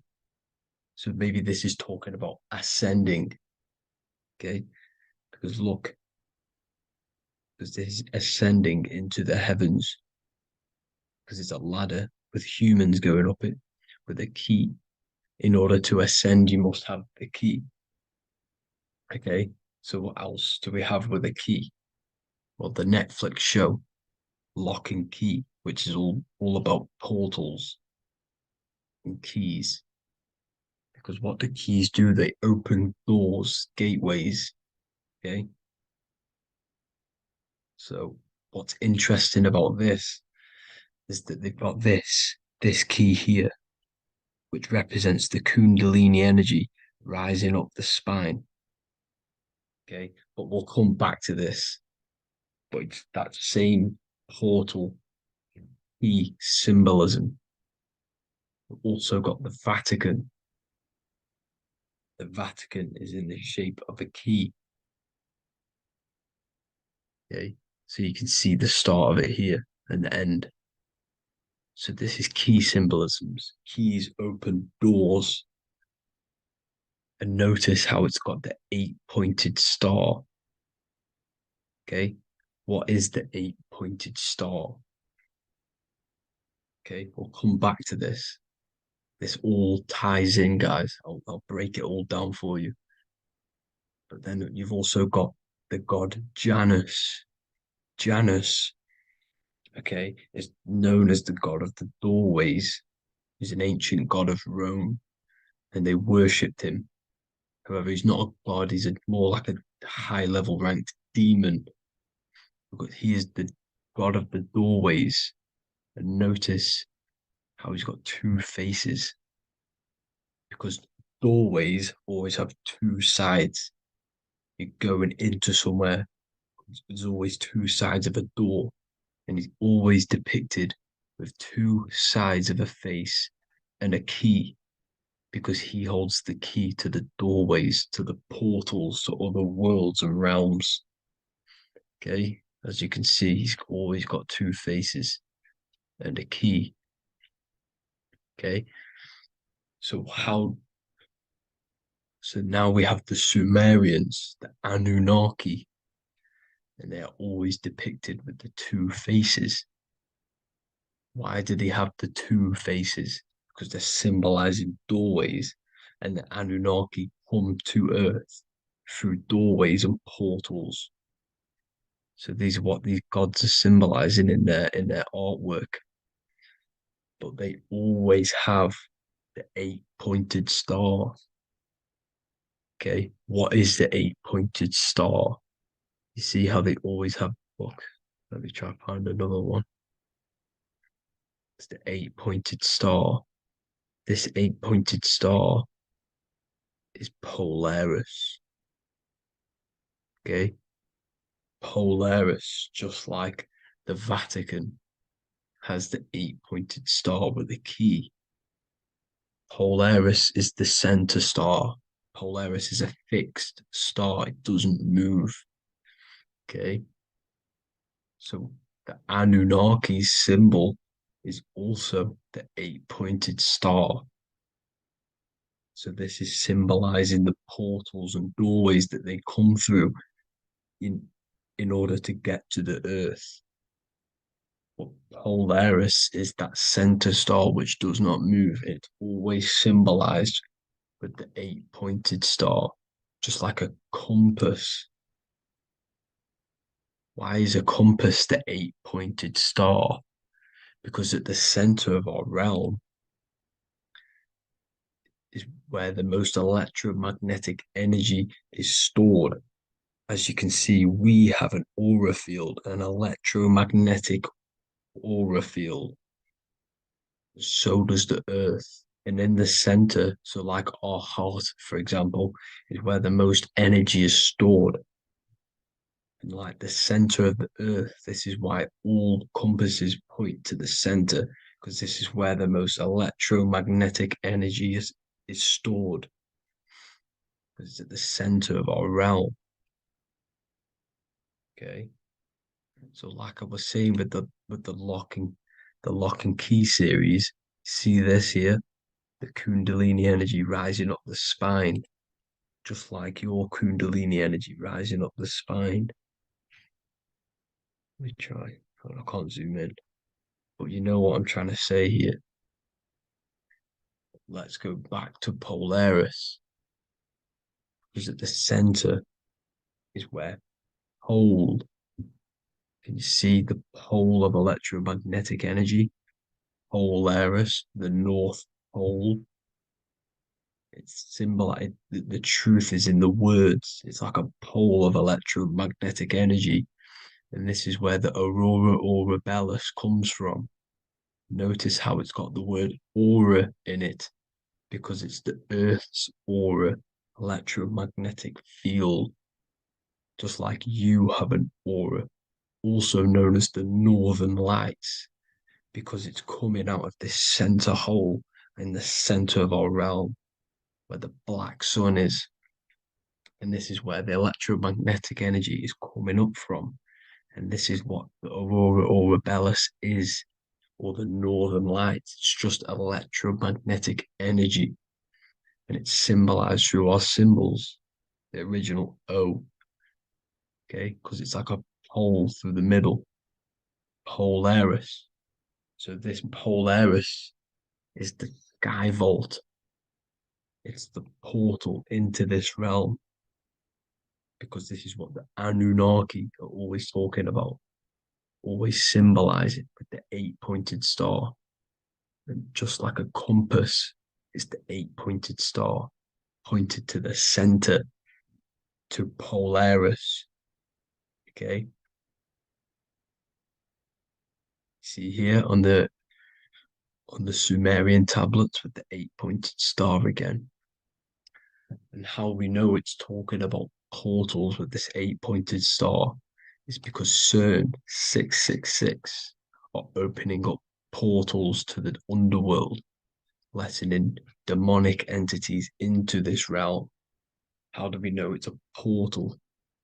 Because their Hydro Collider has 8 points, just like the 8-pointed star. So they are creating synthetic portals to the underworld to let these demonic entities into our realm. But what is the key? Because if we're talking about ascending through Polaris, notice how here on the masonry art, this luminary here, so this is the sun, that's the moon. This is Polaris because it's a luminary with what? 1, 2, 3, 4, 5, 6, 7, 8 beams coming off the luminary, just like the 8-pointed star. So you see the ladder with the key going up to Polaris. It's symbolizing ascending out of Earth. So what is this key that they're keeping from us? Because it's a human holding a key going up the ladder to Polaris. Well, chakras. We have 7 chakras. Okay, so this is what they are telling us in the lock and key symbolism. The Kundalini energy rising up the spine. Okay, just like they have 33 vertebrae on the back of your spine. Okay, this represents the Kundalini energy going up your 33 vertebrae, just like in Masonry has 33rd degrees. Okay, so what is the key? Your chakras. Your chakras have to be unlocked. Okay, you have to unlock your chakras, and you can't unlock this one without going through this one. You have to go through them all. It's like a ladder, just like Jacob's ladder. You can't go from the bottom to the top. You have to unlock each one. Okay, just like you have 7 chakras, you have 7 layers of your aura. Okay, you have to unlock your chakras to the highest point in order to reach Christ consciousness. And this is the key that they're talking about. They're symbolizing the organic portal within each and every one of us to ascend out of this realm. Okay, so this is the key that they're talking about, and they're holding back this knowledge to keep us trapped in this 3D realm. Okay, so like I was saying with the 33 vertebrae and the Kundalini energy coming up the spine, 33 vertebrae, you can see this sort of symbolism going up to the light, because it's the light. You see here, your crown chakra turns on and becomes enlightened, just like the Illuminati symbol. Can you see it? But also, Jesus also died at 33. So this is symbolizing, okay, they're symbolizing the death of the ego, the body. So once you open up your chakras and reach Christ consciousness, which is your 33rd vertebrae, once your Kundalini energy goes up your 33rd vertebrae, your body technically, not physically, but spiritually dies, because you then become formless. You reach Christ consciousness.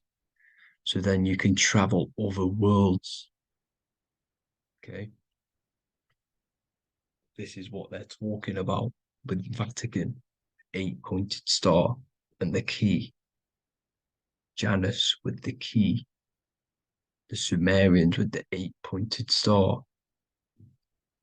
Anunnaki, the 8-pointed star. Polaris. 8-pointed star. So Polaris is the way out of this realm, which is at the center pole, North Pole. Okay, so the key is that they're hiding from us is the knowledge to unlock our chakras. Okay, and without this knowledge that they keep from us is trapping our souls in this reality to keep reincarnating. Okay, well, thank you all for tuning in. I'm going to leave you all there. Make sure to leave a like and a comment in the comment section. Let me know some topics to talk about so I can break it down for you. God bless you all.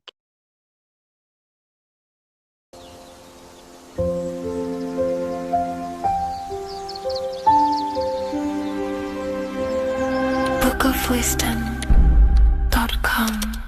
Visit today.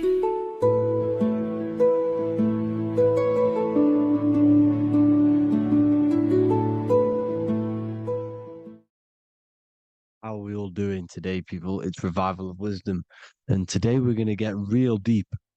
This video is going to get real deep. A lot of people are not going to be ready for this sort of knowledge. Okay, you really have to do is to really deprogram the mind, because everything we've been taught is a complete lie, is to keep us trapped. Okay, this is really advanced knowledge. Now, let's get straight into this. All of the ancients depicted other worlds, and they called this place Midgard. Midgard is the mid garden, the middle garden.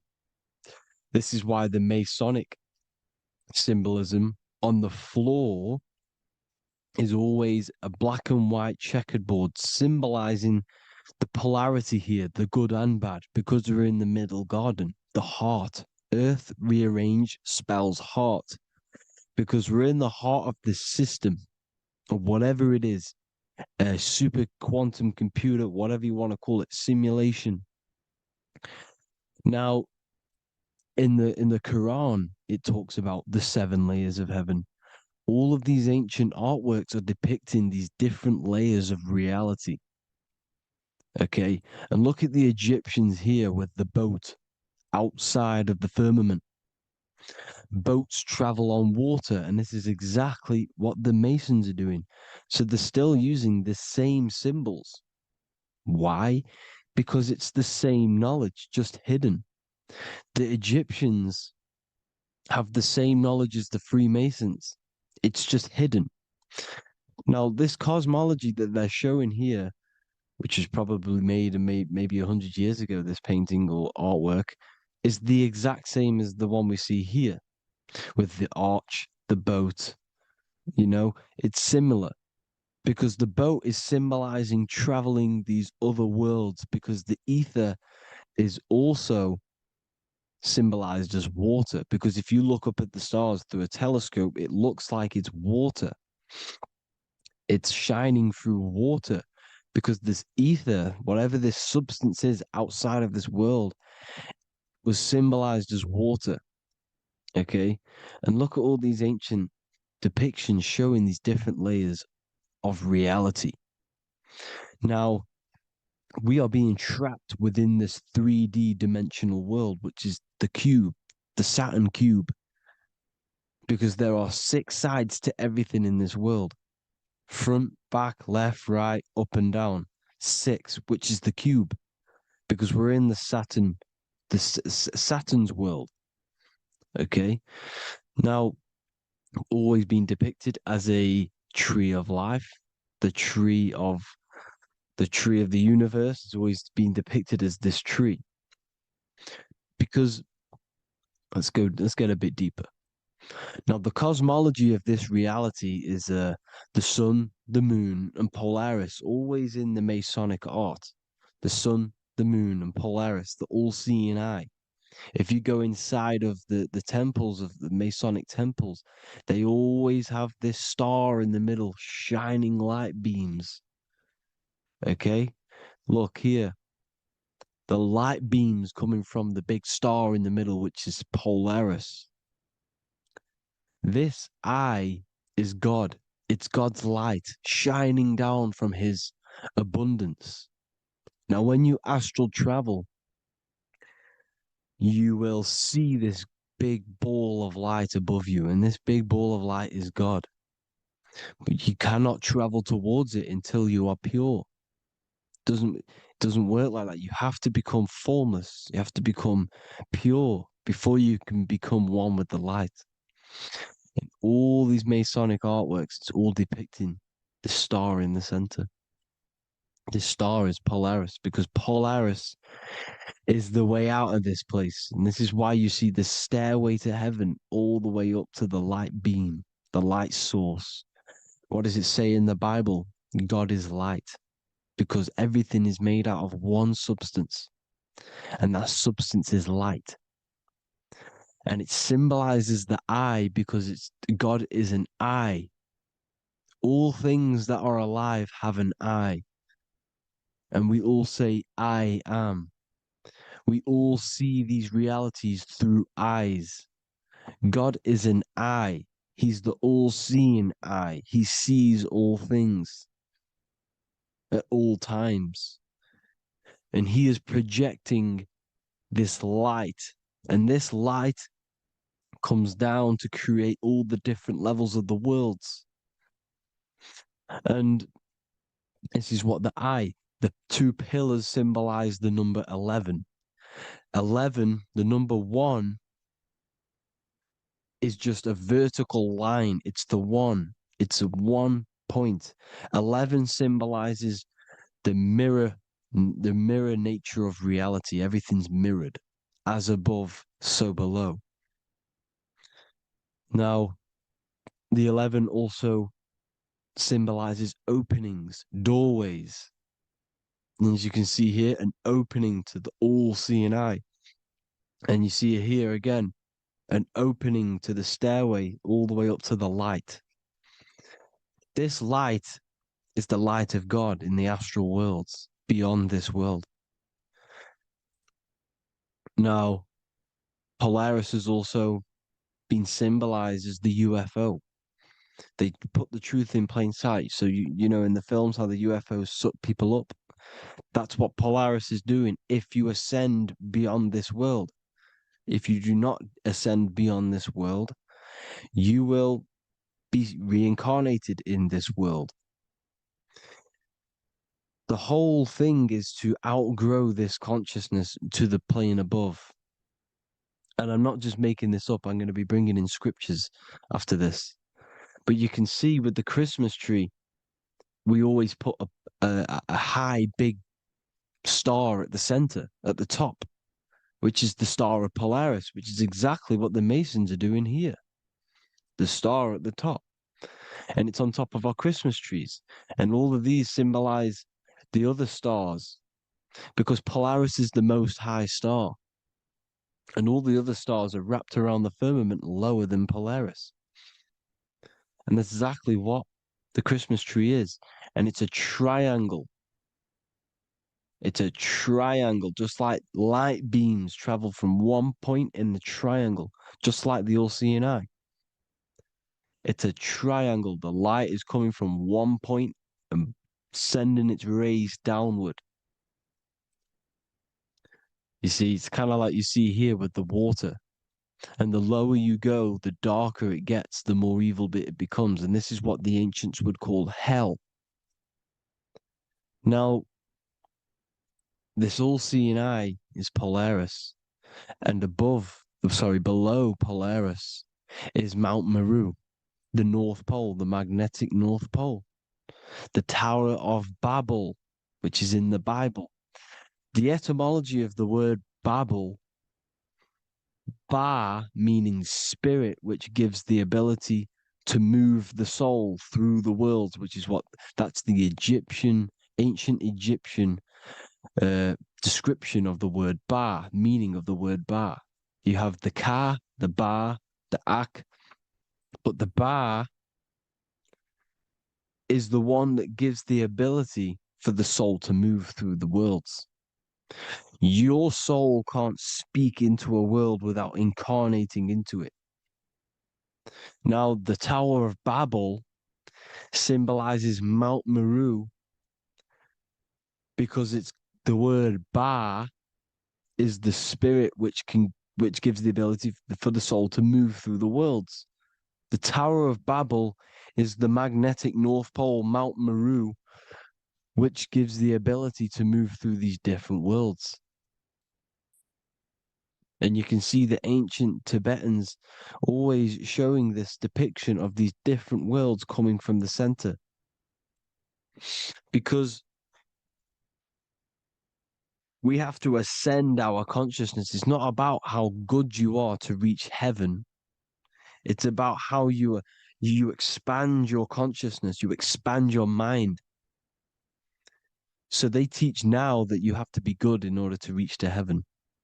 It's about expanding the mind, expanding your consciousness to these different planes, these different realms. So that's what it's about. And Jesus was known as the fisher of man. Now, Jesus is a massive part of this. He was known as the fisher of man because he was fishing. He could have been fishing. He could have been one of these deities that had come down from these different higher realities and pull people up. So they would so they called Jesus the fisher of man. And he says unto them, follow me and I will make you fishers of men. So these deities that we see in the past, like Buddha, Krishna, Hermes, Thoth, Jesus, could all be these entities who were coming down to pick up the minds that were worthy enough to see the higher planes of reality. And this is why they called him the fisher of man. Now, when Jesus walks on water, there is a parable with Paul. And he says, but Jesus immediately said unto them, take courage, it is I, don't be afraid. He's talking about astral travel here. He's talking about leaving the body. Because when you leave the body in astral travel to see these alternative realities, you can't be afraid because fear is a bondage, which is what the Emerald Tablets talks about. Lord, if it's you, Peter replied, tell me to come to you on the water. The water.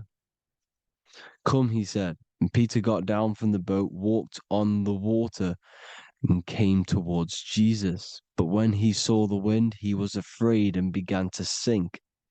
When you become afraid in astral travel, you sink back into your body. Lord, save me. So this is talking about Jesus pulling people up into different realities. And you can see the fish is the symbol of Jesus. Is another symbol of Jesus, a fish. Because fish symbolize deep occult knowledge. Because fish travel the depths of the ocean.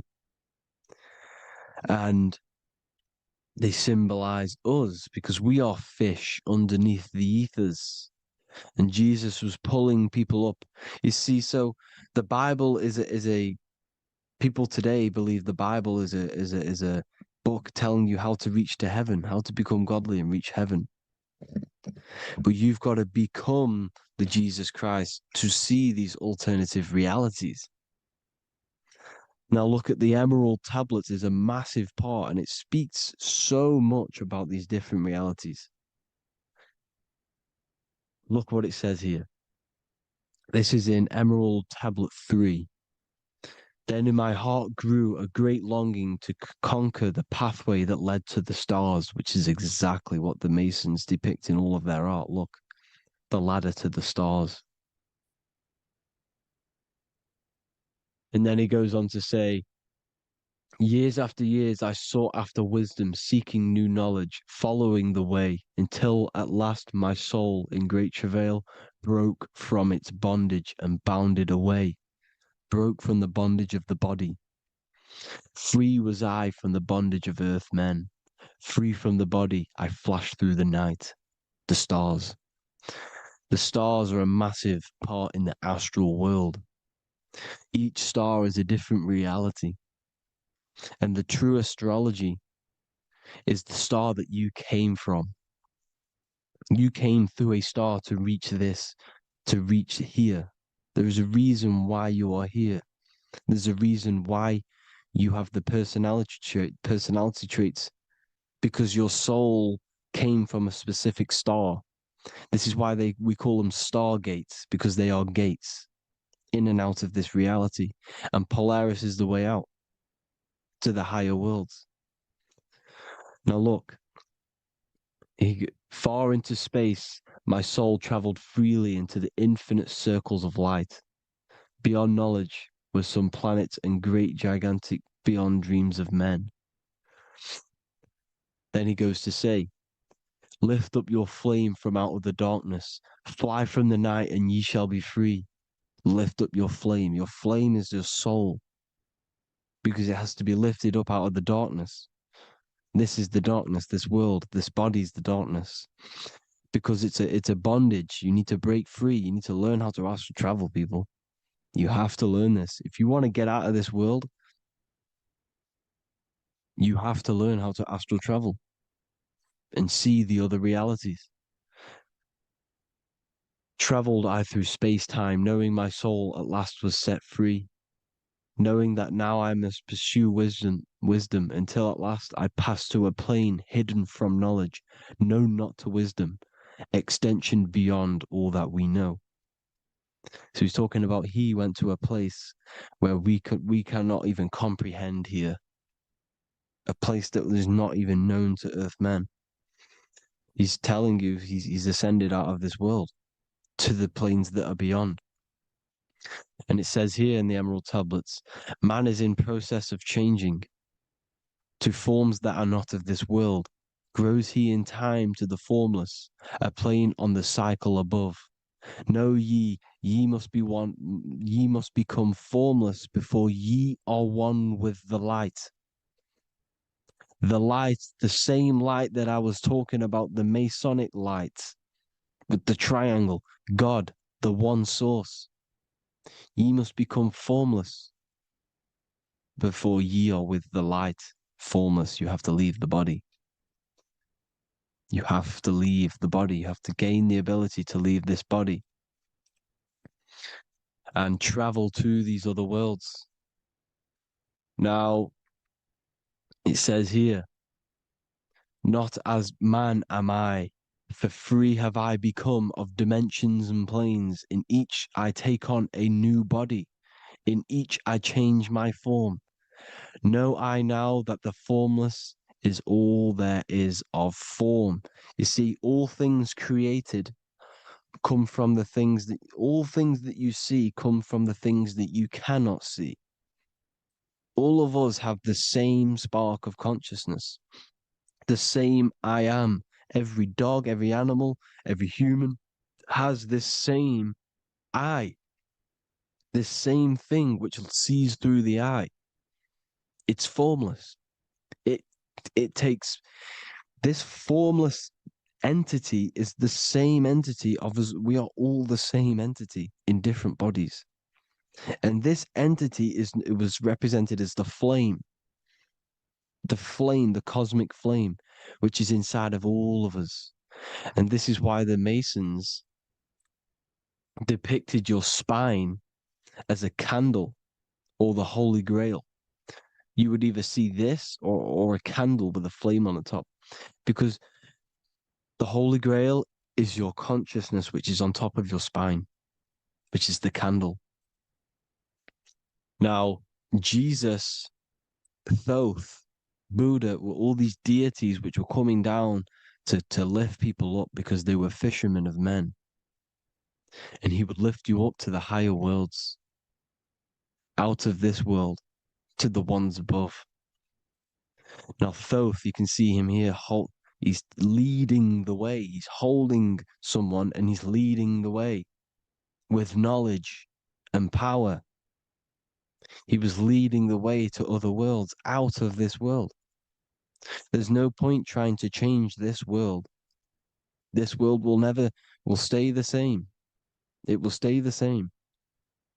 You have to get out of this world. And that's what they're telling you. That's what they're keeping you from.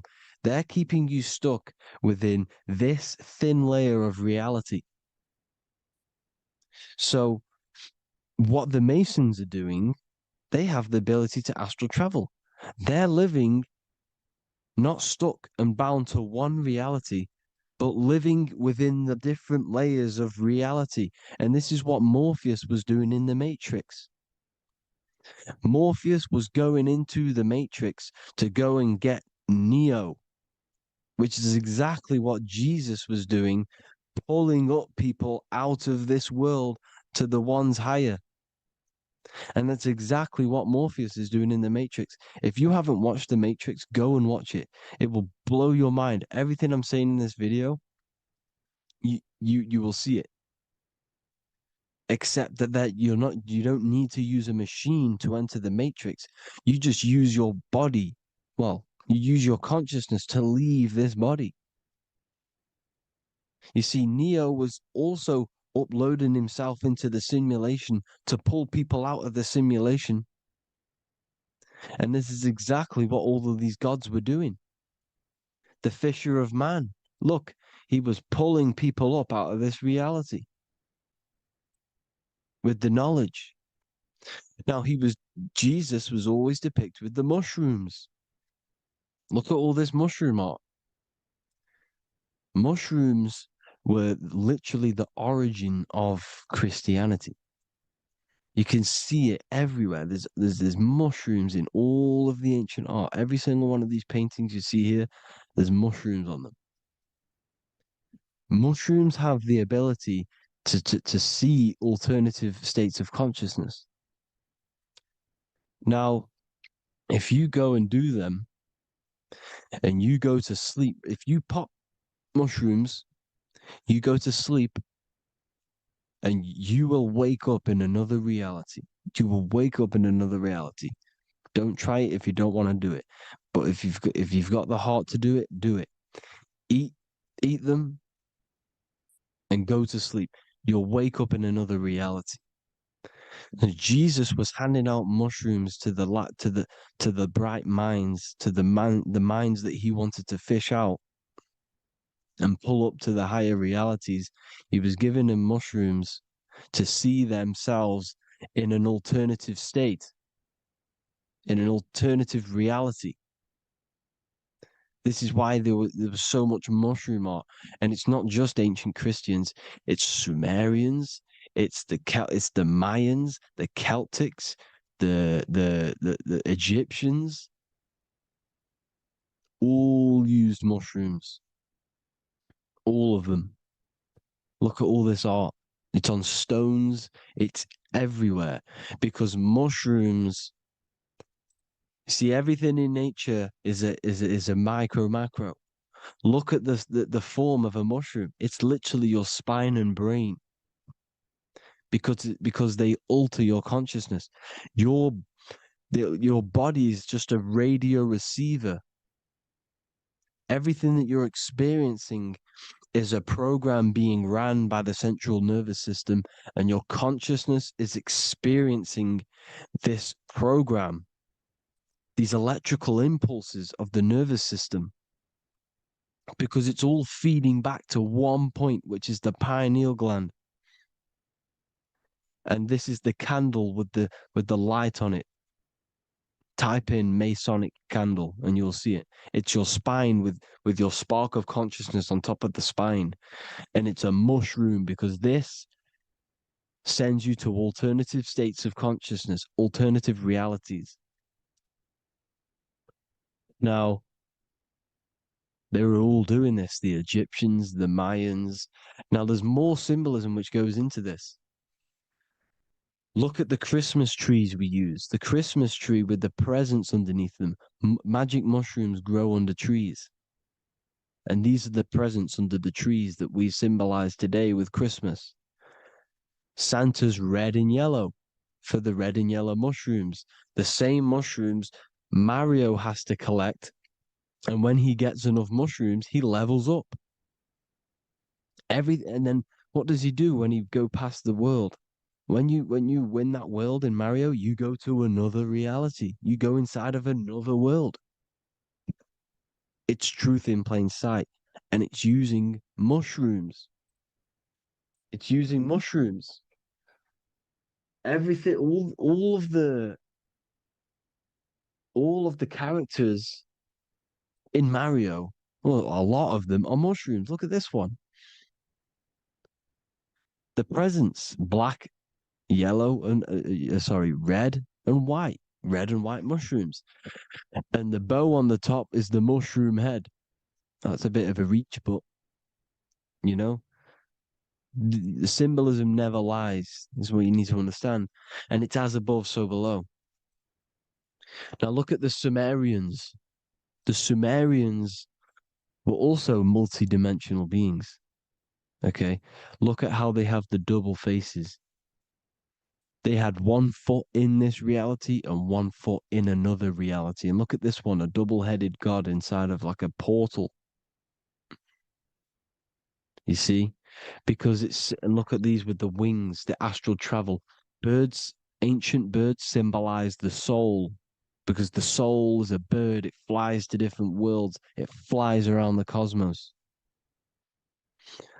And mushrooms gave you the ability to see these alternative states of consciousness, these alternate realities. Because you exist in infinite realities. You exist in infinite realities. Now look at the 33rd degree Ordo Ab Chao badge. You get this badge when you become a 33rd degree Freemason. And it's a double-headed eagle. A double-headed eagle. And you can see this in Sumeria first. Sumeria have the same symbol. A double-headed, bird. You can see it here. Here as well. And the Masons are still using this symbol today. And when you become a 33rd degree, 33 vertebrae on the back of your spine, above the vertebrae is your consciousness, and it's a double-headed eagle.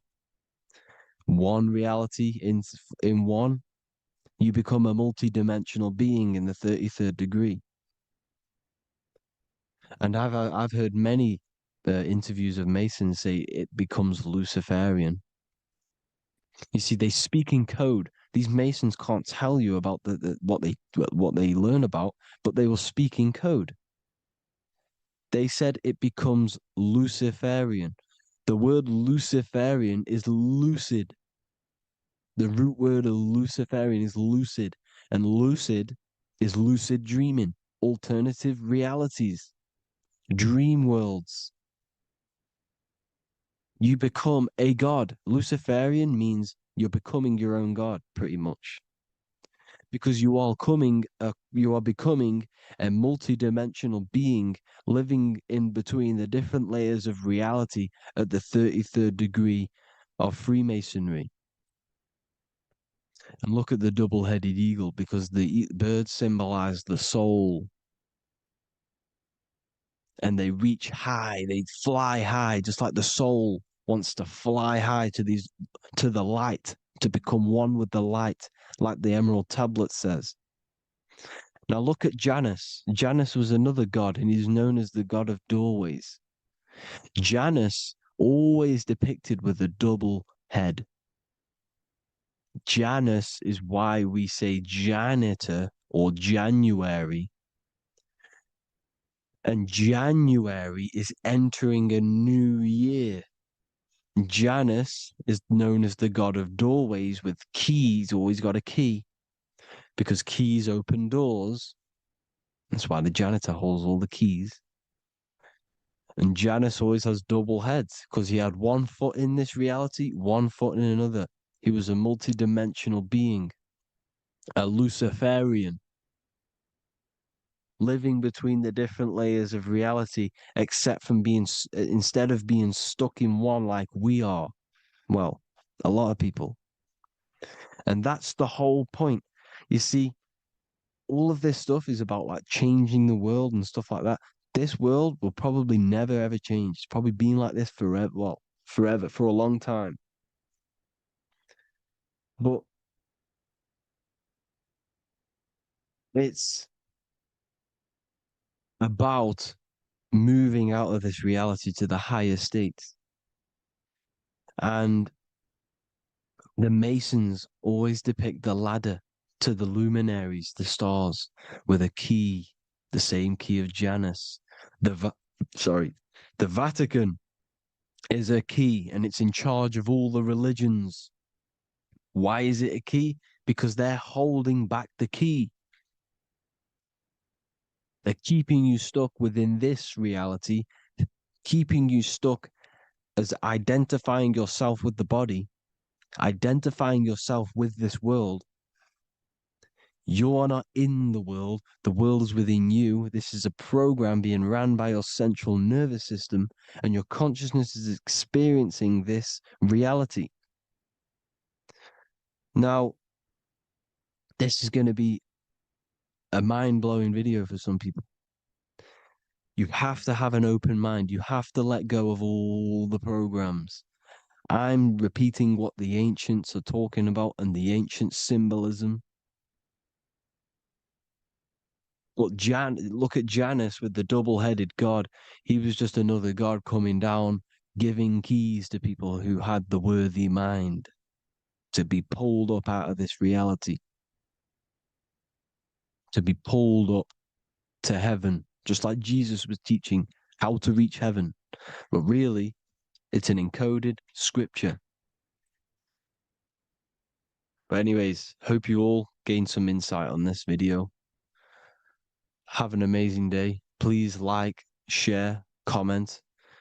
All the links are in the bio for the PDF, for the Manifestation Mastery course, and all the other amazing stuff. And if you want to support the channel, I'd greatly appreciate if you became a Patreon member.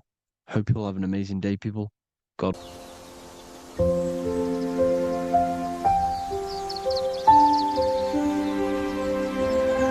bookofwisdom.com. Visit today.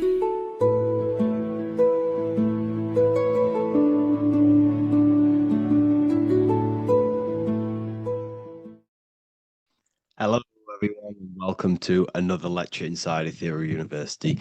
In this lecture, you will learn about the death process and how to prepare for it, and why that preparation is so important.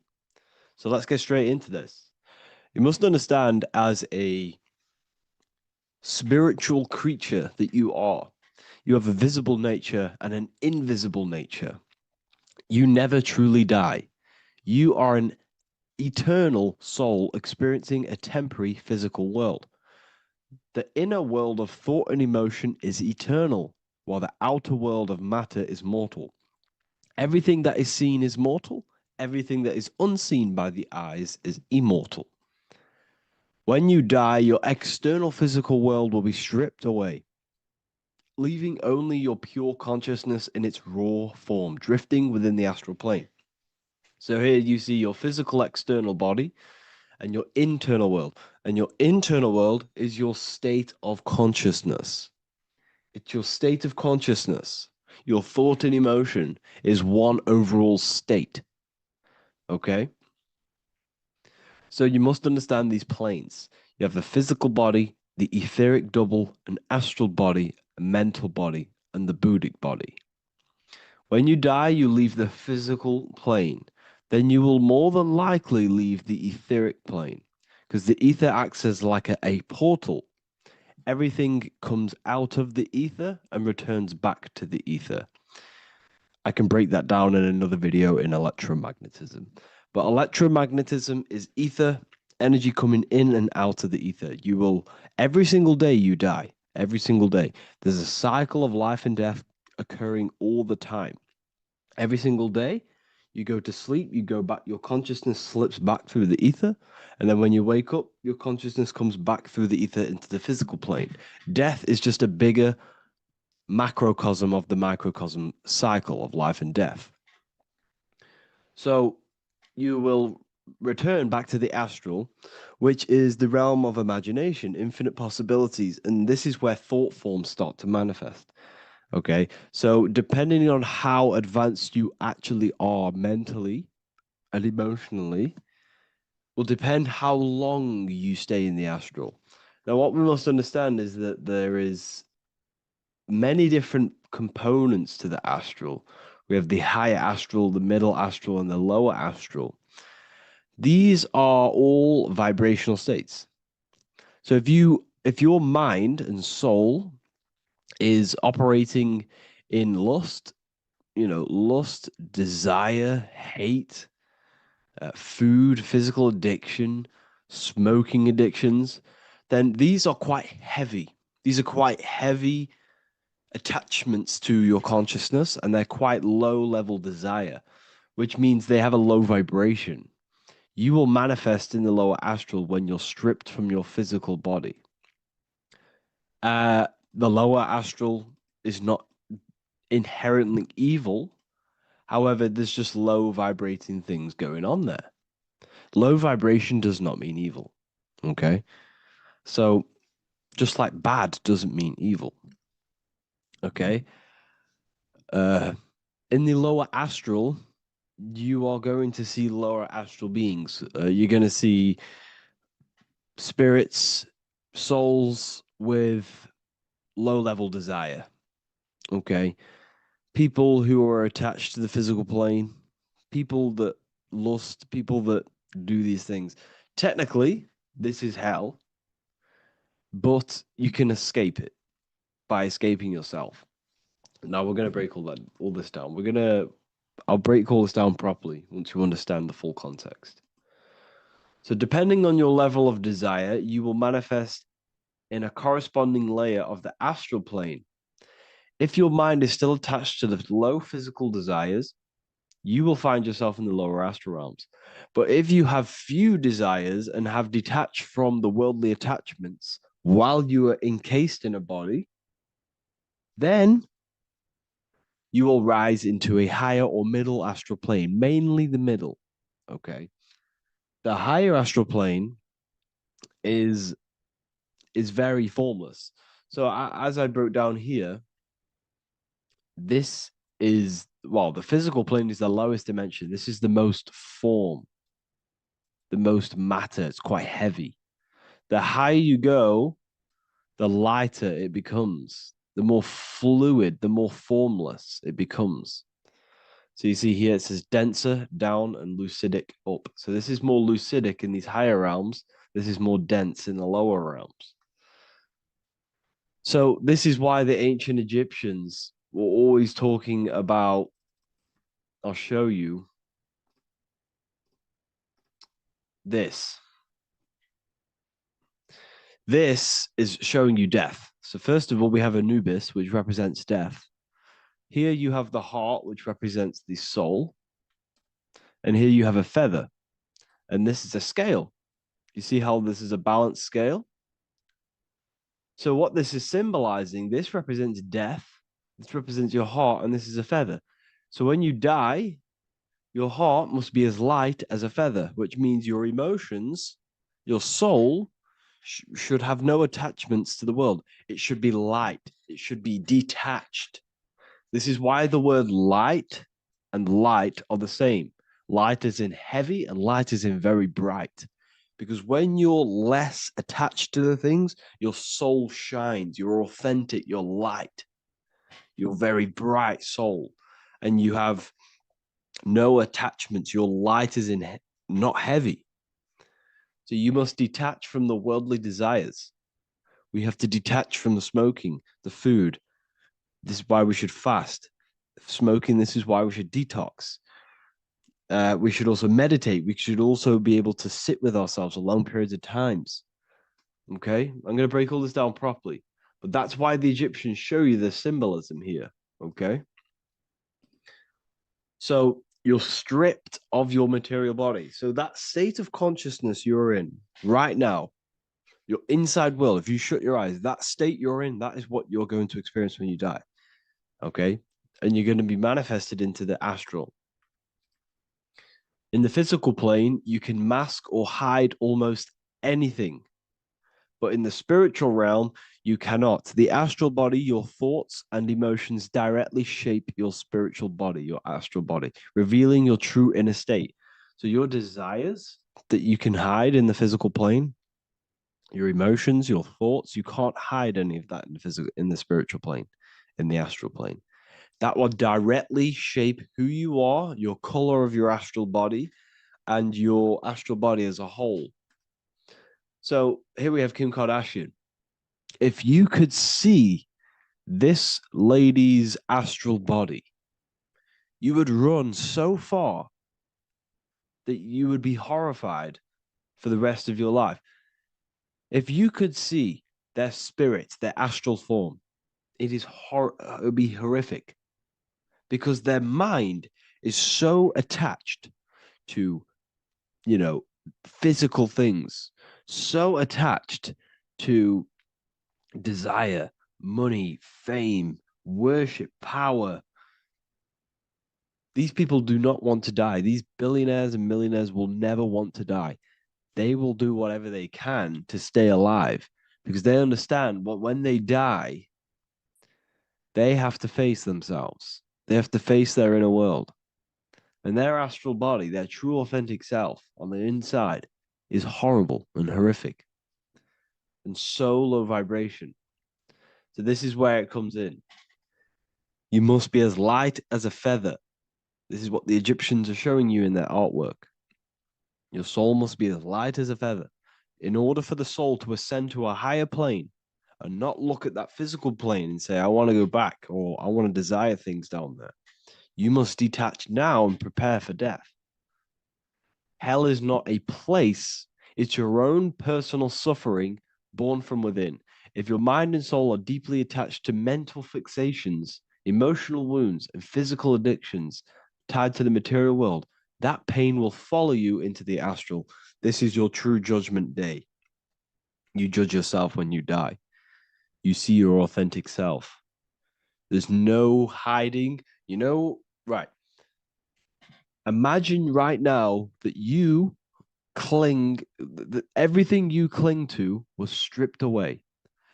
No matrix, no electricity, no food, no TikTok, no phone, no possessions, no distractions, no one else.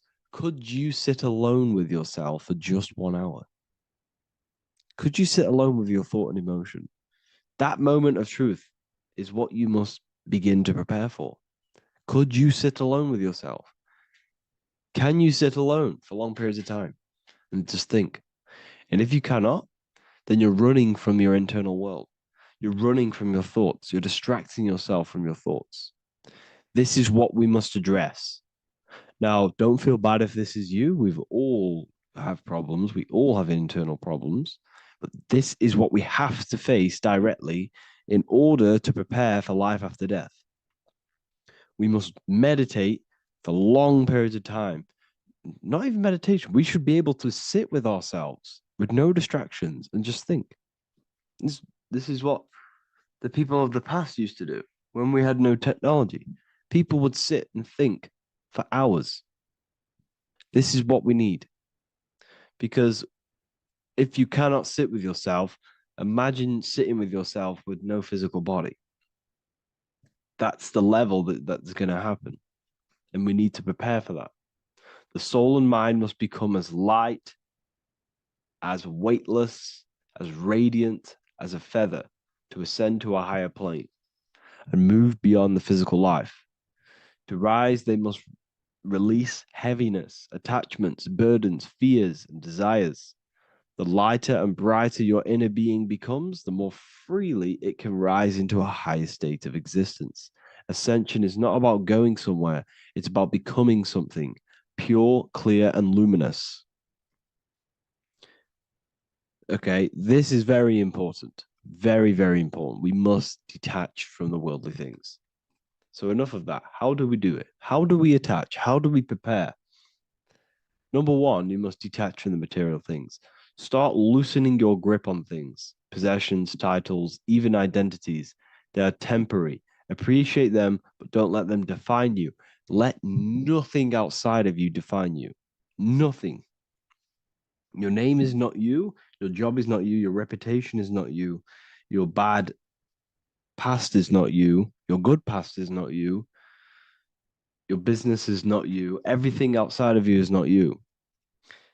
Now, what I'm saying is, I'm not saying go full right-hand path and never care about anything physical, never care about your family, don't love your family. I'm not saying that. What I am saying, love these things, love these outside things, but do not become attached and do not let them define you. You must be okay with losing anything that is outside of you. You must be okay with that, because you must understand the physical plane is, it's promised that everything is temporary. Everything is temporary in this plane. So don't ever think it's going to be there forever, because it's not. And you must remind yourself, not remind yourself, but I think about this sometimes when I start becoming a bit attached to work and stressed. I just remind myself that I'm going to, this is temporary. I'm going to leave this world one day and I'm not going to care. So you must have the balance. Okay. The balance is key. You can go down that right-hand path and just fully cut off from the world like a monk and shave off your hair, disconnect from the physical world.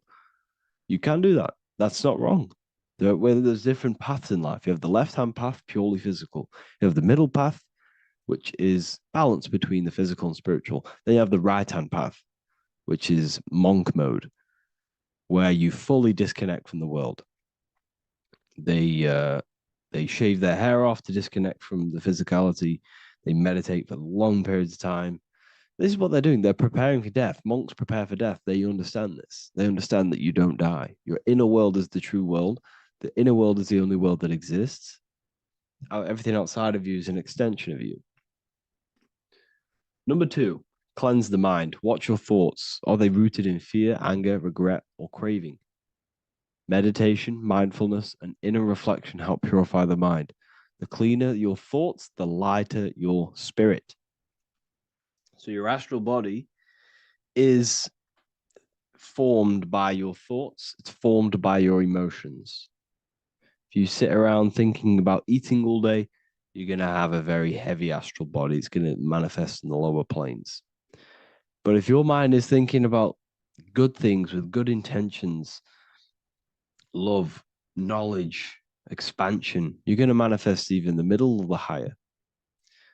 And there are ways to even ascend out of your astral body. Yes, you can ascend out of your astral body and out of the mental body, but that's all very advanced and I'm not going to teach that yet. I'll make another video on that, but you can ascend from them bodies. The astral plane is not the end. You can keep ascending as a soul until you're left with just the pure essence of the soul. But we're going to, anyways, cleanse the mind, reprogram the limiting belief systems, let go of mental attachments. And the way you do this is by getting a piece of paper and writing down every single attachment that you have. And you're going to realize, dude, there's more than you think. Okay. We have to detach from these. We have to. 4, practice presence. Can you sit in silence with yourself? The more at ease you are with your own inner being, the less you'll feel death. The afterlife is just an extension of your inner world. It's so important. This is so, so important. Can you sit with yourself? If you cannot sit with yourself, you have some inner work to do. You have some thoughts to address, some beliefs to address, and some feelings to address. Okay, so practice sitting in the present, meditation, or just literally sit there and try and be okay with yourself. And if you can't be okay with yourself, then there's something you need to address, whether it's a belief system, whether it's an emotional trauma, or something.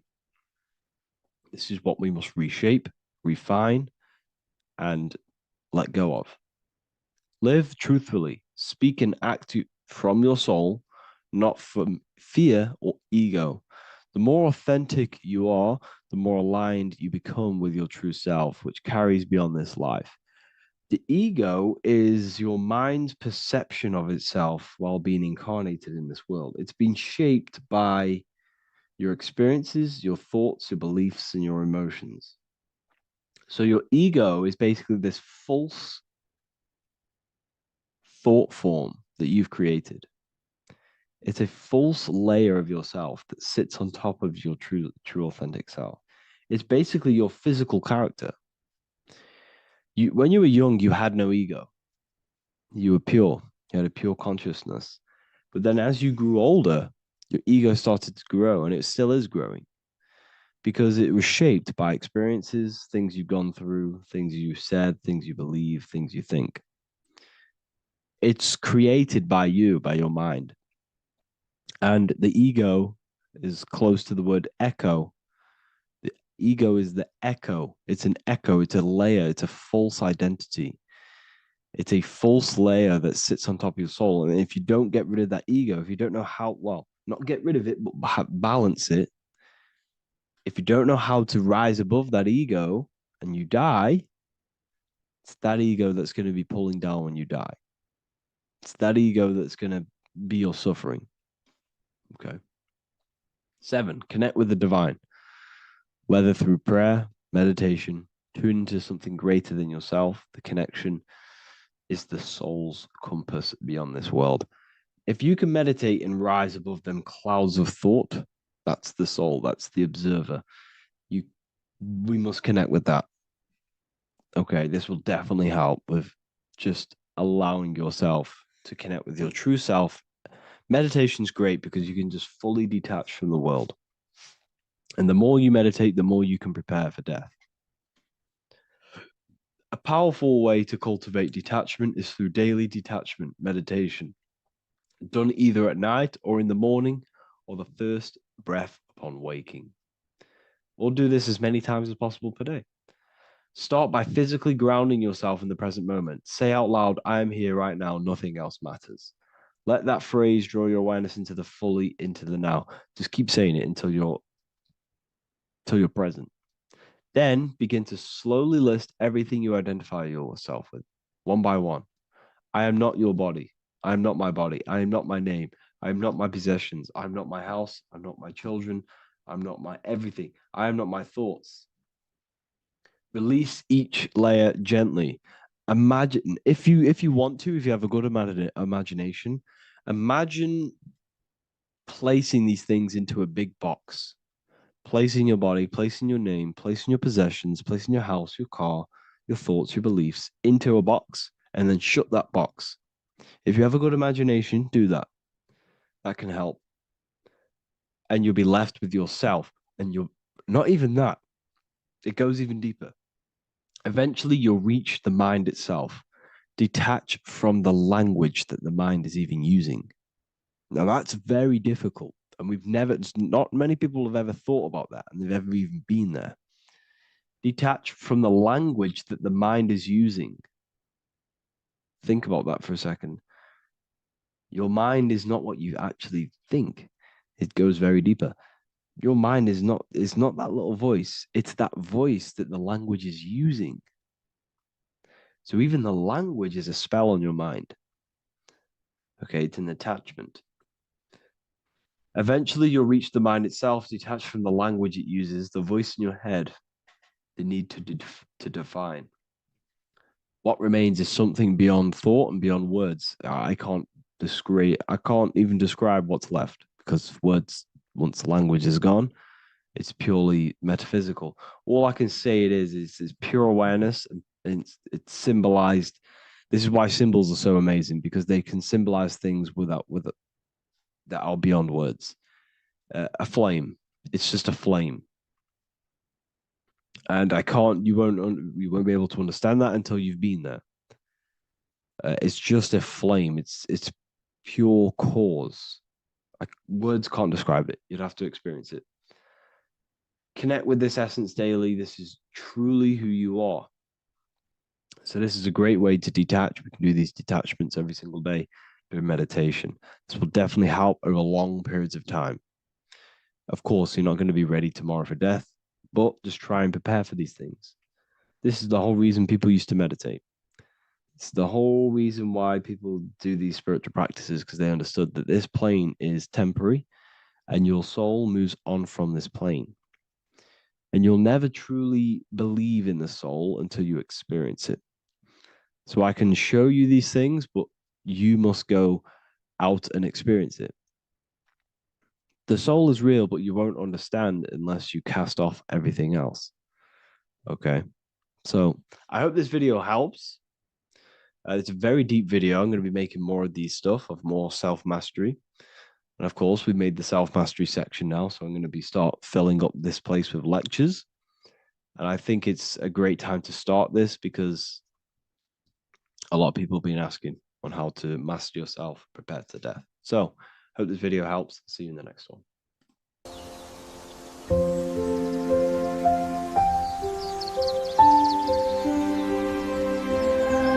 bookofwisdom.com. Visit today.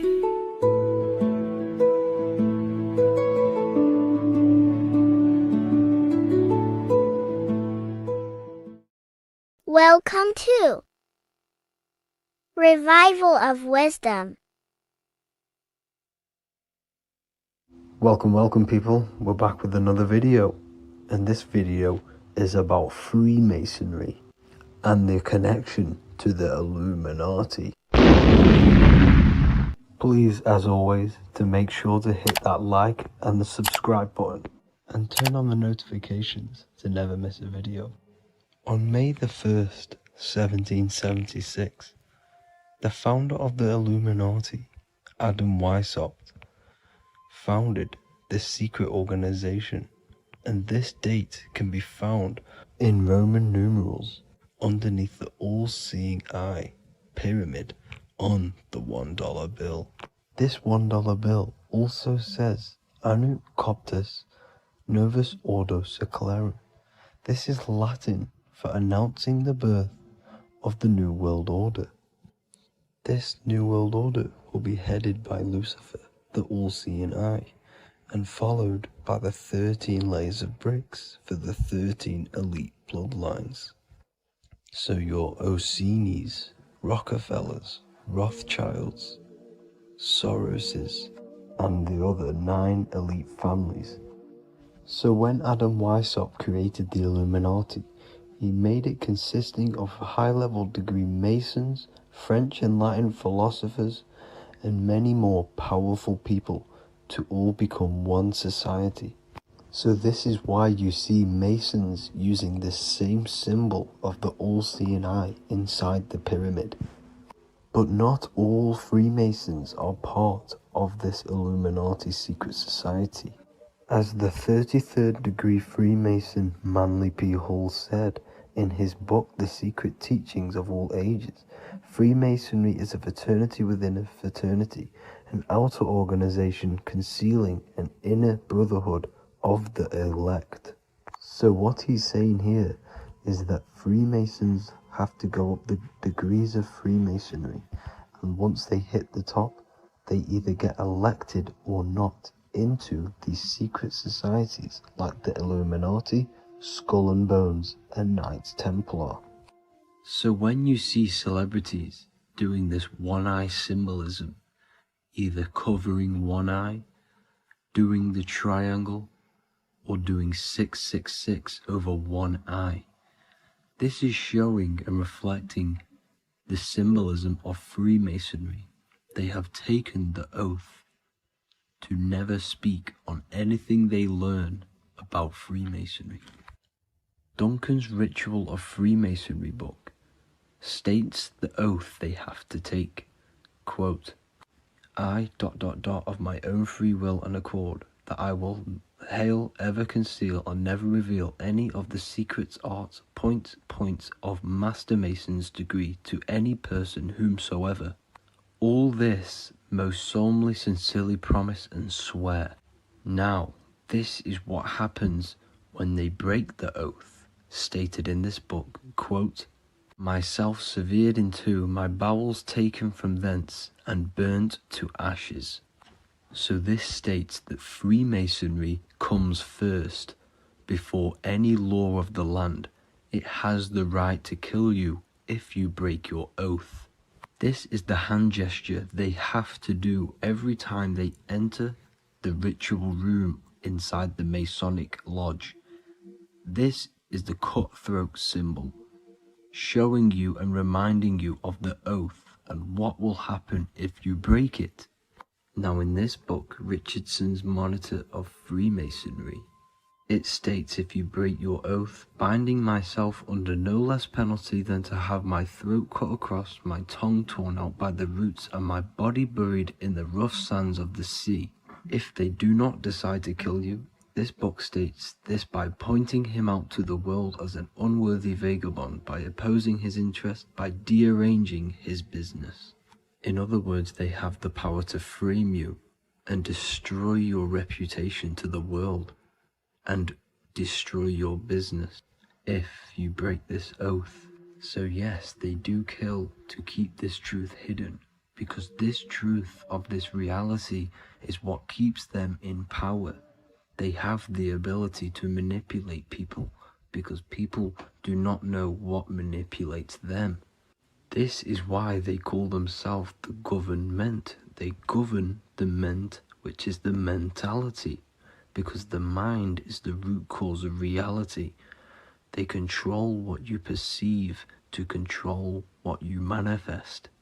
By knowing the truth, you are set free, and you no longer need no controller above you. So this is why they are willing to kill and do whatever it takes to keep the truth concealed within these high-level degrees of masonry and these secret societies.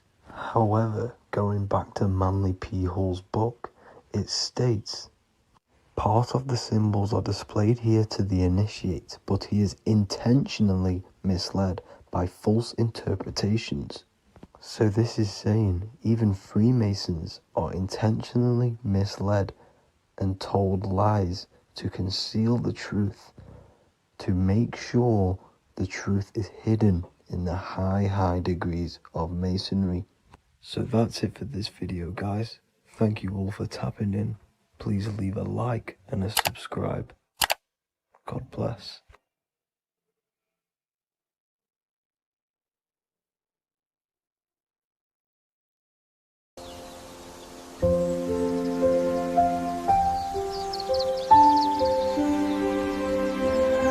bookofwisdom.com. Visit today.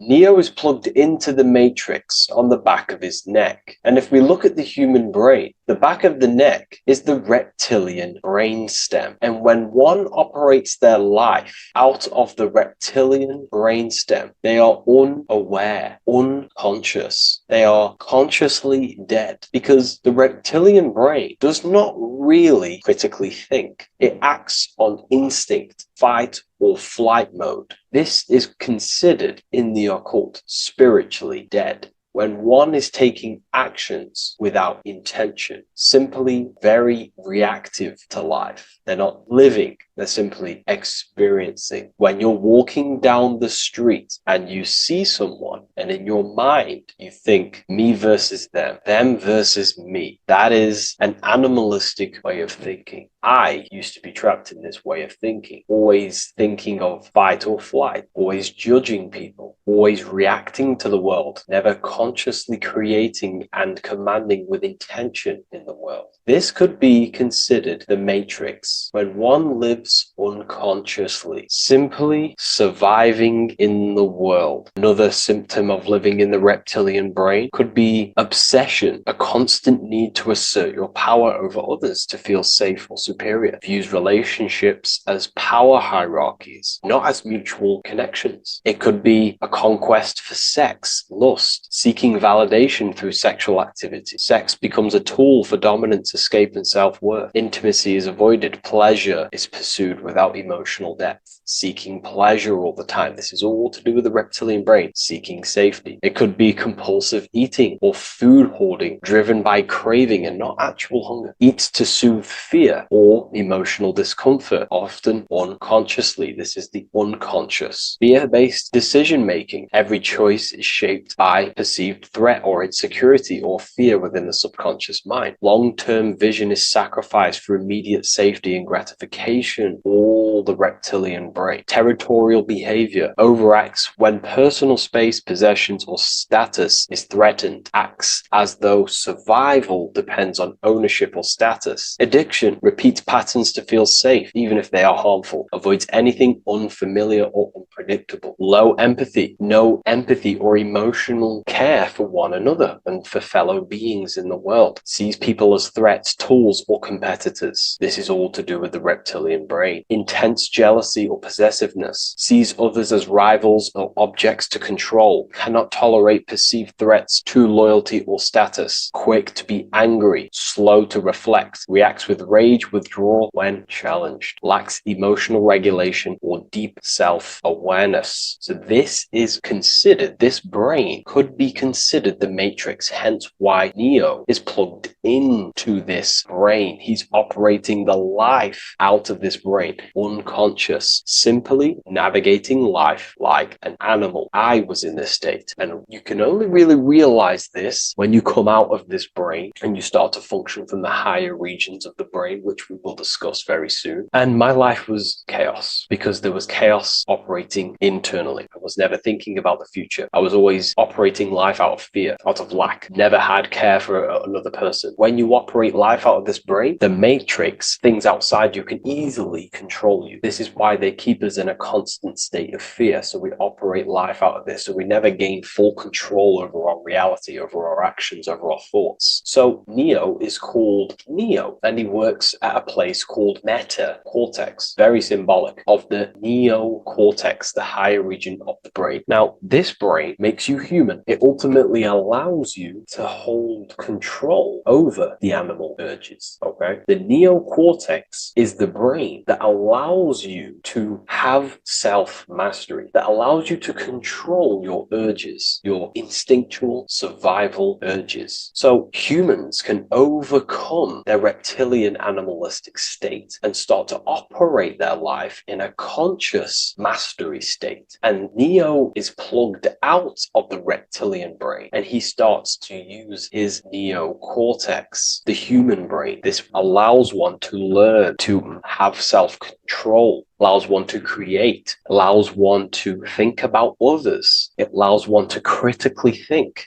deeply. It allows one to be self-aware. Who am I? Where did I come from? And where am I going? This is ultimately the brain that has shaped the world. We look at humans. We built technology. We built all of these amazing things. They all come from the neocortex. This is the higher region of the brain that allows consciousness to function on a higher degree. It allows you to truly become a creator and have self-control instead of living in a reactive animal state. You see, animals are only aware of their five senses. They're only aware of surviving. If you notice, look at animals, they're always looking around. Even in their home, they're always looking around, sniffing around. That's because they operate in an animalistic brain. Humans have the neocortex. This is a higher region of the brain, which if you wish to master yourself, this is the brain that you will be using. This allows you to operate life on a higher degree. We see this reptilian brain symbolized everywhere. See it as reptiles. Reptiles are symbols of this brain. We see the Egyptian god Osiris with the green skin representing a reptile, a crocodile. Sometimes we see Osiris depicted in Egyptian artwork with crocodiles or reptiles, if you do a little bit of research on that. And also, if we look at the overall symbolism of Osiris and his story, we notice that he is the god of the dead or the underworld. This is not literal, but the dead or the god of the death, the god of the death of self, the dead of consciousness, because you are a divine being with limitless potential to create. And ultimately, to create, we have to master our reptilian brain. But when we function from this reptilian brain, we are dead to our higher powers of creation, of imagination, of actually gaining control and operating life from the higher mind, operating life as the divine being as you are. But if you operate life in Osiris, he is the god of dead. You are spiritually and consciously dead. You act unconsciously. You are dead, not physically, but mentally and spiritually. So what we're looking at here in the Egyptian artwork is the reptilian brainstem. We have the left hemisphere and the right hemisphere of the brain. Notice a curve. The feminine body is very curvy. This represents feminine. The masculine body is very liney. So if we study geometry, we know that lines are masculine, hence why the word masculine, line, and the feminine body is, in geometry, feminine is represented as curves. So this is the left masculine brain on the left side, and this is the right feminine brain on the right side, with Osiris, the reptilian brainstem, in the middle. So we're going to go deeper into some Mesopotamian artwork now. Now let's have a look at this. We're looking at the reptile on the very bottom. We see the left brain and the right brain, the Eye of Ra and the Eye of Horus on the left and right. In Freemasonry, we still see the symbolism of the two pillars, Yakin and Boaz in Freemasonry, with the two pillars symbolizing masculine, feminine forces of consciousness, also representing the masculine left brain and the feminine right brain, with the reptile down here. But if we have a little look here, right, we have a little look at these reptiles. This person is standing on top of the reptiles. When you are on top of something, you have power over the below. You are standing atop of something. You have mastery over it. You have control over it, symbolizing gaining control over the reptilian brain, the reactive actions, the sexual urges, the addictions, the territorial behavior, the fear-based decisions, constant internal tension, never being able to focus. It's symbolizing gaining control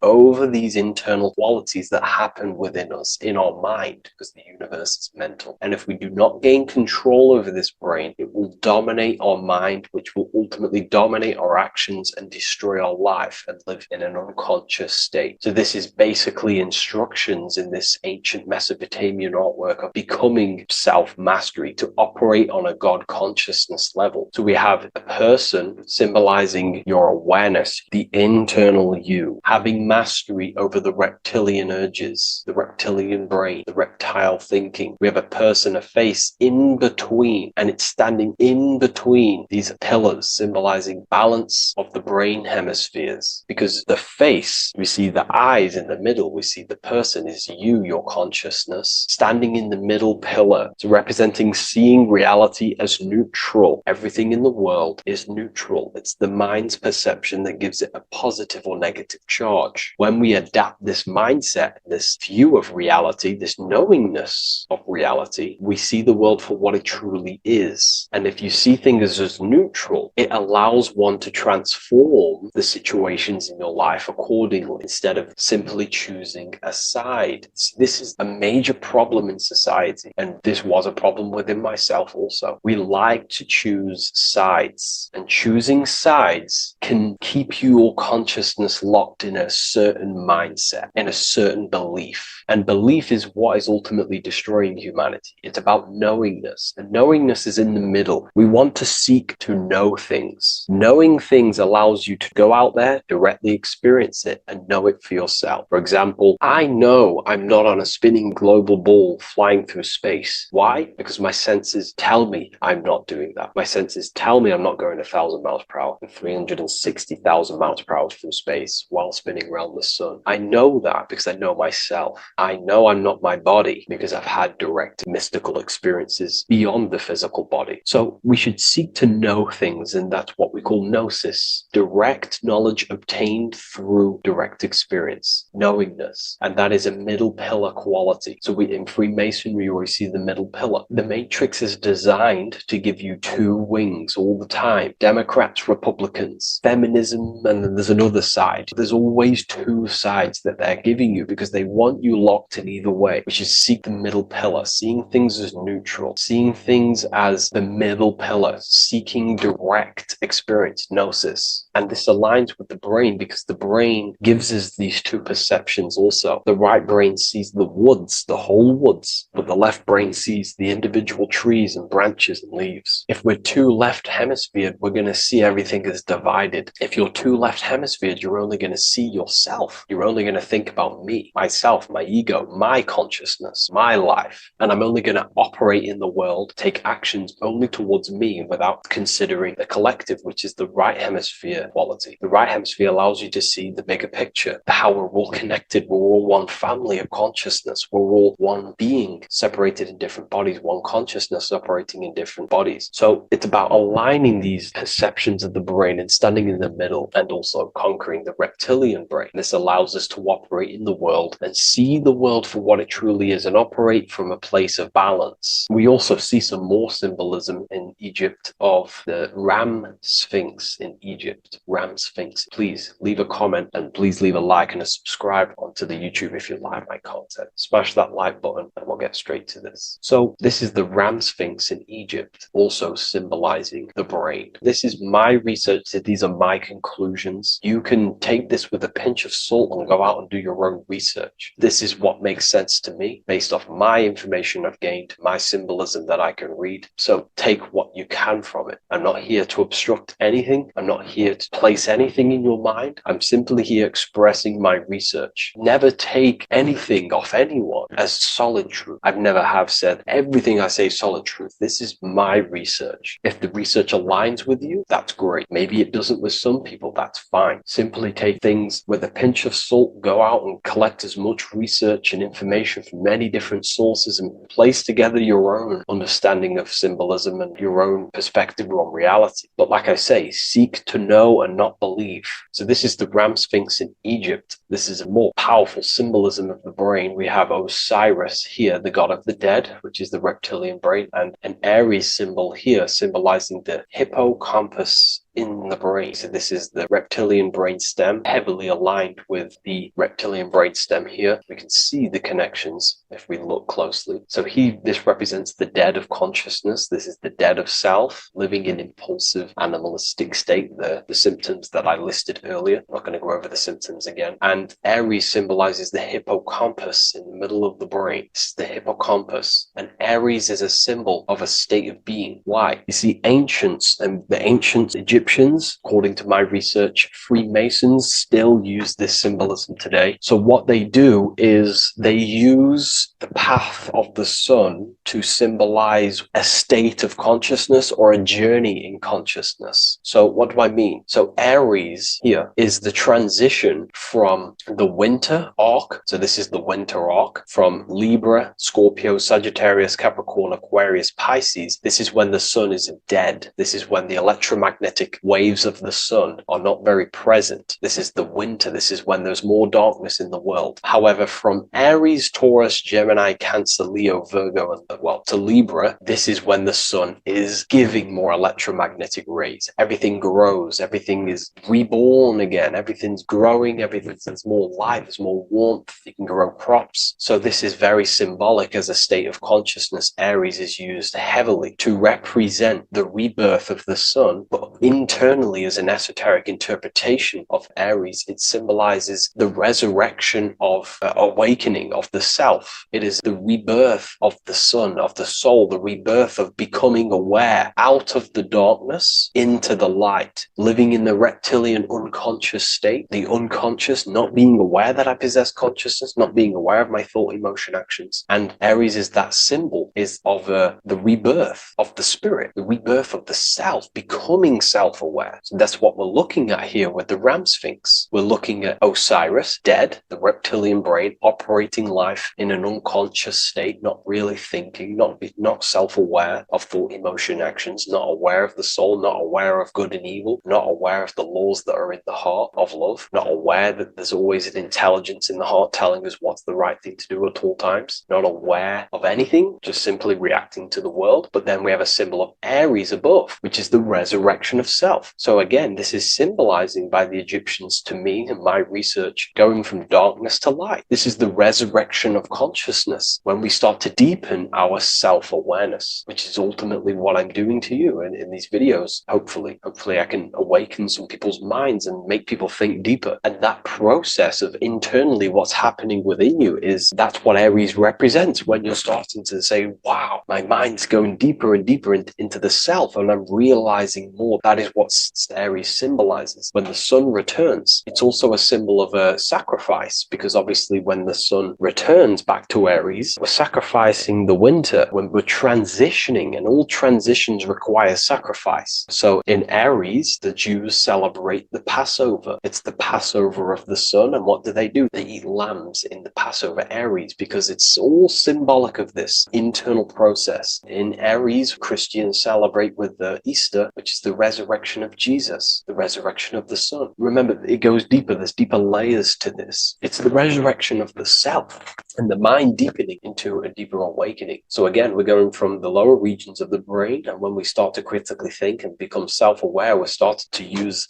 the mid part of the brain, and the mid part of the brain then expands into the neocortex, which is the resurrection of the self. The mind is no longer functioning in just the reptilian brain, but then it's going into the light of the higher brain, the neocortex, and this is the reptilian brain. This is the midbrain, what we're looking at here with the Ram Sphinx here. So this is the resurrection. It's the transition point of going from the reptilian brain into the midbrain, into the neocortex. We're now resurrecting ourselves. Now, this is not putting anything negative on the reptilian brain. Without the reptilian brain, we wouldn't be able to live. We need the reptilian brain, but it's an abuse of the reptilian brain that can keep us in a very low state. It keeps us stuck in an unconscious state. But the reptilian brain is what's allowing you to breathe, to eat, to scan the environment for any threats. If there are threats, we do need the reptilian brain. That's not to say it's evil, but what I'm saying is an abuse of this brain, which is what most people are stuck in. They're operating their life out of this brain. And this is what the Egyptians, I think, are symbolizing, trying to tell us to resurrect ourselves, to become self-mastered, to become the highest version of yourself, to actively create in the world. Because when we are only operating from this brain, we're unconscious, well, then other people can use you as a vessel to create their reality. This is how the world is at the moment. The ones who know how to use the mind are controlling the other ones who do not know how to control the mind. So I hope this makes sense to you. Let me know if you have any video recommendations, and I'll see you inside Ethereal University. If you wish to take your research to the next level, I have things inside of there that are very powerful. We happily invite you. I'll see you inside of Join. If not, I'll see you in the next YouTube video.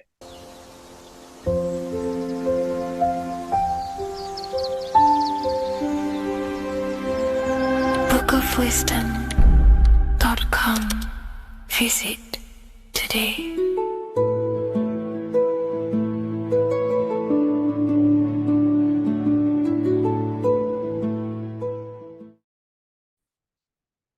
Hello and welcome to another lecture from Harry B. Joseph, also known as Revival of Wisdom, the author of the Book of Wisdom series from revivalofwisdom.com. In this lecture, you will learn how to decode Freemasonic symbolism, gain a deeper understanding of yourself, expand your awareness of consciousness and reality, and receive guidance to navigate life with greater clarity. So today we're going to be breaking down this particular piece of artwork, this Freemasonic artwork, and how this relates to you and reaching a higher consciousness. Because ultimately, this is what it's about, okay? Freemasonry is considered a craft, and this craft is crafting a better brain and heart, crafting a higher consciousness, crafting a better self. Why? So we can operate in the world at a higher degree, operate in the world more efficiently, live a better experience in the world, and getting to know thyself. Okay? So we're going to start from bottom to top, because this is important. Every placement of this symbolism is on purpose, has meaning, especially the placements of the symbols. Okay? So we're going to start from the very bottom of the artwork, which represents lower down. When we're looking at symbolism, especially occult symbolism, that's what the word occult means. The word occult means hidden, hidden from the eyes. It has its roots in the word oculus. I'm pretty sure that's Latin, which means eye. So the word occult comes from oculus, which means eye. And the word occult means hidden, from the eye, the unseen, studying the unseen aspects of self. We're studying the brain, we're studying consciousness, we're studying the body, the heart, we're studying the self, the hidden aspects of the human psyche and the hidden aspects of self. Okay? Because ultimately, this is what gives you power in the world, depending on how you use that power, whether for good or bad, depending on the consciousness wielding that power. This is why we say knowledge is power. But I would actually say knowledge of self is power. Because when you know how you function, you gain power. You gain personal power. You gain mastery. Ultimately, this is what Masonry is about. Self-mastery. Crafting a higher consciousness. So at the very bottom of this artwork, we have a checkered board with a coffin. The coffin is the beginning of the artwork, the very base. This is the foundation of consciousness. The coffin symbolizes unconsciousness, the state that myself was in, maybe yourself, before we woke up and before we came conscious of our spirit, before we came conscious of ourselves. That ignorant state of acting without purpose, acting unconsciously, experiencing the world and not actively living in the world, simply reacting to external circumstances.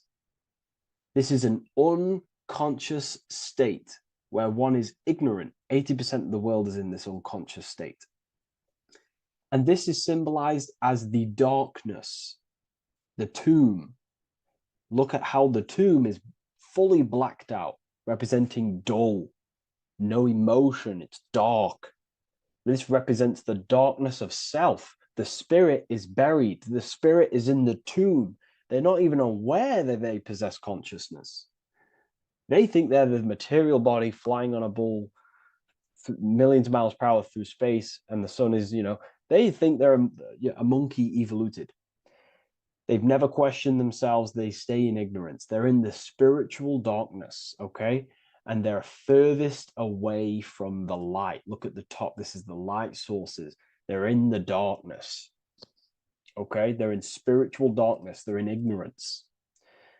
And they're in division. Their mind has no power. Their thoughts contradict themselves. They say they're going to do something, but then their mind tells them, oh, I'm going to fail. Or I want to do this, but my mind says this, and I believe this about myself. They want to, they want to write a book, but their actions are scrolling on TikTok, and their emotions about, feeling about their past person in their life. That's division between the self. That's divided consciousness. They also have a divided brain hemisphere. They do not see reality through a true lens, because the brain acts as like a lens on how we perceive things. And if the brain hemispheres are not aligned, then we cannot see reality the way it actually is and truly presents itself, neutral. If we're left hemisphere dominated, we see everything as divided. Nothing's interconnected, nothing's a whole. But if they're, right hemisphere dominated, they see everything as a whole. We need to look in the middle of that, okay? So we'll go into that a bit later. But ultimately, they're in a divided state of consciousness. They're in ignorance. But the tomb, the tomb is symbolic of that. The tomb is, you're not even aware they are divided. They think everything's right in that state. I was like that. My family is like that. They're not even aware of themselves, and you try and say something to them, and they don't even know they're in division. They don't even recognize that they're in a bad, low, earth base consciousness. Okay? So when we get out of the tomb, which is representing by a spiritual awakening, we get out of the tomb, we realize, wow, I possess consciousness. I've woken up. You're waking up to the things in the world, and You know, you wake up and start to see the world for what it truly is. When you become aware and you rise out the tomb, you're born again, you start to actually start looking within. You start to become conscious of your thoughts. You start to become conscious of your actions. You start to become conscious of the evil in the world. You start to become conscious of the things. You rise out the tomb. You start to become conscious of your intuition. You then step on the checkered board.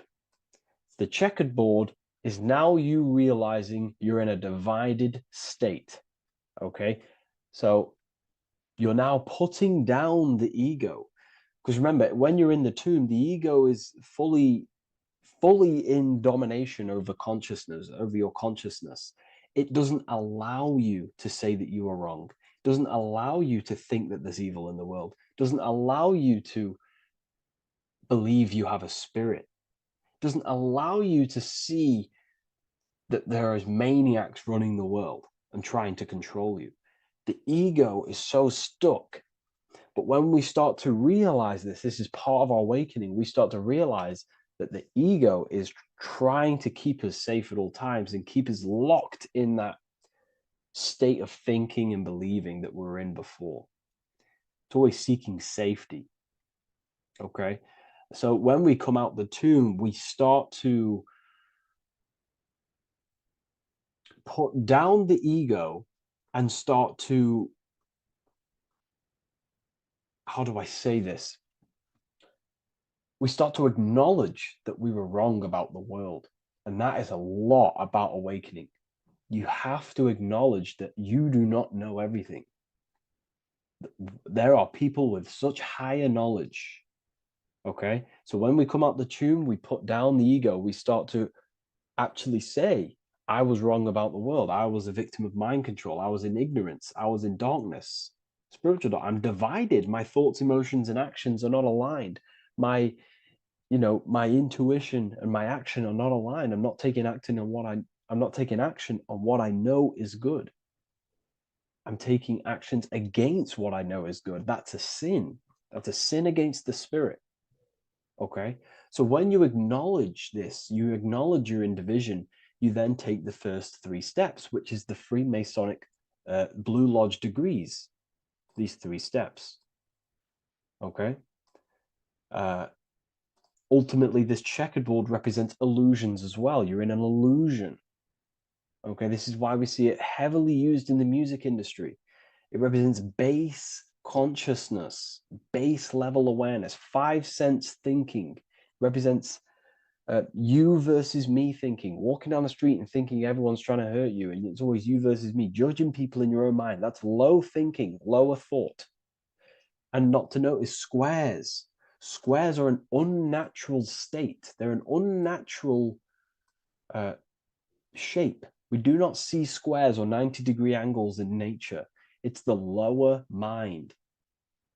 So it represents base consciousness, base level awareness, only aware of the physical body, only aware of the 5 senses, never looked within. That is the base. And this is the foundation we have to rise up to the light from, up to higher consciousness. So this gives us a strong foundation when we realize this about ourselves, that we were in division. Our thoughts, emotions, actions were not aligned. Our brain hemisphere was not aligned. I'm not thinking with love in the heart. Okay? So that is the state we're in. Now, hopefully that's cleared things up about the chessboard. Before we move on, please leave a like, maybe a comment if you wish for me to discuss anything in the further lectures. Please smash the like button, and it would really help me out. And share this with a friend who is interested in the occult. Okay, so the steps are the first steps of the Freemasonic degree, the 3 Blue Lodge degrees. Now, this can be represented as the number 3, a very powerful number, a very symbolic number. Number 3 is the 3 expressions of consciousness. How do we express consciousness? How does consciousness express itself? Well, there are 3 ways.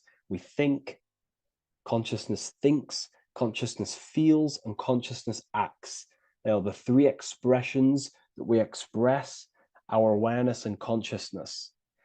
So we're looking at thought, emotion, action. We're also looking at the three brains: the reptilian brainstem, the mammal limbic brain, and the neocortex.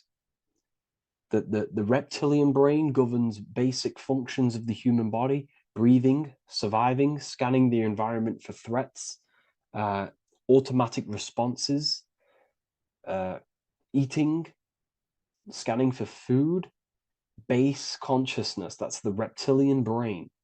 That's what most people operate their lives in, including myself before I woke up. I'm not trying to sound big-headed, but this is the truth. Ignore my tone of voice, ignore my voice, focus on the words I'm saying. You know, if you're judging, that means you have divided thinking. It's always you versus me. So we need to get out of that thinking of you versus me all the time. That's lower consciousness. That's animal thinking. That's earth thinking. We're unified. We need to reach a higher consciousness and do not waste our mind's potential on low-level earth divided thinking. Okay? So we're looking at the reptilian brain, the mammal brain, and the neocortex. Now, the neocortex is ultimately what makes us human. It allows consciousness to operate on a higher degree. Okay? This is what makes you human. The neocortex. The neocortex. The reptilian brain, like I just said, governs natural survival instincts and the respiratory system, things along them lines of basic awareness, basic functions to operate and survive in the world, in the physical plane. And the neocortex is what allows us to critically think. Okay, it's what allows us to be human, be aware of ourselves. Okay, not. I don't think animals have neocortexes. Don't quote on me on that, but this is the part of the brain that makes us human, and it allows us to think deeply, to create masterpieces like we can. Humans have massive potential in creation. Look at the world we live in. This is because of the neocortex. It allows us to critically think and self-reflect.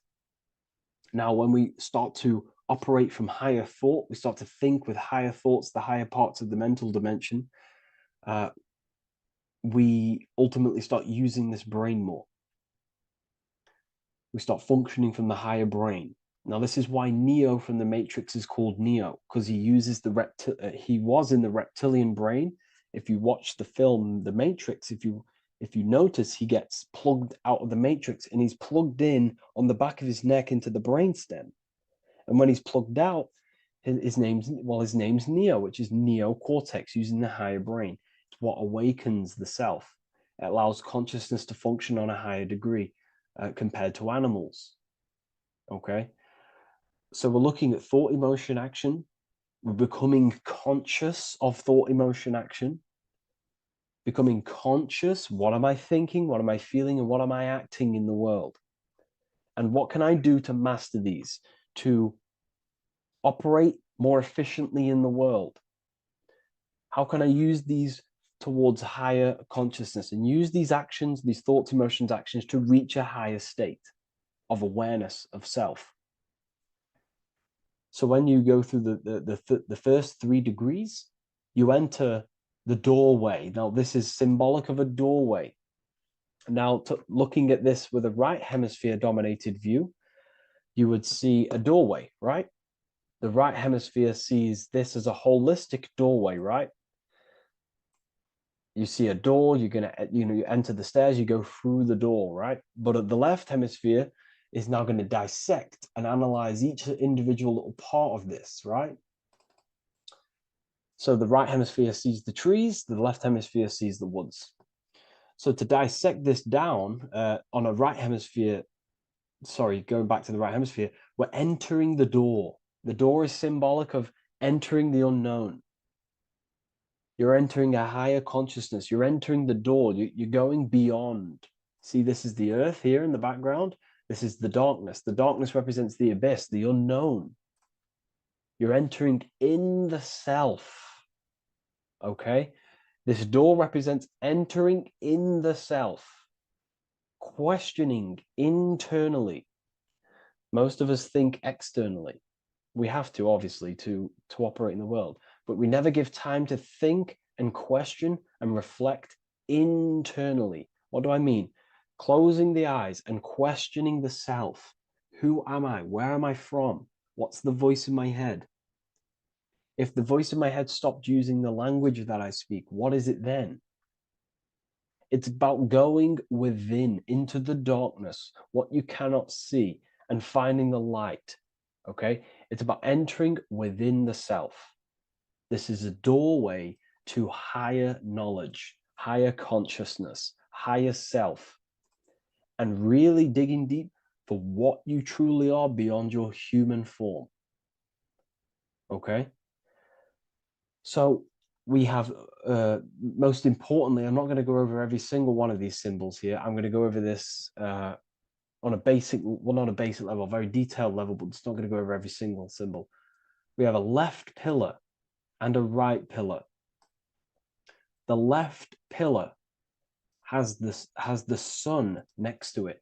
The sun is more electrical energy. It's very dominant. It's a very powerful, masculine force. This represents the masculine quality of consciousness. The masculine qualities. We have many masculine qualities, such as actions, physical actions with the body. We have thinking. Thinking is a very masculine force. We have the left brain, analyzing brain, the brain that's very logical, that's trying to figure things out. That's the masculine pillar. Okay? So this is the masculine qualities of consciousness. It also represents what we can see, the sun. The sun allows us to see, to visually see in the world. So the sun represents the external world, the world outside the self. When we close our eyes, we have a self, an internal dialogue, an inner voice. We have an inner world, outer world. This represents the world we take physical action in, the material external world outside you. Okay? The world we can see. And then on the right pillar, we have the moon, which is associated with feminine qualities of consciousness. Now, the moon is in the night, what we cannot see. The moon is the nighttime. The darkness symbolizes what we can't see. So it's representing the internal world, the world of the self, the immortal world. Okay? The self in the mind is immortal. When you close your mind, you go in the mind, that self inside you is immortal. In the mind, you are immortal. Outside the mind, you are mortal. You will die. This body will die. Okay? So this is representing the internal world on a holistic understanding. It's also representing the right brain, the feminine brain. It's also representing intuition, emotion. They're linked. Intuition and emotion. They're a feminine force. Also, we're looking at the heart, the right pillar. So everything that is feminine falls under this right pillar. Now, don't get confused. I know a lot of people can get confused about what I've just said. So this represents the inner world, the outer world. It also represents everything masculine and feminine. So thought is, although it's an internal quality, it would fall under the right pillar, the left pillar, because thought is a masculine force. It's a penetrating force. So try not to get misunderstood with that. On a holistic scale, it's also represented inner world, outer world, and how they are reflections of each other. Now, these pillars, they're the same height, they're the same structure, but just different in sun and moon, which represents their reflections of each other. Their reflections, the inner world reflects in my outer world.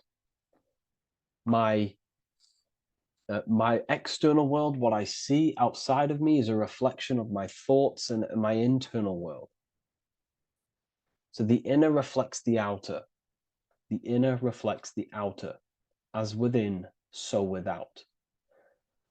So we're also looking at the right and left brain. I've already gone over that. So what we need to do is build the bridge between the two to reach higher awareness of self. Because ultimately, remember, we're still divided. We came from the checkerboard, we entered up here, we've just entered within the self, started questioning the self. We're still divided.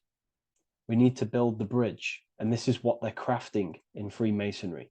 The bridge, the arc, the agreement, the great work. This is the crafting of aligning the left and right brain. We're also aligning intuition, feminine, with the actions. Because ultimately, the higher self is always guiding us. That's our true spirit guide. Our true spirit guide is our higher self. And the higher self ultimately exists in a higher dimension. This is going to sound crazy to some people, okay? But who you are is not your human body. And your higher self does not communicate through the language of the human material world. It doesn't communicate through English, doesn't communicate through thoughts. It communicates through intuition and communicates through dreams and symbolism. So it's all associated with the right pillar. This is the things we can't see. The higher self is always guiding us to awakening and to our purpose on the earth. Okay, so this left pillar also can symbolize what we're born into the world with, our circumstances, our external world. What are we born into? You know, our family, our current financial situation, where you're located in the world. So it's also symbolizing this. It's also symbolizing the qualities you bring here, the natural abilities you have when you're born, and what we need to do with our environment to ultimately reach a higher consciousness and reach our and transmute our environment we're born into to realize who we were and why we came here. Okay, so we need to build the bridge between intuition and action, and always take action on what we know and feeling is right at all times. That's unity consciousness. And when we do this, we gain the light. We gain more light, symbolic of more information of the self. Because the higher self is always guiding. It's always watching over.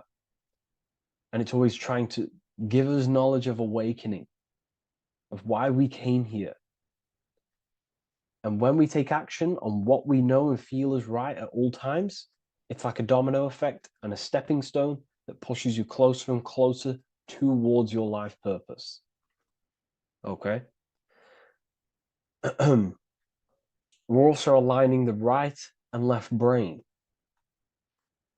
to perceive the world in truth, to see the world in its true form, to see the world in what it actually is, instead of any distorted left or right hemisphere dominated beliefs or thoughts.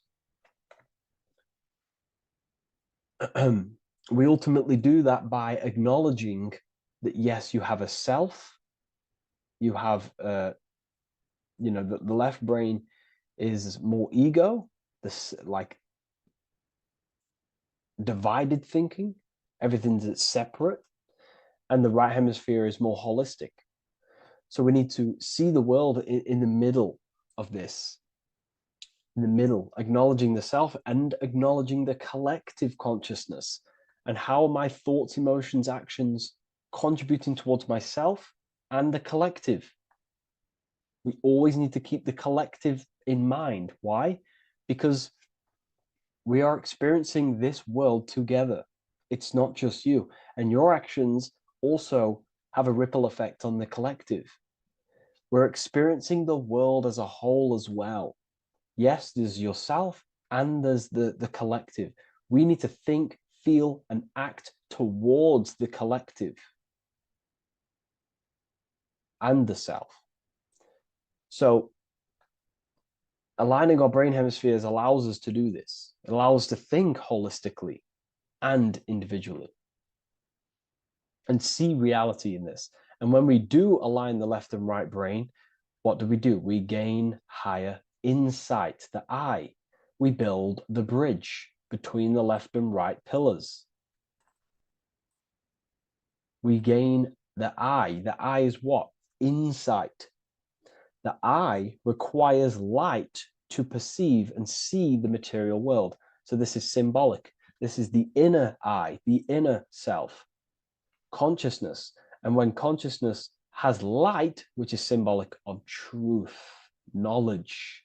Light is a massive symbol in Freemasonry. And light represents knowledge of self, information. And when we gain information and knowledge of self, when we align our left and right hemispheres, our actions take action on our intuition, we gain higher light, higher knowledge of self, ultimately. And this is why we also have the square and the compass. Okay?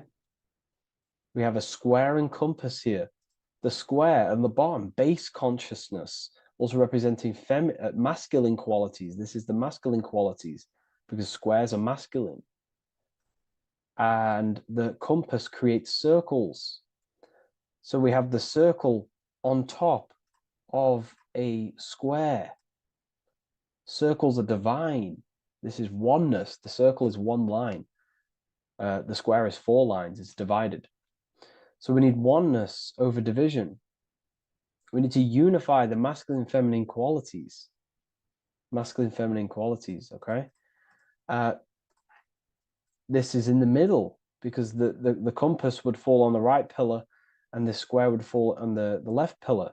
And it's unifying. It's representing unification of these 2 pillars of masculine and feminine qualities of self to ultimately rise towards this light, out of the darkness and into the light. Okay. Let's go back. The G. This is very important.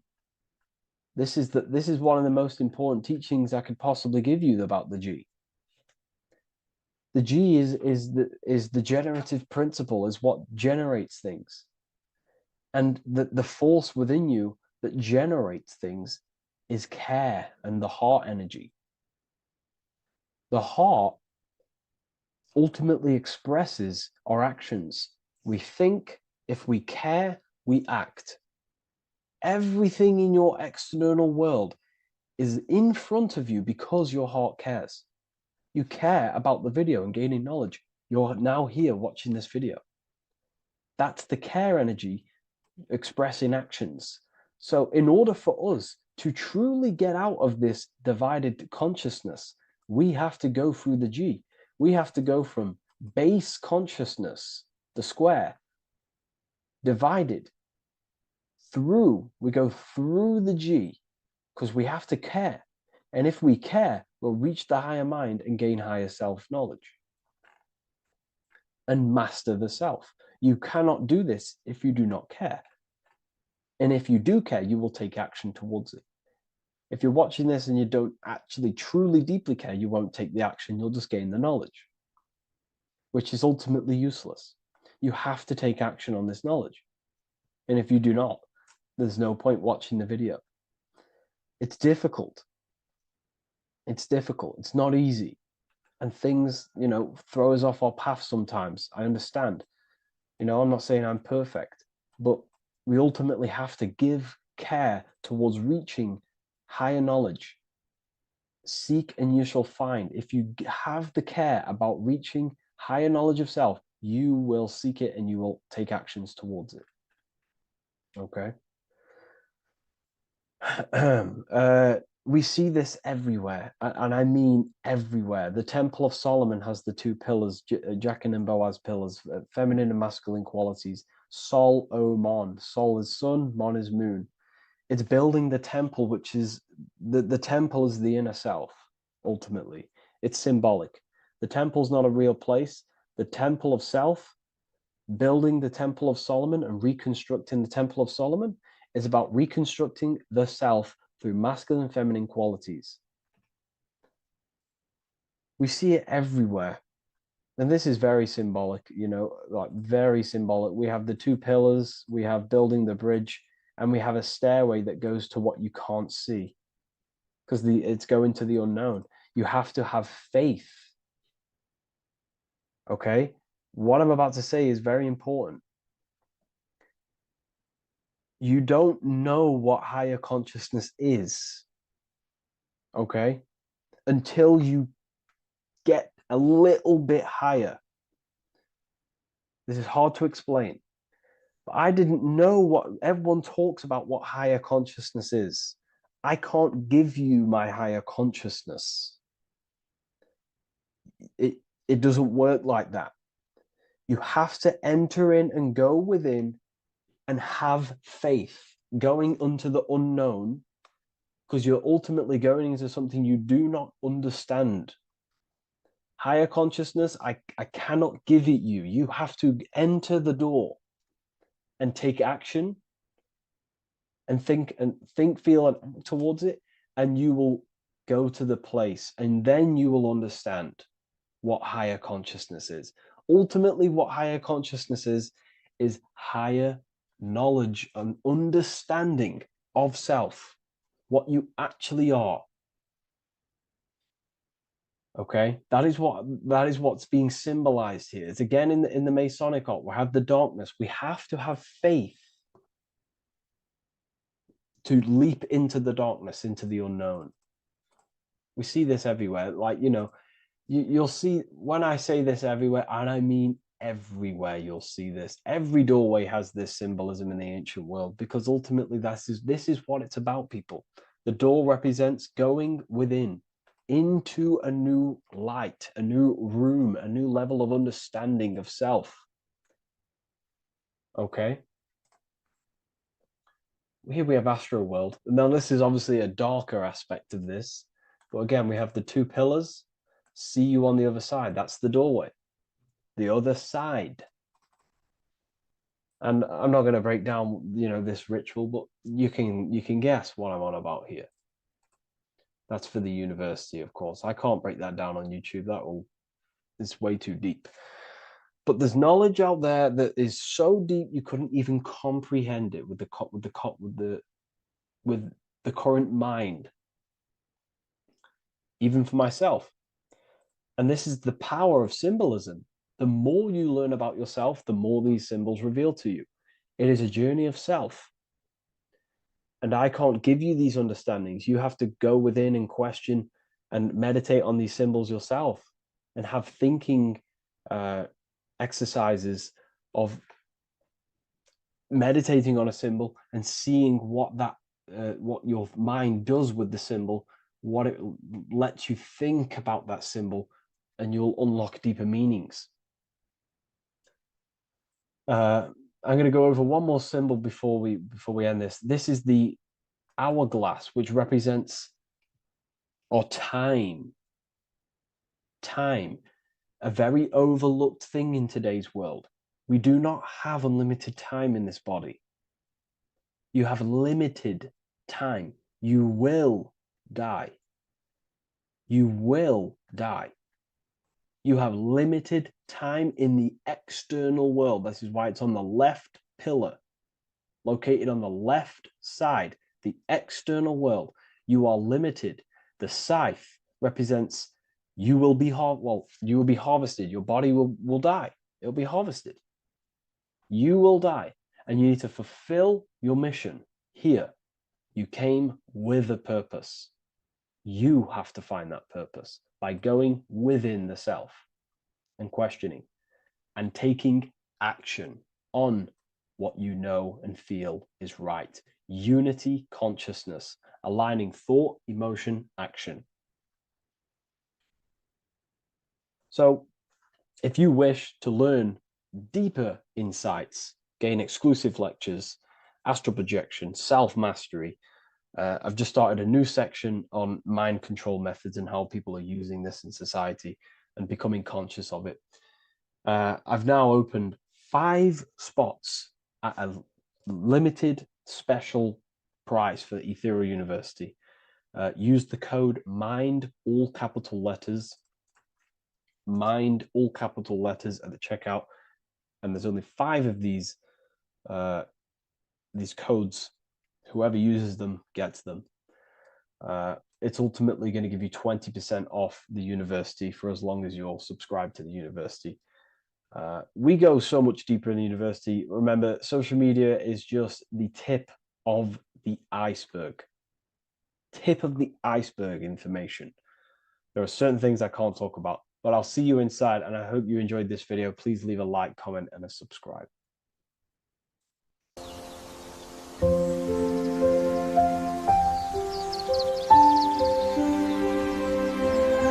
bookofwisdom.com. Visit today.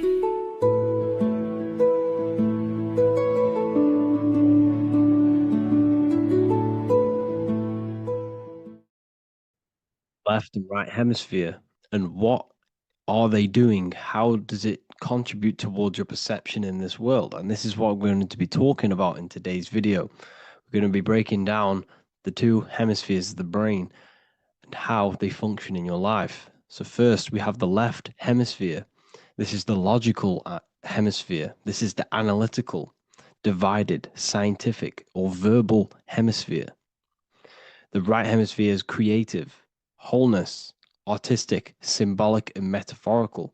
The right hemisphere does with non-verbal things. It produces a holistic perception.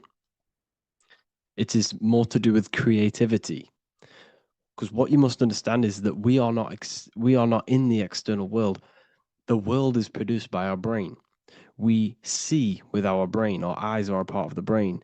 What we touch is the brain's interpretation of electrical signals on the nervous system. What we smell is the brain's interpretation of smell through the nose. What you taste is your brain's interpretation of chemical reactions on your taste buds. So what you are experiencing is the brain. The brain is a computer creating a simulation. And you have 2 hemispheres which breaks down this reality. So essentially the brain is the perception creator. It creates perception. So if the brain is creating this, who is the one experiencing the brain? Well, that is you, the consciousness, the mind, the all-seeing eye. You are the all-seeing eye experiencing the brain, the observer behind the brain, behind reality, behind the emotions. So if you're walking through a woods, this left brain sees individual trees. The right brain sees the whole woods. It sees the biome. It sees the bigger picture. So when you are walking through this woods, the right brain picks up a holistic perception of reality. It creates the woods as one unified woods. The left brain's job is to break this down and analyze it so that we can see individual things. And this is also necessary for humans to have the ability to break things down and manipulate things in this world. So without this left hemisphere, we could not manipulate things and break things down. So this right hemisphere is important because it sees the whole woods. It sees humanity as one unified consciousness. However, the left hemisphere sees individual egos. So the left hemisphere is the place of the ego because it only understands, it sees the world very divided. Okay, so for example, Here's another example of the left and right hemisphere. If someone pulls out in front of you in traffic, your left brain's going to start going crazy and analyzing them, calling them names. The right hemisphere, however, sees the bigger picture. Maybe he didn't see you. Maybe it's just a mistake. Maybe he's in a rush. You see how the two brains are very different. They do the same thing, but they function in different ways. The right hemisphere is feminine, the left hemisphere is masculine. So, like I said, this person pulls out in front of you, you start to think with the left. If you start to perceive that in the left brain, you're going to start analyzing them, you're going to start going crazy and calling them names because you're analyzing it. You're not seeing the bigger picture behind it. You're not seeing it from his perspective. So there is a crossover. So the left hemisphere of the brain controls the right side of the body, the right ear, the right eye. Everything to do with the right side of the body is connected to the left hemisphere, and the right hemisphere controls everything on the left side of the body, including your eyes, your arms, your legs. So everything is crossed over, and even your visual field is crossed over. So this is your visual field, as you can see here, and even the left side of your visual field goes to the right brain. There's a crossover. No one really knows. There's not really a reason for this. However, this is how the human body is designed. As we all know, the human body is the most advanced piece of technology on the face of the earth. They cannot replicate the human body. And they tell you it has no creator. This is crazy. People are that brainwashed, they can't even understand that their body is the most advanced piece of technology. Your body is so advanced, the computers that you use are mimicked of the body. Everything they create is mimicking nature, but they don't show you how intelligent nature is because they don't want you to understand you're in an intelligent design. So anyways, let's get back on track. There is a crossover in the brain, and this is why they teach you to write with your right hand.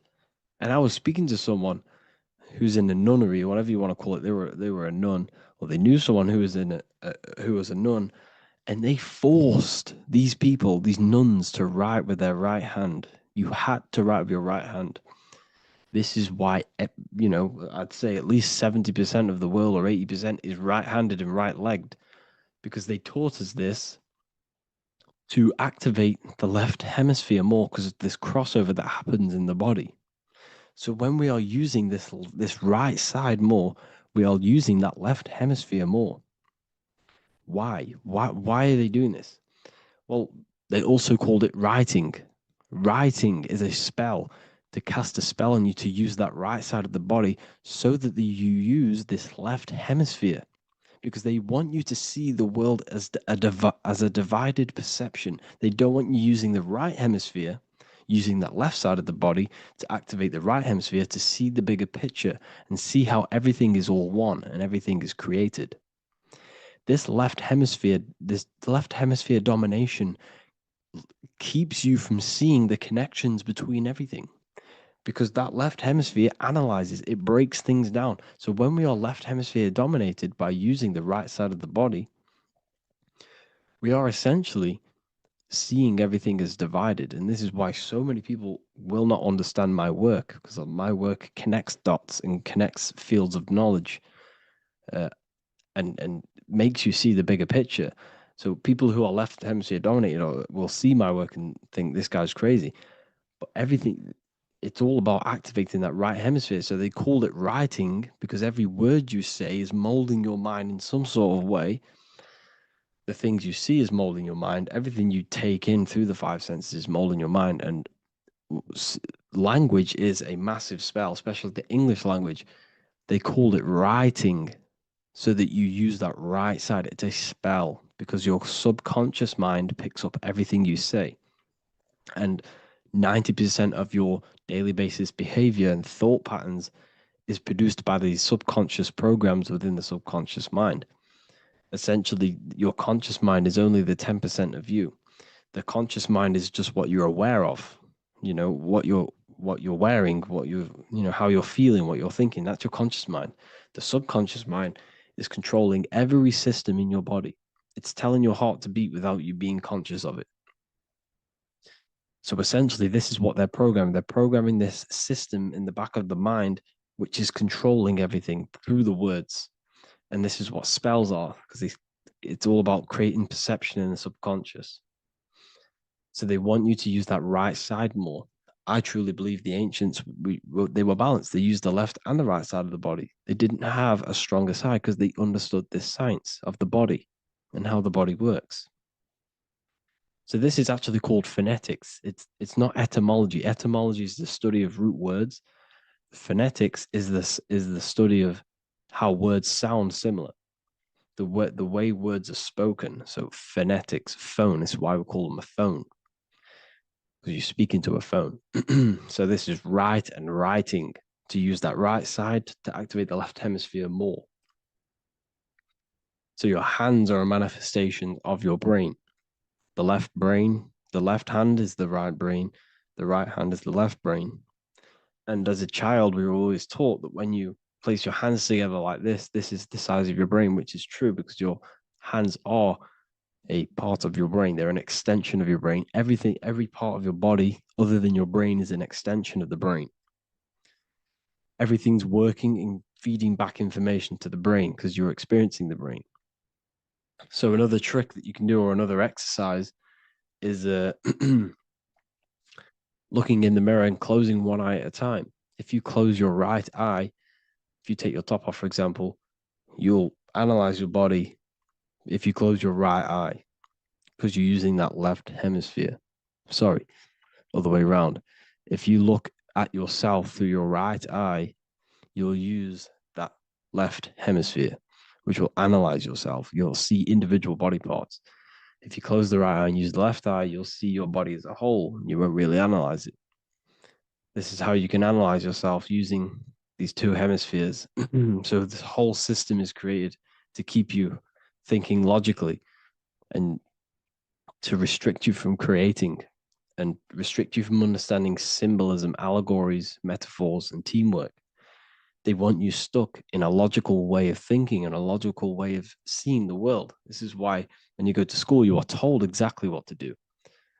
You're told to think this way and no other way. You're told to do orders, do this. It's a very left-brained system because if we all started to open up this right hemisphere, we'd all see, wow, everything is all one. Everything's all connected. And this is what my work is doing. I'm showing you everything is one. The physical world is an illusion of duality, but everything comes from the one source, the one mind. The universe is a giant mind. I am mind, you express mind. We all possess mind. Behind the physical body is the same mind consciousness. And we are all expressions and fractals of this infinite consciousness called mind. And this is what they don't want us to figure out, is that we are all just one consciousness expressed. It's an infinite consciousness. It's even in the squirrel, it's in the dog. All of these different animals, they're just different bodies, but behind the bodies is the same consciousness, which is mind. That's what the pineal gland is. The pineal gland is not the mind, and it's not the third eye. The third eye is your mind. If you have a closed third eye, it just means you have a closed mind. If you have an open third eye, it just means your mind has expanded from beyond physical things through astral projection and mystical experiences. This is how you gain an open third eye. It's just an open mind. A mind that has astral travel, that's explored the realities within the mind. So everything they do is to keep us in a divided state. Divide and conquer, right? That's their motto. All to keep you thinking how everything is divided. Everything they've done is division. Postcodes, countries, everything is divided. Like football teams and all this stuff. It's also a natural process when you grow up, because as you grow up, your brain is constantly analyzing the world. So this is sort of a natural process of how you become more left hemisphere dominated, because your brain is always analyzing. And unless something awakens you, you can awaken that right hemisphere where you can start to see the bigger picture. Even the music, it's all tuned to 440 hertz, shuts down the right hemisphere of the brain. 440 hertz, Spotify, Apple Music, the radio. Every time you turn on the radio, it's tuned to 440 hertz. This was specifically tuned It never used to be tuned to this. It was in the 1950s. It was changed. The standard music tuning was changed to 440 hertz because it shuts down that right hemisphere of the brain. They don't want you thinking, seeing the world in this way and perceiving things as one. And I'm going to show you. It tells you this in the Bible. Cast the net onto the right-hand side of the boat and you will find the fish. What was Jesus saying? This is, you see, people read the Bible and they don't understand it. If the Bible is not talking about you, then it has no meaning. The Bible, everything you read in the Bible is about you and how it can better your life. It occurs to you. So if Jesus says, cast the net onto the right-hand side of the boat, this is an allegory. The boat is your body. Cast the net. It's the awareness, the perception onto the right hemisphere of the brain, and you will find the fish. What's fish? What do fish do? They swim deep in the ocean. It represents the knowledge. Deep knowledge. Cast the net onto the right-hand side of the boat and you will find fish. You will find the wisdom. You'll gain understanding when you cast that your awareness into that right hemisphere. You will see that I am you and you are me. We are all one consciousness.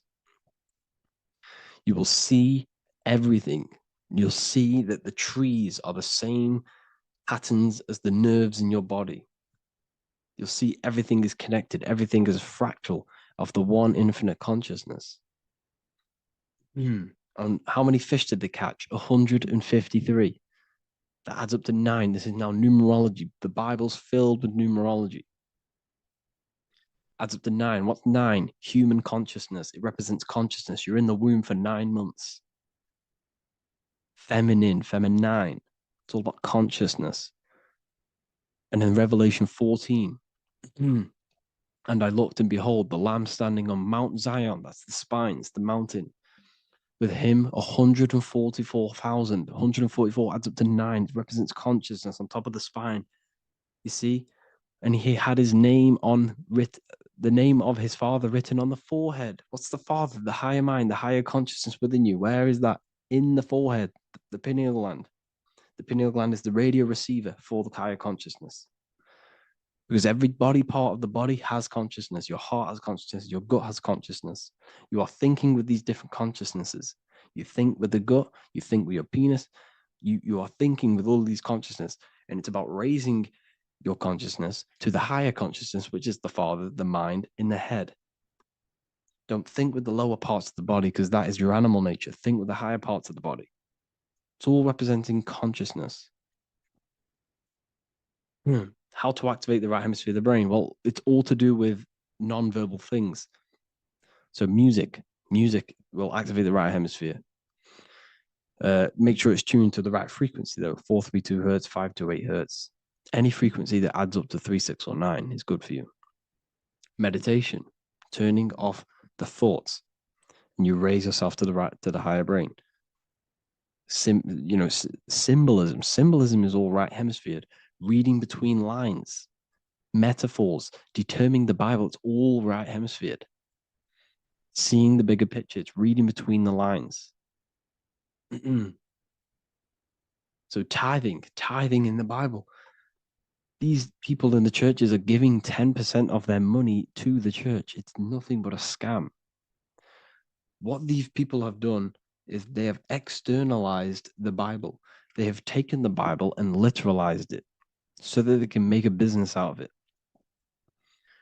So what they're doing is 1/10 of the produce of what it says in the Bible, 1/10 of the produce of the land, whether grain or fruit, is the Lord's and is holy. So what's that saying? The 10th of it's basically saying give the 10% to the Lord, to God. What does that mean? Well, what's the land and the fruit? This represents physical things, the physical things that you have. The 10th of the physical things that you have. What's that? That's your ego. All the physical things that you have is all to do with your ego. That's the lower self. The ego, what is the ego? It's the mind's perception of the physical self. You had no ego when you were a child. Okay, when you were a child, you had no ego. As you grew older, you created the ego. The ego is the full self. It's the echo. Ego, echo. It's the echo of the full self. So it's saying, give the ego over. Take away the animal self. In that left hemisphere, that's all to do with the left hemisphere. That left hemisphere sees the ego. It sees individuality. It's divided. So it's saying, give that 10%. Give that 10% of you over to the right hemisphere. The 90%. The 90% of you is in that right hemisphere. The higher self. Now, I'm not saying the left hemisphere is bad. Okay, I'm not saying that at all. But it sees it sees things divided.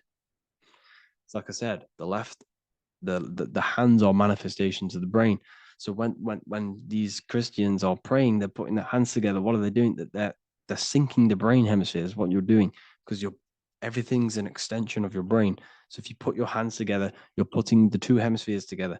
And what's happening when you place the hands together? All the electricity in the body is now running in a circuit. But once you connect these two hands, the electrical energy is now running in a circuit. And energy can move around the body quicker and more efficiently. So when you pray, when these people are praying, they don't realize that they're engaging in ancient forms of meditation, of balancing the two hemispheres. So now we're talking about balancing the hemispheres, not the right hemisphere. This is what Israel is. Look at the symbol for Israel, the up triangle and the downward triangle. What's that? The up triangle represents male. The downward triangle represents female. Okay? This is talking about the brains. Israel is Ra. Isis, which is female, the Egyptian god. Ra, El. El means God. Electricity. That's the force of the physical world. It's the force that runs this world, electricity. It's the force of God. El, consciousness. It means God. Is Ra, El. Isis, Ra, and El. It's the two hemispheres of the brain, the holy land of Israel. It's the holy land, it's the brain. Once these two hemispheres are synced, this is how you unlock your consciousness. This is the easiest way of astral projecting. Hemisphering, I forgot the word for it.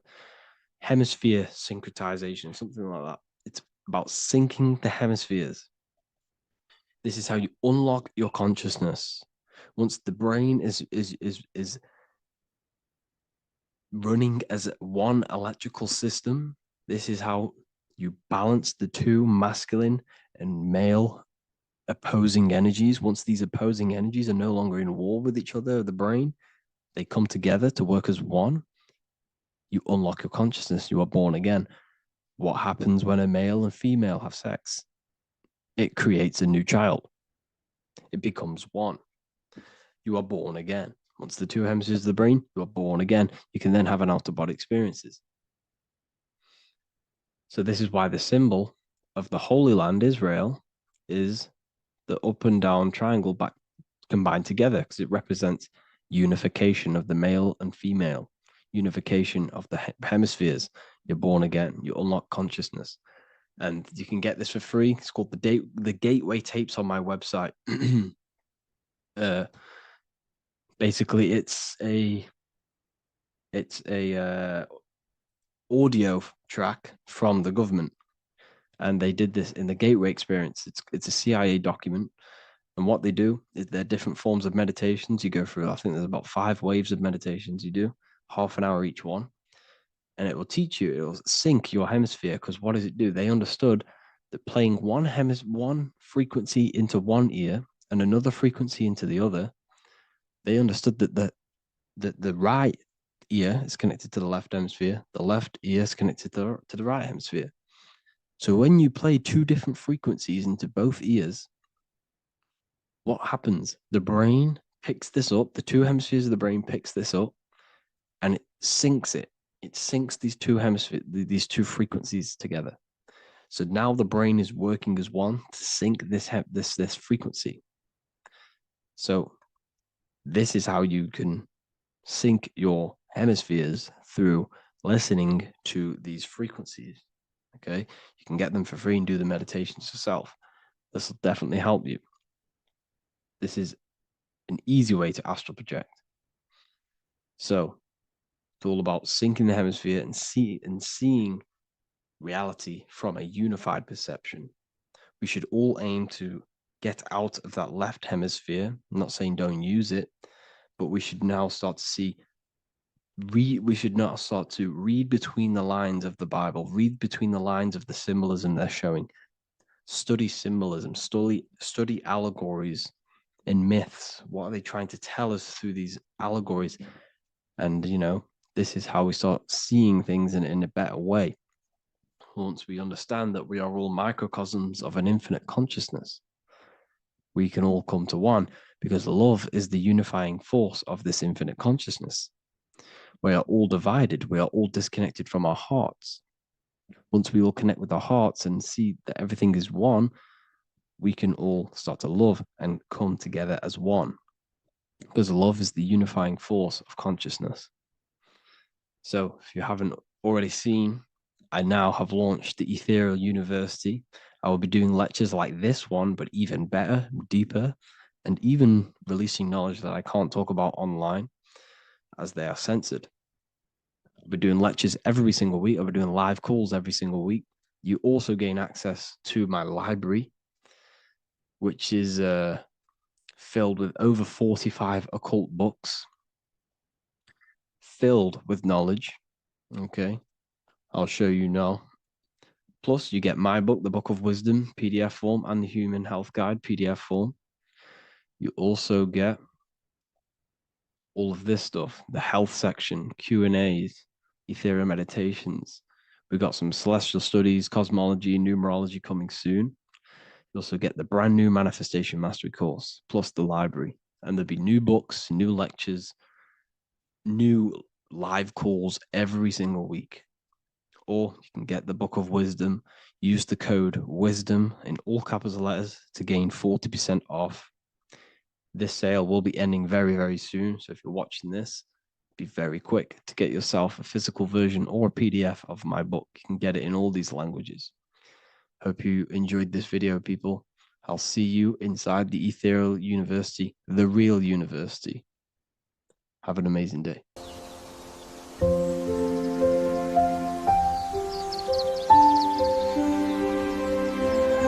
bookofwisdom.com. Visit today.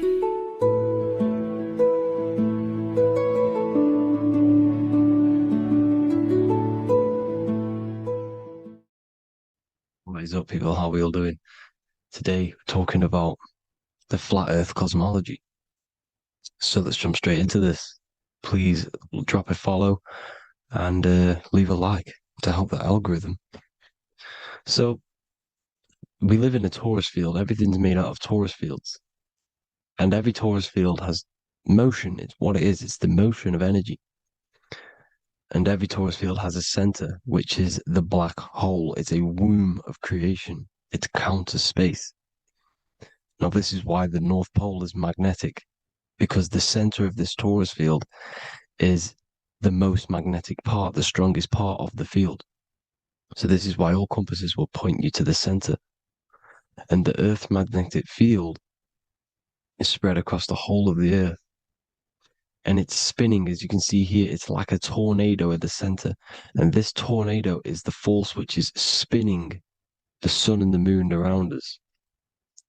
You got the sun, the moon, Polaris, just like in the Masonic cosmos here. The sun, the moon, Polaris, the all-seeing eye. Now we'll get into Polaris a bit later, but the sun is the magnetic force. Sorry, is the electric force, because every field is electromagnetic. Now, the sun is electric. It's positively charged. It's gonna give you energy. It's feeding energy. The moon is more magnetic energy, which is taking your energy away from you. And this is why you become sleepy when the moon comes out, because it's taking away your energy. So these two forces is the balance. It's the yin and yang. It's the balance. Everything in this creation is balanced, because the torus field is the Earth is the plane of inertia, the 0 point within the field, because physical matter is a result of two opposing forces equalized on the plane of inertia. And that is where matter crystallizes into physical results. And this physical plane is the plane of inertia, planet Earth. And at the center of this plane is the black hole, the womb of creation. And outside of this black hole gives birth to light. So the torus field is constantly rotating, going into counter space, the black hole, and then out of counter space gives birth to the white hole, white light. You see? So it's going around, black hole, birth again, black hole, birth again. And it just keeps going around. It's an infinite cycle of energy. And this is where the infinity sign comes from. This is the motion, this is the force which is creating everything to spin inside of this circle. Okay? And it's making the stars spin. It's making the sun and moon spin around us, around this center point. Now here you see Horus and Set putting their feet inside of this dome. This is the royal arch, the arch of the dome above us. It's like you see in the Masonic cosmos, the royal arch of Freemasonry. This is the dome above us, the firmament that the Bible talks about. You see, they're putting their feet in because Set symbolizes the moon and Horus is the sun. Horizon, Horus. Horus is rising, the sun. So they're both putting their feet around this center magnetic pole, which is the pole, North Pole. And above the North Pole, you have Polaris, the pole of electromagnetic energy. You see? And this is how we get the sun and the seasons. Because the sun, for us, when it becomes summer, it's on the Tropic of Cancer. Then it spirals outwards, going out and out and out, then goes to the Tropic of Capricorn. That's winter for us. Then it comes back in and creates summer again. So it's constantly spiraling around this center magnetic North Pole. You see? So this roof above our heads is the firmament, and this is what they've taken off of us. They haven't physically taken it, but mentally they have taken this away from you. It's a female energy, and this is what the Egyptians called Nut, the sky god Nut. And this is the womb. We are inside God's creation, God's womb. And the woman's womb, when she has a baby, is a microcosm of this, because everything inside of this creation is macro. It's a reflection of the bigger things, as above, so below. So the dome above our heads is the dome we are in when we are a baby. And you can see the sacred geometry of it is the exact same. It's the dome. And when we are inside of the womb, the woman, the sacred maker, which is the M, the Masonic M, this is the Gmail symbol. The Masonic M is maker, mason, matter, male. She delivers the male, you see. She delivers the male because it's the maker, the female, the magnetic. The woman is magnetic in nature. The male is electric in nature. So when we are in this womb, the female, we are being fed by the center umbilical cord, by the center of the mother's stomach. We're connected to the center of the woman's stomach, just like we are when we are in the earth. The center is where the aurora borealis is being emitted from, the electromagnetic aurora borealis, the northern lights.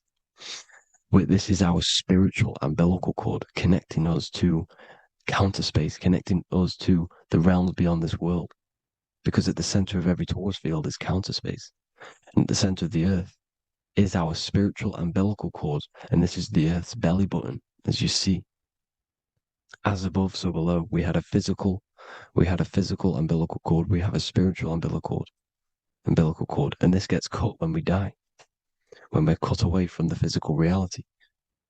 You see, here's the ancient Egyptian tablet showing this female. You can see the hair, it's a female above us, because the female energy is nurturing, helping, looking after. And that's exactly what the dome is. It's protecting us. It's the Ark of the Covenant, the Ark covering us. You see? And this is what they've taken away from us. By you believing in space, it completely destroys the idea of this being a sacred creation. They've taken the roof off your head, whether if you believe in space, You believe that there's chaos, there's planets, there's asteroids about that could kill us at any moment. But this isn't true. They've made you fear your own creation that you're inside of. They've made you fear what's above you. You see, and it's to hide the power of astrology, the power of the lights in the firmament, which are constantly flowing through the ether. These powers which are above us are sending rays down to the earth, which are influencing our psychology and how we behave. And this is what astrology is. It affects human consciousness. It interacts with our consciousness. And there's a different energy every day because the planets are in different houses, different alignments. And this is, we'll go into this a bit deeper later on. So the world tree, this magnetic north pole, the pole of electromagnetic energy, was symbolized as a tree, the great tree at the center of the earth. You see? And this tree is symbolized everywhere. You can see here how the center person, this Egyptian person, is holding up the sky. This is the North Pole, the hyperboloid, at the center of every torus field. And this tree was in the Mayan cosmology. This is an ancient depiction. This is the torus field. There's the plane of inertia. Here's the center tree. Here's the tree in the center, the magnetic North Pole, the woman holding the stars. Here's the Hindu with the two birds symbolizing the sun and the moon revolving around this center tree. The Mayan tree, his Horus and Set around the North Pole. They all knew this flat earth cosmology. They knew these secrets. It's so sacred you understand the creation that you're inside of. Because if you don't, you'll be led astray. You don't know where you are. You're lost. You see? And here's the Masonic art with the rays of the stars coming down with the tree in the center. So it was personified as a tree. And we are in Asgard, Midgard, the middle garden, where there's good and evil. So the 7 layers of heaven, which is talked about in the Quran. Each planet has a different layer of the firmament, and this is the 7 layers of heaven, and these are our 7 layers of the energy centers in our body. So we start in the stars, so we are stars in a physical body. And this is why we say Mr., Sister, Fraudster, Sinister. Stir is star, and we are in the stars, and our star descends into the soul system, not solar system. And as we descend into the soul system, we enter Satan's kingdom, Satan's world. As it says in the Bible, Satan is the god of this world.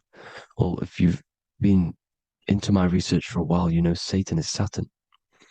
Saturn's world, because Saturn's the outermost ring. He's the Lord of the Rings.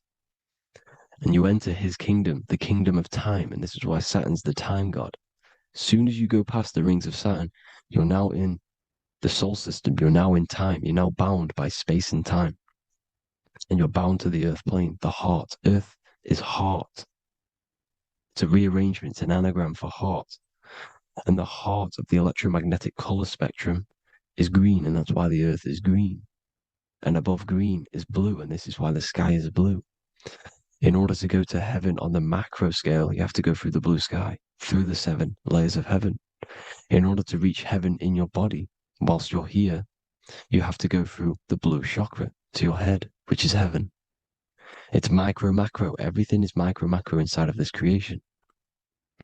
Is an ancient. I think this is a French image, piece of art from the ancient French, with obviously the 7 layers of heaven, which they all depict. And notice how it's like a dome. We'll go into this dome symbolization, the Royal Arch of Masonry, which is next.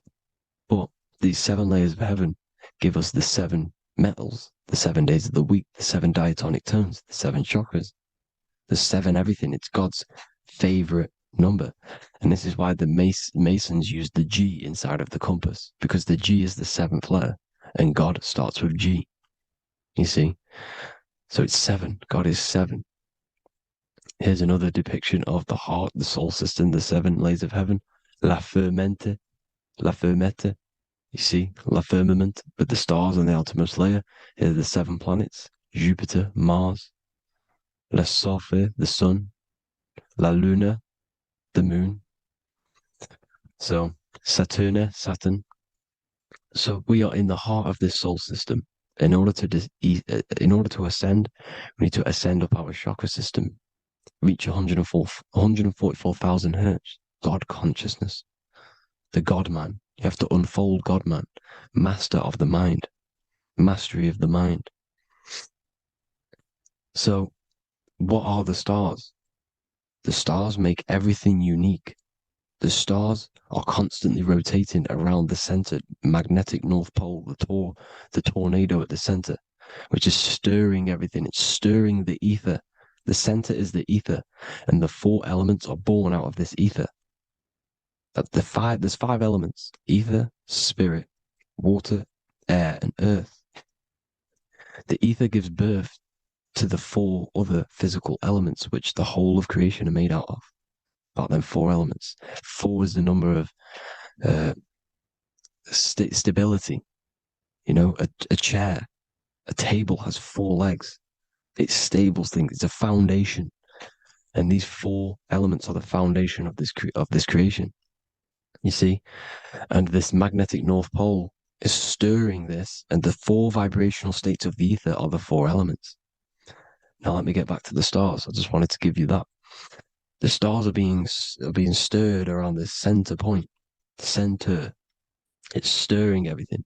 And they're always in different alignments. Every millisecond they're moving in different placements of the stars. And the planets are called the 7 wanderers because they're not fixed. The stars are fixed. But the planets are called the 7 wanderers, the 7 layers of heaven, because they move faster and slower than each other. Each planet is slower and faster. Has a different rate of speed it's moving. So these alignments are mixing in with the energies of the different 12 constellations. And this is why you have a unique characteristic. You have a unique look, a unique energy, a unique personality. This is because when you were born and you took your first breath, that energy which was in the ether, because the ether is all around you, and energy travels through the ether. The energy that the stars were casting down and the energy that the planets was mixing in with the 12 constellations was in the ether. So when you came out of the womb and your first breath, because breath is spirit, okay? So that first breath you took, that is the energy that is imprinted within your DNA, your soul. And you reflect that energy, you emit that energy. That's the energy that is with you forever until you die. Till this physical body dies off. And that's what the stars are. The stars are giving a unique energy, characteristic, personality to every living thing. Every dog, every cat, every animal has a unique personality because it was born at a different time and place in the sky. Okay? The stars are your destiny. Now, the stars are constantly changing as well. If you look at stars through a telescope, they're constantly changing and forming different forms. You can see here, it looks like water. It looks like light through water because it's the ether above us, a sea of ether. And this light is being emitted through it, and it's just constantly changing, giving different energies, each star. So this is why this is what the zodiac is. It's the expression of energy. It's the expression of the stars.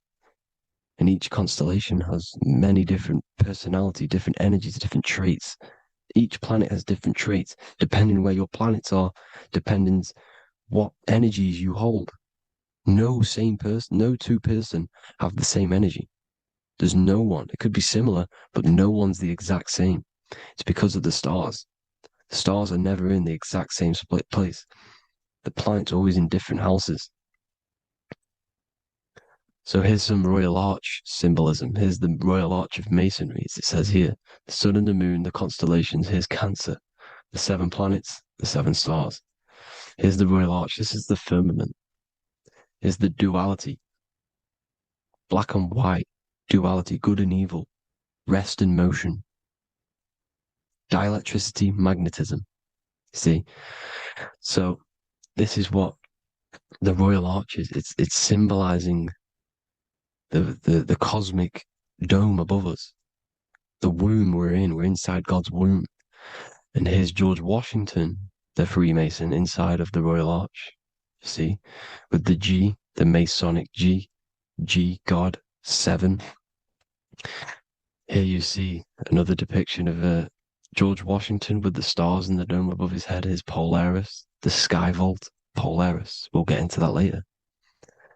Go inside of all of your ancient churches, you will see the dome. Go to the Vatican, you'll see the dome. All of your ancient churches have this dome because it's the dome above your head. The ancients knew this. This was known.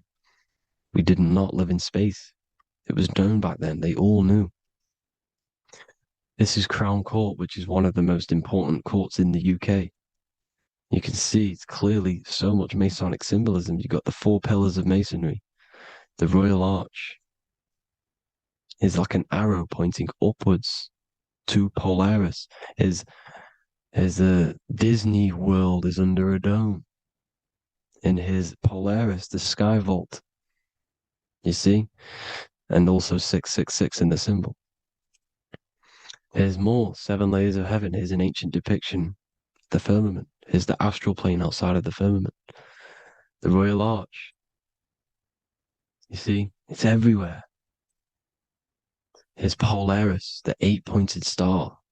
Polaris is in between the sun and the moon. It's at the center of the Taurus field. And Polaris corresponds with the pineal gland as well because it's the all-seeing eye. See? So, is Polaris, the 8-pointed star, which is at the very top. It's the very center. It's on top of the North Pole.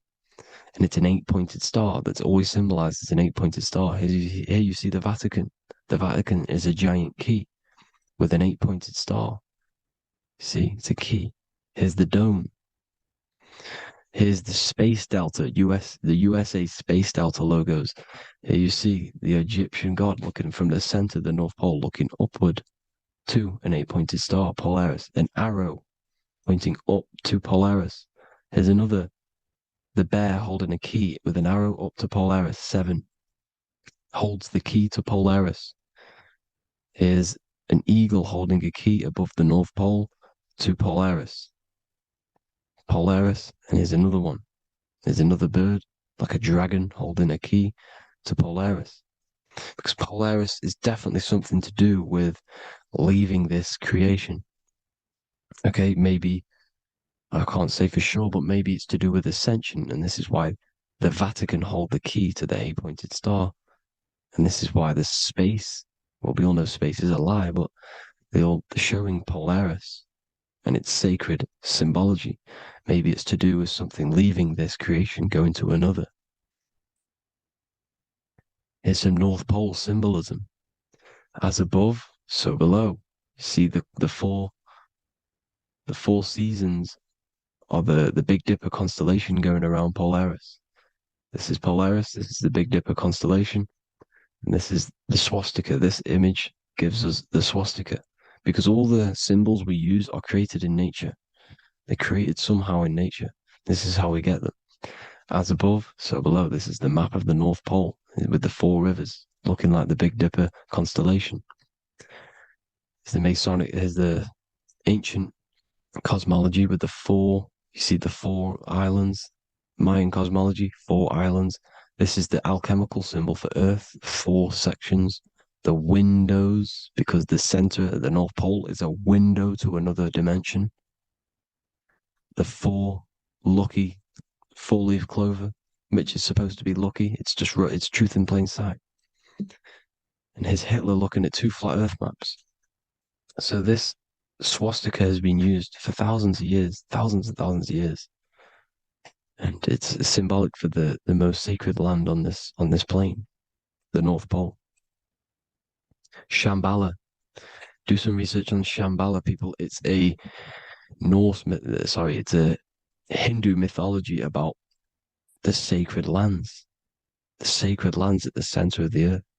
And it's known to be full of enlightened beings.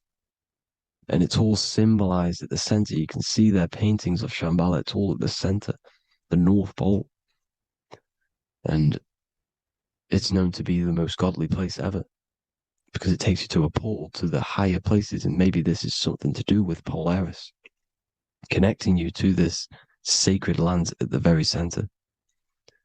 But anyways, people, thank you all for tapping in. Hope you all learned something. Have an amazing day. Please follow, subscribe, like, all the links in the description for the courses, the PDF. Please have an amazing day. God bless.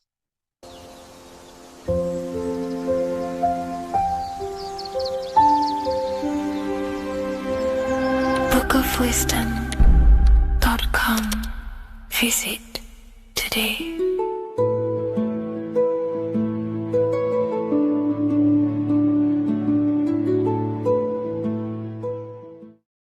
Welcome to Revival of Wisdom. Welcome people, we're back with another video. In this video we're talking about how Jesus Christ and Christianity is all sun worship. The Holy Bible of Christianity is not meant to be taken literal for history. It is a story and has lots of metaphors. Starting with the symbol of the cross of Jesus. This cross originates from this ancient cross of the sun. This symbol has been used for thousands of years, way before Jesus was a thing, in Europe, America, Asia, and all around the world. In fact, this symbol is still being used by Christians today, not knowing it represents the sun. This is a 4,500-year-old artifact, a golden plate with an equal-armed cross found in England. The gold to symbolize the sun, and the equal-armed cross for the 4 equal seasons of the year.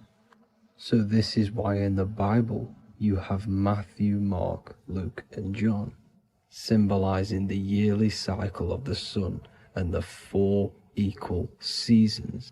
Also in the Bible, Jesus is referred to as the light of the world. So yes, Jesus represents the sun. He is a metaphor for the sun. Hence why in all of these pictures and images and paintings of Jesus, there's always a sun behind his head, and some even with the sun cross behind his head. Jesus also has 12 disciples, which represent the 12 zodiac signs and the 12 months of the year. This is the Last Supper by Leonardo da Vinci. As you can see, the sun, being Jesus, is in the center, because the sun is in the center of the zodiac signs.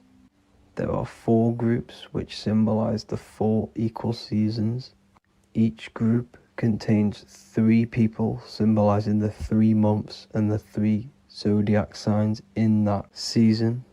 There is only 1 female in the painting, which is Virgin Mary, who symbolizes Virgo, the astrological sign.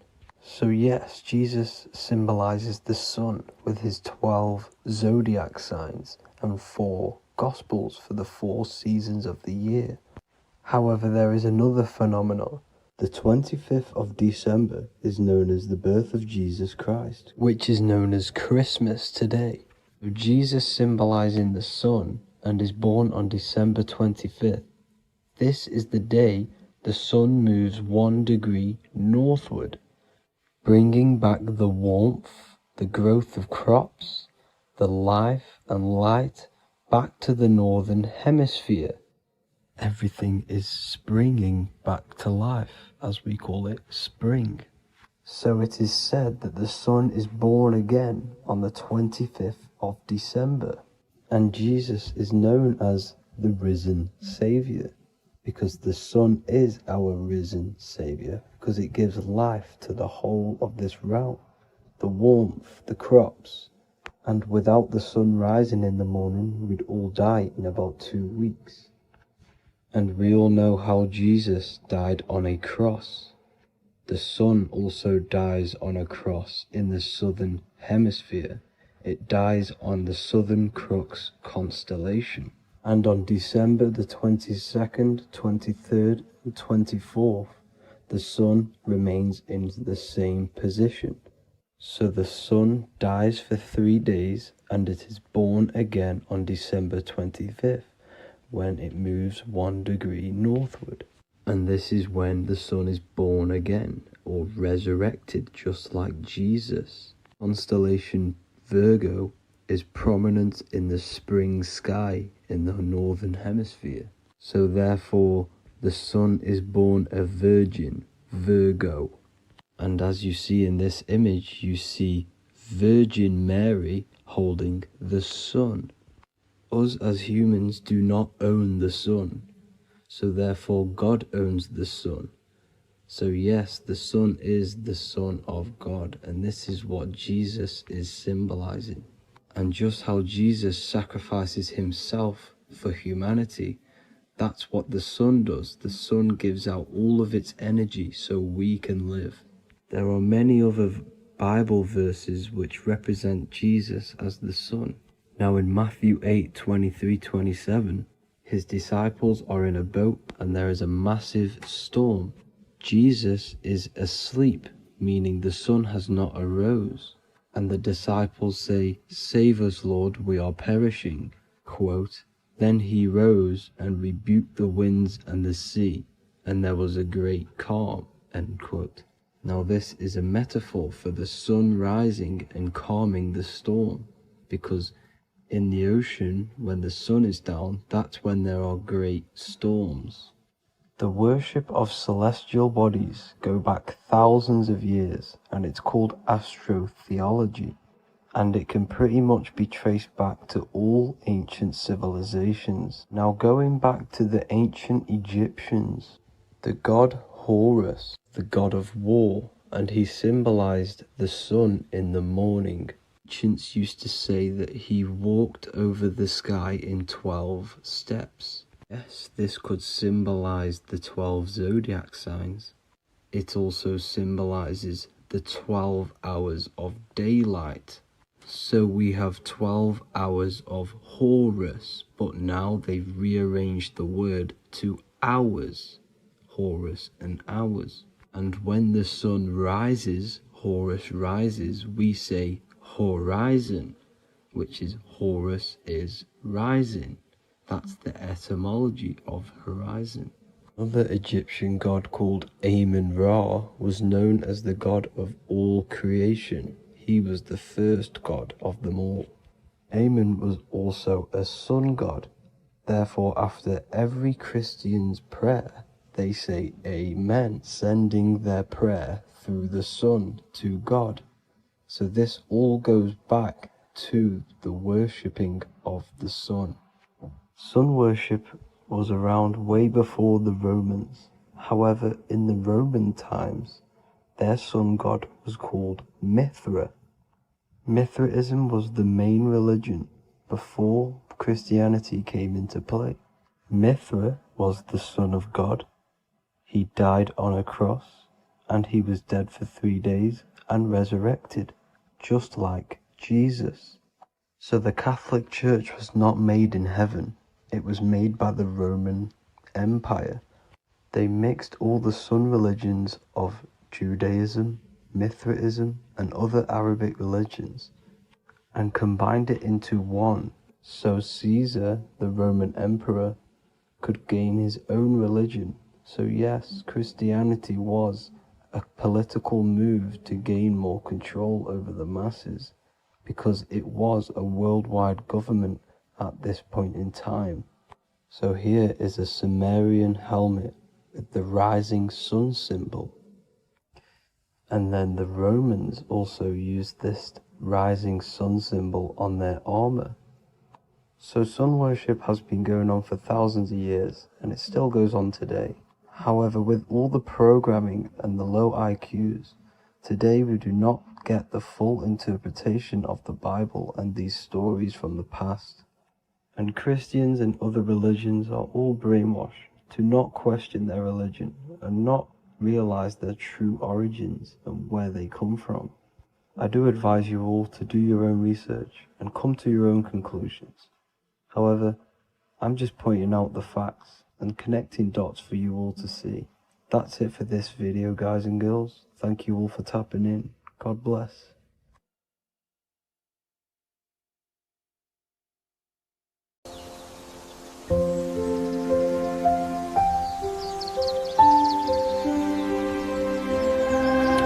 worldofwisdom.com.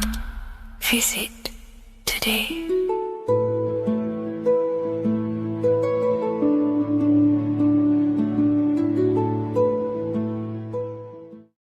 There is a secret meaning behind the number 666. 666 is 3 sixes. The number 3 in occult and esoteric numerology represents the 3 aspects of human consciousness. We see this symbolism in the all-seeing eye with the light and the triangle. The triangle is the number 3. The eye represents consciousness, observation, and the light represents the light of consciousness, because consciousness is pure light. The 3 aspects of our consciousness is thoughts, emotions, and actions. Every thought creates a feeling, and the feeling creates the action. All physical manifestation is driven from these 3 aspects of our consciousness. All physical manifestation comes from thought. Every object you see around you, this screen, the phone you're on, the laptop you're using, or the iPad, was a thought in the invisible realms of consciousness. Then it was brought into physicality through feeling and action. This is because man is made in the image and likeness of God. We are all mini creators. We are all extensions of God's creative consciousness. Therefore, the number 666 represents 3 sixes. 3 is thoughts, emotions, actions. The number 6 represents the cube, because cubes have 6 sides. This material world that we experience, everything has 6 sides. Everything's created by cubes. We can move forward, we can move backwards, we can move left, right, up and down. This is the cube that we are stuck in. Therefore, 666 represents our 3 aspects of our consciousness, thoughts, emotions, actions, all contributing towards our physical self, material world, material pleasures, completely cutting ourselves off from our spiritual, true, divine self, which means 666 is representing a state of consciousness. A state of consciousness where we only operate from a place of material needs and survival things. As humans, we possess a physical material body in the physical material external world, but we also possess an invisible inner world, which is what we call spirit. When we disconnect ourselves from our inner worlds, we become lost in this materialistic way of thinking and acting, which can lead to no life purpose, a feeling of emptiness and voidness in our hearts. Humans possess the ability to transcend our animal instinctual natures and turn to the divine mind, to the spiritual inner world. It is our inner world that is projecting our outer world. The outer world is just an effect of our inner state of consciousness. It's important as we go through this human life to not lose ourselves and look for our validations outside of ourselves. The external world is simply just a mirror, mirroring with mathematical precision what happens inside our consciousness. When we change our inner world, we produce effect in the outer world. To get back on track about this number, this represents when we are lost in our material self and we are completely cut off from our true divine self. The devil is always having goat horns, which represents a ground animal. This is the lower animal self of man. He's always red. The frequency of red is the lowest vibrational color, and it also represents the root chakra. This is all to do with survival mode and our physical needs and physical self. Red represents chaotic and intense emotions like hatred and anger. This is why the devil is always red, because it represents anger and an uncontrolled state of emotion and consciousness. You see, we've been taught in the church and all through religion indoctrinations that the devil is an external deity which influences humans. And in fact, this is nothing but a metaphorical story. The devil is a character which represents an aspect of the human mind, the lower aspect of the human mind, a facet of our own consciousness and psyche. The voice that we have in our head that tells us to do these negative things is not an external deity pushing us to do something bad. This is an aspect of our own mind. Jesus and Satan are just 2 characters which represent the 2 voices that we have in our own consciousness. In fact, the word devil was never present in the early Gospels. Instead, what was mentioned was a spirit of evil. A term spirit of evil was not meant to denote a specific deity or being, but rather any force of negativity, whether it manifests as a destructive thought, emotion, or action. The spirit of evil represents the darker sides of our mind, the part that leads us astray and brings forth negativity in our lives. The reason why they want you to believe in a devil is because they don't want you taking responsibility for your creations. They don't want you to realize that the external world is truly a mirror of your inner state of consciousness. Instead, when something bad happens in your life, you blame it on some external devil or Satan who tempted you. Everything is your creation in your life. When you realize this, you take full control and you begin to reshape your external world by changing your inner state of consciousness.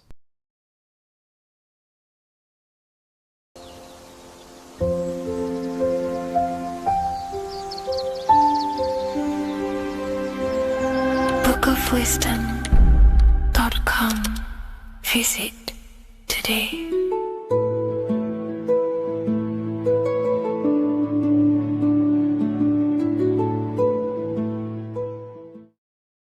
In this video, we're going to be talking about the evolution of consciousness.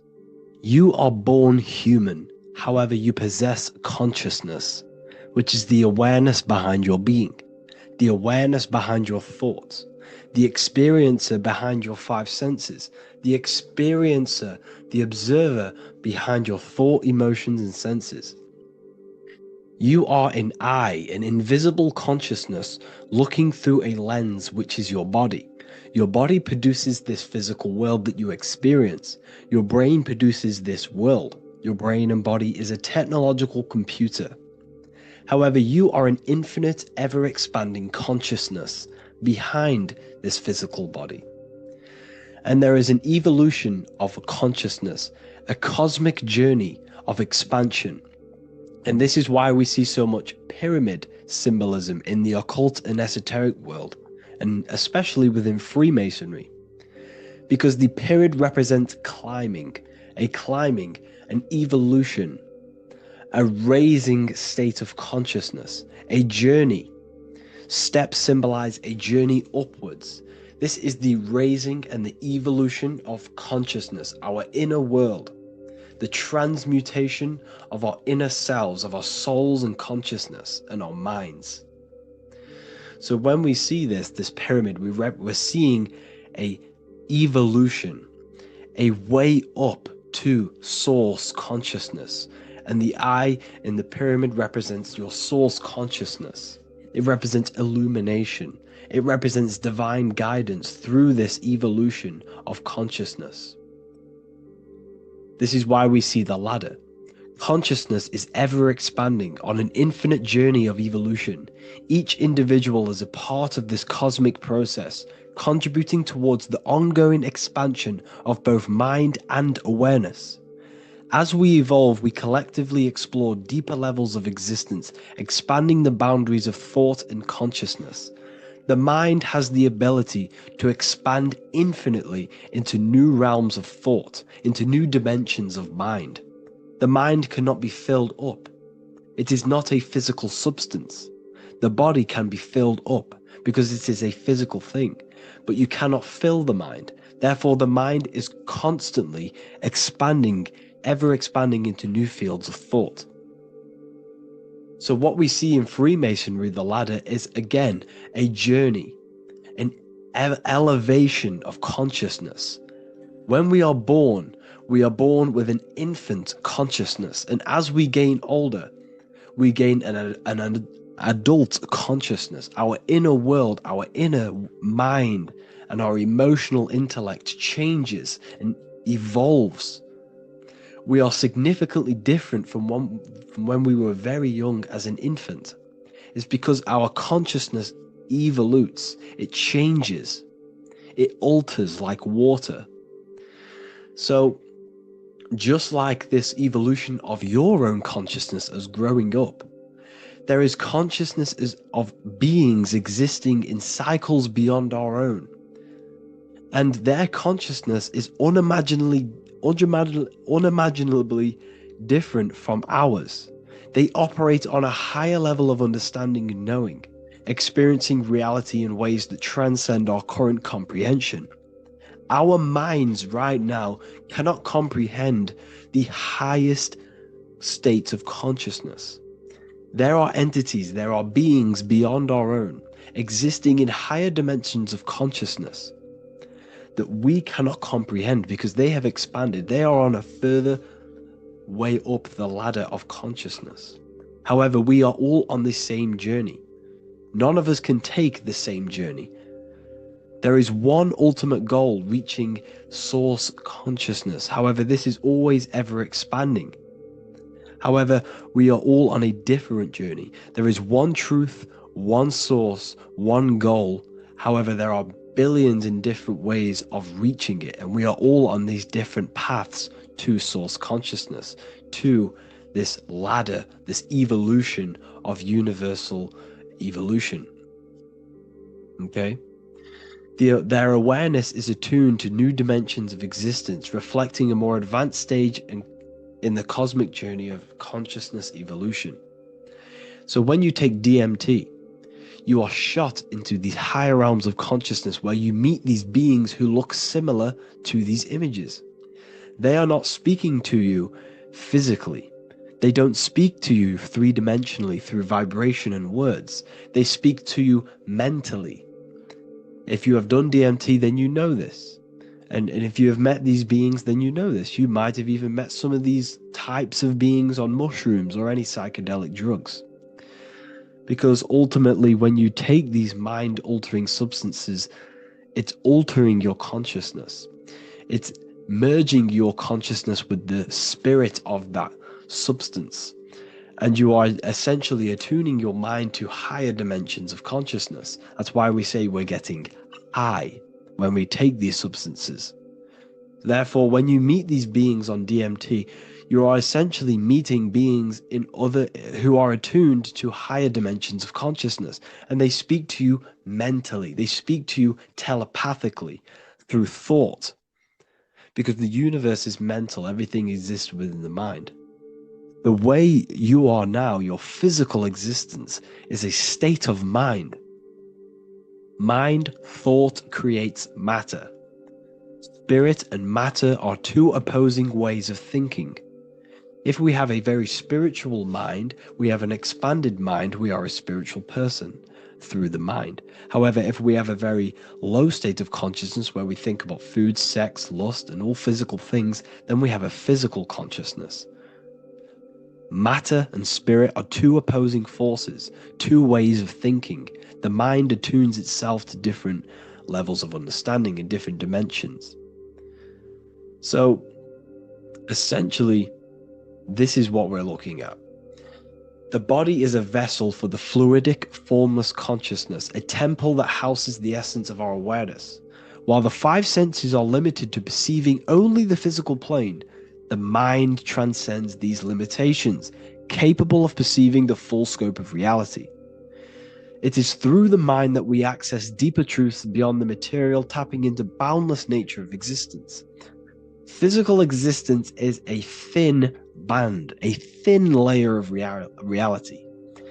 It's like 0.001% of reality. And your five senses are only tuned into this layer of reality. But the five senses are, by design, only allowed to perceive physicality. But the mind has the power to expand beyond this physical five-sense state. The mind has the power to expand and evolute. It is a conscious decision whether you want to take this path or not. You can stay in a three-dimensional way of thinking, or you can expand your consciousness from within. It's not an external journey. There is no God going to save you. You must save yourself. Therefore, behind every single one of these eyes is the same source consciousness. However, we are all different cells in a different journey. The organs in your body, the cells in your body are all alive. They all possess same consciousness, universal consciousness. However, we are all on a different journey of evolution. As above, so below. As the baby is in the mother's womb, when the baby becomes conscious, there is a world outside of its mother. What does it do? It presses and seeks a way out to be born in the other world outside of its mother. It is the same with your consciousness, your mind. When your mind becomes aware that there is realities beyond the immediate surroundings, it seeks a way out. And this is exactly what I'm doing to you now. I am now expanding your mind and telling you there is other ways of reality. There's other dimensions of consciousness which you can access through inner transmutation, through different ways of thinking, spiritualism, and meditating and connecting with yourself and detaching from external things. We can upgrade our consciousness. Your body is a womb.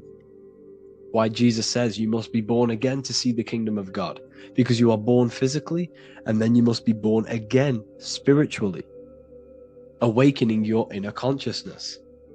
So like I said, as the baby is in the womb, it's the same principle. As above, so below.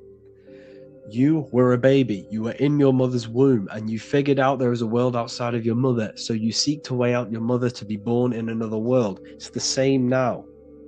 You must do this now. This is your spiritual evolution. This is the evolution of consciousness. It's ever expanding.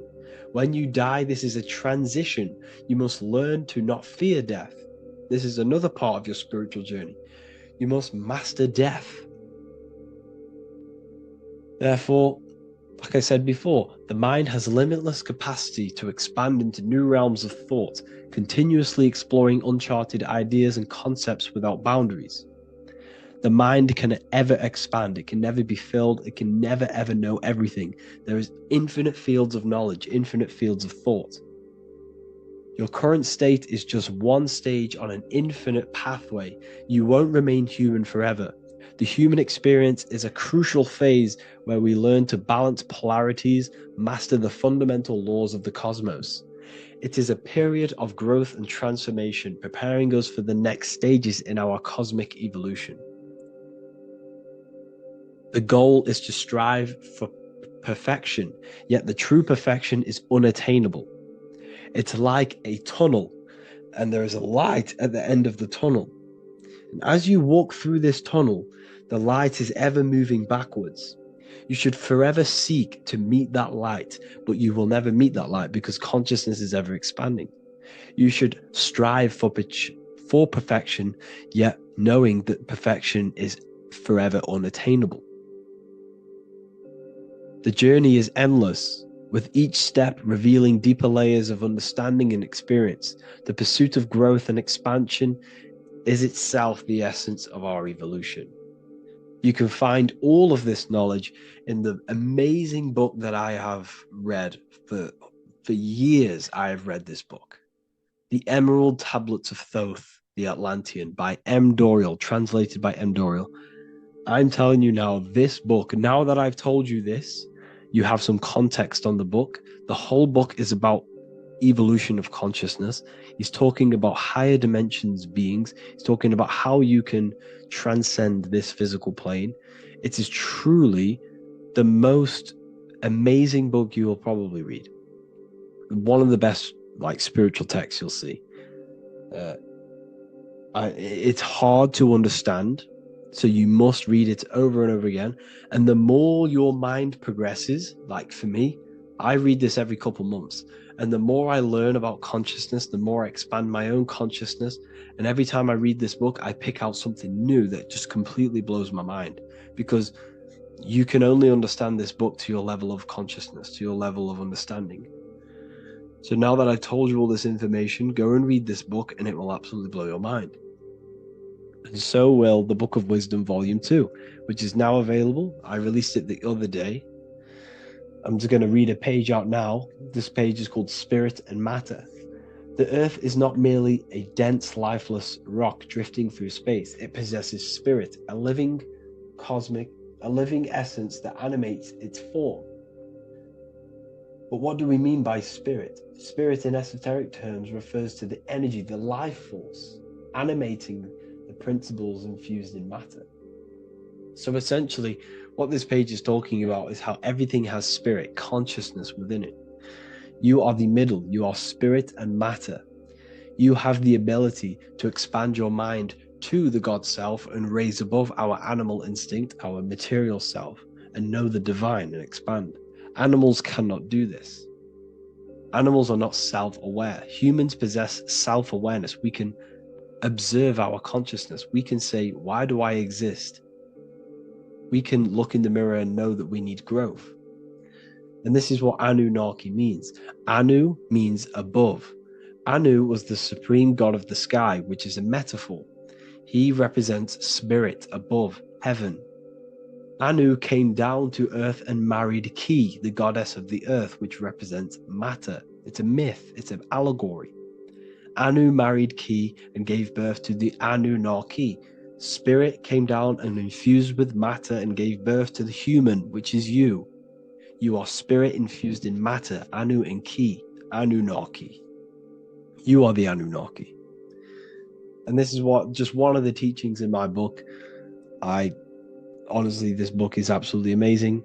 If you truly, truly want to expand your consciousness, give this book a read. And obviously, if you're inside the university, I give you this book for free. A paperback version. If you join the university, follow the steps inside of the general chat, you'll be able to download this book. Sorry, not download it. Order a paperback for free. All you have to do is pay for the shipping. You'll also gain amazing knowledge inside of my library, where your mind will just be overblown with the amount of esoteric books. There's over 45 rare occult books, plus you get a PDF of the Volume 1 and Human Health Guide. You get reoccurring updates where I expand on symbolism, occultism, where you will just feel absolutely amazing once you understand esotericism in yourself. You'll also learn how to create the dream reality that you want with the Manifestation Mastery course, where I teach you how your consciousness creates reality. You'll have a real lectures where I post lectures on symbolism, occultism, esotericism. There's a conscious community and live calls and Q&A where you can ask me questions and I'll answer your questions. I just want to say thank you to everyone who has joined the university. Thank you for even liking and watching this video.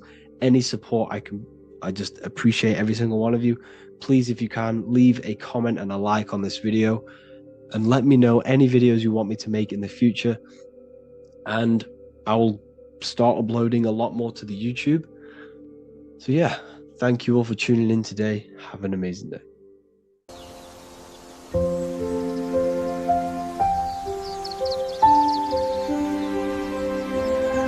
bookofwisdom.com. Visit today.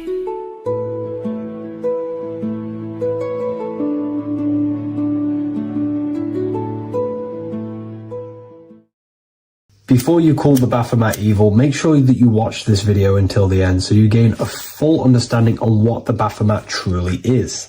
No, I am not a Satanist. I am simply an esoteric and occult researcher.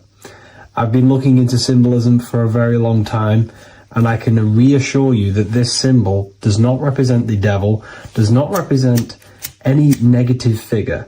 It's a very deep, occult, esoteric symbol. What we first need to understand about the Baphomet, it is indeed a symbol. Every symbol we see around us is neutral.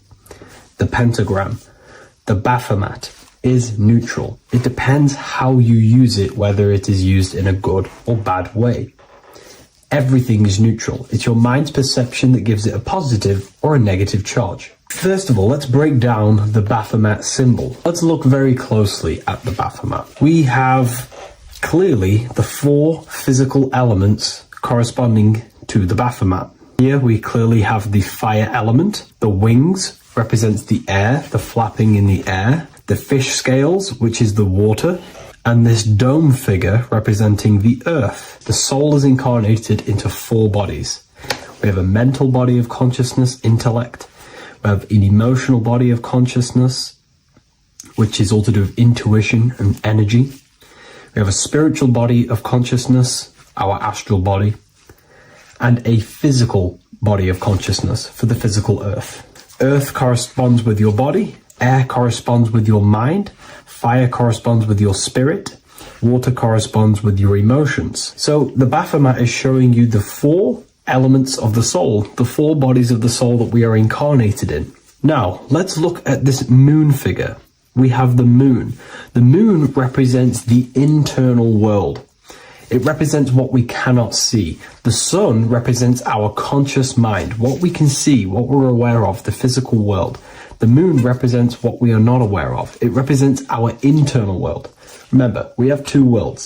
You're an individual. You have a dual nature. Individual. You have an internal world. When you close your eyes, you have an internal voice, an internal world of thought and emotion, and an external world of this material body. The moon represents the internal. The moon on top represents the moon controlling the mind, represents the inner world controlling you. Now, this is very symbolic in the occult world. If the inner world is controlling you, then you have no control over reality. This is the devil horns. You know the devil horns? The moon crescent? This represents you are the devil. You're being controlled by your thoughts, by your emotions, by your psyche. Then we have the moon below, which represents control over the inner world. We have control over our thoughts, our emotions, our impulses. So you're either being controlled by thought and emotions, or you're controlling them and having self-mastery. In alchemy, we always see this symbol of the man or woman on top of the moon, representing emotional control and self-mastery of the internal world. The journey of the occultist is to gain full mastery over their consciousness. They want to be conscious of every single thought that enters their mental field of consciousness. We get over 7,000 thoughts a day. It is possible to achieve a certain level of mastery where you are conscious of every single thought that enters your mind. This is one of the end goals of self-mastery and occultism, as this gains your personal power. When one achieves this, they are then able to direct the mind in one place and one place only, becoming more effective in manifestation and creation, because we are microcosms of the divine. We are creators. This is the gesture of as above, so below. The inner world and the outer world are mirrors of each other. The inner produces the outer. Your physical life circumstances are a result of every thought you thought in the past. The inner projects the outer. If you want to produce a change in the outside world, you got to produce change in the inner world of consciousness first. As above, so below. As within, so without. This corresponds with absolutely everything in the universe. Now we have the goat head, which represents the animal self. This represents the lower carnal mind. Lower carnal mind, which is earthbound, because a goat is on the ground. It's not a bird, it's on the ground. It represents the lower self, the beastie nature, the one that tells us to hate, to steal, to eat all the time, to consume. It's the beast within us, the beastie side of our consciousness. It has a human body resembling this. The human in the beastie nature, or we have the spiritual nature, the higher self. In essence, this symbol of the Baphomet represents the higher and the lower self of human consciousness. It represents the higher and the lower. To conclude all of this, the Baphomet is a symbol that represents the 2 paths that one can take. We can take the beastie path and become an instinctual animal, our body, or we can take the divine path of reaching our higher self. It is a symbol that represents the higher and lower self and the 4 different bodies of consciousness. In essence, this does not represent Satan or the devil. The devil represents the lower aspect of our human psyche. The war between Jesus and Satan is symbolic and allegorical for the war that happens within our mental field of consciousness. The internal war between good thoughts and bad thoughts, positive emotions and negative emotions. It is the constant war inside the battlefield of your own mind. Jesus, Satan are symbols, characters that are symbolic of aspects of your own consciousness, because the universe is mental. The only thing that truly exists is your mind. Therefore, all of these ancient spiritual texts like the Bible, the Bhagavad Gita, the Quran are all symbolic of what's happening inside of our mental body.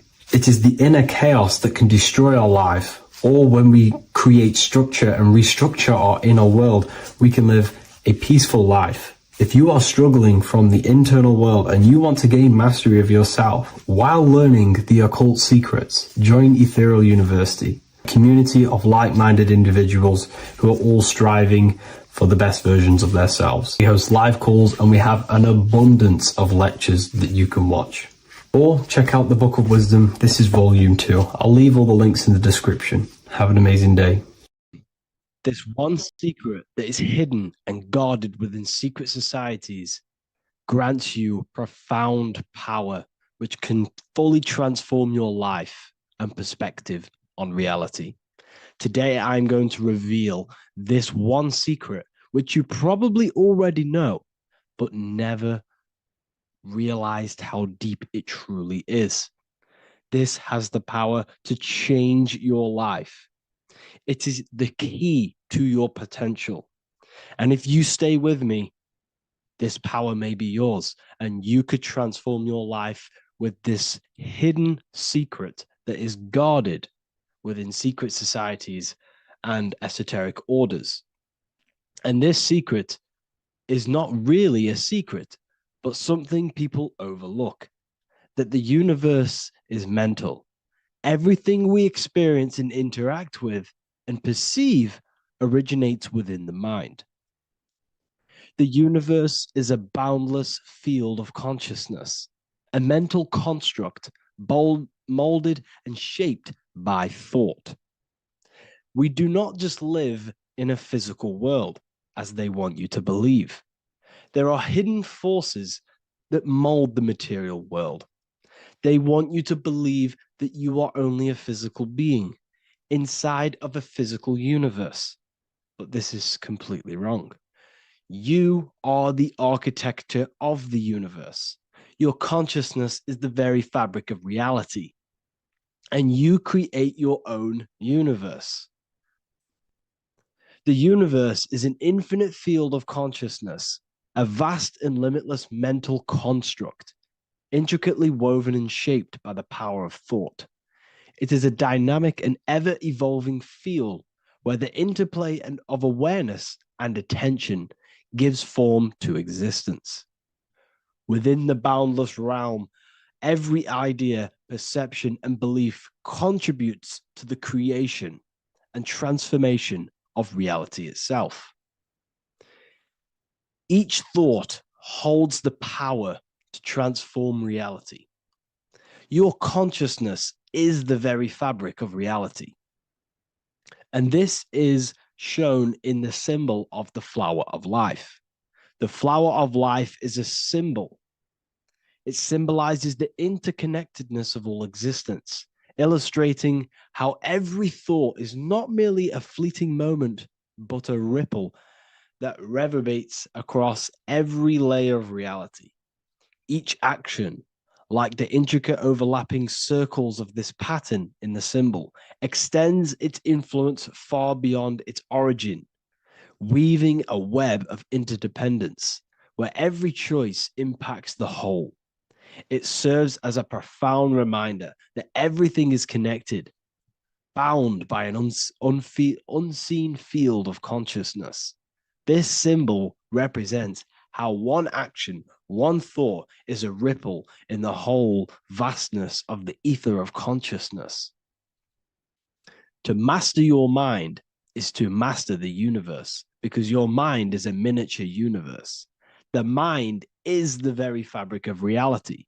So if we gain the hook, if we gain the power and the mastery over our minds, we have now gained the power to create reality to your will and intent. You see, most people live in a cycle, and this cycle is the outer world manipulating how they feel on the inner world. People's external circumstances are creating their thoughts and emotion in the inner world of consciousness, which is producing a constant cycle of negative manifestation. For example, let's say something negative happens to me in my external world. Then I start to think negative and feel negative. What that is actually doing is manifesting and projecting more negativity, because our thoughts hold the power to control and weave our own life. Your life is a direct correlation of every thought you thought in the past. What we need to do is stop and not let the mind control you in your reality. You need to control the mind so you can control reality. So what does this actually mean? Reality is an externalization of consciousness. Consciousness and matter are one. They're not separate. They are inseparable and interconnected. Everything we see, experience, and observe is a manifestation of thought, beliefs, and consciousness, shaping the world around us. Now, this ties in with the secret fifth element that they have hid from you. They've hid from you this sacred and very important symbol and pillar to reality. And this pillar, this sacred thing they've missed, is called the ether. And they've held this from you for a reason, a specific reason. This is the true fifth element. Why do they hide the ether? Because the ether has the power to shape and manifest whatever we imprint upon it. Every thought is a vibration interacting with the ether and actively shaping our reality. The ether, you could see it as the codes to physical reality. It's like an energetic blueprint which surrounds all physical objects. It is the life force that gives life to all things. All energy comes out of the ether and returns back to the ether. Energy, it's 0-point energy, and it is an infinite source of energy. So this is why they hide the ether, because whatever our mind can imprint onto the ether, we can create into a reality. And we imprint the ether through thought and imagination. The mind holds the power. The mind is the very source of reality. The material realm is not separate from the mental realm. Rather, it is intricately shaped and influenced by it through the ether. This subtle, all-pervasive medium bridges thought and matter, allowing consciousness to mold and manifest the physical reality. To transform our lives, we must first transform our minds. True change begins within, as our thoughts, beliefs, and perceptions shape the reality we experience. By shifting our mindset, we unlock the power to reshape our world and recreate the life we desire. This is the power of the mind, and this is the power that's been hidden from you. We're not taught these things in schools for a reason, because they don't want us all to be conscious creators. Instead, they feed you your beliefs. They feed you your thoughts through the music, through the entertainment, through the movies, through the news. They're controlling your thoughts with this information. They're installing beliefs and information into your mind. So you are producing their reality. But this is what we need to stop. We need to take control.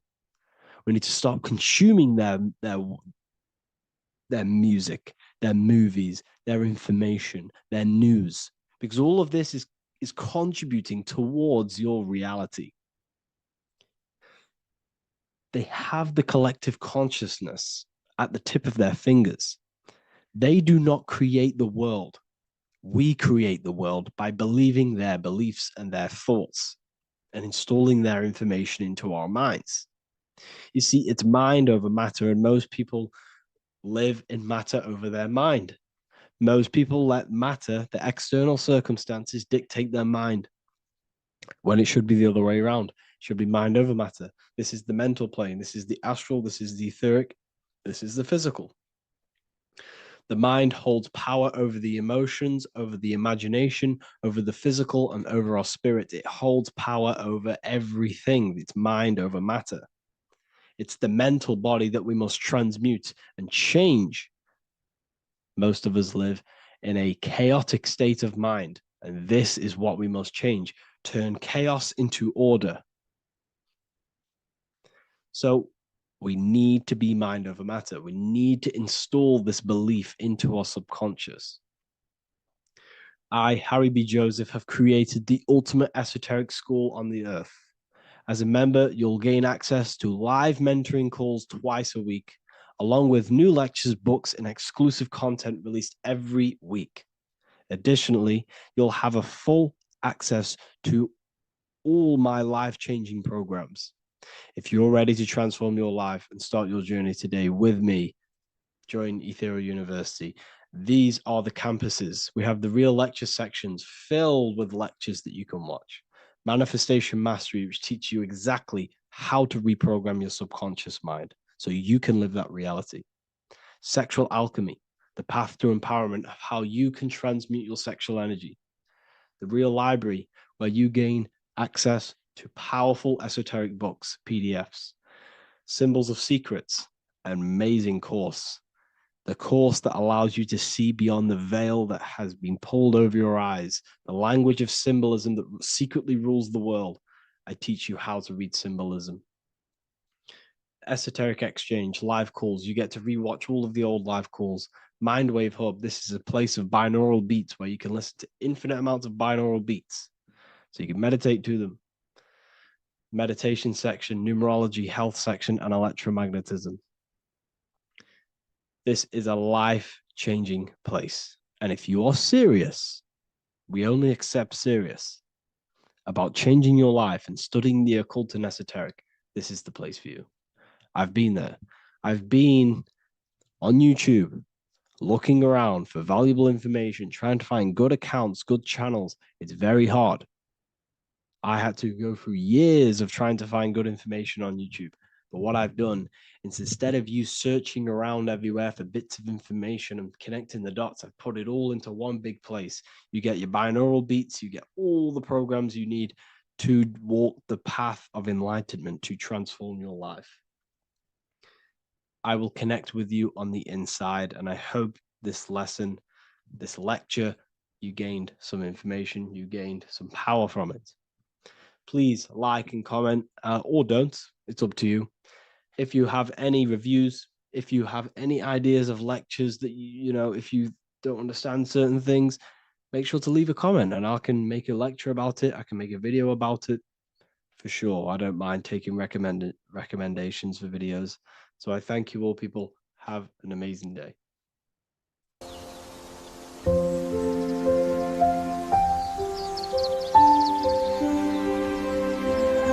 bookofwisdom.com. Visit today.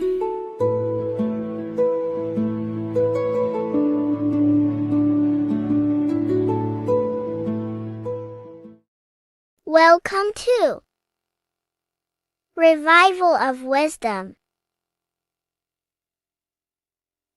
Welcome people, we're back with another video.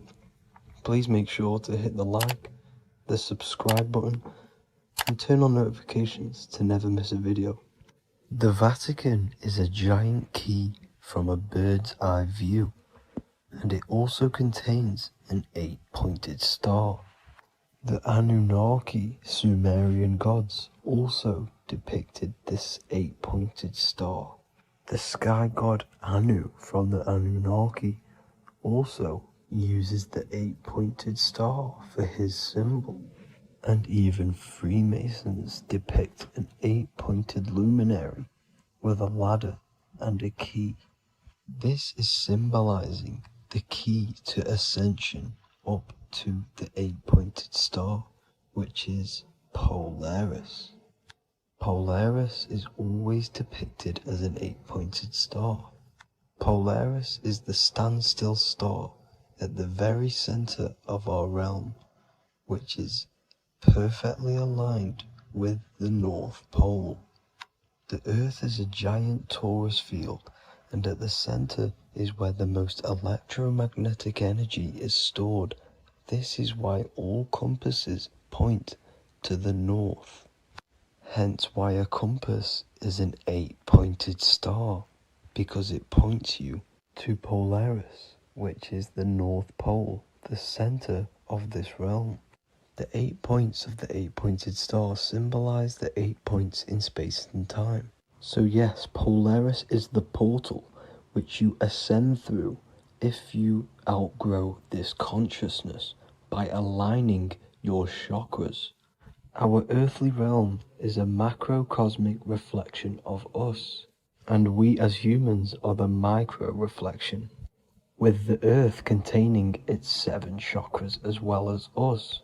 The North Pole is the 7th chakra, which is the crown chakra. So the key to ascension is held by the Vatican, hence why it's a giant key, because they mislead the masses through their religions, which teaches the masses to look outside of themselves.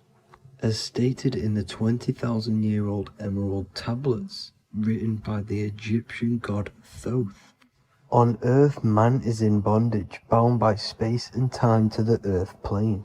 Encircling each planet, a wave of vibration binds him to his plane of unfoldment. Yet within man is the key to releasement. Within man may freedom be found. So the 7 planets are associated with each 7 chakras. The lowest chakra being the root chakra, which is associated with Saturn. This is why the elites love Saturn and reflect it in all of their symbols. Because the chakras are an ascension of spiritual principles, starting from the material and ascending up to the spiritual, the crown chakra. However, evil love bondage, and they are trapping souls in the physical realm by stopping and provoking the ascension process. They do this by abusing the energy of Saturn, and Saturn is associated with the lowest chakra. The lower 3 chakras are associated with survival mode, which keeps the consciousness in a constant state of fear and only aware of its surroundings. Once you start to ascend up your chakras, you become more consciously aware of spiritual deeds. And this is the process of returning back to your true spiritual form. Going back to Polaris and its connection to ascension, Kanye West symbolizes this on his music video 24. As you see him rise up into the sky, you see an 8-pointed shape around him, which symbolizes the 8-pointed star, as you see the beam of light. And even NASA symbolize this in their Space Delta logos, a bear holding a key with an arrow up to Polaris, the 8-pointed star.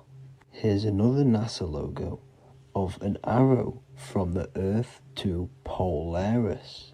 The series Lock and Key on Netflix is all about portals and doorways, and they have the Kundalini energy as one of their keys. Kundalini energy is the energy which rises up the spine, the 33 vertebrae, and activates the third eye.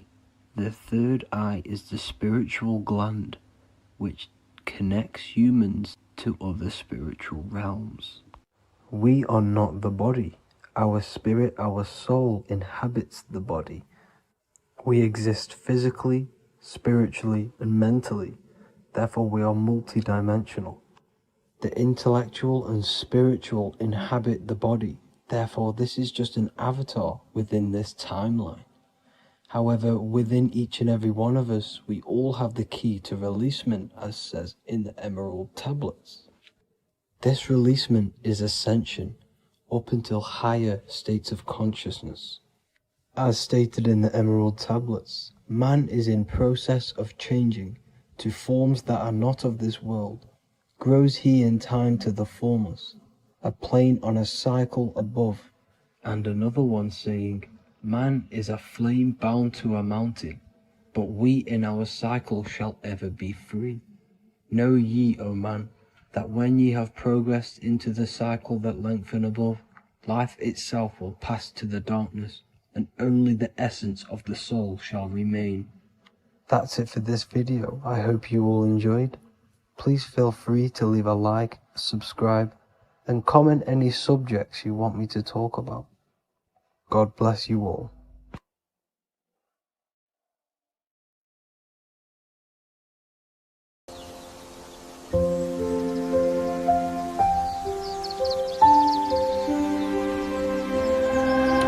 www.wellofwisdom.com.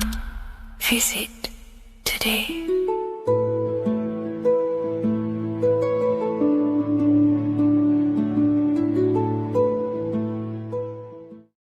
What if I told you that the seasons don't just change the external world, they also change your internal world? They have a psychological and a spiritual effect on your consciousness. If you're new to esotericism, you may not really understand this. But if you have some deep understanding of as above, so below, you already know this. But today we're going to be explaining it in great detail. So tune in, take a pen and paper, maybe make some notes. So we have 4 seasons. The sun is the main source of life on the earth, and it changes the circumstances on the earth in 4 different ways. Of course, we have spring, summer, winter, and autumn. These are the 4 states of the earth due to the sun's cycle. Not only do they take place on the earth, they also take place on you, your body, your mind, your spirit, your consciousness. They change things internally and externally. The first thing we need to understand is that we have a dual nature. We have a mind, and in that mind, we have an internal self. That's what we call the spiritual self.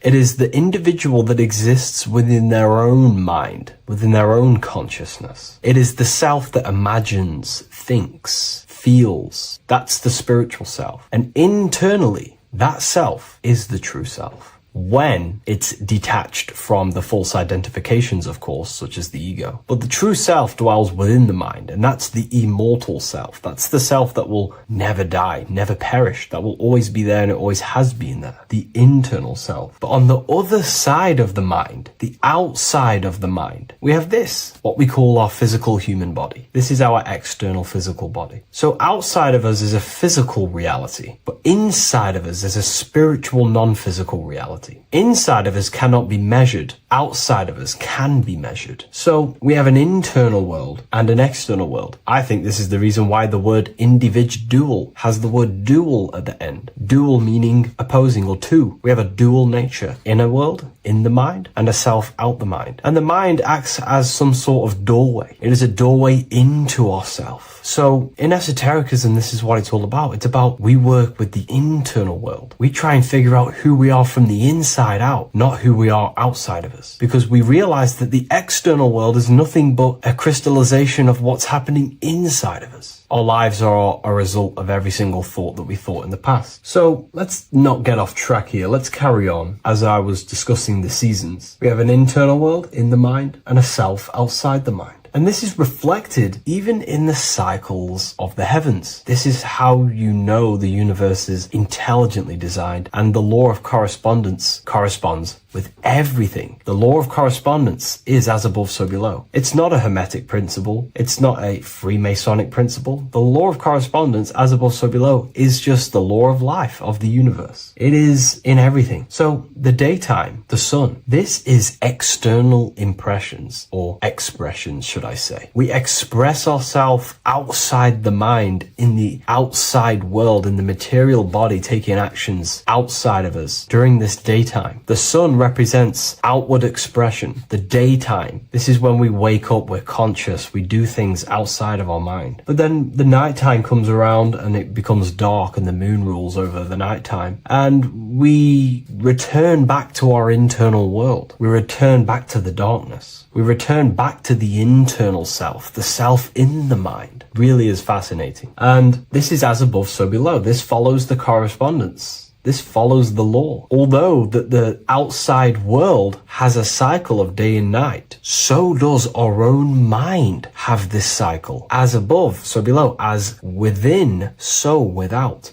What's happening outside of us is also happening inside of us. The mind is also going in a cycle. Because in the daytime, the mind wakes up and we express things externally. But when the sun goes away and the electromagnetic rays of the sun are not very strong, our brainwave decreases, our body activity decreases. It slows down and we return to the internal self. The body switches off and we return to the internal self in the mind. We enter in the doorway of the mind and return to the internal. external, the spiritual self. And when the body is less active, this is when we are more connected to the internal world, our spiritual true self. So as above, so below corresponds with the day and night, the sun and the moon. The moon represents our internal world, the world inside our mind, the self inside the mind. And the sun represents the external self in the external world. So not only are these cycles happening in nature, the darkness outside of us when the sun goes away is the same darkness that we go within ourselves when we go to sleep. It's the same cycle. Our bodies are in the cycle of the external world also, as above, so below. But then we can even take this even further. This fractals down even further. If we look at the cycle of the yearly cycle of the sun, which is what we call the 12 zodiac signs, we notice that these 4 seasons also take place in every single cycle of the day. So a yearly cycle can be seen as a big version of a daily cycle, or a daily cycle can be seen as a smaller version of a yearly cycle. For example, if we look at Aries, which is spring, this is when the sun springs everything back to life in the spring. This is when the crops start to spring up and start to grow again. But we could see that at 6 a.m. in the morning, when the sun rises and just cracks over the horizon and starts to bring light into our day. Aries is associated with the morning time also as spring. Morning time is a smaller version of spring. Then we look at the summertime. The summertime is midday, when the sun is at the top of the middle of the sky. This is when the sun is most powerful, most radiant in our day. This could be seen as the summertime. Then when the sun starts to set, this is associated with autumn. Autumn time is the sunset. Then the winter time is associated with the nighttime, the midnight, when everything's very dark. So a daily cycle is basically a smaller version of a yearly cycle. And just how I explained how the cycle of the sun outside of us also happens inside of us with our consciousness falling asleep when the sun goes away, is also happening to us on a yearly cycle also. So the daytime is associated with the summer and the nighttime is associated with the winter. The winter is like the inhale. The summer is like the exhale. It's the breath of the universe, just like how we breathe in and out of our lungs. Everything takes this rhythm and polarity, okay? So winter is associated with the self and the world inside of ourselves, inside of our mind, the spiritual self, the internal. Because the winter is when the sun's rays, electromagnetic rays, are not very powerful. And this decreases brainwave activity, making us more connected to our internal world, inside the mind. But the summer's the complete opposite. The summer is when the sun is very, very powerful.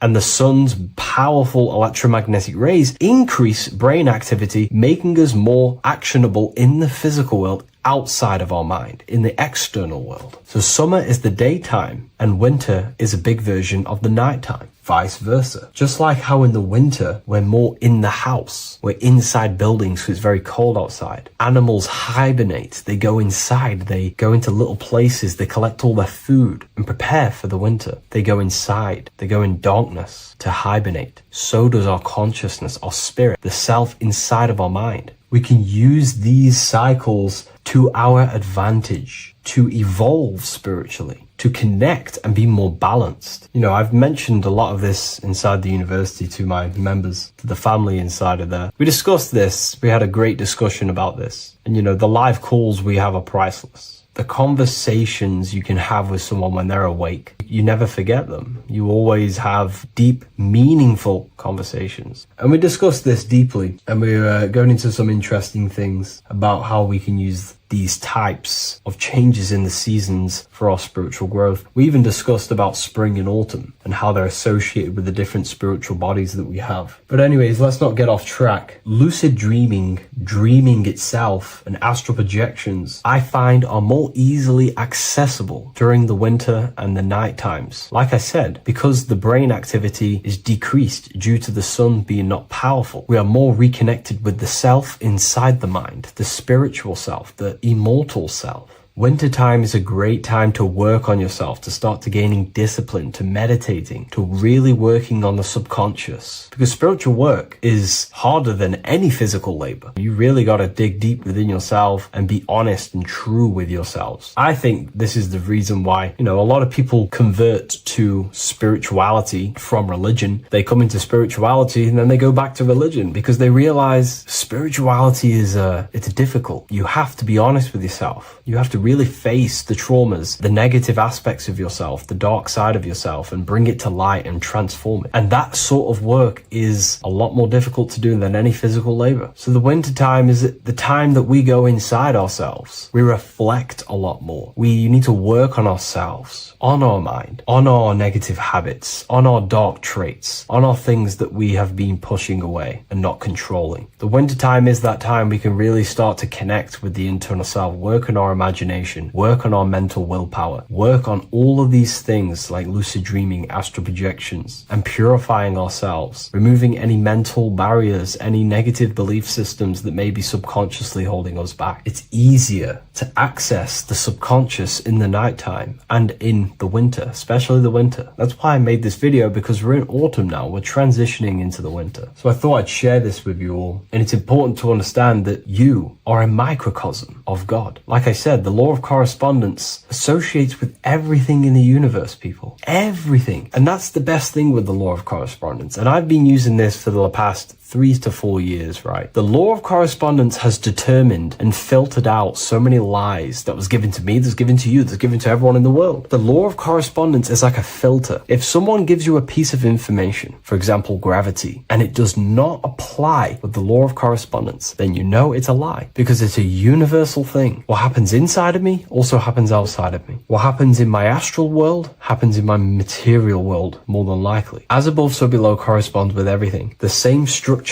in my veins, in my nervous system, is the same structure in the trees, in galaxies, in everything. As above, so below, the universe is a fractal universe. Therefore, the point that I was getting at is that you are a microcosm of God. The same mind that God manifested things through thinking. He thought the stars, the earth, nature, the human body, designed everything with the God mind. He thought everything into existence. And that mind, them powers that God used to manifest everything into physical existence through the power of thought, is the same mind that you possess, but on a smaller scale. God manifested the macrocosm through thought, as the universe is a mental universe. Everything you see around you was thought, then manifested into physical reality. God manifested the macrocosm, the world, through thought, and that same force of thought you use to create the microcosm, to create your own world. You think your life into reality, your world into reality. Your body is a microcosm, a miniature universe. Every thought you think commands 50 trillion cells in your body, and your cells religiously execute on every command that you give it. You're in charge of 50 trillion cells. You're literally commanding a whole civilization inside your body.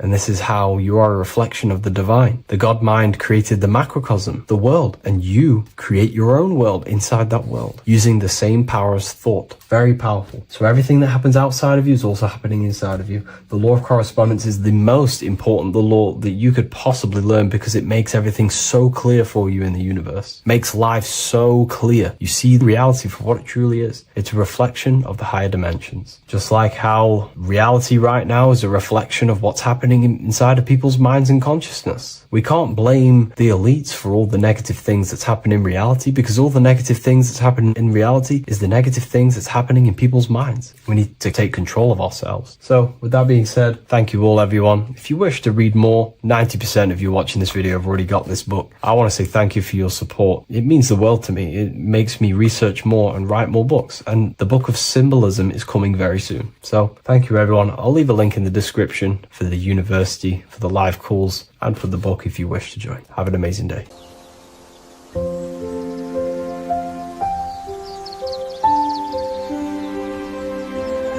bookofwisdom.com.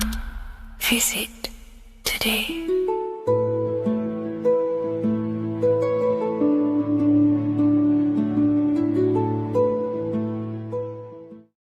The scariest thing about having your first out-of-body experience and leaving your body is the realization that you have after. You realize everything you've been told about yourself, reality, the earth, what you're doing here on earth is a complete, utter lie. Your self-belief of what reality is and what you are is completely shattered. You now fully understand that you are more than your physical body that you inhabit. My first out-of-body experience happened a few years ago, but before before all of that, I remember being a child, going to bed and closing my eyes. And I remember as a child feeling like I was floating above my body and moving. And maybe subconsciously, this has led me into knowing intuitively that there is more to reality, and I've gone down this path of esotericism, occultism, consciousness. Maybe that has led me to this, I don't know, but I've always had this subconscious intuition in my mind that there's more to reality than what we've been told. And maybe it came from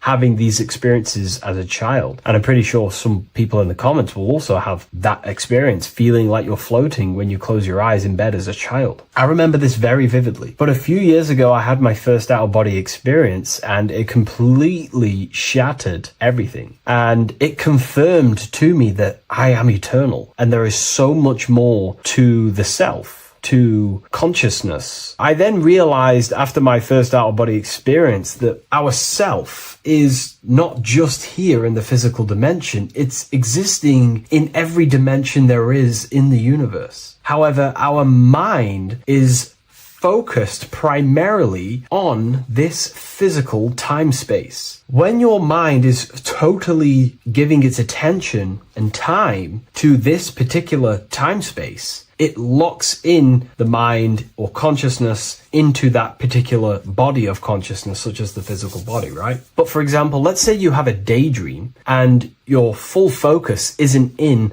the present moment and your environment that you're in physically. Your mind kind of wanders off into a daydream, what we like to call it. That again is shifting time space. Your consciousness is 40% here in the physical plane, because your body's there, but then the other 60% is in this daydream, this imagination. So you're shifting time space, and what an out-of-body experience does is allow your mind to reduce that attention to the physical body and access attention to this altered body or dimension of consciousness. So I'm going to give you the story of my first out-of-body experience, because I know when I was researching this, I was always looking for personal stories about someone's out-of-body experience, and there's not many out there, to be honest with you. Well, based off my research, I couldn't find many, you find a few, but I'm going to give you my experience of my first out-of-body experience that happened a few years ago. It was early in the morning. I kept on waking up and falling asleep to my alarms. I went back to sleep after waking up for like the third time in the morning. When I fell back to sleep, that is when I had my out-of-body experience. It's also good to mention that I have been listening before that about podcasts, books about our out-of-body experiences, astral projection, and things along them lines. So this was stored in my subconscious, this topic. And I had a desire in my heart to actually experience this for myself. Long story short, I went back to sleep early in the morning because I kept on waking up, and it began with this tingling sensation, a high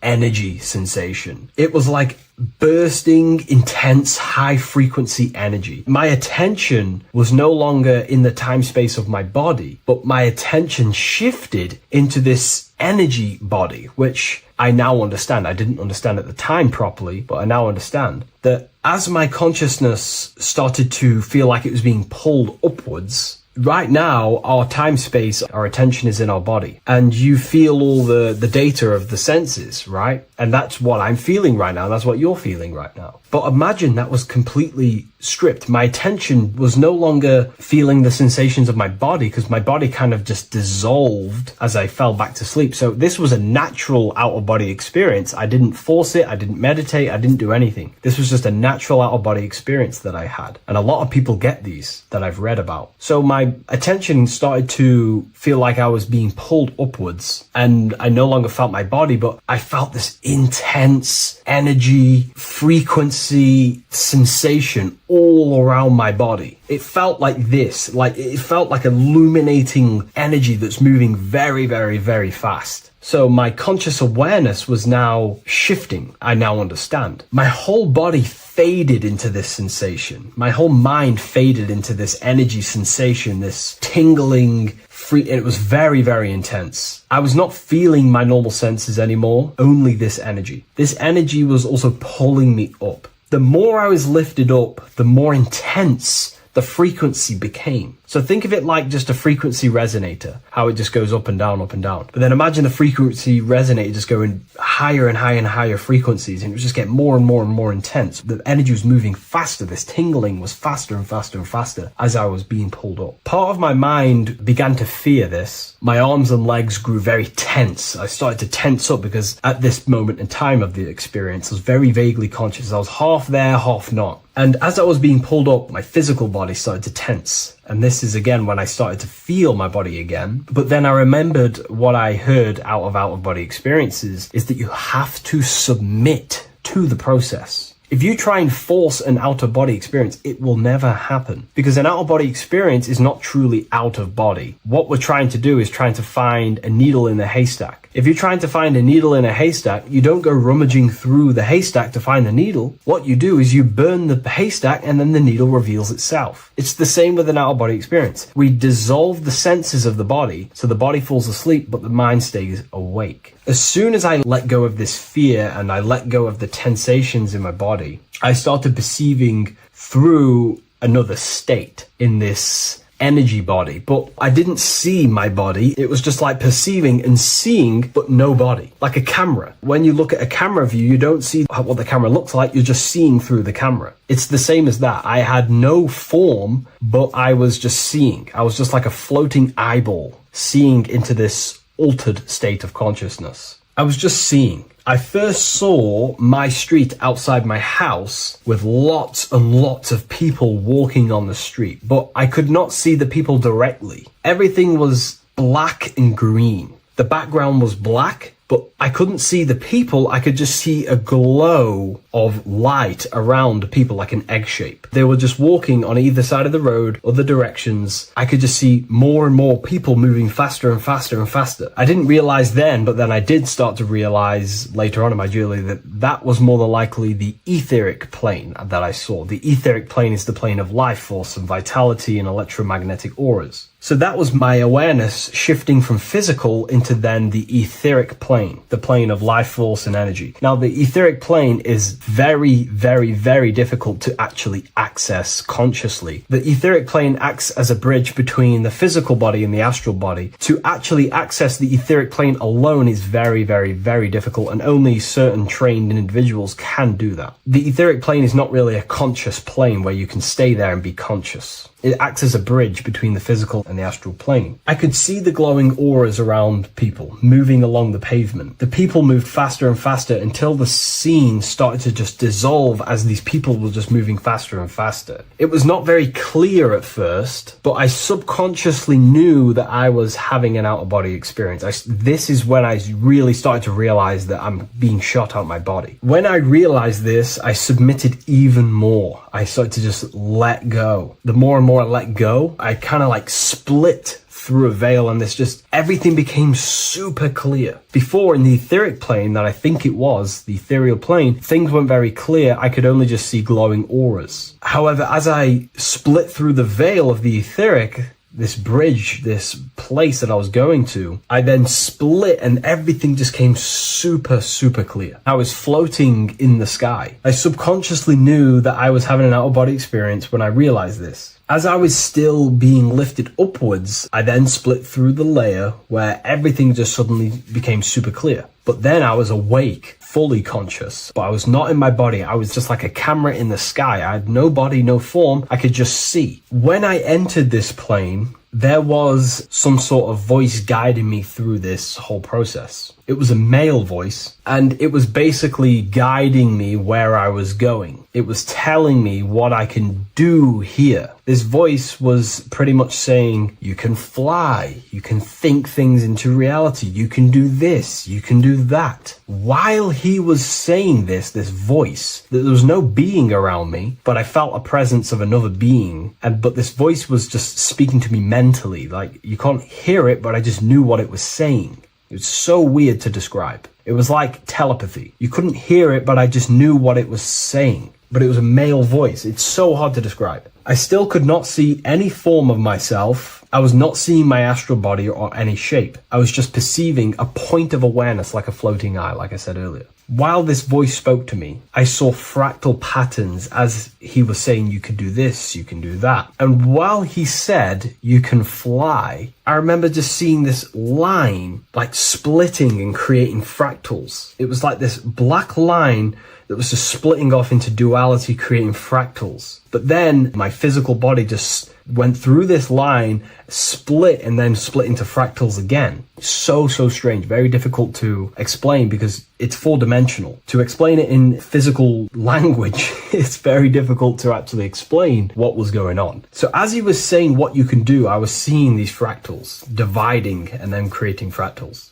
When he says you can think things into reality or something along them lines, my awareness just did a full 360 as if I did a backwards flip. I had no conscious control over this. That's something that you later develop as you keep having these out-of-body experiences. Your first out-of-body experience, you probably won't be able to control what's going on, but you will have an out-of-body experience if you seek them. I could see all around as I rotated. I looked all the way down and then back to my original angle and point of awareness. During that rotation, when I started to turn upwards to do the backflip, I looked up and it kind of looked like the sun in the sky. It was very dark and gloomy.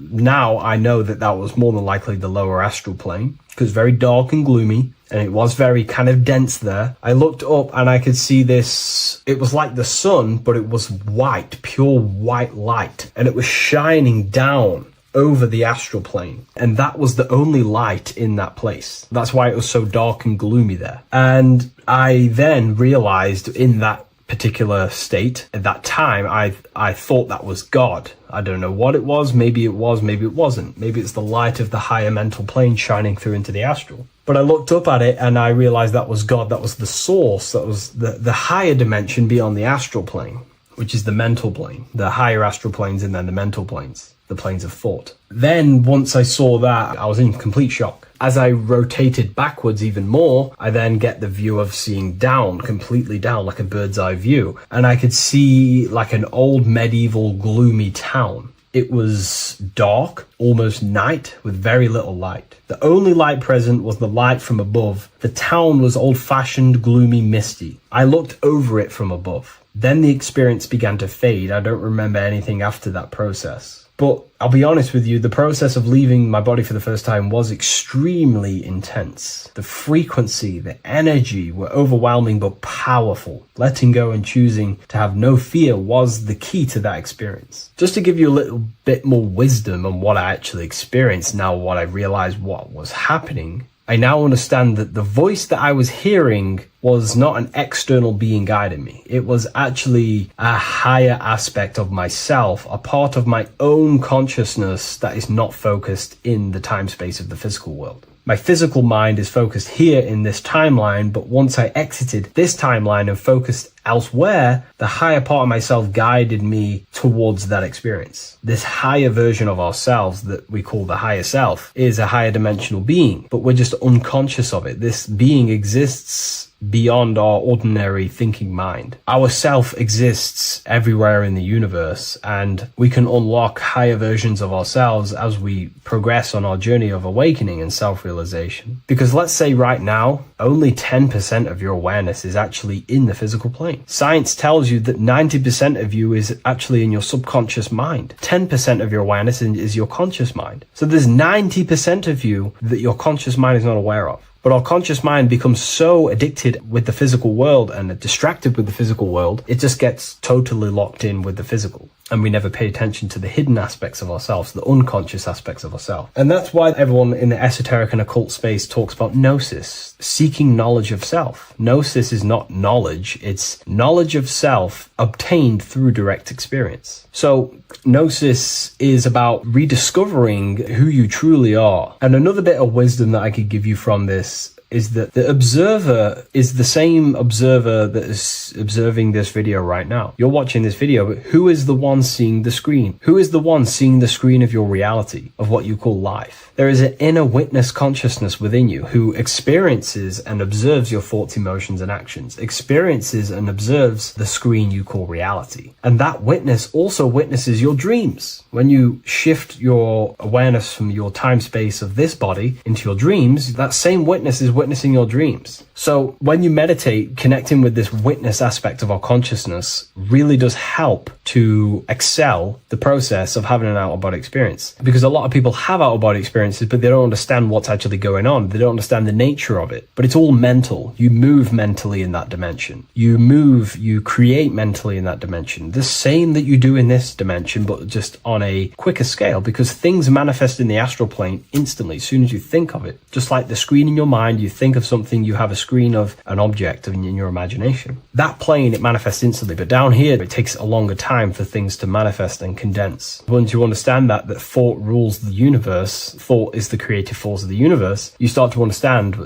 these different dimensions and these experiences that you have. But really connecting with that witness consciousness, that part of yourself that observes everything, really does help with excelling the process of having an out-of-body experience, or mystical experiences, or lucid dreams. Because connecting with that witness consciousness just makes you more conscious. Even in your physical life, staying conscious. Most people aren't conscious. They think, feel, and act unconsciously throughout their day, and they unknowingly create their reality. Connecting with that witness consciousness allows you to actually stay conscious over your thoughts, emotions, and actions, because they are giving birth to realities. That's pretty much my experience, my first out-of-body experience. What that did for me was make me so much more confident and powerful. Most of my fears just disappeared overnight. The fears of death, the fears of unknown, the fears of that I had of things shattered, disintegrated, because I understood that I am eternal. No one can use death against me to control me, because I know I am eternal. I now take riskier actions because I know I am eternal. I know that I will never truly disappear or die. So it really, really does help you, and it gives you a lot of internal power, because no one can make you scared of anything. You should not fear someone who can hurt you physically. You should fear someone who can corrupt your soul. That is the worst thing, who can corrupt your internal world, because that is what truly matters. So I hope this helps you understand out-of-body experiences. Hopefully this can help you move along in your journey. It's good to hear other stories, because this is exactly what I was seeking when I was researching this stuff. Maybe in the future I can share some more stories about my out-of-body experiences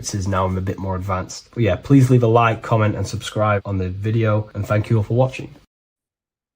What if I told you that you are under a spell, and this spell is controlling you in every aspect of your life, and you don't even realize it? Spells are not what you've been taught. They're not fantasy magic wands that are casted over you. No, no, no. Spells are much, much deeper. A spell is a belief system that is installed into your subconscious mind, which holds power over you. Okay? If I install a belief into your mind and that belief holds power over you and controls you, that is you under my spell. A spell is a belief that someone has installed into you. Okay? You have a subconscious mind. The subconscious holds power over 90% of your daily basis behavior, thought patterns, and overall emotional state. Because the subconscious is the back end of our mind, the mind that we don't really have access to. It's the shadow self, where all of our programs, all of our memories, all of our traumas, all of our everything that we've ever experienced is recorded and kept in this vast database called the subconscious. Now, the subconscious is the 90% of our mind. We are only aware of 10% of our mind, which is the conscious mind, which is what you're using now, what you're consciously aware of. But there is a subconscious mind that holds power over your conscious decisions, and you don't even realize it. For example, as a child, you had a very, very traumatic event happen. Let's say as a child, you were not loved enough by your parents. And this feeling of you not being enough for your parents and feeling alone as a child implanted this seed. And this seed was planted by your emotions, a strong emotion. And over time, as you grew older into an adult, this seed grew and grew and grew. And what this seed grew into is you being very needy, you always seeking validation from others. Okay. But you taking this conscious decision 10 years down the line actually stems from this hidden cause within your subconscious mind, within this little feeling, this seed inside your subconscious where you don't feel like you are worthy. So this results in a conscious decision of you seeking validation from others, being very needy from others. Okay. This is what the subconscious is. The subconscious holds power over us. For example, posting on social media. Why are you actually posting on social media? If you take a selfie with your new watch, new car, and you go and post that onto your social media, why are you actually doing that? On the deepest root cause, it's not because you just want to post a picture. No, it's much deeper. It comes from a subconscious belief or a subconscious emotion of you seeking external validation, whether you believe that or not. But that's what it is. If you're posting on social media, you're seeking attention, you're seeking validation from others on a deep level, on a subconscious level. You may not even realize this because it's subconscious. Now, this is what a spell is. Money is a type of spell. Remember, money doesn't actually exist. Money does not exist. Money is a physical object inside of the material plane. But the physical object has a belief in the mental plane. See, the mind is the highest plane. This is the root cause of reality, the mental plane. Okay? So our belief in our mind has given this piece of paper value and a meaning. But in reality, it's just a piece of paper with a belief behind it. But this subconscious belief behind this piece of paper is controlling your daily basis behavior, is controlling your emotional state and controlling your life without you even realizing it. Without you even realizing that it's all an illusion. Money does not exist. It's the belief that gives the piece of paper a power. And the way we break the spell is by realizing that the money doesn't actually exist. The whole world is under the spell of money, and it's controlling all of us. But the spell is the belief. Once we all wake up and realize money has no value, it doesn't actually exist, it's only a belief.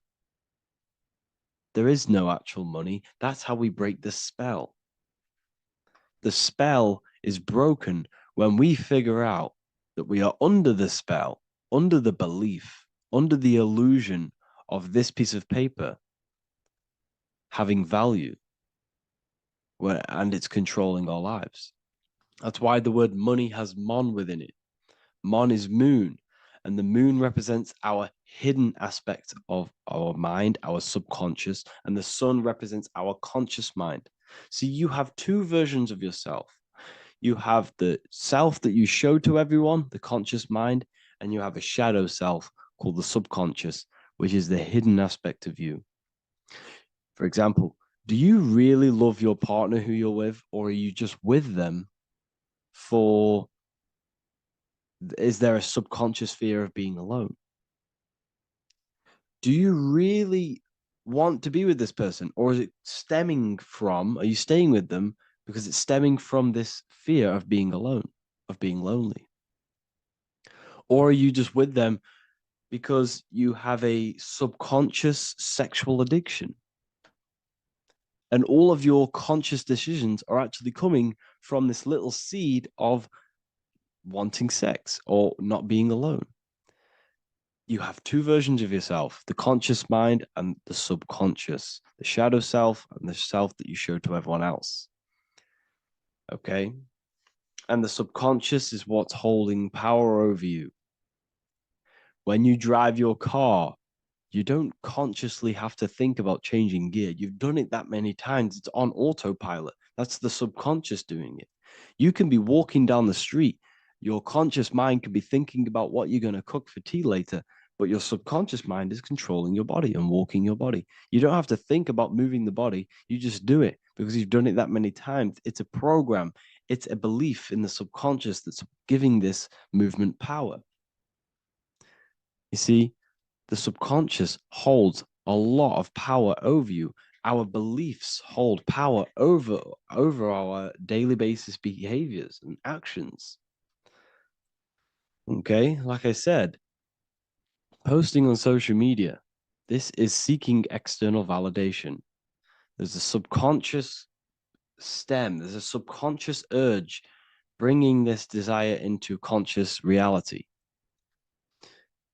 So we must break the spell of our emotions controlling us, our traumas from a child controlling us.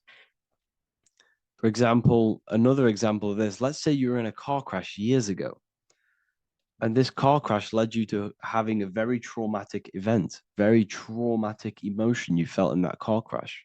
You felt a lot of pain.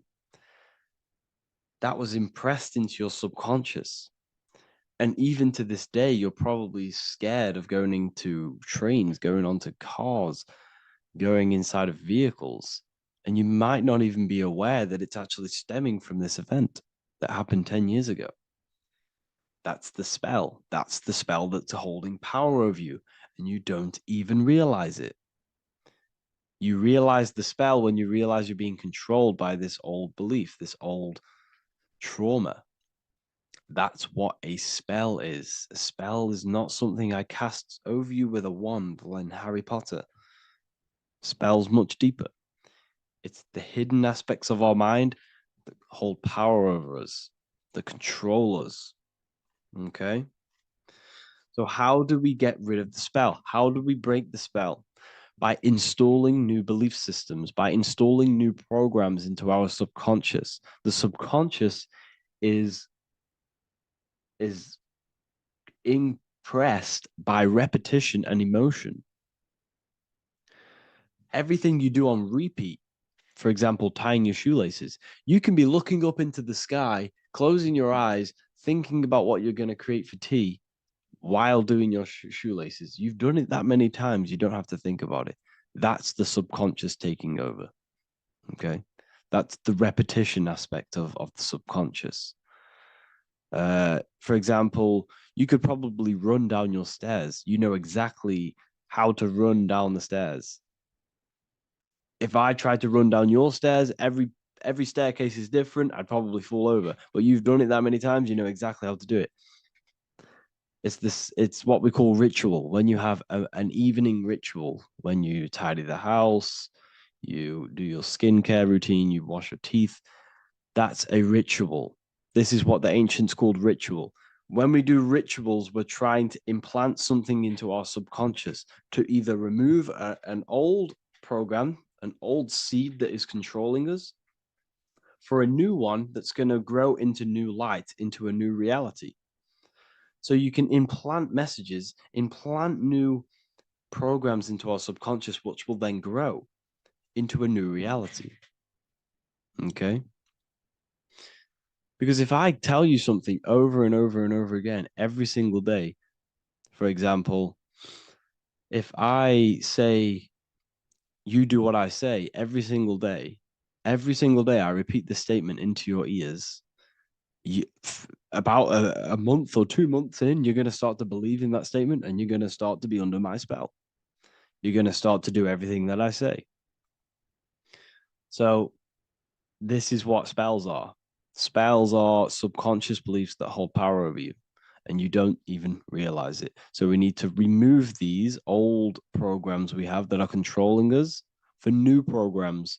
And we do that through ritual, affirmation, and imagination. Repetition and emotion is key to impressing the subconscious. They are the two ways that spells are created, that programs are created. The subconscious only knows the now, and it only knows you. So every word you say is a spell. So when you call someone else a name, you're calling yourself a name, because your subconscious takes everything you say as truth, because it only knows you. It doesn't know anyone else.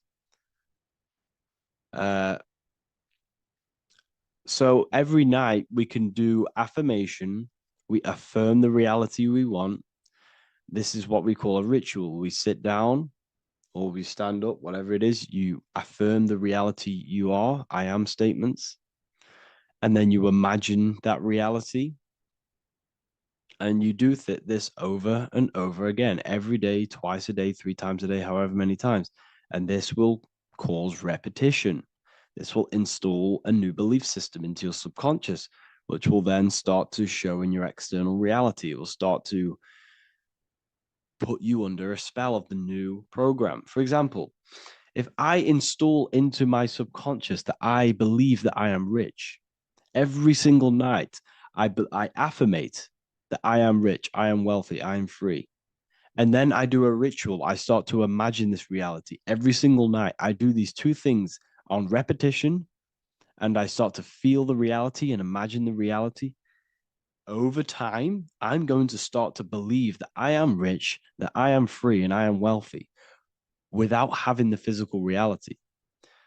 And what this will do is that it'll implant a message deep within your subconscious mind. It will plant the seed of this belief. And this belief over time will grow into 90% of my thoughts, 90% of my actions, 90% of my words. My words, my thinking will change due to this new belief. I may not even realize it, but I'm looking for more opportunities to make money. I'm speaking to more people because of this belief that I've installed. This belief has triggered new ways of thinking. My mind, my conscious mind, is now only operating to fulfill this belief. And my conscious mind might not even be aware of it. You won't even realize that you're manifesting this belief of being rich. And that's how it happens. You implant the belief within your subconscious. You implant the spell into your subconscious, which will then gain control over you. So we need to make sure we're removing the negative spells, the negative programs that are controlling us, for new regenerated ones, for new ones that are going to create new realities, a better life. Okay? You don't want negative traumas, negative seeds controlling you and growing into your life. If you don't cut them off, they will continue to grow and grow and grow. Your anxiety will get bigger and bigger and bigger. Your depression will get bigger and bigger and bigger. But it's all actually stemming from one belief system or one trauma. Okay? So this is important. Everything in this physical plane is an effect of the higher planes. It's a shadow of the mind. Everything we think, all physical objects, began as a thought, then an imagination, then energy, then a physical reality. So we must change the mental plane. We must plant seeds into our mind to change down into our physical material life. It's about manipulating this higher plane so we can create change and effect in the physical external material plane. That's what magic is. This is what spellcasting is. This is all what it is. It's not fantasy. This is the manipulation of the higher planes of consciousness, which your mind has access to. You have access to these higher planes. Okay? This is exactly what I teach in my university. I teach different rituals. I teach specific rituals to get rid of certain things, certain belief systems. I teach all different rituals, all different ways for you to create your own reality and live the best reality you want. We also have all of these different courses. We have activating the inner eye. This will teach you exactly how to lucid dream and activate your inner vision of imagination.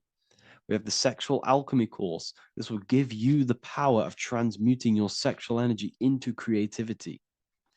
We have electromagnetism studies. We have esoteric exchange, an exclusive live call that we do every single week, and I connect with all of the students. They can ask me questions, can speak with me one-on-one inside of these live calls. We have the real numerology section. We have the health section. We have a lecture section. Look at all of these lectures we have on occultism, symbolism. All of these lectures are designed to gain you power, to give your personal power back to you, to make you realize things about you. We have a meditation section. We have a library section where you can download all of our library, all of our books, different books on occultism, symbolism, Freemasonry, astral projection. And of course, we have the Manifestation Mastery course, which teaches you exactly how to create reality so you can live that desired reality that you want. This is the last chance to lock in the price of $55 a month. This is less than $2 a day. You can really level up your life because the price is going to increase as the value of the university increases, because there's a new symbolism course coming out. And if you join now, you'll get this course for free, because obviously when this course releases, the price will go up. The symbolism course will teach you the language of esoteric and occult symbolism. I'll leave the links in the description. Make sure to leave a like, comment, subscribe to the channel if you want to see more content. Thank you all, people. Have an amazing day.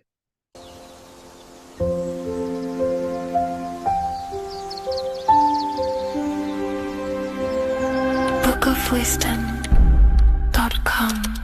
Visit today.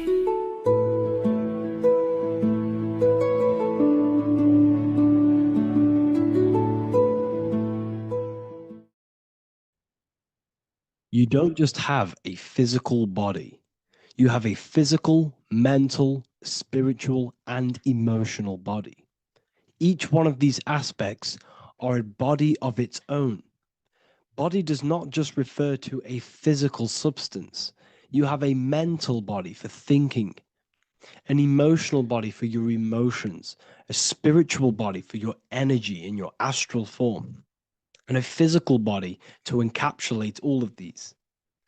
Each four of these aspects are essential for the human experience and essential to balance. Now, today we're going to be syncing the four aspects of your consciousness with the four seasons and the four elements, and how this ties into the Bible. So we have four physical elements. We have 5 elements in total, spirit being the most important, but spirit is pure invisible. We have 4 physical elements. We have air, fire, earth, water. Earth and water are feminine. Air and fire are masculine. Air and fire are active. Water and earth are passive. The air corresponds with the mental body of consciousness.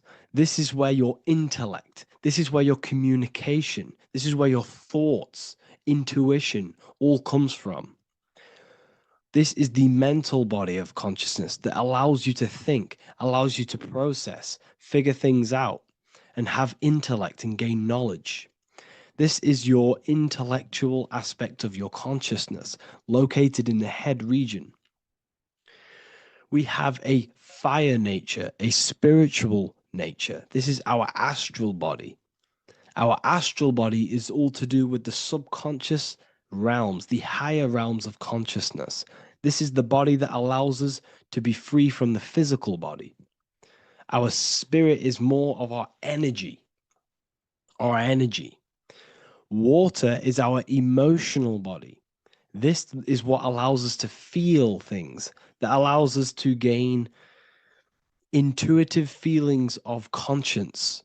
So emotion allows us to understand what is right and what is wrong. When we feel something bad, we know that this is wrong. When we feel something good, we know that we are doing good. Emotions are a creational force that allows us to feel certain things to bring them into existence. Our emotional body is a creational force and should not be reactive, and it should be controlled. Most actions are stemmed from emotions, Actions bring thought into physical existence. Emotions are the driving power. They are what drives your actions. The thought, then the emotion, then the action. Earth is your physical body. This is your physical state that allows you to take mind and emotion into action, into fruition, into physical matter. This is what your physical body allows your consciousness, your soul, to interact with the physical world and bring things into physical existence. The physical body, the physical world, is an outcome and an effect of the thinking mind. All physical substance comes from the thinking mind. The pen, the phone you're holding, the microphone I'm speaking into, all began as a thought in the thinking mind, then it was brought into physical reality. Earth is the most dense. So it goes in this order: body, emotions, spirit, mind. The higher you go up, the more lucid and fluidic it becomes. The lower you go down, the more dense and dull it becomes. Air is the mind, fire is the spirit, water is the emotion, earth is the physical body. So this is why you are a microcosm.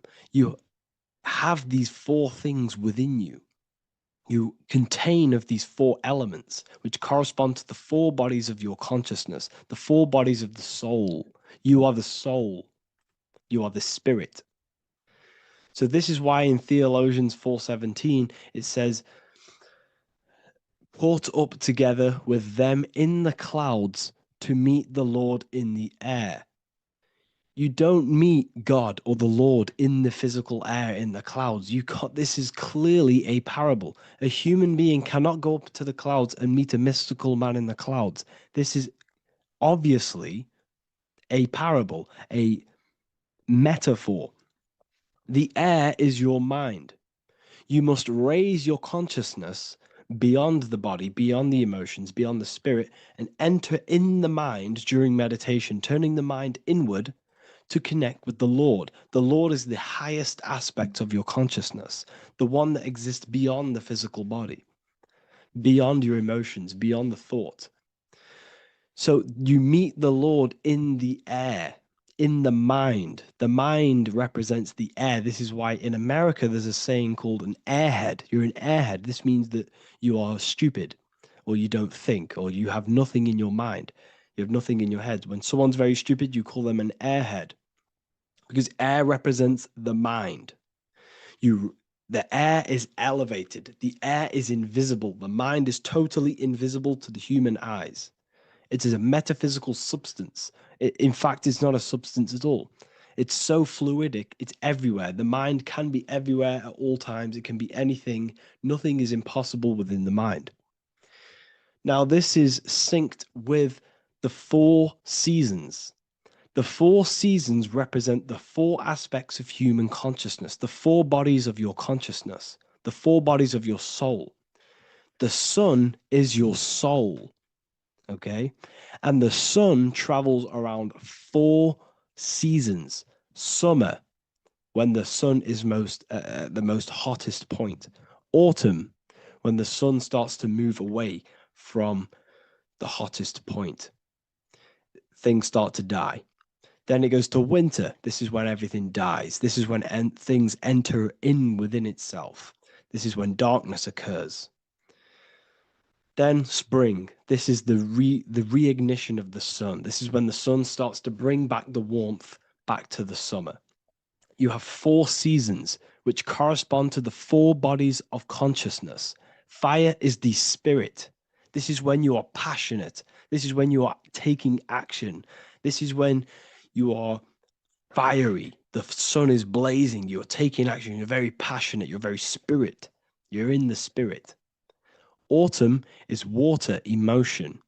This is when you start to become very reflecting. This is when you start to feel emotional. Because in autumn, there's lots of water. This represents the emotional body of consciousness. Winter is the mind. This is air. Winter, what happens in winter? Everything enters within itself. The leaves die. The trees die. Everything dies and goes within. This is the mind. The mind is the darkness, remember. You close your eyes to enter within the mind. The winter represents meditation. In the winter, what do people do? They stay inside of their house. They research more. They read more books. They become more intellectual. They think more in the winter because we are so we're stuck inside. So we're more reflective. We're thinking more. We're more communicative. We're more intellectual. In the spring, this represents the earth, the body. This is when we start to come out of the mind and we awaken to the body, and things start to grow again. The plants start to grow. The earth is growing again and reborn again. This is the body. This is when you become more active in the spring. And then the summer, back to the summer, we then take action on these thoughts and these thoughts that we gained over the winter. Essentially, this is just a massive cycle. And this is a daily cycle also. The nighttime is the winter. The morning is the spring. The midday is the summer. And the evening time is the autumn. This is a microcosm. We have 4 bodies of consciousness. You are the sun, you are the soul, and the soul has 4 bodies: summer, autumn, winter, spring. Emotion, air, body, spirit. Sorry, emotion, mind, body, spirit.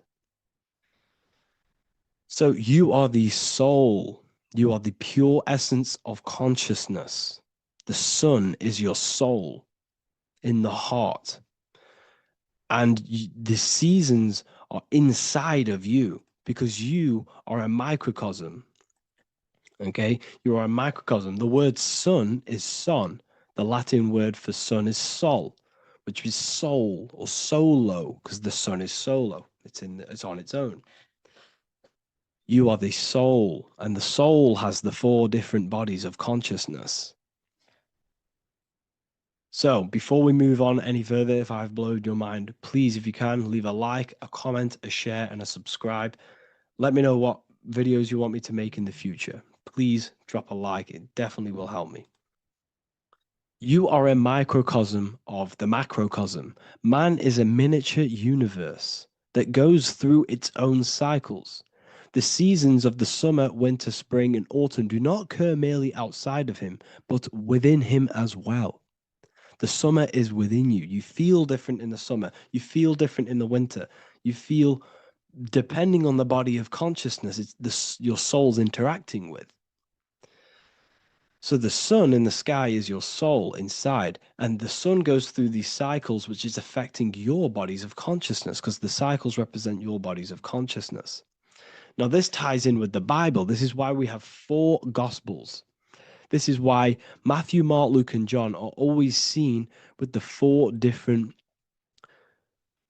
zodiac sign animals or symbols.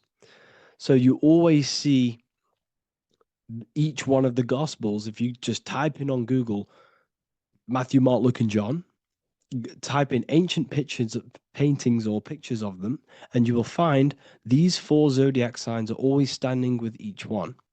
Taurus, the bull; Leo, the lion; Scorpio, the eagle.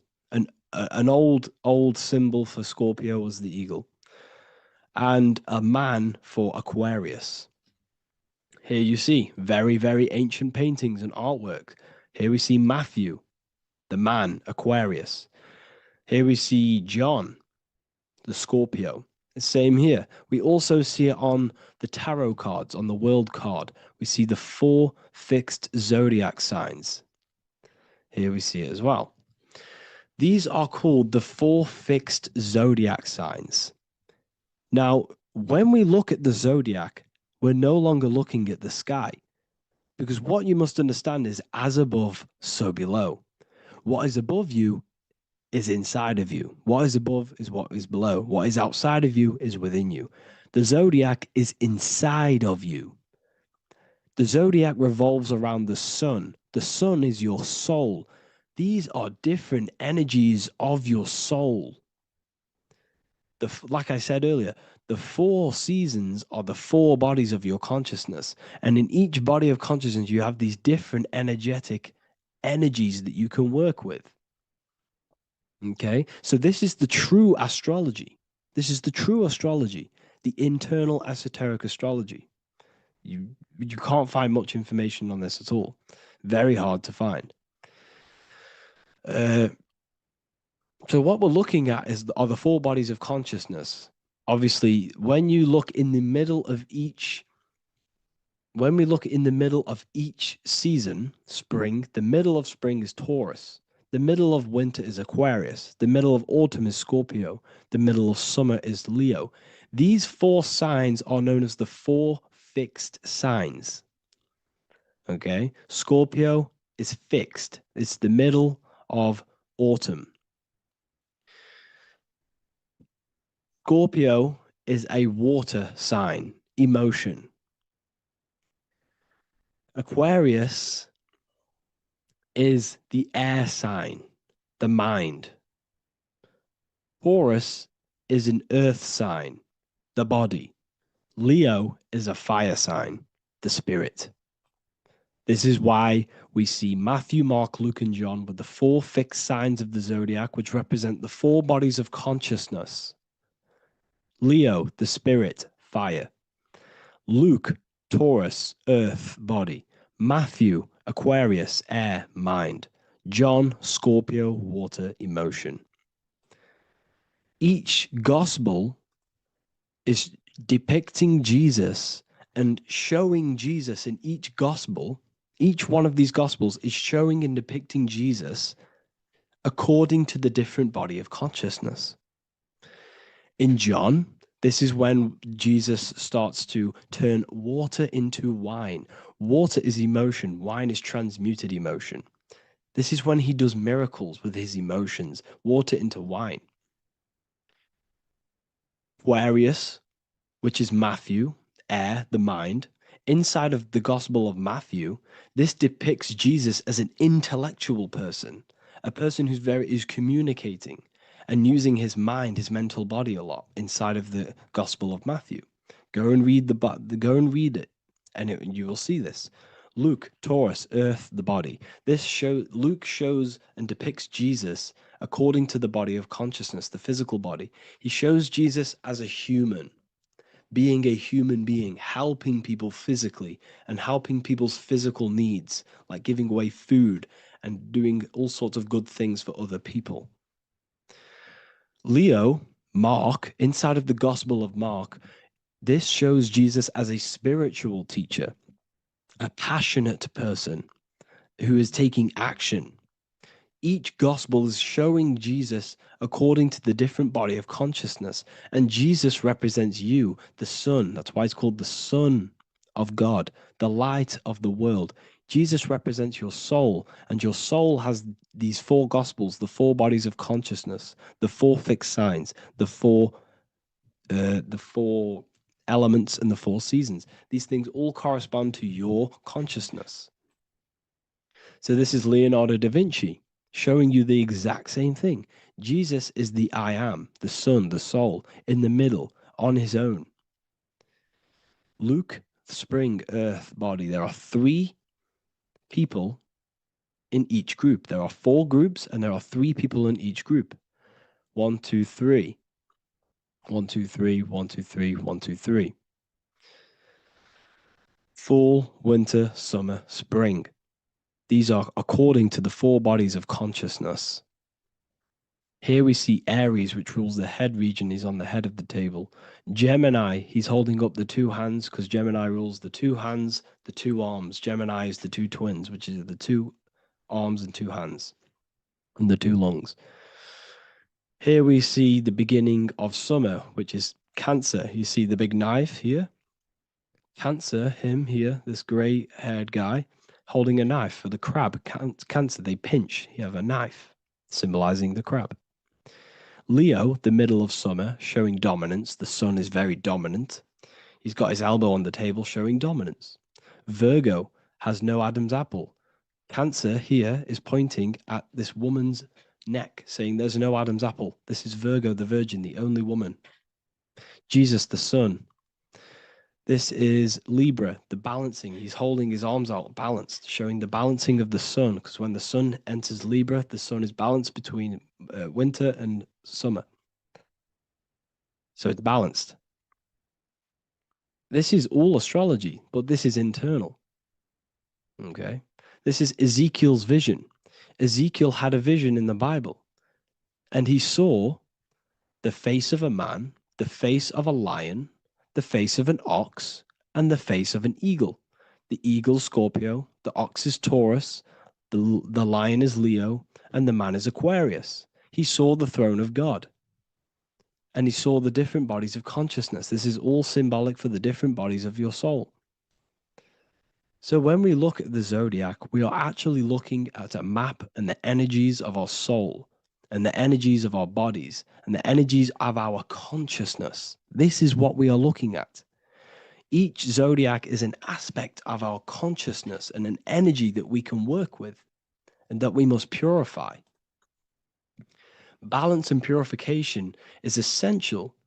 Imagine playing a brand new video game. Let's say a brand new video game came out and you had to play it. What happens when you play that game? You don't know the controls. You cause chaos in that game. You can't really run properly. You can't do anything properly. You're getting destroyed by other people who are playing that game. It's the same with your physical body. When you are born, you must learn how to play the game. You must learn how to balance the mind, learn how to balance the spirit, the emotions, and the physical body. We must balance and purify each body of our consciousness, which we must look after our physical body with our physical health by eating physical, electrical food like fruits and veg. We must look after our minds by being conscious of what enters our eyes, enters our ears, enters everything. Whatever enters our five senses is affecting our mind, our mental health, our environment, mental. We need to look after our thoughts, control our thoughts by purifying our thoughts, only positive thoughts. Then we must purify our emotions, feeling only gratitude and love and not feeling these negative, dull emotions. Then we must look after our spiritual body through meditation and looking after our spirit. But remember, when we look after our mind, it all begins in the mind. Each body of consciousness is interlocked with the other. If you have an unhealthy body, you have an unhealthy mind, spirit, and emotions. If you have an unhealthy mind, you have an unhealthy body, spirit, and emotions. If you have an unhealthy emotions, you have an unhealthy spirit, mind, and physical body. They're all interlocked. You must balance each one of them. Look after your physical body. Look after your thoughts. Look after your emotions. Look after your spirit. But remember, the mind is the most powerful one. It's mind over matter. Once we look after the mind, because once we start to control our minds and control every thought we think, this will then turn into discipline in our physical body. Because once we learn how to discipline the mind, we learn how to discipline what we eat, we learn how to discipline what we feel, we learn how to discipline our spirit. This is all interlocked, but work on the mind first. Work on the mind first. All of this knowledge is inside of the brand new Book of Wisdom, Volume 2. This is a revolution of human consciousness. If you've read it, please leave a review down below. If you've read Volume 1, leave a review down below. This is the next revolution. I don't see this information anywhere. This is the next revolution of human consciousness. And of course, if you are serious about this and you truly want to gain enlightenment and join an amazing community where you can connect with me on live calls, lectures, the Manifestation Mastery course, you can gain access to my library with over 45 PDFs plus my books. And if you do join the university, you can order a Volume 2 free of charge. All you have to do is to pay for shipping. If you truly take your knowledge serious and you want to take advantage of life, join the university. This is where truth seekers belong. Just want to say thank you all. Please leave a comment. Please leave a like. It's going to help me a lot spread this knowledge to the world. And yeah, share this with a friend and subscribe. Thank you all.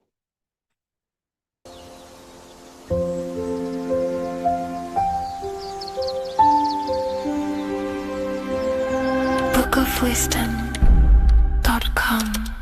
Visit today.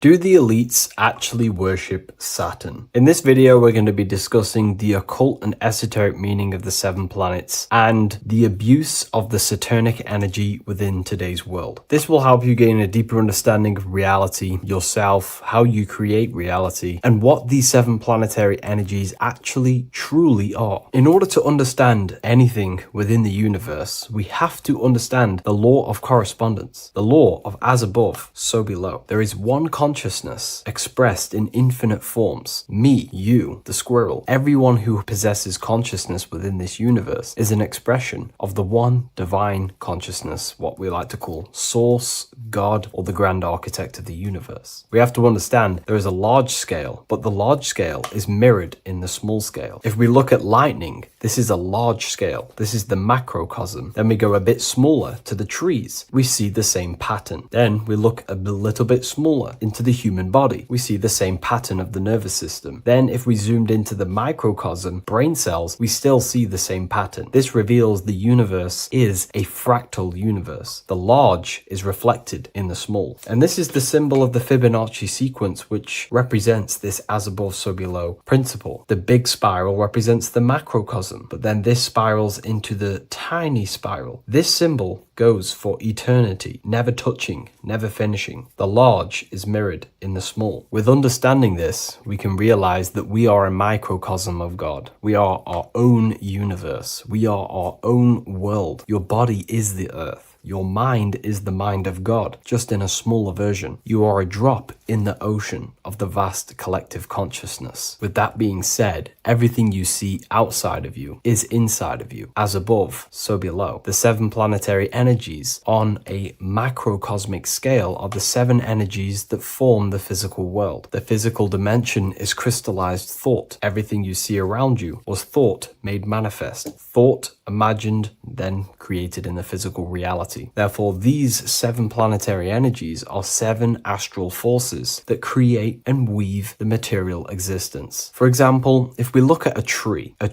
has 7 categories of consciousness, 7 creational forces that create the tree. This is the reason why we have 7 days of creation in the Bible. This is the reason why we have 7 days of the week for the 7 planetary energies. Monday is for the moon, Mars is for Tuesday, Mercury for Wednesday, Jupiter for Thursday, which is Thor. Thor is Jupiter. Venus for Friday, Saturn day for Saturn, Sunday for the sun. This is also the reason why we have 7 major energy centers within the body. The 7 life forces that flow through the body to give physical existence to the physical form. Man is a microcosm of the universe. With that being said, if we look at a tree is nature, and nature is the macrocosm, the creation of God's mind. And if we look at the tree, we can see 7 creational categories that go into create the tree. For example, the stem of the tree, the trunk, represents the sun. The root system, the base of the tree, where the tree grows out of, is Saturn. If we look at the fruit of the tree, that represents Jupiter. The smell, the look, the colors of the tree, that's Venus. How the tree communicates with other trees through the root system is Mercury, the intellect, the intelligence, the communication. The leaves of the tree is the moon. The defense mechanism of the tree, how it defends itself from infections and other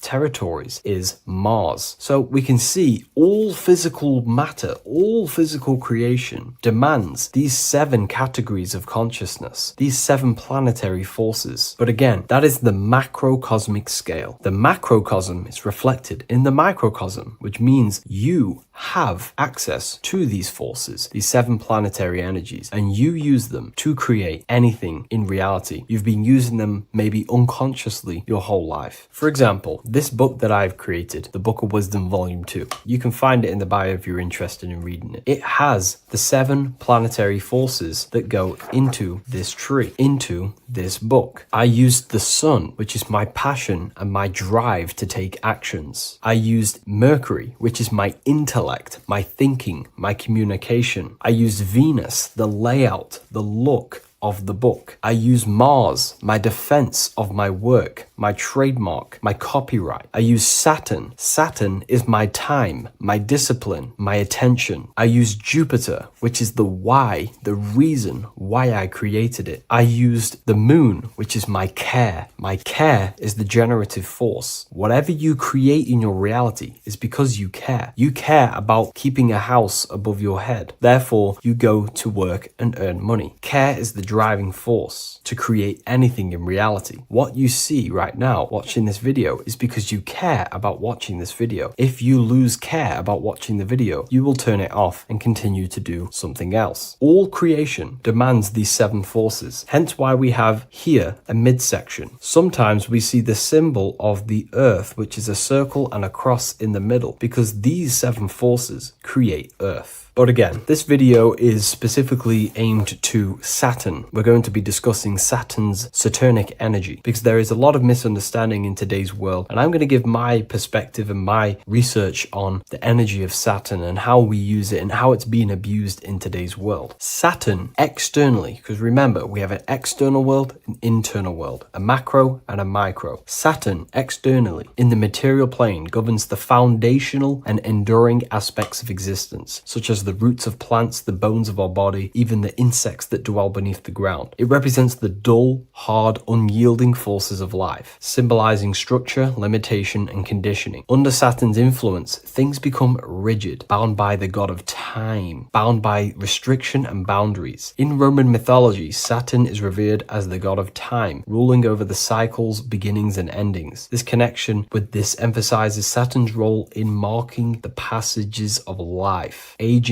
and inevitable constraints we all face. Internally, inside yourself, the microcosm. Internally, Saturn embodies the conditioning within our own consciousness. When Saturnian aspects of consciousness dominates, we become overly rigid, fixated, restricted in our thinking and actions. For example, Saturn's influence is strongly felt in today's world, where many people's minds are confined to societal norms and conditioned responses. The pervasive control Saturnian energy can lead to the sense of limitation, as people become trapped within structure imposed by society and power structures. However, we have to remember that limitation, there is dark and light. Limitation is not bad. This is why Saturn is connected to the god Satan. They are the same being. It's something that restricts, holds back, and keeps you limited, conditions and limits consciousness to its lower power. Saturn is a great teacher, guiding us through difficult life lessons that ultimately lead to growth and expansion and power. Although Saturn's energy is harsh and often challenging, it helps us to develop resilience, discipline, and wisdom. Yet in modern age, this energy has overpowered the minds of the masses, fostering excessive rigidity and limitation. Instead of being ruled by Saturn's constraints, we should seek to embrace more freedom, love, joy, balancing Saturn's lessons with openness and fluidity in our life. So like I said, Saturn rules law. Anything that is limiting or holding back, something that is a restriction or a wall. This is why we see judges wear black robes. The color black is associated with Saturn because Saturn rules over the nighttime and the winter time. Capricorn, they wear black robes. A graduate also wears a black robe with a black square cap on its head because black is associated with Saturn, restriction, limitation. University graduates wear this. Personally, not to offend anyone, these educational systems that we have in today's world are not here to give you power, to find you the power of consciousness or yourself. They are simply to restrict you, to keep the mind limited in a certain belief system. That's not to say the things in university are completely useless, but what I'm saying is it is a conditioning by the educational system. And if we actually look at the top of the hat, it's a square over a circle. And in Freemasonry, we see the compass on top of the square. In Freemasonry, we see the square underneath the compass on top of the square. The square creates squares and the compass creates circles. So this is symbolizing the square, which is matter, the circle, which is spirit, matter over spirit when it needs to be spirit over matter. This is a symbol of conditioning, limiting the mind into being locked in the 5 senses and base consciousness. Saturn's energy is keeping people restricted. This is why there is so much Saturn symbolism in today's world, because Saturn is anything to do with limitation, restriction, and time. All of the systems in place are to limit our minds, to keep us on base consciousness, only thinking in a limited box, only thinking and aware of the 5 senses. In base consciousness, in animal nature, one only thinks according to their senses. When they have a sense, their mind thinks. This is an affect state of consciousness. They're living in the affect. We need to understand that in base consciousness, we have no true power to create. We're simply living in cycles of affect. Now, what do I mean? The physical world is the effect. It's already manifested and cannot be changed. Our consciousness needs to rise to become a cause instead of playing around and being lost in the effect, to become a co-creator. And this is what the system does not want you to do. It does not want you to become a conscious creator. So they keep you in base consciousness, not giving you the awareness that you are literally a god creating a world right now. You are a world and you are shaping the world. Our consciousness needs to be mastered, controlled, and then we can become a conscious creator instead of running around in the world of illusion and effect. As above, so below. What happens in the mind happens in reality. We do not want to be matter over spirit, which means the external world over the internal world. We need the internal world to rule over the external. Saturn's symbolism can be symbolized as a black cube. The cube symbolizes this physical world because everything has 6 sides. We can move forward, backward, left, right, up, and down. We are in this cube. This is why we say think outside the box. Thinking outside the box means to become a cause and not an effect. The mind needs to be a cause, an instruction center, and not just thoughts that are reinforcing the effect and lost in the effects of the material world. Instead of reacting, we need to become a commander. This is a symbol of conditioning and the physical plane. Black is dull, lifeless. The physical world is lifeless. It has no power to create. It has no power to do anything. It is simply a projection and an effect. You, the mind, consciousness, are the cause. You can create the effect. In today's system, Saturn's energy is heavily relied on, which is just simply man-made laws, restrictions, time wasting, and keeping people in base consciousness, only aware of the physical 5 senses. Let's get something straight about the elites. They do not worship Saturn. There is nothing to worship. They simply use the energy of Saturn to keep people limited. They're not using the planet Saturn, but they're limiting people in their belief systems and physically where they can go, restricting boundaries, countries, restricting people's minds through mass media, which is all symbolism of limitation and restriction of Saturn. They're not worshipping it, they're using it and abusing it. Saturn could be anything in your mind that keeps you limited. If you have a limited thought that does not allow you to take action on something, that is a Saturnic energy within your own mind. Anything that is indoctrination, anything that is boundaries on you, that is a Saturnic energy. Some people say that the Saturn and the moon are working together to trap our soul. This is highly symbolic. Saturn and the moon are not forming a matrix to trap your soul and keep you reincarnated. Again, this is symbolic, and in the esoteric version and understanding of this, we can see that they do have a relationship. The moon is our subconscious mind, and Saturn is restriction. If we have restrictions and belief systems in our subconscious mind that keep the soul locked and trapped only in these 5 bases, this 5 senses, then we will think and condition ourselves that we are only the physical body and never actually free ourselves from the material world and ascend. Saturn and the moon are not working together, but these are highly linked. By limiting the subconscious, we keep people stuck in base awareness, keeping them locked in the world of effect, never becoming a conscious creator. We have 2 spiritual currencies, time and attention. These are the 2 currencies that we spend. We spend time or pay attention. These are the 2 spiritual currencies that pretty much create our reality. And the system aims to hijack these 2 currencies from you, to limit you, to dominate you, so you do not become a conscious creator. So again, no one worships Saturn. It's simply just a symbol of limitation and restriction. Limitation has good and bad. Limitation can make us learn, overcome, become strong, disciplined. But when it's abused, it can keep people locked in base consciousness and stuck in their lower nature, never figuring out how powerful they are. You hold the power to shape a world. That's how powerful you are, to turn thoughts into physical existence. I'll see you in the next video. Please leave a like, comment, and a subscribe.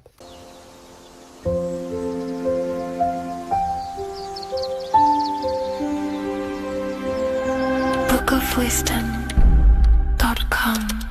Visit today.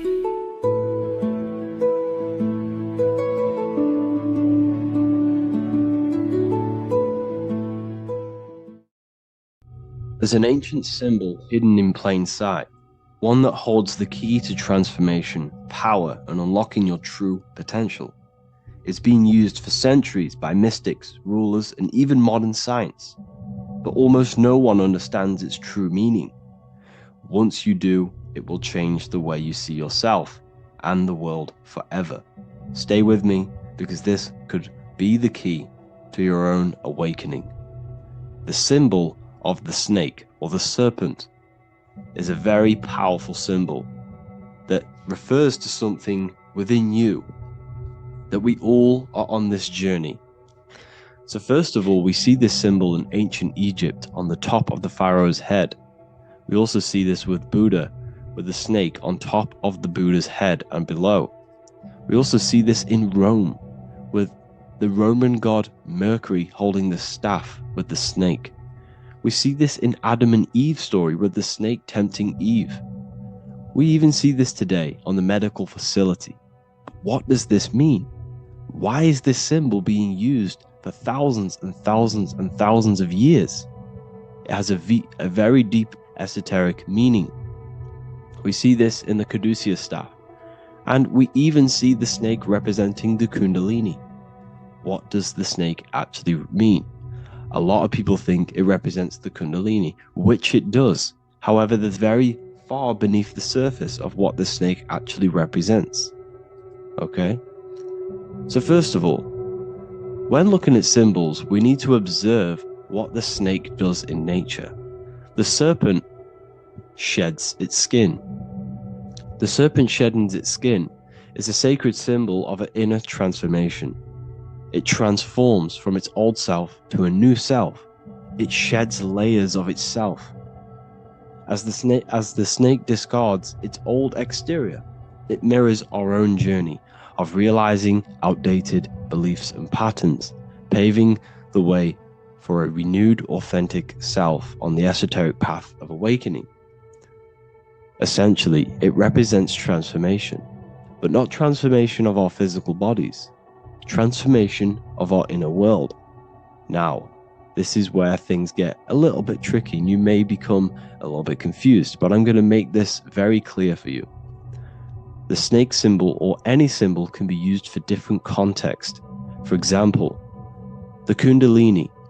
We see the snake representing the Kundalini. We all know that energy can't be destroyed, only transferred. Like I said, this is a transferring of energy. It's a changing, a transforming, shedding its skin. It represents transformation. Sexual energy is energy, and we can transform the sexual energy into a Kundalini awakening to activate dormant brain cells in our brain, and to activate the human light body, which is the spirit.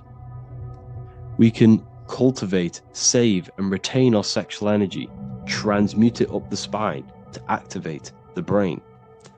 This is a symbol of transformation, of energy in this context. However, when we go to the emergency services, this does not mean the same thing as the Kundalini. The snake in this context represents transformation of health. When we are picked up by the emergency services, we are looking for a transformation. We are unwell, and now we need to transform to well-being. This is why they use this symbol. It represents transformation, especially with the pole and the snake climbing. It's transforming from the bottom to the top, shedding its skin, shedding old layers, transformation. We see this in the Bible with the snake tempting Eve to eat the apple of the tree of knowledge of good and evil. Well, what does this mean? Where's the transformation in this? Well, this is a very hidden one.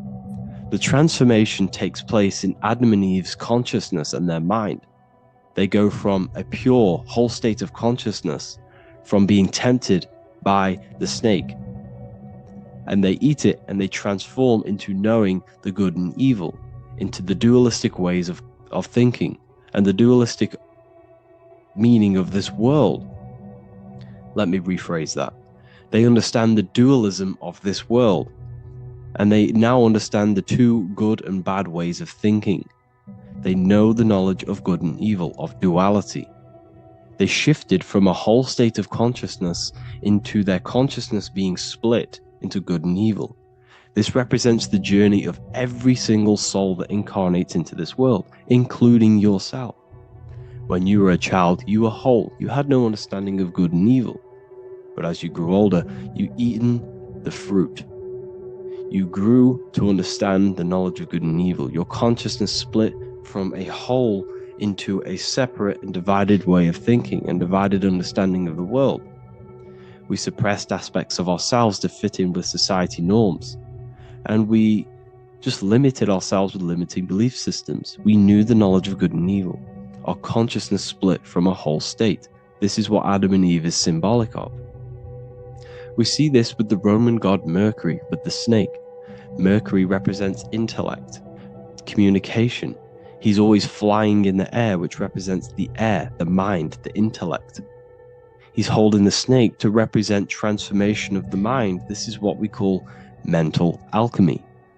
Turning base metals into gold, turning the unenlightened aspects of our mind into enlightened ones, turning our negativity into power and control. We see this with Buddha, and Buddha is all to do with transformation of the inner world, transformation of the mind and the soul and the emotions. And it also represents the Kundalini. We see this in ancient Egypt. We always see the snake on the head, representing the place where the third eye is, representing the intellect or the mind's eye, the third eye, whatever you want to call it. This is the place of the invisible intelligence within us. This is our mind or intellect. And this is the transmutation of the mind. This is why the snake is on the head, representing the transformation of the mind, going from the unenlightened into the enlightened, going from the uncontrolled to the controlled mind, so that we can control the very fabric of reality. I've kind of just given that away. Why is this important? Humans are creators.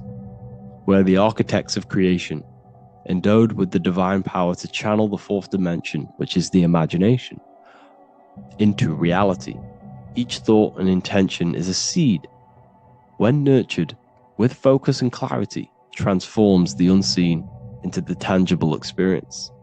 This creative process bridges the gap between the ethereal and the material. Humans are creators. It's impossible for you not to create. Whether you're doing this consciously or subconsciously, you've been creating your whole life, turning non-physical thought into physical reality.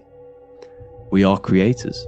However, the mind cannot create in a state of chaos. The mind cannot create with limiting beliefs. The mind cannot create with thoughts that come and destruct our minds. The mind cannot create consciously and effectively if there are impulses within our mind and we have no control over the mind. So this is where self-transformation comes from within. This is where the snake comes in. The snake represents the transmutation of our mind from the uncontrolled to the controlled. In this context of the Egyptians with the snake on their head. It's all to do with mental alchemy. In the occult tradition, the mind is seen as a delicate instrument that demands constant vigilance. Left unchecked, it reverts to archaic and destructive thinking patterns. Like a finely honed blade, it must be continually sharpened through discipline and self-refinement. In this unending process of unveiling and mastery, we learn to shape reality, harnessing the power of our thoughts to manifest the highest potential. It's all to do with mental alchemy, and this is how the snake is connected to you. And what the snake represents to you, it represents the transmutation, the changing of ourselves, of our consciousness, so we can gain control in this 3D world. If we lack control, then we'll constantly be manifesting chaos. Now, there are three ways that we can transform our world, and we can slowly transform our mind. Now, this is not an overnight process. It takes periods of time of purification. And number one is affirmation. Let's say we have this dirty cup of water and we have a tap of water. And in this tap, it's pouring in more water, clear water. Over time, if I keep pouring clear water into this cup, it's going to slowly purify this cup. And then in the end, it will look like the cup on the right. It's the same with your mind. The cup represents the limiting beliefs, the negative thoughts, the negative mind, the uncontrolled mind. But if we keep repeating affirmations over and over and over again, such as I am disciplined, I am powerful, I am limitless, over time this can purify our subconscious and we can gain control over the mind, and we will become conscious of the thoughts that we are giving attention to. The second way is meditation. Meditation allows one to develop an off switch for the mind, providing a sense of control over it. Over time, we gain the ability to filter our thoughts and become more conscious of the ones we choose to engage with. Meditation, over a period of time, will give you this button that allows you to filter out negative thoughts. If you have a negative thought in your mind, you'll be able to become conscious of this and redirect your mind's attention. This is all about self-control, because remember, we become what we think about. The snake represents the transmutation of the self. And another way is visualization. Visualization allows your subconscious mind to experience the reality you desire, accepting it as truth. As the subconscious becomes more immersed in this imagined reality, it works to manifest it into your conscious experience. Your visual eye, visual eye. You're using the mind's eye to see and mold your future. That's what imagination is for, to create in your future. You can become your future now in your imagination. And this can slowly purify your consciousness, slowly purify your mind, which will then, if you do all three of these over periods of time, you will see great transformation from the inside out. And your outer world will start to mirror your inner transformation, because it's as within, so without. You change your inner world of consciousness, of thought and emotion, you'll change your external reality and your circumstances. So I hope this lesson has gave you a great understanding of what the snake actually represents. And now that you see it, you will see this everywhere. Every time you see a snake, you know it represents the transformation. So please, if you can, leave a like, comment, and subscribe, and turn on the alerts to make sure you never miss a video. And if you have any video suggestions, feel free to make a comment and I can make a lecture on it. I appreciate you all watching this video today, and I'll see you all inside my university if you're inside, and I'll see you all in my Telegram if you join, and I'll see you in the next video, of course. Thank you and take care.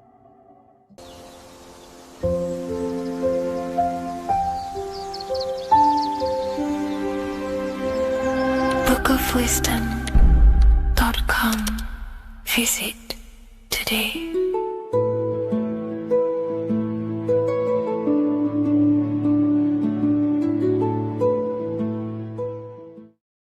Welcome back, people. We're back with another video. Let's jump straight into this. Make sure to tune in till the end, because this has got so much information in this video. So sit back and enjoy. So everything's Taurus fields. The Earth's a Taurus field. Everything's Taurus, which is electromagnetic field, electric and magnetic. The center of the Taurus field is where the two opposing forces meet in the center. And this is what creates the plane of inertia, the dielectric plane of inertia. Okay? You got red shift, blue shift, positive, negative, south and north pole, right? This is what the ancients were showing with the tree of life. As you can see here, this is the plane of inertia and this is the Taurus field. Everything consists of this. Everything is a torus field. A atom is a torus field. Okay. Now, the inertia is the 0 point. So this plane is a 0 point. It's the balance between two poles. Okay.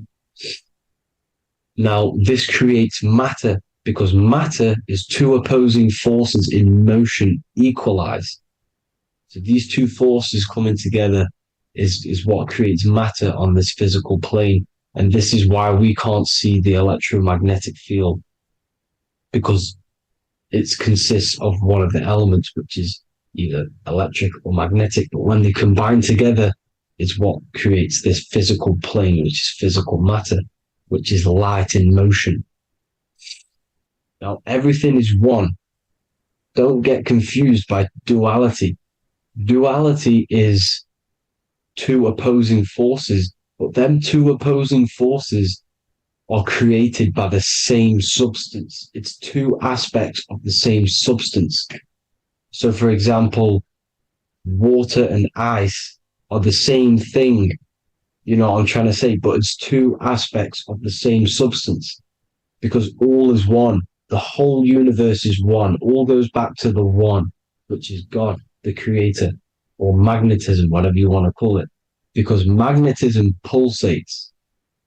Electricity has two poles, red shift, blue shift. Okay, so red shift, blue shift is electricity, and electricity vibrates, and all vibration always comes back to a standstill point. But magnetism is what pulsates. This is why your heart pulses. You breathe, which is a pulse. This is the breath of the universe, magnetism. Now, this is why the earth is green, okay? Earth can be spelt heart. If you just move the H to the beginning, it spells heart, okay? Because the heart is the center of the torus field, which is the heart chakra for us humans, okay?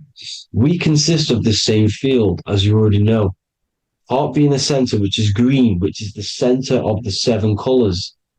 The center of the seven colors. This is the most powerful chakra in your body. People think it's the crown chakra, but it's the heart chakra because it's the center of the torus field. You must align them all and combine them all into one, which is the heart chakra. Now, earth is green.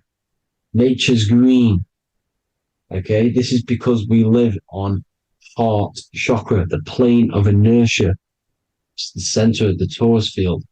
Okay, and this is what the Egyptians called Isis, which is nature. Nature is balanced, and nature is female, Mother Nature, because it looks after us with the fruit it grows with abundance, and the water. It's a female energy, Mother Nature, and this is the symbolism of an equal, balanced arms. This is the scales, it's balanced. Mother Nature is balanced. This is why the sky is blue, because what comes after the heart chakra? Blue. Sky is blue. We live in Midgard. This is what the ancients called Midgard. You don't have to take this tree literally. It's a metaphor. We live in Midgard, where both positive and negative duality here. Now, Mount Meru. Mount Meru was known as the center of the earth, okay, or known as Hyperborea. And this is the North Pole, the electromagnetic North Pole. But when I say Mount Meru, it's not an actual mountain. They weren't saying there was a real mountain in the center of the earth, a magnetic rock. No. The plane of inertia, okay, there's something called a hyperboloid. That's what it's called, a hyperboloid. And this is the center of the torus field.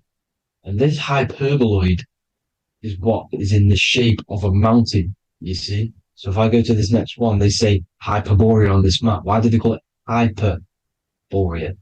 Because this is the hyperboloid in the center of the torus field. And this is the electromagnetic mountain, a metaphor. Mountain, what they're metaphorically saying, this is the electromagnetic mountain at the center, the double vortex. the center of the torus field, which is the North Pole. Pole of electromagnetic energy. So this is why they call it Hyperborea. It comes from the word hyperboloid. And the center of the earth is so sacred, and they symbolize this with, obviously, the North Star, which is Polaris. And this is where the swastika comes from, because it's the 4 seasons moving around the North Star. This is the Big Dipper constellation moving around the North Star, which is Polaris. There's that pole again. Pole. Magnetic pole of the torus field. And this is where the green, emerald green, aurora borealis comes from. It comes from this center hyperboloid at the center of the earth, where the most electromagnetic energy is stored. The center of the plane of inertia. The center of a plane of inertia. This is the all-seeing eye as well. As you can see, they got the sun, the moon, this is the Masonic cosmos, the sun, the moon, and the all-seeing eye, because the eye is Polaris, the eye of the stars. It's all a big eye. Now, the eye means a lot more as well. It's not just that. There's different ways you can interpret symbols. Now, this is the emerald tablets. Deep in Earth's heart lies the flower, the source of the spirit that binds all in its form. Okay?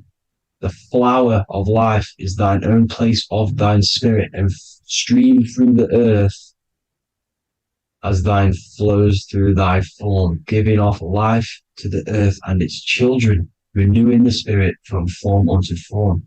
This is the North Pole. That is what he's talking about. He's talking about the aurora borealis. Aurora borealis. It's the earth's aura. Emerald green. Heart chakra. Plane of inertia. Green. Earth. Heart. You see? All related. Now, there's many